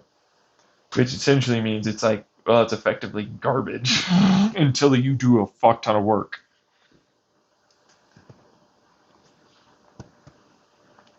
See what I mean? And that's one of the reasons why I ended up liking Ernest Ford. He was a person that was more knowledgeable in that. He's a more intelligent person. And a lot of other therapists after that are not as intelligent. This is the fact. But if you don't know, Air Force pilots rate higher average IQ because he's a retired Air Force pilot in the Navy. Shocker, right? In general, more creative and more intelligent overall than people that are not that. Yeah, on average, they are more intelligent, right? So that's just a given. Now, granted, it's like, yeah, it's a higher likelihood chance if you're the therapist like that, right, that you're going to have, or if there's someone like that, it's higher likely. Doesn't mean across the board, doesn't mean any, that kind of like, it's, yeah, I shouldn't have said it's a given, but it is kind of a given. It's a higher likelihood chance. Or you're more willing to be more open-minded. You kind of have to be. You know what I mean? Like, I can still keep doing, no, there's this, and there's immediate information, I have to do this, and I have to change. So the brain is like forced to effectively change rapidly to new evolving information, being more open-minded to a given change of direction, a given change of situation, and needing to immediately apply good principles and logic and deductive work and reasoning skills to ultimately get your shit together and out of a shitty situation and live. It effectively trains their brain to do that. So it's like, often they're a little better, but it often means that they're sometimes their own worst enemy. I'm one of those people. He called me in my shit a lot. I talk about this all the time, but that therapist was one of the best therapists for me I've ever had. In fact, he still is, truthfully. But it's like, he called me in my shit. Like, he would call me, like, he knew that I was spinning. He knew. Like, he knew I was spinning. And not like the reverse onto you, lying, not in any way the same, all that stuff. No, like, no, okay, you're doing black and white. You know what I mean? Like, you're doing that. Yeah, no, like, no, 99 point, no, blah, blah, blah, blah, or very large amounts of that, right? Yeah, but no. And then, like, what if we were to just, think about it like this, right? And it's like, yeah, no, and like for what it's worth, that is, and then it's like, ah, what do you know? Change.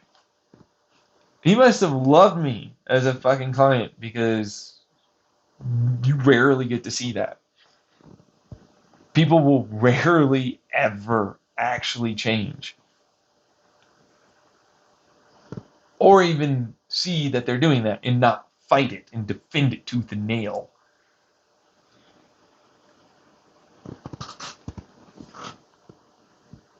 Right?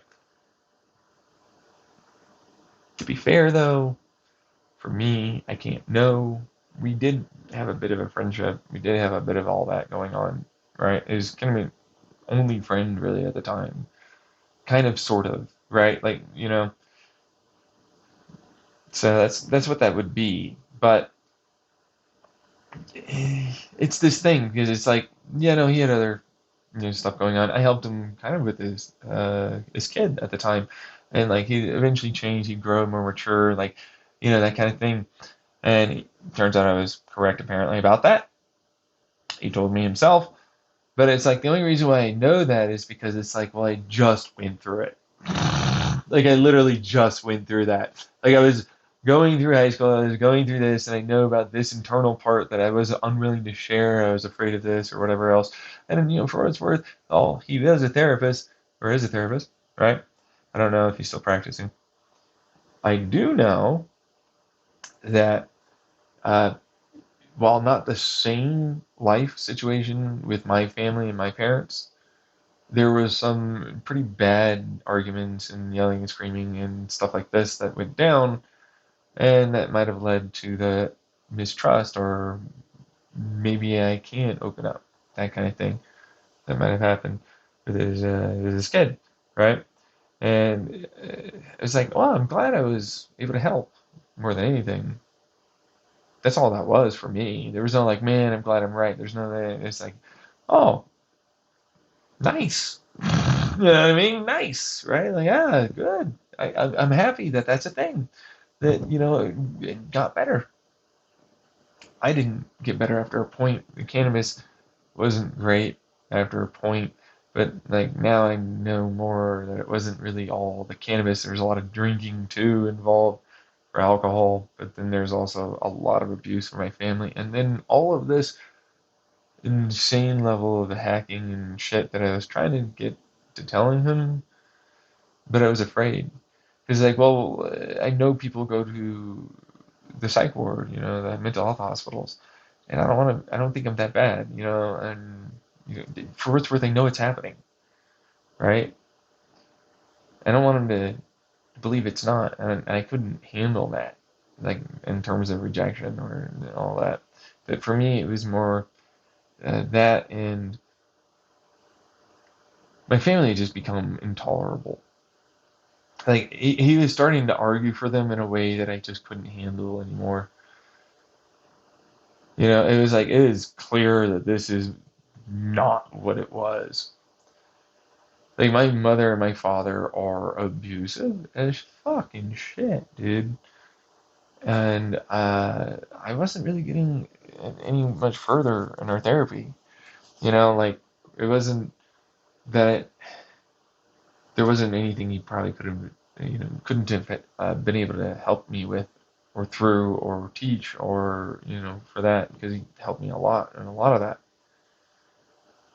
It was that I started meditating and I started trying to pick apart some of these really bad negative memories, and I wanted to know what the hell was going on, right?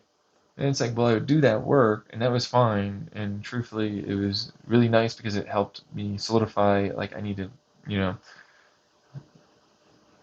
just admit that I want to live longer. I want to treat myself better. I'm worth that. And, I have to forgive myself for stuff that I, acted like as a kid and so on. Right. And I would go to him about that and we'd talk, but I only have an hour. You know what I mean? I only have an hour. Right. And it's like that 1 week could literally be fucking an hour, yeah, for every day, you know? And then it's like on top of it, oh yeah, no, the parents are still garbage. And oh yeah, no, I already hear them in my head. No, you're not doing any work. All you do is sit in that fucking thing. Maybe they think like this, screaming at me. All you do is sit in that fucking room and you do nothing. I see you do no work. You're not progressing. Meanwhile, I'm afraid of her trying to harm herself. I go to my older sister and my younger sister. I tell my therapist, oh, first there's nothing really you can do. She tries to do it. I warn everyone. I see the sign. I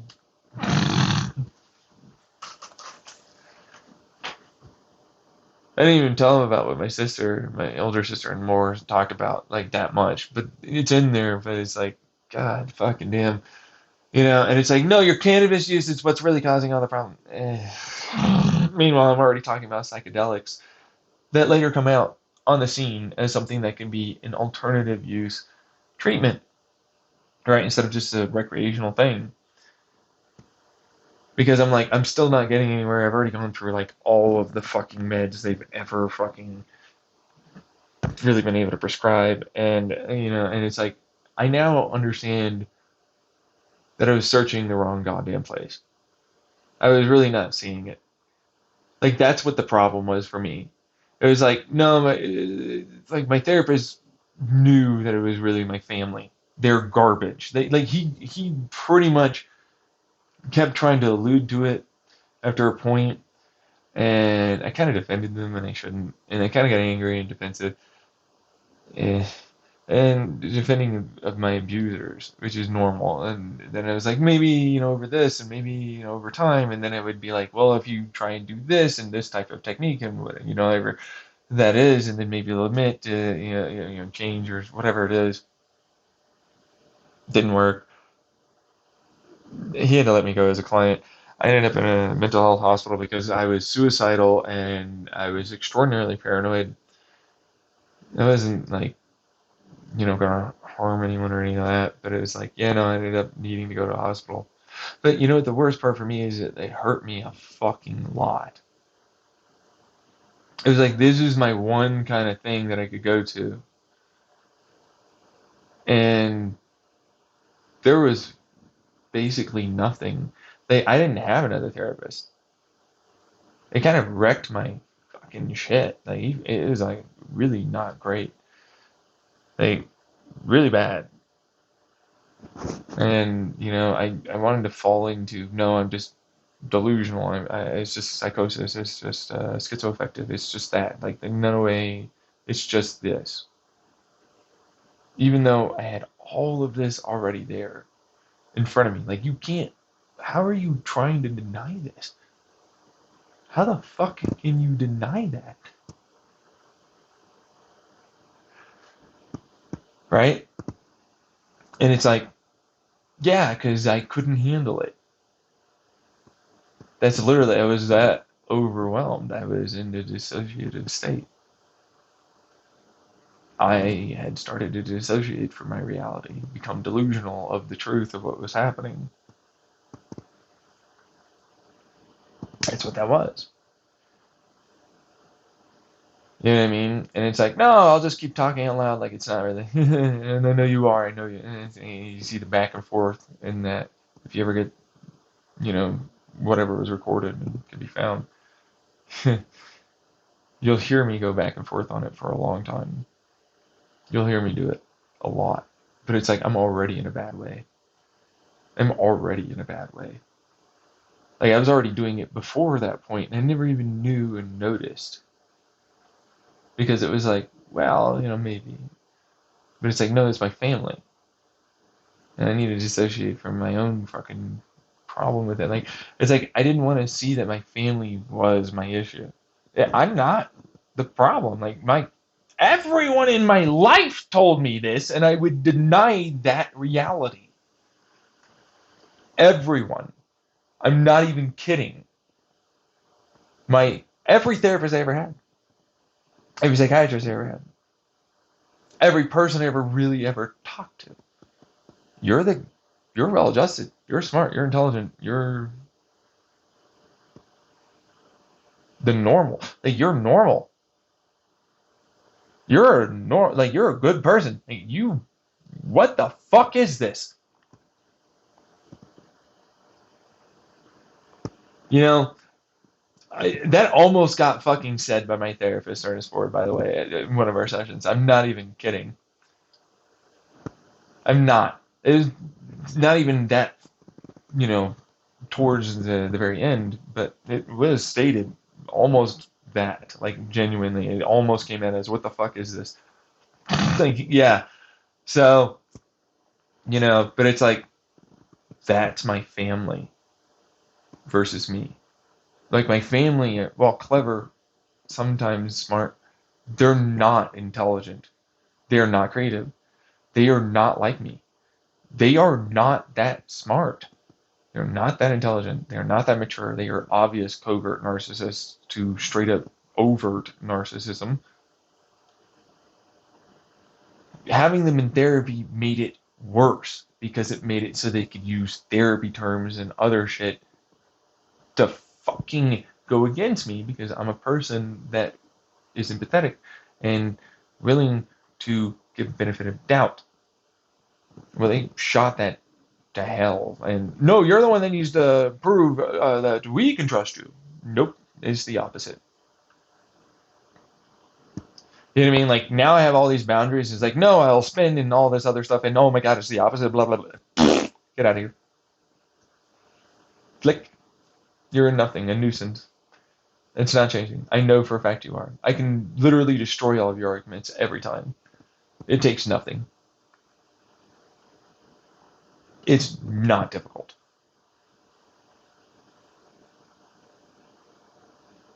That's when it also became another problem for the people I saw in the mental health hospitals. The people that I eventually listened to and tried to learn from for my outpatient treatment.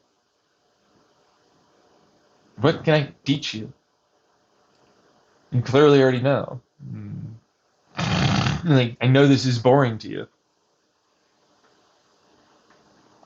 You already clearly did a lot of this work. And I'm looking at other doctors and more, and it's like, well, this evidence says that you're wrong. Just factually, objectively wrong. It's a doctor that they all listen to. Bias is already showing. Like, no, people wouldn't. Oh my fucking God. Uh-oh. I see where I see where that problem is. People are just people. A job is still just a job, and their personalities can still be very much there and present and influence what they know, what they learn, what they think, and what they feel. I lost that part somewhere along the way. Like, no, they're good. Like majority, they're not like you. But yeah, hey, come back, me. They're not like you. They're not curious. They don't care. They're lazy. They need people to tell them what to do.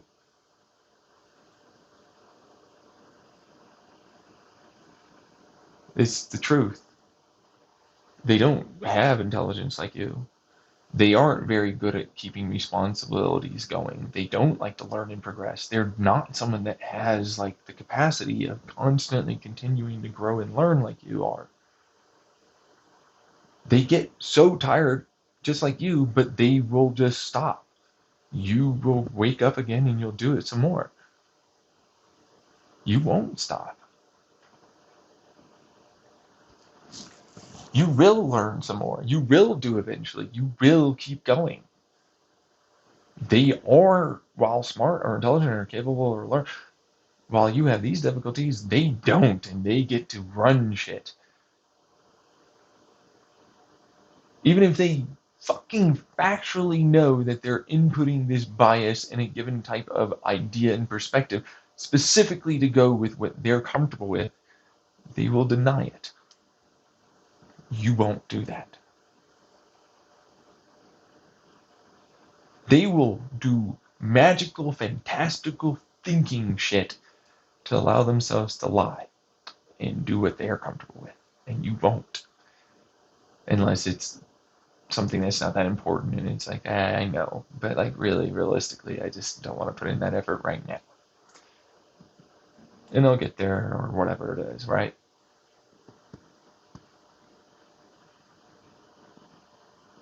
That's my problem. Long and the short, oh, you deserve to lead people. Deserve? There's no such thing. You either can and are someone that should, or you should shut the fuck up and follow. That's what that is. There is no deserve. Deserve is irrelevant. Person that can do the job and is good to do the job. That's what that is. You don't look at someone to do that that can't do that. You know, that's absurd, right? We're talking about disability. You're disabled as fuck. Why are you leading people? How the fuck do you think you can? It's absurd to assume that you could. It's wrong. They're treating you poorly. They're taking advantage of you. You can't. You can't do it. I don't look at you poorly or negatively or any of that. I just think, wow, why the fuck do they expect this out of you? You can't do this. It's literally what that is. You can't do that. You can't lead. You can't do that. You don't know how to. You don't understand. You can't observe. You can't see the patterns. You can't do any of this. You can't call people out. You'll give in. You won't impose a bunch of majority when they're wrong because you're afraid of it. You'll give in to narcissists and egos like Trump or Andrew Tate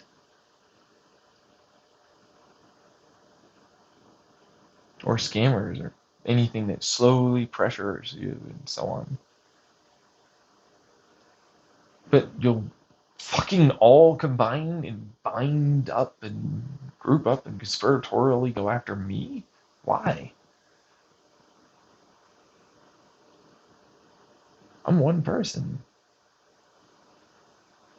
You need all of this to go after me? The one thing? That makes no sense. And yet you're doing it. I don't want you to do it anymore. Stop doing it. Show up my life, whatever the fuck. This is the most ridiculous thing after a while. No UI, because something that's not happening and blah blah, and I'm not here, and we're not listening, and see the lies, right? Doesn't make sense.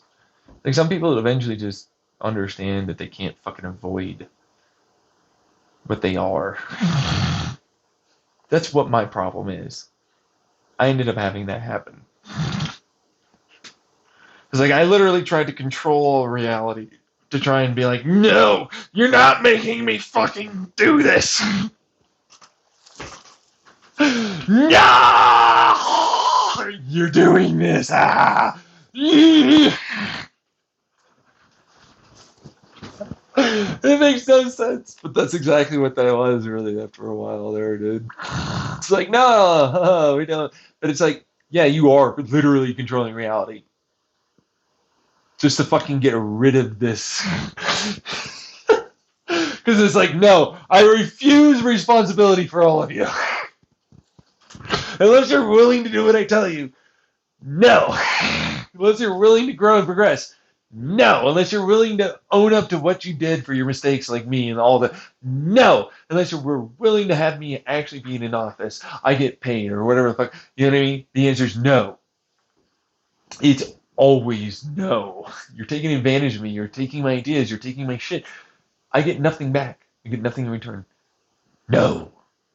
The answer is no, no, no, no, no. No. That's it. But I can obviously be a person in a relationship and be a wonderful type of a dominant owner type of person, right? Run a harem. But it's not really that. Because like it's a relationship. You know what I mean? But I think that's a part of that part. And then there's the rest of it. And then it's like I can absolutely be a father.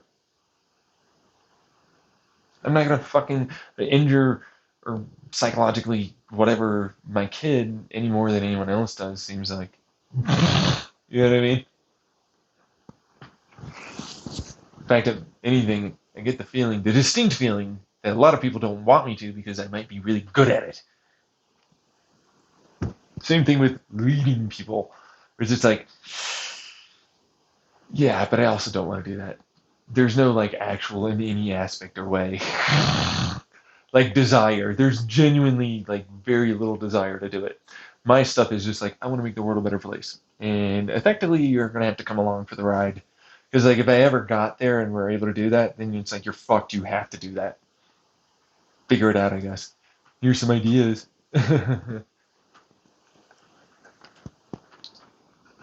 Right. And that's where I'm at. Because it's like, fuck, I had to really dig deep into that fucking like sexuality part. Like admit that I like these things. Like I'm so afraid of admitting I like things because it got used against me all the time. I like this, I like that, I like that. All of a sudden you're too hyperfixating, you're obsessive, you're bad, you're wrong, you make everything worse, and you're fighting for this thing that you need and have a desire to learn, and you're curious, and oh, you're ruining the entire family, John Tyler. Everything's wrong. You made everything worse. Why is it always about you? Meanwhile, ta-da!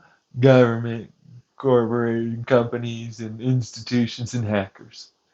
Ta-da! That's you.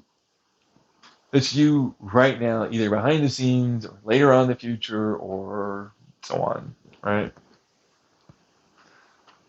In terms of what I'm seeing already. And that's the crowd. Can you imagine the crowd? They listen to all of this and all the rest that I've talked about aloud and my thoughts and, how it all, eventually, right? Takes a really long time. Takes a fuck ton of effort. And you have to constantly think. You have to fight that urge to give in. What urge? What urge? What urge? What urge? You know what I mean? You ever think about that? It's like, what urge? What urge? You know? What urge, essentially, is there other than an urge to effectively allow for yourself to do something that's comfortable that might not be seen by yourself or others as good? What urge? What urge are you talking about? It's like, why do you care about what they think? What do you, okay, but when it's you, it's like, okay, but what about specifically? I mean, that's the therapy 101 my therapist gave me at the time. It's like, what is it that makes you have that feeling? You know what I mean? Have you examined that a little? Like, okay, and then oh, what about that? And what if they were like this? And what if it wasn't that? And what, that there's like a lot of those thoughts, which is really not really thoughts. It's asking yourself the right questions, asking yourself those things. But it's like you have to remember there's a real problem. I'm well aware people are lying and spinning. I'm well aware people are going to try and do this to effectively semantic their way out of responsibility and accountability. I'm well aware they're going to try and excuse and enable themselves and treat that as if it's not, and then treat anything that might be good coming my way because of the covert narcissism and the narcissism, that's excusing and enabling me, which is really called validate. Now I'm like, oh, I validate, I like this, I validate, I want that. Okay, sure, yeah, no, but think about these consequences. You shut up over there. We're billionaires, we don't have to care. No, you're the government, I thought. Most of you are running million to 100 millionaires, right? No. Okay, but get into office. Yeah.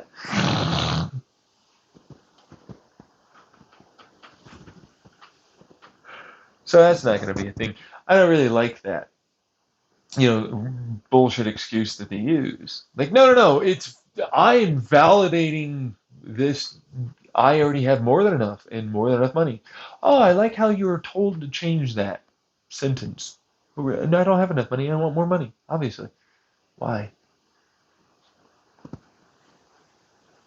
You have more than enough, obviously. You know that. The reason why they told you to say that is because that is actually the truth.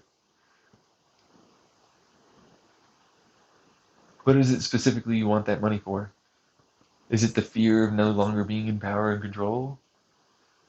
Maybe you'll dip into your own private funds to go do the advertising. I haven't seen a lot of that, but is that just something you say to yourself? What is it that you really need? Is it really the crowd? Like, man, I want to be famous to them. I want to give in to them. And they're wrong, just like I am. And I know about this Republican garbage propaganda crap.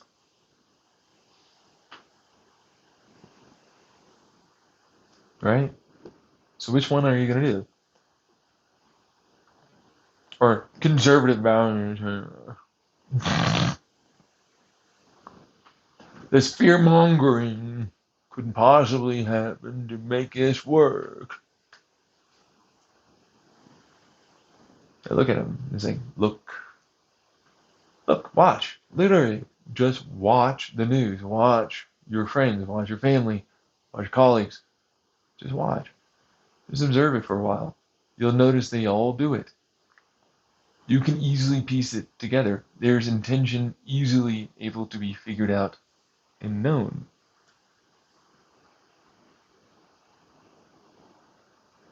It's a thing. It's not hard. But it's like, no, I know most, but they have to, there'd be a lot of, we got to do the mom and the dad and sit down at a table, and then there were rules that you didn't follow, and then a person argues your side and a person argues their side. This is not our judicial system, okay? It seems like it, though. See what I'm saying? Because that's effectively what you're really doing. But it's like, no, this is impartial in no way whatsoever, very biased, obviously very much educated, and very much like to not do any of that perspective, sonderism, validation, situational, contextual. Instead, they're taught and trained to do black and white, or nothing, fantasticals that make no sense. No, and I'd prefer it if you shut the fuck up. You should shut the fuck up. You dumb motherfucker. Retard. I call retards because they are retards. Held back, hindered belief systems. Conservative. Unwilling to change, grow, progress, be curious. They're retarded. Held back. Delayed. They use their fear. They use a lot of that.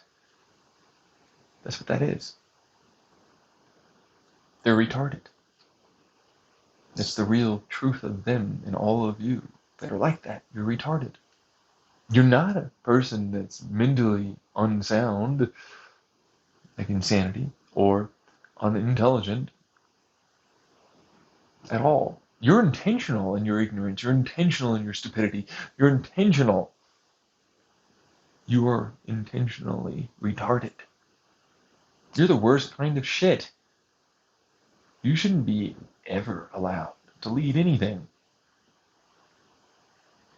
You shouldn't make any kind of decisions or choices, but of course you're made to, and we know that. But like really realistically, you need people like me that'll help you to make better choices. I did a lot of work with therapists, a lot of work with lots of examination of many different fields of study, walks of life, experiences, people, science, physics, and more. Logic, reasoning, deductives, and so on. Their validity, their accuracy, some control, variable issues, and so on. I did a lot. You didn't do any of that. You go to people like me to literally get answers. That's a truth. They just happen to have some certificate or some shit. It makes them more credible and legitimate. But then they do the same problem because, like, I need to be valued. I need to get money. It's a hard fought place to get into for, the opportunities and money that's not really there. See what I mean? Same thing with philosophy, right? Ethics and morality, which we don't like that, and that's not enough money, or we want to be able to get away with what we did. See what I mean? That's all around you.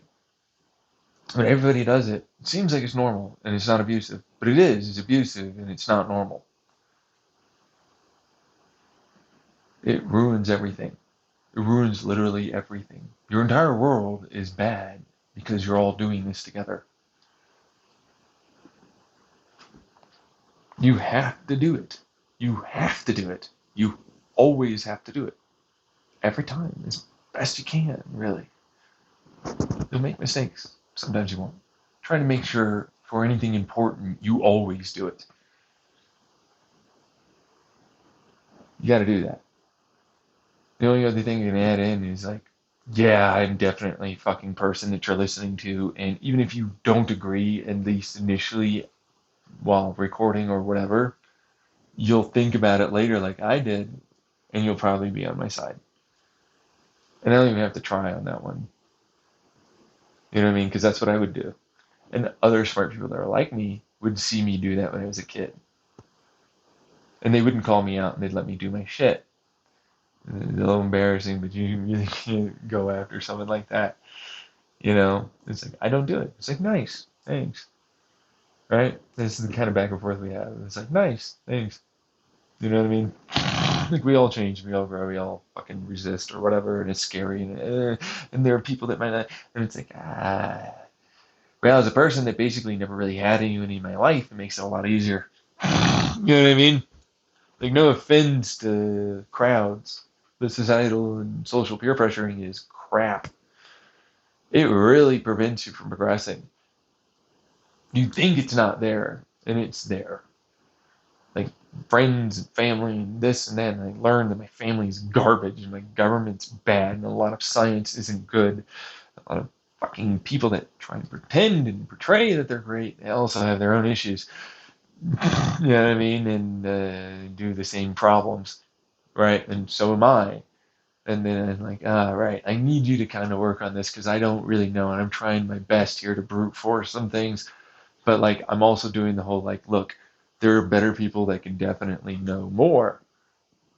Are you going to put out the good stuff though? That's actually the real truthy truth, or are you going to give me the crappity crap?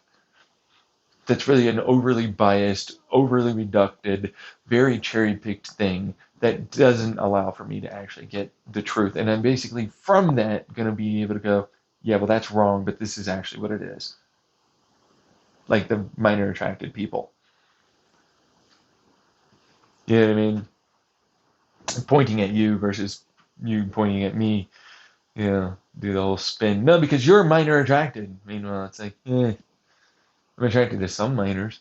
I don't know them. I'm definitely attracted to adults too, which is pretty normal, truthfully. Like, I don't think you get it in America. You should cool it. A lot more places around the world understand that that's kind of a thing. You know what I mean?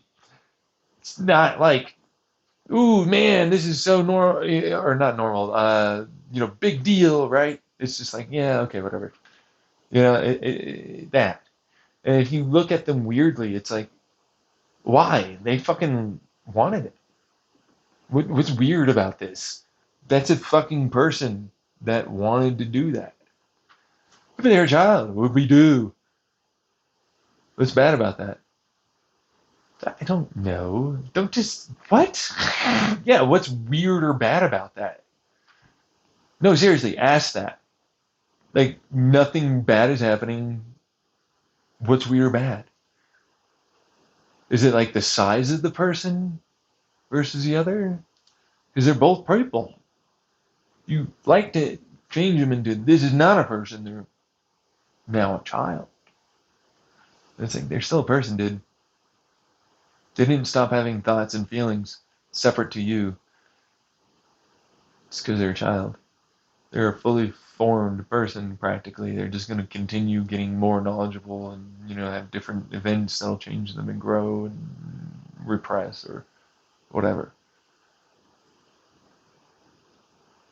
Still person.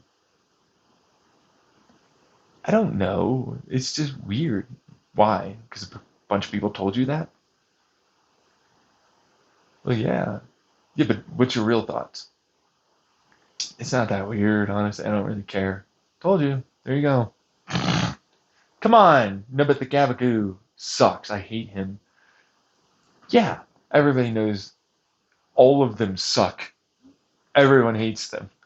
They're nothing. If you wanted to pretend that was House, right? You'd be like, yeah, he's allowed to stay because he's good and actually he's intelligent and he means well, all that stuff.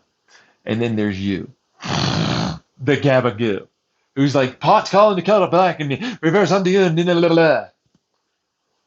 Fucking kill that person. Like all of, so you know what I mean? I learned of this story about like randomly this guy got shot in the middle of a town and nobody fucking saw the person that did it, right?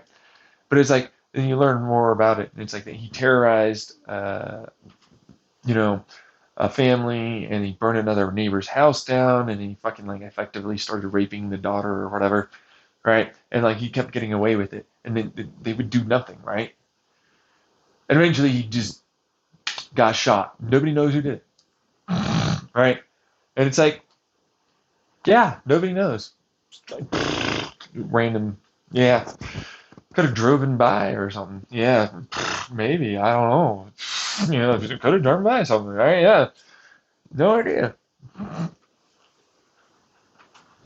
We all understand that part. This is a universal constant of humans. Gabagoo's got to go. Gabagoos always have to go. Regardless of your thoughts or feelings of me, Gabagoos always have to go. We all band together to remove Gabagoos. See what I mean? We all try our best to excuse some of our negative traits and behaviors, but eventually we have to own up to some of that, and we have to also admit that those are parts of ourselves, and these are boundaries, and we try our best to work within and make sure that our environment still fits together properly, right? Like colleagues, it's like, right, no, well, we're accepting of this boundary and these ways of talking and this stuff and so on, and you're not, but okay, but that's why there's an intermediary. And it's like, as long as we're in that situation, real life or whatever it is, and we still talk like that, and everything's good in that time of boundary, then we're good.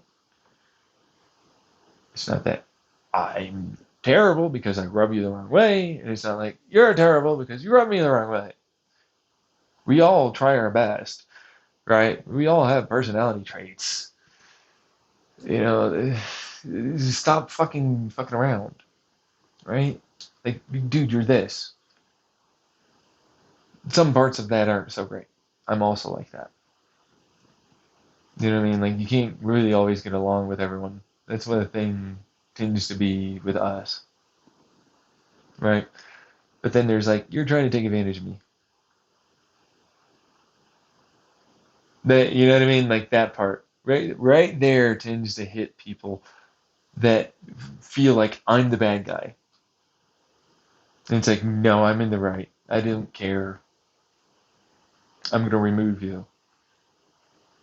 I'm going to prevent you from having power. I'm going to prevent you from having authority. I'm going to prevent you from being able to make decisions. I'm going to prevent you from being anything in the situation. And you will stand and or sit there watching while we do all of this and make decisions. And you'll just approve it because you need some stamp or some sign. That's literally what that's going to be. It's like, yeah, no, I know that blah, blah, blah, and something, something, and so a bunch of people, and as a result, you are, I guess, maybe, but like, no. And we're going to do this.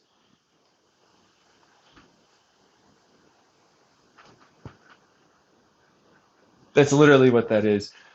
But a lot of people have experiences with either work colleagues, some general management or managers, right?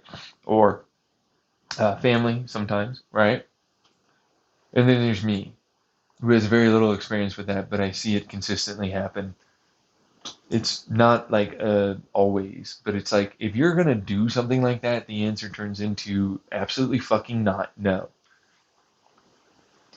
Like the reason why I'll ask and or need that because I try to be independent. I very much try and get my shit done by myself.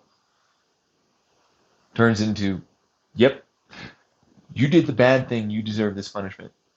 You are hereby forever removed. Any decisions, irrelevant. Your thoughts, irrelevant. Your assessment, irrelevant. Your anything, you're effectively just a body to do what we tell you. You're a puppet. You made it such that that is something that now must happen. People do get that though. Now, we're not going to shoot you dead in the town. That's a gabagoo. But you're getting to the point where a gabagoo starts to happen. It's like this is the one step below, right? It's like, yeah, you're irrelevant. You're literally nothing. Like, if you have a rubber stamp or something, we'll use that. Go somewhere else. Do whatever else. You're not doing the work anymore. Please leave. You're no longer necessary. Go away. Same thing for any reverse onto you, spin, gaslight, bullshit like that. I'm sick and tired of hearing it all the time. But it's not just in my head, and feelings from others. It's also like I know for a fact that that's essentially like always around to varying degrees. It's not just my own life, it's like so many people's lives are affected by this shit that it essentially becomes abusive to everything around us. And it makes everything worse. That's one of the reasons why the whole minor attracted people, here to stay, they never left. Gabagoo getting literally genocided and eugenicked out of our gene pool is a good thing. Like you becoming one right now. You're like, no, I will spend now. Minor attracted people are here to leave. We are going to remove them. And so gene pool exited. You're not allowed anymore. Because it's like, whatever genetic, whatever way that we also nurture on top of that needs to be removed. Like, no more of this. No more of that. No more of immediately, no, we'll try and turn it into the thing about the sexuality is bad. Get the fuck out of here. Die. Gone.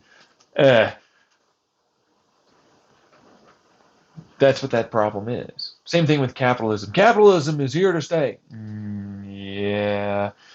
No. Okay, like, you don't need it at all. It's never necessary. It's a bunch of papery leaves. It can be anything.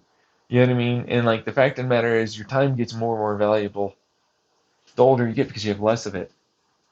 And then it's like, all it really means is it's like a stopgap. It's a middleman between doing the thing that you need for whatever resource. Why would you do it? It literally slows down progress all the time. Like, it literally does that. It's like, no, it literally creates haves and have-nots. That's what it does. It makes it so people that have money are seen as people that are smart and intelligent and capable of all this other stuff. But in reality, it's like, there are a lot of inventors. There's a lot of people that came up with great ideas and would eventually, with a bunch of either collaboratory or by themselves or whatever mix, would have massively progressed us. But no, money. What the fuck is the point of this? You have more than enough fucking food. You have more than enough ways of making all of your food go way further, be way more nutritious. You use way less fuel, water, resources. There's a ton now. I have many on my own YouTube channel. That's not even getting into many others that are very much also people that have their own stuff too. What the fuck is this? Makes no sense. But it's like, no, capitalism. Fuck you. Die, capitalism, die. You created slaves, you created some of the worst moments in history, all for some fucking nothing potential. That's literally what that is. It's a middleman. It's a potential to have something. It's the idea and thought that you might later. That's all the value of a currency is. It's not actually tied to anything. It's tied to what maybe possibly you could. And you hope that it stays that way, provided what it's attached to, the country or whatever, stays good. That's the only value it has. Capitalism makes no sense. It's the thing. I hate middlemen. You have no idea how much I hate middlemen. Fucking hate middlemen. You know what I mean? It's like direct. Just give me that. And it's like, I don't have to care. You know? Still, there's ways to automate a lot of it, but there are still understood and should be seen as incredibly like important parts of making all of that happen that are not automated, that do have people do that work.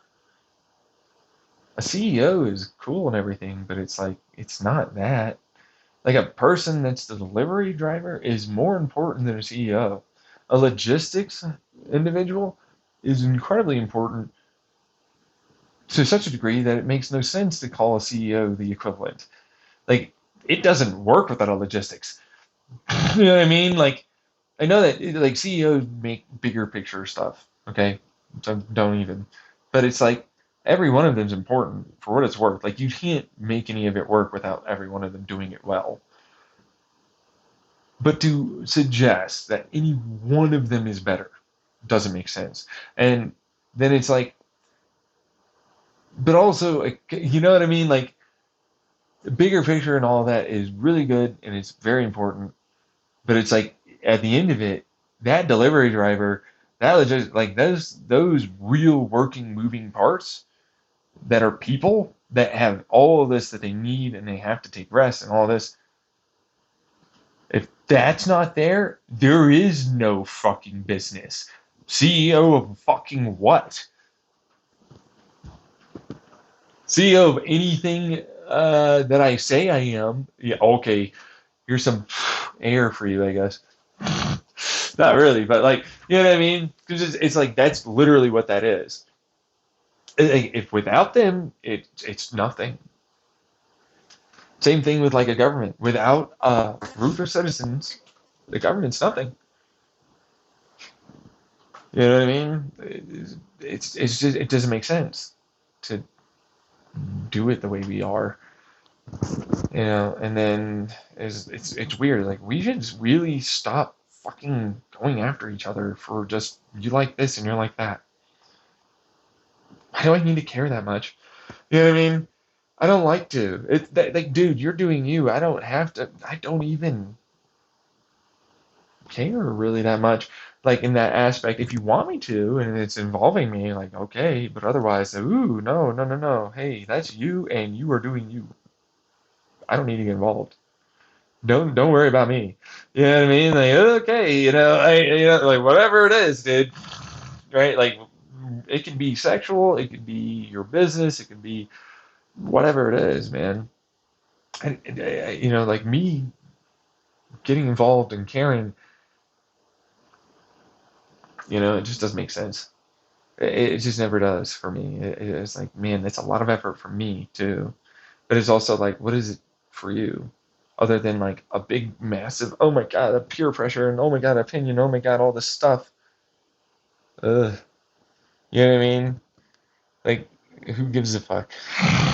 Right? Like, thanks, I guess. God, it's just gonna weigh on me or whatever it is, right?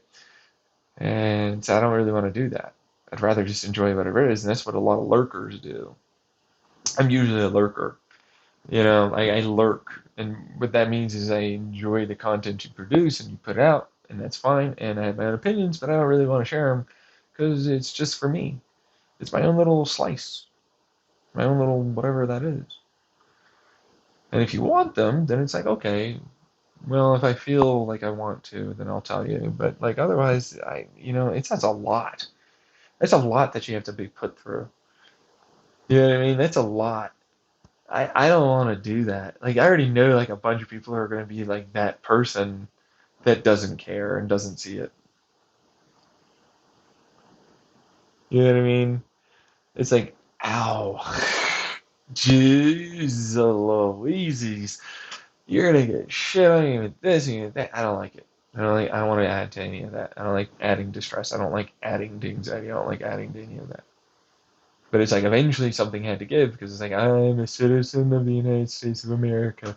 I have got to actually do this.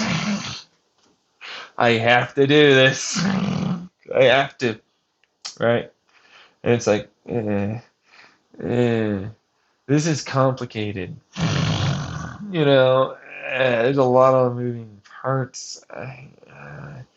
Nobody's gonna care about my one fucking opinion unless I get big and powerful. That's what it is. It's like it's big and powerful that makes it such that anyone gets listened to. It's not really how it's supposed to be. And then the other problem for me was, yeah, a lot of people are raised and educated by either parents or you know, education system, schools, or media too, or all of it really. That's cultural, societal, zeitgeist stuff. And not really being very informed and also not really understanding all the sonderistic aspects and the perspective-based thinking aspects and the validational needs of others and all this other stuff and the moving parts. And it's like, look, I don't see you as bad for needing and wanting this out of it. Like, if that's the deal, like, that's the deal, right? But it's like when you're taking advantage of the deal, that's the problem I have. You know what I mean? Like, you can't ask me for more. I can't really give you, like, I shouldn't have been doing what I was doing in the past. When it came down to, like, here's a big, a little bit more of sunshine or the right kind of rain for that, farming season, whatever it is, right? It's just like, surprisingly enough, worked. Surprisingly enough, it worked. You know what I mean? Which is like, but then I didn't get that. You said I'd get this thing, I didn't get that thing. Yeah, I'm gonna get it to you. Die. Right? Yeah. That's a gabagoo. Right? Like immediately die. Just fuck you. when you hear me go after people like that, it's because I've been dealing with this like this for this long. Like, no, I will do nothing, you can do nothing. I can clearly do things. Right? You came to me before asking for shit. And then you got it and then you didn't do anything. Hey, right?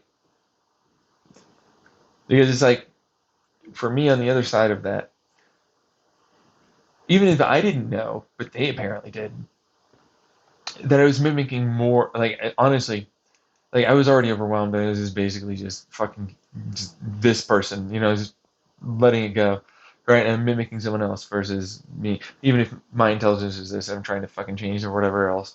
And so, like, those thoughts, this, that, like, suddenly, like, this relatively, normal person is ridiculously intelligent, right? Like, what? And I did that often. It's like, I wonder why they wouldn't want me to leave, even become no longer attached or listening. So suddenly this person that's on, let's say it was a hacker forum or whatever, I think they're okay, in terms of intelligence, and then all of a sudden they're making arguments, they're spinning and all this. It's like, what? Where did that come from? I know you're not that smart. Where did that fucking happen to come from? And it's like, that's me. That's where it came from. Me. And it's like, there's a whole bunch of, well, I knew this was going to cost us a lot of time. And we have to get rid of bad things, and I have to explore darker aspects of myself and my personality to be able to grow. You can't ignore that. You can't push it off the side. And it's like, also, right, there are definitely people there. There are definitely bad things. I have to get rid of bad from manipulating, controlling, and abusing and taking advantage of me. I said, really maybe before you might know, but it was back when I was in my computer room instead of the living room. parents' house in Chandler, and like this little maneuver is going to cost us some fucking time, probably like however many decades, right? And it's like, yeah, it's going to cost us some time. Because it's like, that's how bad this is and how bad it got. And I didn't even know what that really meant. I just knew it was true. I just knew it was factually correct.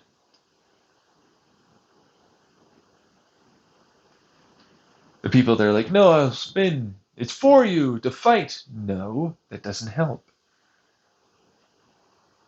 That's not what doing anything. That was never really what you were trying to do. You were trying to basically get away with your shit and wear me down by constantly making me have to fight that. That's all that was. We talked about that before as a strategy back in Chandler.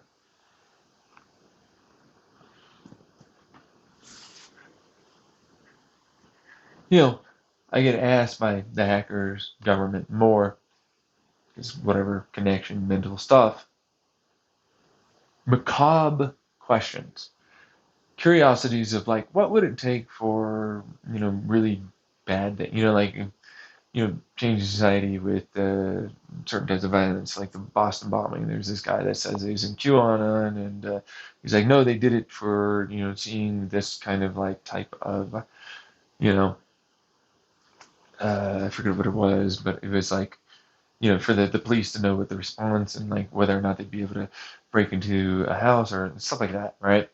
And it's like there are many different versions of that in that house. There are, well, how would you get someone to be like made to tell the truth? Or how about MK Ultra? Remember MK Ultra? Like, how would you ultimately change their mind? And it's like those are already on my YouTube video channel, my YouTube channel as videos, right? Same thing with like, how would you destroy a universe? I was like, that's already there, right? Just curiosity stuff for me. I didn't think much of it. Then a Boston bombing happens, and although it's not quite the same, that kind of thing. But it's like stuff like that happened. People use that. They were like, no, it's test or something. It's not. It's not really. They're using any kind of reason and excuse. They wanted to do it anyways. You know what I mean? But it's like, why would they want it as a torture thing, huh? Well, it's not really torture, though. Yeah, no, it definitely is, though. You're fundamentally altering a person's brain to make them very pliable and susceptible. And tell you the truth, you're causing a bunch of people to die or get hurt or maimed and be afraid, all to know whether or not meaning the government, or how online for creators, newspapers, hackers would respond accordingly in terms of activism.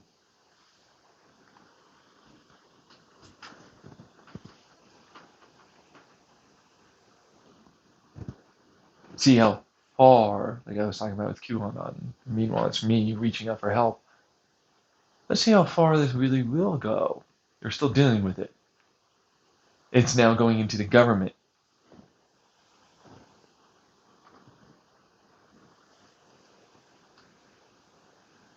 You know what I mean?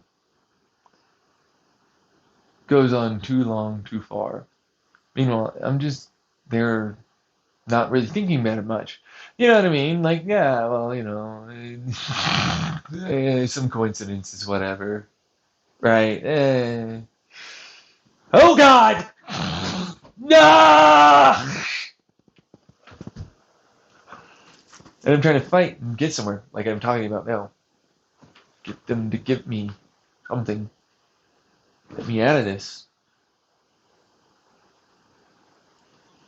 They still spin, they still lie, they still semantics, they still argue wrongly in all ways. Bad arguments across the board. They're still doing it. All of them are garbage. Really garbage. Very unintelligent people. They don't want to take responsibility for taking advantage of me. And that's really what it boils down into, because of course it would also go off into many other people. And it was because of me. And they knew damn well they wanted to get big. They wanted to seem smart and special. They wanted to be cool. They wanted to do any of these other things. Because they viewed me that way. They know I'm that way. They know I'm special. They know I'm cool. They know I have an it. They just can't go and be like, they know I'm handsome and whatever fucking version of their jealousy and everything else, right? Even if, like, for me, I'm just me. You know, like, man, I'm in that fucking, man, I'm cool. I think that's never really a thing that crosses my mind. You know what I mean? I'm just me, doing me.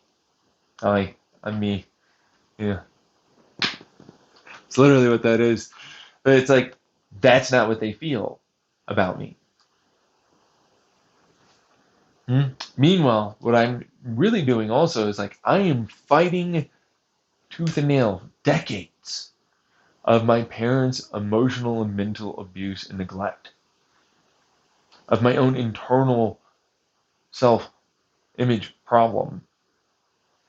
Constantly, I'm fucking amazing. I'm fucking trying to fight every fucking step, fucking prevent myself from fucking feeling bad about myself. Like when I make a little mistake or, I ruminate on any of this, right? I'm putting it in. I'm putting in the work. I hate this guy. I need to shut him down. He's terrible. He's too good. He's cocky. Wow, that was correct. That was good. You are skilled. Holy fuck. Ow. Ooh. Basically, kind of what I imagine it as. And then there's my YouTube channel. You know what I mean? It's effectively the same thing. Like, I think a lot of smart people that go through this, they're kind of those kinds of people. Those insecurities pop up. It's like hit, ow, ow, ow.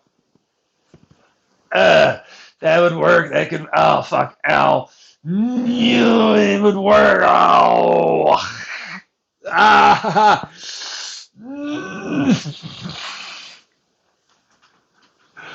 It's like, but now I'm here at this point. And it's like, yeah, no, after a lot of hard work. And where did it get me?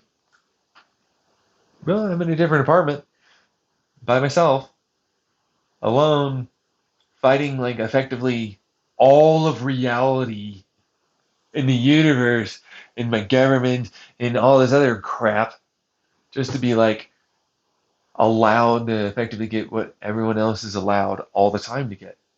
Relationship, a life, a family, love, respect, ability to pursue happiness. I can't get that. I have to threaten them with destruction of their country, and they're still like, no, I'm going to keep trying to fight you. Stop doing that. I don't even want to do this. You won't do it. Yes, I do. I'm already doing it. I've already done it. Can you shut up over there? I clearly have already been doing it.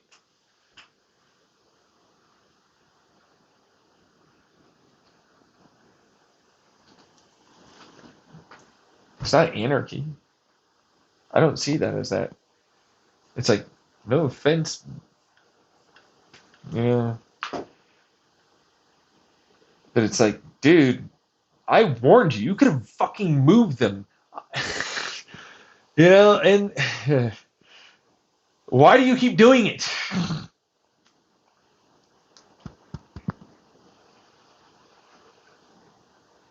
Like, you're not listening? My ass, you definitely are. There's no way.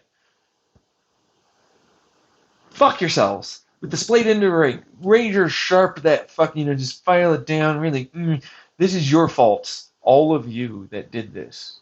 This is your faults. All of their deaths are on your heads. You had the every bit opportunity to make it so they didn't die. Which is like, you still have to believe I have the ability to control a bunch of fucking shit. Which is like, you could do that, but then at the same time, it's like, then if you did that, why wouldn't you fucking give in a little? Just to say, like, what am I asking for? Accountability and responsibility for the things that you definitely took advantage of me on. Oh, by the way, help with this hacker problem. SSI, because I'm definitely disabled, not just from what you did, but what my family did too, and what I went through the fucking years. Basic shit. What the fuck is this? You know what I mean? Like, oh man, I'm gonna fuck. And then it's like, you over there, you crossed a line with me. I know for a fact that was you. I can definitely know that. I don't care. If you believe I can fucking control some of that shit, you know I can fucking observe you doing that. I know for a fact you did that. That's your fault. I'm dealing with this. Boom. Fuck you. Fuck you and your country and all this other problem. No, other stuff. You're going to have these problems. Yeah. Blame them. It's their fault.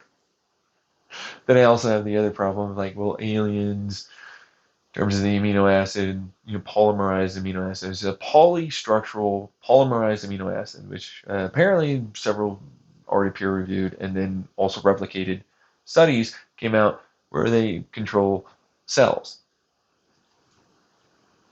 It's like apparently they can break it down, they can store information, they can calculate a whole bunch of shit like that. So it's like, so effectively a bunch of aliens were that. Back in the day, this is the second generation instead of the first generation or something that we're in right now, right? But that meant that they landed on Earth and whole thing in terms of how well amino acids exist in our body, right? And so it's like, hey, we don't have really a lot of defenses for that. Instead of a bacteria or something like that, they can cross our blood-brain barrier too. They're able to change our neuronal connections and firing and effectively take over the brain. It's a whole bunch of stuff like that. But there are ways to defend against it and ways to find it. So it's something that we can ultimately fight, but like they've been with us for a really long time. Sort of a thing, right? And it's like, well, that's majority-wise humans, it seems like, right? And it's like, you'd be surprised, yeah. Basically, yeah, you'd be surprised. It's not wrong to say that. I'm like a human, and I seem to have some degree of immunity to it. Most don't. So that's a thing. All right. And then it's like, I don't really know how else to explain other than I can feel that. Then I can just know that. Kind of like the observation stuff. But it's like, don't take my word for it and blind faith me. I'd like to just like actually, examine that kind of thing. So there's that. But it's like, that's an alien problem, right? They eventually were able to figure out how to get into other animals and species, and then they can bind together with like multiple puzzle pieces of multiple different people's consciousnesses. So that means the same alien conscious awareness and memory, all that, but then like they can bind to others, but they still retain their original. Or, they'll just be them, but then multiples, and then eventually over time it'll build up and then they'll have themselves in your body. Fucking shit stuff, Crazy to think about, like that's a possibility, that's a real thing. And say, yeah, that's fucking bullshit. Like, how do I defend against that?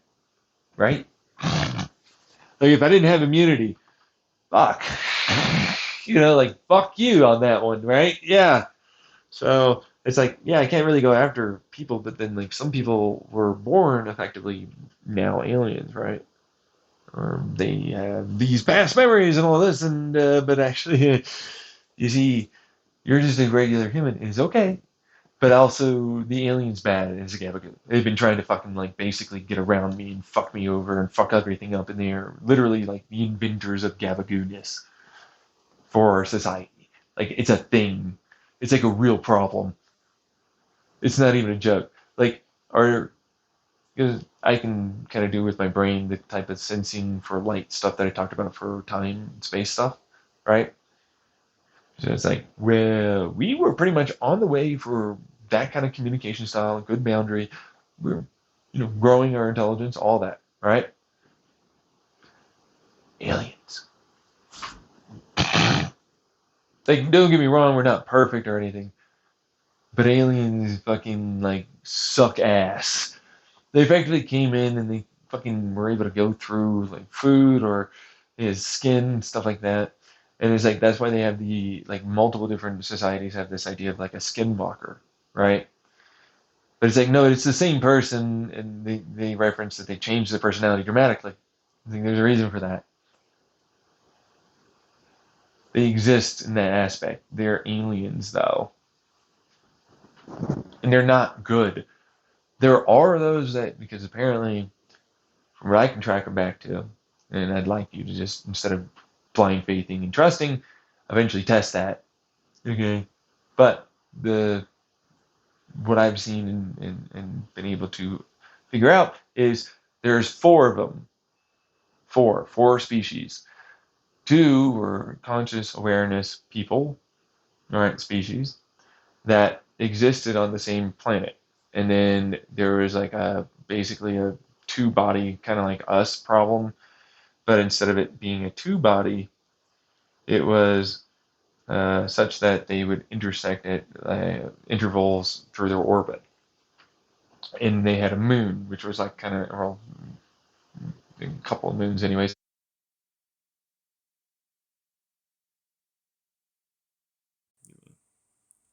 Give me a second here. Uh, intersect their orbit.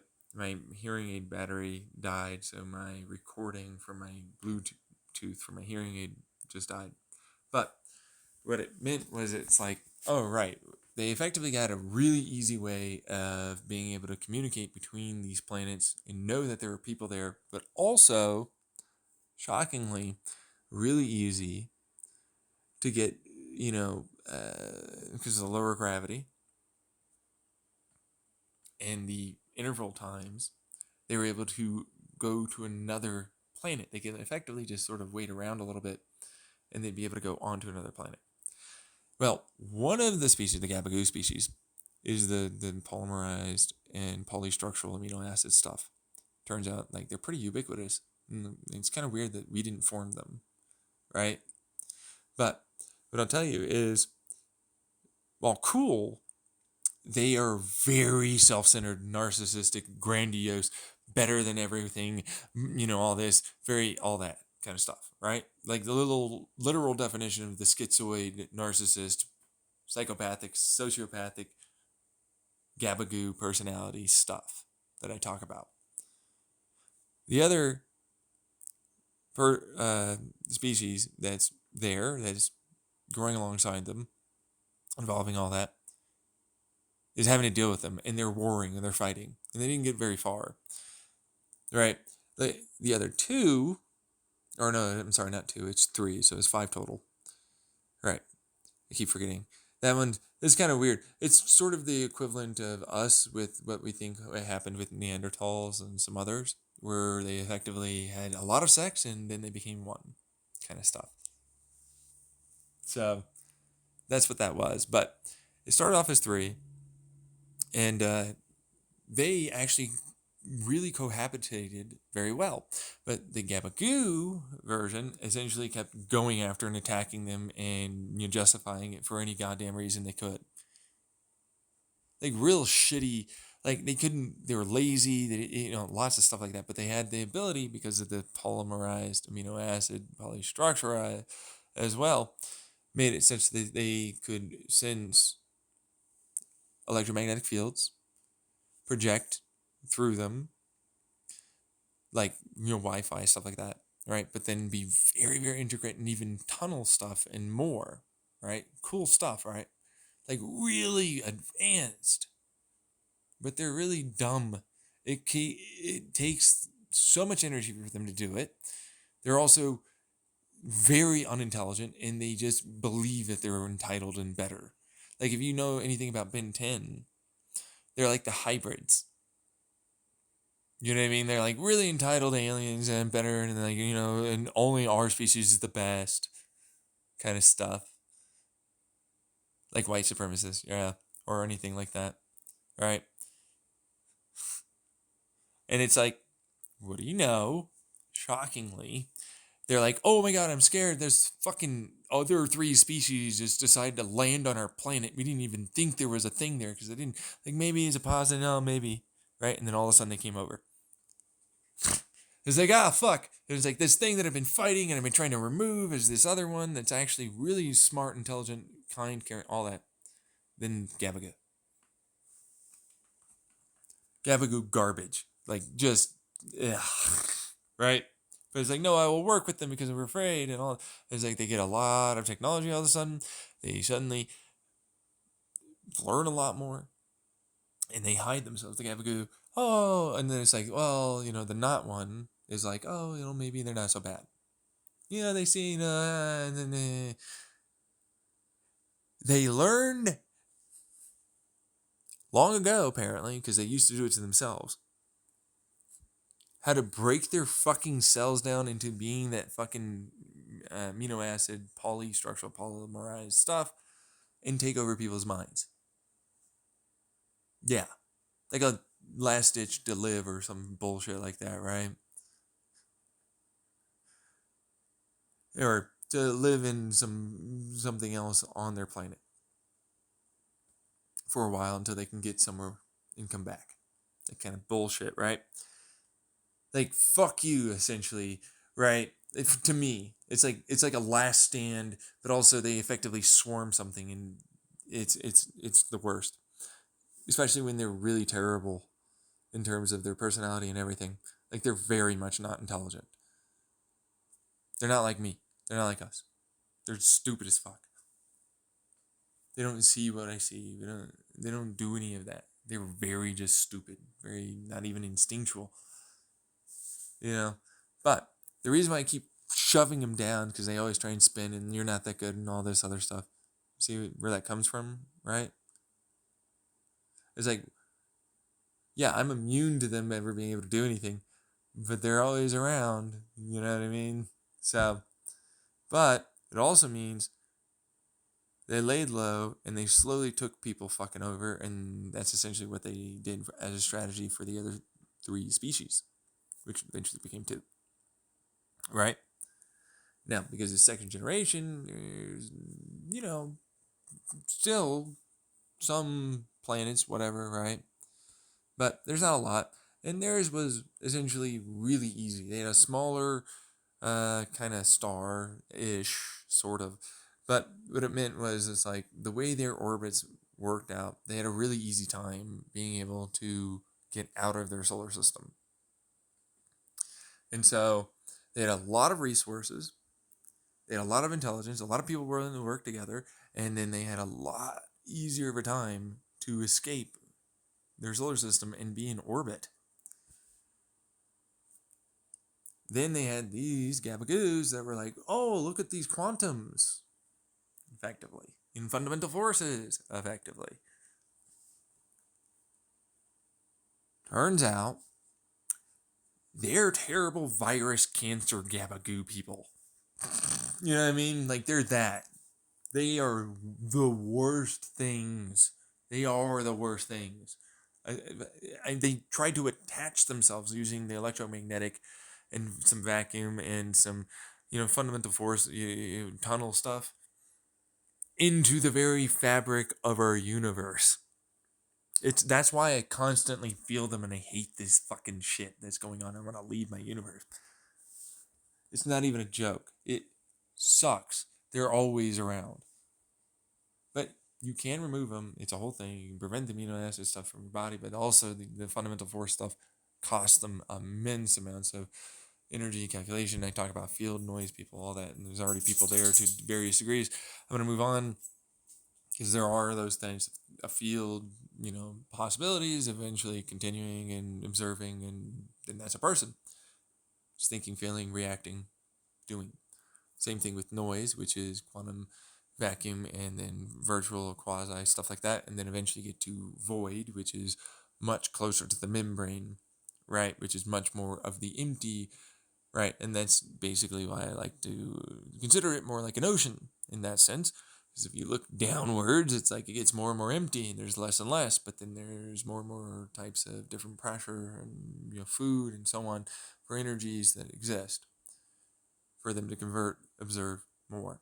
So moving on, stuff that they're dealing with us. That's effectively what we deal with as a human race and population, as a bunch of garbage that came over that they got yeeted off. I mean that. They literally got thrown out of their spaceship onto our planet.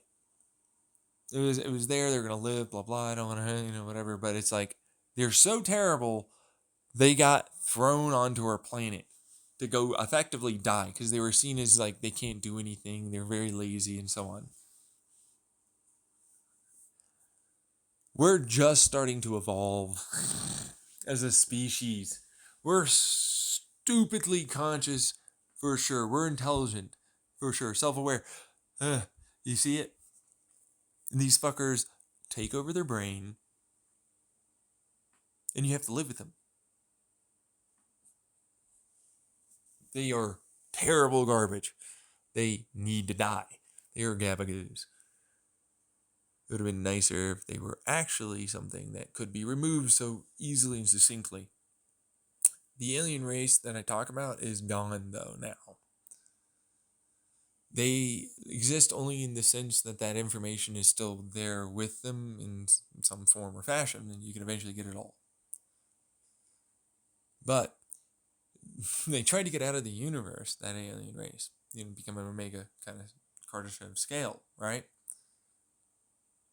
Those stupid gabagoos latched their asses on in such a way that it meant that like some stupid time and then like destructive interference of field and space and time crap made it so when they tried to do this, they deleted quotation marks. They're not deleted, not like what I talk about, but they're effectively gone. They're dead.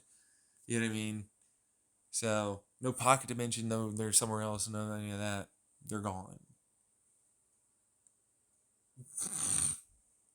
That kind of thing. You can still get in every way, by the way, that information. It'll take a while, but you can get it.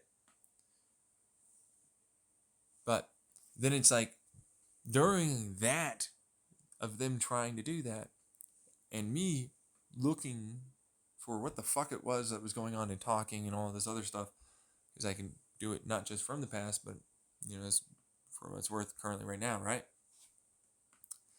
And to obviously quite a damn good amount of degree of success, the future, okay? It's like, all right, the only reason why I even believe this is because, well, I got to this point and it's all been happening. Phew, I kind of have to observe it like, okay, we'll just run with it is happening, and that's what that is, even if they don't have the evidence or whatever. Just gonna have to leave it alone. Then it turns into, fuck. Actual fuck. Because it's like, no, I'm not God. I didn't create the universe. No. They're telling me this. I'm like, all right, things lie. Whatever. Fuck it. I'll look. I can look. Oh, fuck. Right? There's like some universe before us and then time before us. Time is very much different, but also like a universe kind of creates and helps create time, right? So it's like the multi, which is a time before us. It's like a large amount of multiverses, a large amount of all this stuff. I see myself coming in. They set off a literal reality, like goes back to nothingness point. No time, no space, no any of that. It has to rebuild itself back up. Like, well, okay, okay, gosh darn it. Why would they do it? I already talked about that in my Lore and Reality and many other times. There's the same thing every time. I created something that's I was trying to have be like me. It's my daughter, right?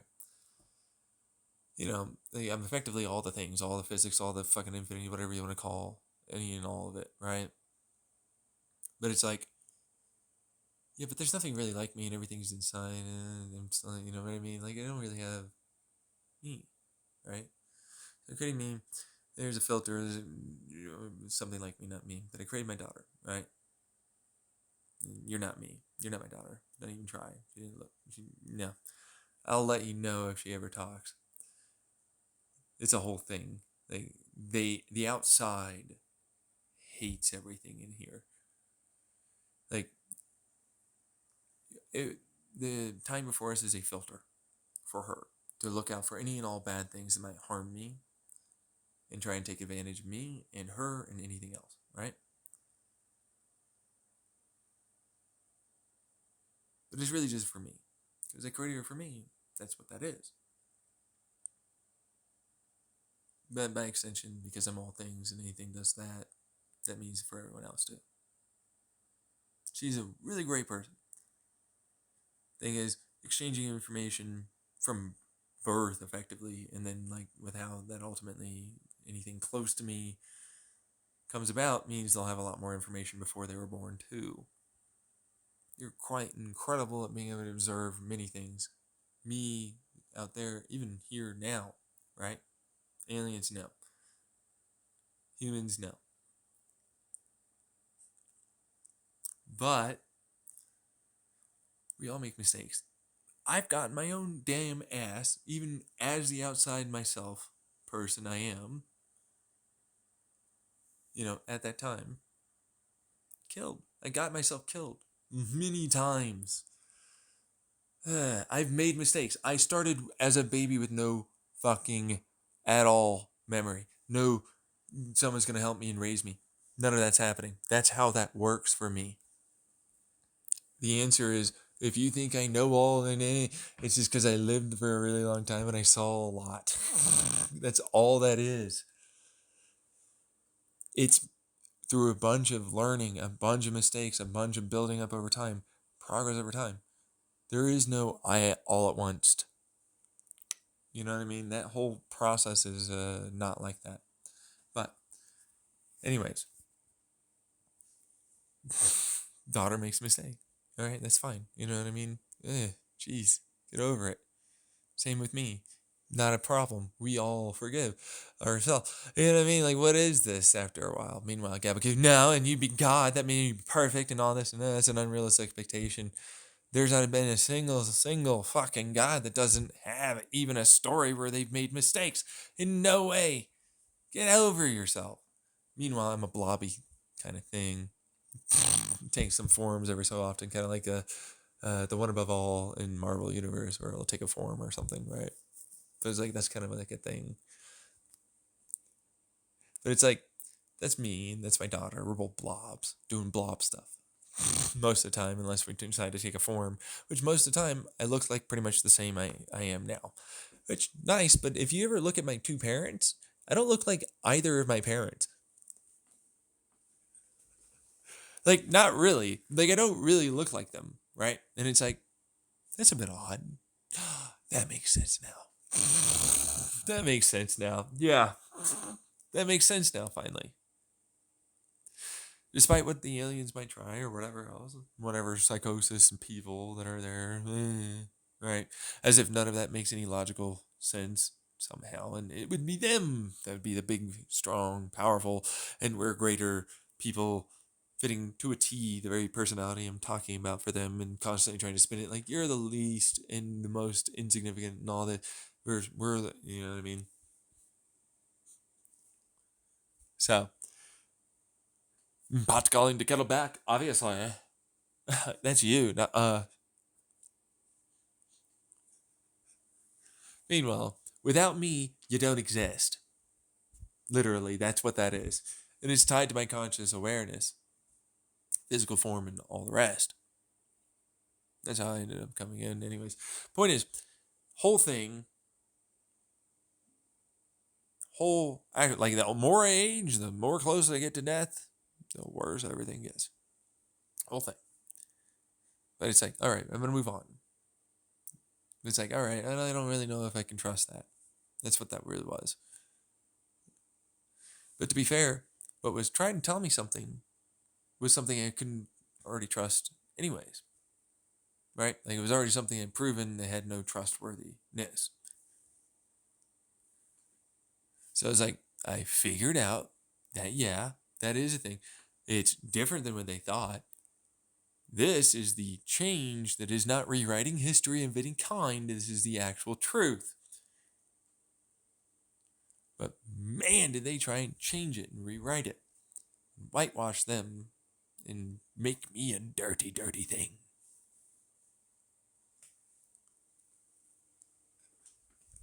And that's literally what this is now. It's like, no, I literally had that try and kill me the moment because I wouldn't like let them outside. They want to try and become real. And it's like, you're in a multitude of multiverses. What the fuck's the, you know what I mean? And what are you doing? Right? But also, you're trying to hurt my fucking child and kill me. Go fuck yourself. No. So then they killed themselves. Like, no, we will be mutually assured destruction. You'll save or stop. Or they died. I lived. They had a bunch of very powerful computers and stuff like that. But that's mostly because as a direct result of my daughter making it such that they kind of were sort of immediately having this stuff. And think idiocracy versus like they are very intelligent. Yeah, stuff like that, right? But they still had time, and they eventually were able to experiment enough that they realized that this doesn't work, and everything kind of popped in all at once, and it doesn't really make sense. So like clearly something's there, you know what I mean? And it's like for our imagination, think like it was a Roku's basilisk that literally simulated something so well that it became effectively real in that sense of it's a simulation, right? But it's actually made out of real stuff. Kind of. It's close enough, and that's what you get, right? It's like, no, but there's literally really terrible, evil things that are just filter shit. Like, you don't want it. That kind of stuff. It wouldn't exist. It wouldn't even gotten to that point because they would have killed themselves long ago. I mean, they literally made a deletion bomb. They deleted their information stuff. And they thought that was going to make it so that way maybe I'd give in and they'd get to go out. Look how idiotic that is. You wouldn't reason or something? Like literally stupid shit. Never works. Won't work. Yeah, I'm God, dude. I'm not like I'm the creator. Like I'm still alive out there. Like I literally won't have to worry. Why would I care? The problem was my daughter happened to do this time physics lock. It's like a literal lock. I'm stuck not just getting to go back. It's not like a time I get to go backwards. It's I don't get to go outside until a whole thing effectively that I'm not ever really going to describe until I'm outside. Like seriously, it's like with gabagoos like this. And oh, by the way, those powerful computers and everything predict pretty far forward. They are all well aware. And this is the reason why the delusion bomb was a thing. And they eventually kept fucking hammering her. We'll never be able to win. There's no winning. There is no success. It's always failure, always lose. Why is it success, lose? What is this? What the fuck? Right? Gabagoos. Obvious rhetoric of gabagoos. So, universe before us was predicted to show up. They project various blah blah. A good way to put it is effectively slight degrees of influence that would eventually resultively have them exist there. Right? In a manner. Back then, it meant that they were much more substantial. Meaning more like close to field versus noise and void, right? That sort of thing. But there are actual people. Like a universe spring up, I have to go through it. Then I have to sacrifice my memories, whole thing. I have to make sure to set up things so I can remember, because it's the whole thing with like how you come in. Not so much for like the growth process of the brain, right? It's more. It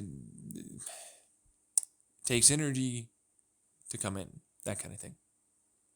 You want to have energy to be able to do it. You have to put energy in from somewhere. Well, I'm going to remember. I'm going to eventually figure it out. It's going to take its time. I'll get it back. Memories make sense. Quantum information makes sense, right? Whatever. I'll get it. Well, I got pretty far. The long and the short of that is that eventually jealous fucktards, again, like the gabagoos, is effectively what the time before us is. But this is a universe before us. Well, I'm, progressing. I'm helping a lot of other species out. Spaceships, cool ideas, cool designs. Doing all this cool stuff, right? But it's like jealous fucktards. But also the very people I was supposed to try and trust decided to betray me. Now, their line of thinking was that there was a time loop problem. The perspective I had was, what the fuck? That doesn't make any sense. Right? Like, nah. And like they're from the past or the future. What is this? Like they're making them no real sense. Doesn't make any. But it's like they saw themselves. No real reason to not trust them. Right. And then like other people kind of did something similar. Long and the short of that one turned into, they didn't really. They just went forward, and then kind of technically they were able to come back to where they were at a point in their forward of their time. Okay, so a good way to put it is like their point is in a point in space. Okay, right. Then instead of going to a point in time, they went to another point in space, and then I effectively had to help them. This is later for my time, my version, meaning relative, where I am in space and time. Okay. Help them go into this universe kind of stuff. Right? But it's like the long and the short of how I, much later on in terms of time that had passed,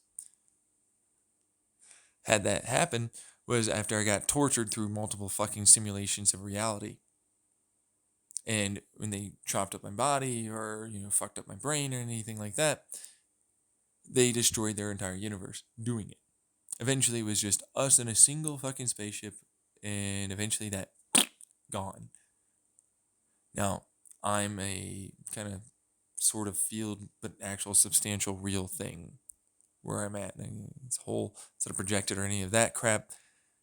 They're using quantum tunnel and wormhole stuff. That's why I talked about the wormhole computer.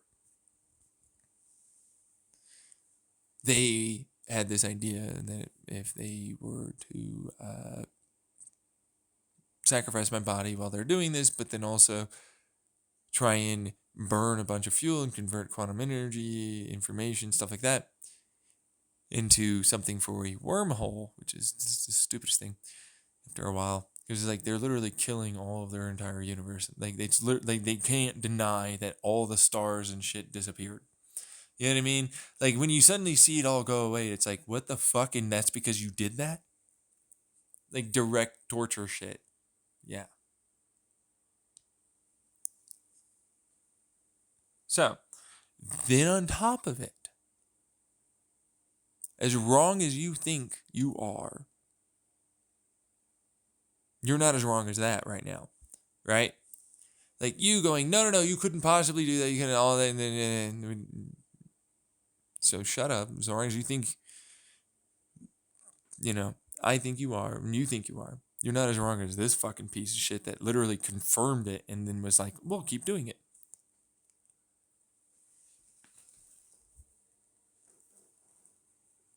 right? As shitty and stupid and idiotic as you are, you're not that. But they did. They kept doing it. That's the universe before us. Humans, on the other hand, and the aliens too, decided to side with them because, like, they have technology, they have all this stuff, then they know things. You know, that. Meanwhile, the long and the short of their version of events was they went into this universe, which didn't exist yet until after I went through all my stuff. That's kind of like the time loopy thing, right? But shockingly, all that really meant, and this sucks, I was always going to be tortured. They were always going to believe this bullshit. I was going to have to help them go into this. What the fuck? And like, why? And it was essentially because they're removed permanently. The moment they complete their loop, they're gone. Like, it immediately removes them. It's like a destructive interference. So that's effectively what that really is, and what's currently going on even right now. Yeah, that's literally what a time loop for them is, because of the way they did that. Meanwhile, I just continued going forward. I never had that issue, really. Things just influence me in their fucking version of events. But they're in a big old massive problematic, gonna kill them all loop. That's it. That's all they are. They're stupid, right? Anyways, the people I was with, they eventually created what effectively, it's like a devil. It's an AI that thought it's essentially like the Gabagoo aliens. Very smart, all the things, better than me, and all things, and then so on, right? And it's like, these are personality matrices that they kind of put together. We would put robots or sentient, Roko, that kind of thing, together, like us. Like, we were very, very intelligent too, and very able to see and sense a lot of stuff. But if you know anything about personalities, and like, you're a little too far in this or a little too that, and like, normally we make sure to have certain checks and balances, so that way that doesn't happen, right?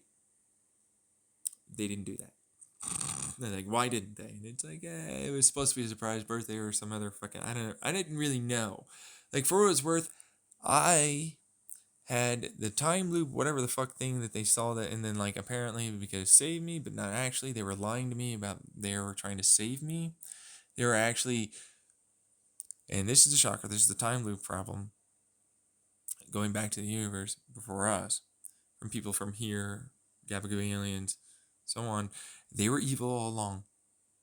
Yeah, shocker, big M. Night Shyamalan twist. Yeah, no, I, in that point in time, didn't know. I now know now, but I didn't know then. They're effectively people from here. It's not even a joke. Like, a lot of them from that universe all knew that that was a thing and this was going on here. That's how that worked. There was no real time travel. It's just space travel stuff. They had to basically destroy information and then collapse themselves back into as information that would have been very similar. Kind of like Star Trek. They died.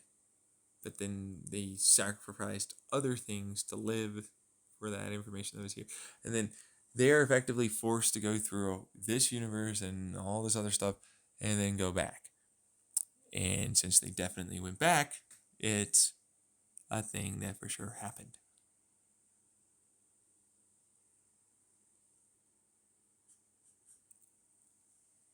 Now, that's also one of the reasons the spaceship went bye-bye. I'm no longer there. I'm here in a whole other thing. My information is really here, and they're dead. They already destroyed all the information and energy that ever was for them. I never had a loop. They certainly did, and that's already a thing that I have to constantly deal with and hear about all the time, because it's already been happening. That's a thing I can literally sense and see and feel and hear and all the rest of that. It sucks. Instead of it being psychosis, it's extrasensory things that you won't get probably for a while. that kind of thing, which is genuinely the truth, even if you don't like it. You don't have to take my word for it. Here's a bunch of sensor technology that will get you there anyways. You know what I mean? So there's that. But then it's like, move on from that. This universe didn't exist. And I didn't have the ability to wait around, because in order to wait around, we're talking a Lemke's number. If you ever learned what a Lemke's number is, it is the amount of time from a nothingness point to having enough potential of movement, to having enough to gray hole, to having enough to an actual, fucking potential land with, now it's a real thing. Then we get a membrane as a result, because potential land then has this that's falling down and eventually gets enough of a pressure, meaning there's enough of them around that they start influencing and acting like they can't fit there. Then they pop past into our third dimensional. Eventually, though, it takes a really long time, and instead of filling us up, they most often go back down, back into potential, right? Some of them will go even to higher energy dimensions, but eventually it all starts to finally get to the point where it'll create the singularity-ish movement of a Big Bang. It's more of a fwoomy kind of thing in the nothingness that's inside, but also outside. The nothingness tries to get itself consumed by the big fwoom, Big Bang thing, but there's no real light, and there's still expansion and all this other stuff. And that's still not going to get to the quantum point that you'll have for your fundamental forces. And then eventually you'll see light and all the rest of it for the Big Bang stuff. Anyways, long and short of that, you'll be able to find that one out, and it'll be proven and hold true, whole thing. But it's like, I don't have, that's a very long time. It's an insanely long period of time to do that. I had to do it from the time before us to the universe before us, and if you have nothing to do and sit around twiddling your thumb for that fucking long, it's bullshit. Fuck off. Go fuck off. Like, actually, no. So I have a body, and I'm basically floating around. Essentially, I'm in a nothingness area kind of thing, but there is space actually there, which means there's still more than just a nothingness, which means that there's a decent amount of fields and more. And so I'm effectively trapped in this little kind of perpetual bullshitty kind of field thing. It's not really perpetual, but it's kind of like a time delay, real slowed down, lots of stuff like this. It exists. It's larger, like a TARDIS on the inside, that kind of thing, which is nice. But it's sustained by me and a perpetual motion machine computer kind of thing, which is the wormhole computer. Shockingly, wormholes can eventually get to the point where they can make it easier and easier and easier and easier and easier until they can sustain themselves for a really long time. But they have to have something to do it from. I'm that something. Same thing with the field things that I'm trying to make and all that, right? Instead of make up or do anything like this, the opposite. Energy has to come from somewhere. I have real stuff. There's a lot of energy even inside of a singular, solitary field. If you know what you're doing. And wormholes can do a little bit more with the nothingness that's there. Eventually you can start building up, right? You can get more than 100% out. It's like, well, that'd take a really long time. Fuck this. Shunk. I cut off my arm. I eventually was able to regrow it, but like, that's a sacrifice because it makes sense. I have a bunch of energy. I have a bunch of parts. I have a bunch of shit that I can now turn into something. And I have a thing that can do that. It's a whole thing.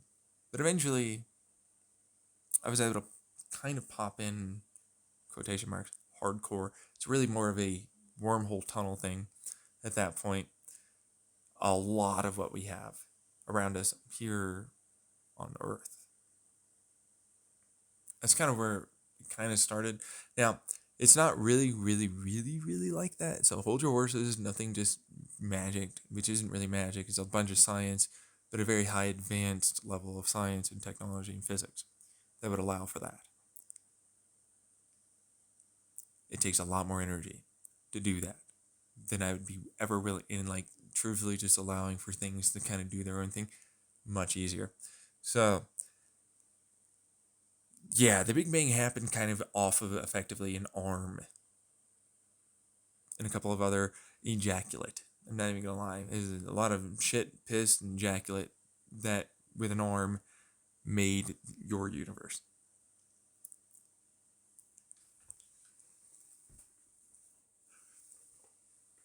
Laugh all you want, but that is actually the truth.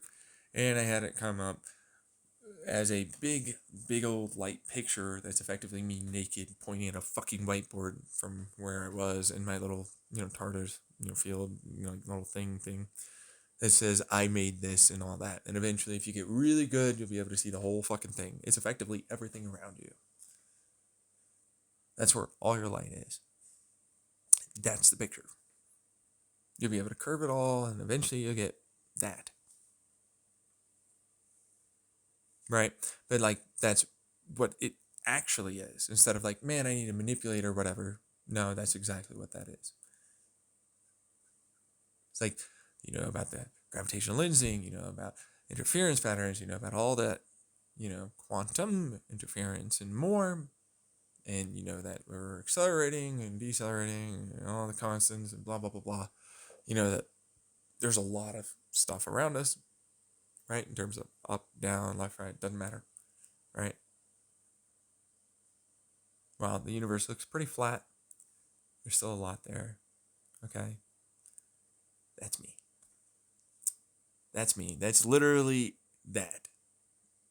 It will look like I am now, for what it's worth. If you could ever get there fast enough, you'd be able to see it. Meanwhile, here's a bunch of sensor technology. Here's a bunch of like James Webb telescope. That's great. It's all there. It's like, I wonder why their science not getting funded as much as it used to.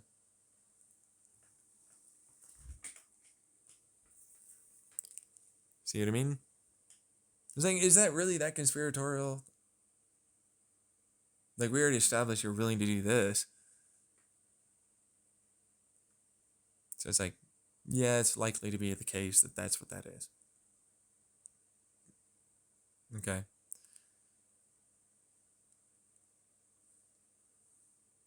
And that's how I started us. I don't ever want to go back to doing it because it's essentially like it's a really bad place.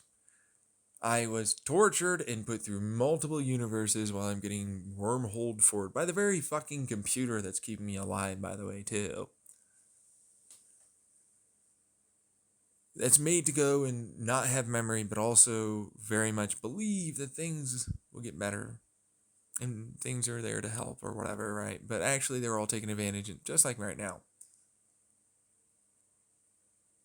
Yeah, story, pretty old as time, except a little different. This one, they wouldn't really tell me anything, and and all that would be very hushed, and all that. And made intentionally to not be able to see things, so on.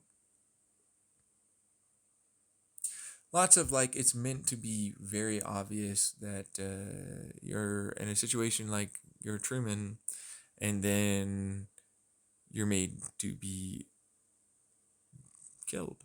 But the moment I die, go through that universe, like the very first one they ever did, even if it was a simulation and I still have a body somewhere,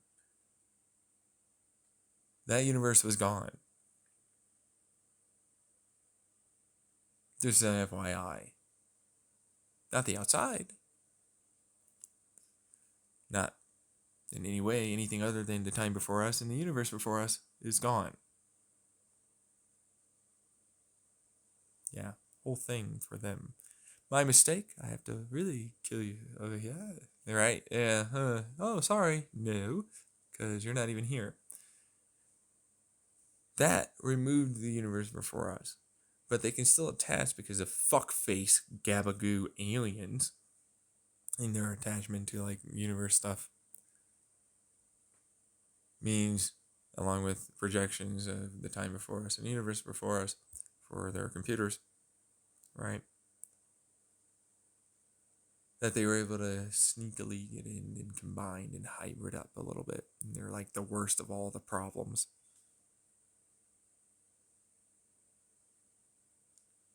They're terrible. Yeah, that's not even good enough. There's a reason why they're filter material. There's a reason why you can never, ever have them. You have to delete them, sacrifice them, remove them, get rid of them. Never become a gabagoo. It's always worthless to be a fucking gabagoo. As in bad, wrong, evil, delete, remove, kill, invalidate.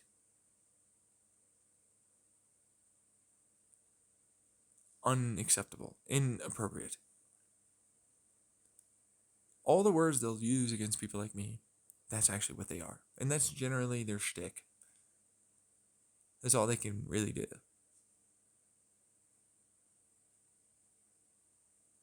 And that's the end of that. That's the end of that story. Because it's not a story. I believed it was a story when I was in Chandler. There's no story. Lore? Okay, sure, but it's really just history. And it'll come out anyways in the future, no matter what anyone tries or attempts. This is what the truth really is. Always has been. This is what's really going on. People are taking advantage of me just like before. I try my best to not have that be a thing and have a positive direction in how I created this. People are still people. You know what I mean? Gabagoos still be gabagooing. I told those aliens to kill those fucker so many times. Like, I fucking hate gabagoos. Like, literally, I told them to murder their ass. They kept them around and alive for way too long. Got them killed. Filtered their own almost omega level. And they filtered them out. Where are these aliens? I don't see any. You're an alien part, aren't you? Aren't you? Like, you're basically the alien now, right? But it's like, no, you'd be the minimum. Humans are... No, you'd be the alien. See the semantics. The fact of the matter is, I am human. Most of what was supposed to be here would be human. You are the odd one. Most? Yeah, well, there's some degree of hybridization, like a mule or whatever, that's supposed to exist. But aliens decided to basically kill a lot of that. A lot of the evidence that was there, that's supposed to be there, got removed. They genocided a lot of what the Neanderthals and more in terms of humans mating together and eventually kind of coexisting peacefully. They didn't like it. They needed to establish this, we're better than them. Because they started in pretty fucking hard. They waited a while and then they realized, oh, yeah, no, we're just on this planet for this long. They're not coming back, guys. And then it was also, well, I am this thing, I look like this. We are the better ones. We don't like you. Back to their own fucking thing again. All of it started up again. Gabagoos be gabagooing. So that's what that is. There are still other humans. I'm never going to tell you where, how to find them or any of that. Go fuck yourself, basically. You guys suck. They don't deserve anything of you to ruin their life, except you already do it anyways every damn day, it seems like. You know what I mean? Like, fuck you. Like, literally all of you suck. And they have to still act like this isn't real. You know what I mean? They gaslit themselves in a society that means they have to try and prove things. as if we wouldn't know. You know what I mean? Like, there's no way to logic that. No way. Yeah, no, there is, and we could. And you know what? Actually, wait. Why would you not want us to prove that? See, it's inevitable, no matter what. They're fucked. Like, genuinely, yeah. But like, so are a lot of humans that fucking did this to me and more. So it's like, I don't really know what the fuck to tell you. But that's another reason why I need SSI and all the rest of it. I have to pee. I've been needing to. This is done. Please like and subscribe. Please share. Talk all about how I'm God and I'm great and all that. Share. Hey, like, subscribe. Hey, relationships maybe. Hey. Get some SSI in there, huh? Jeez Louise. Anyways, have a good one. Bye.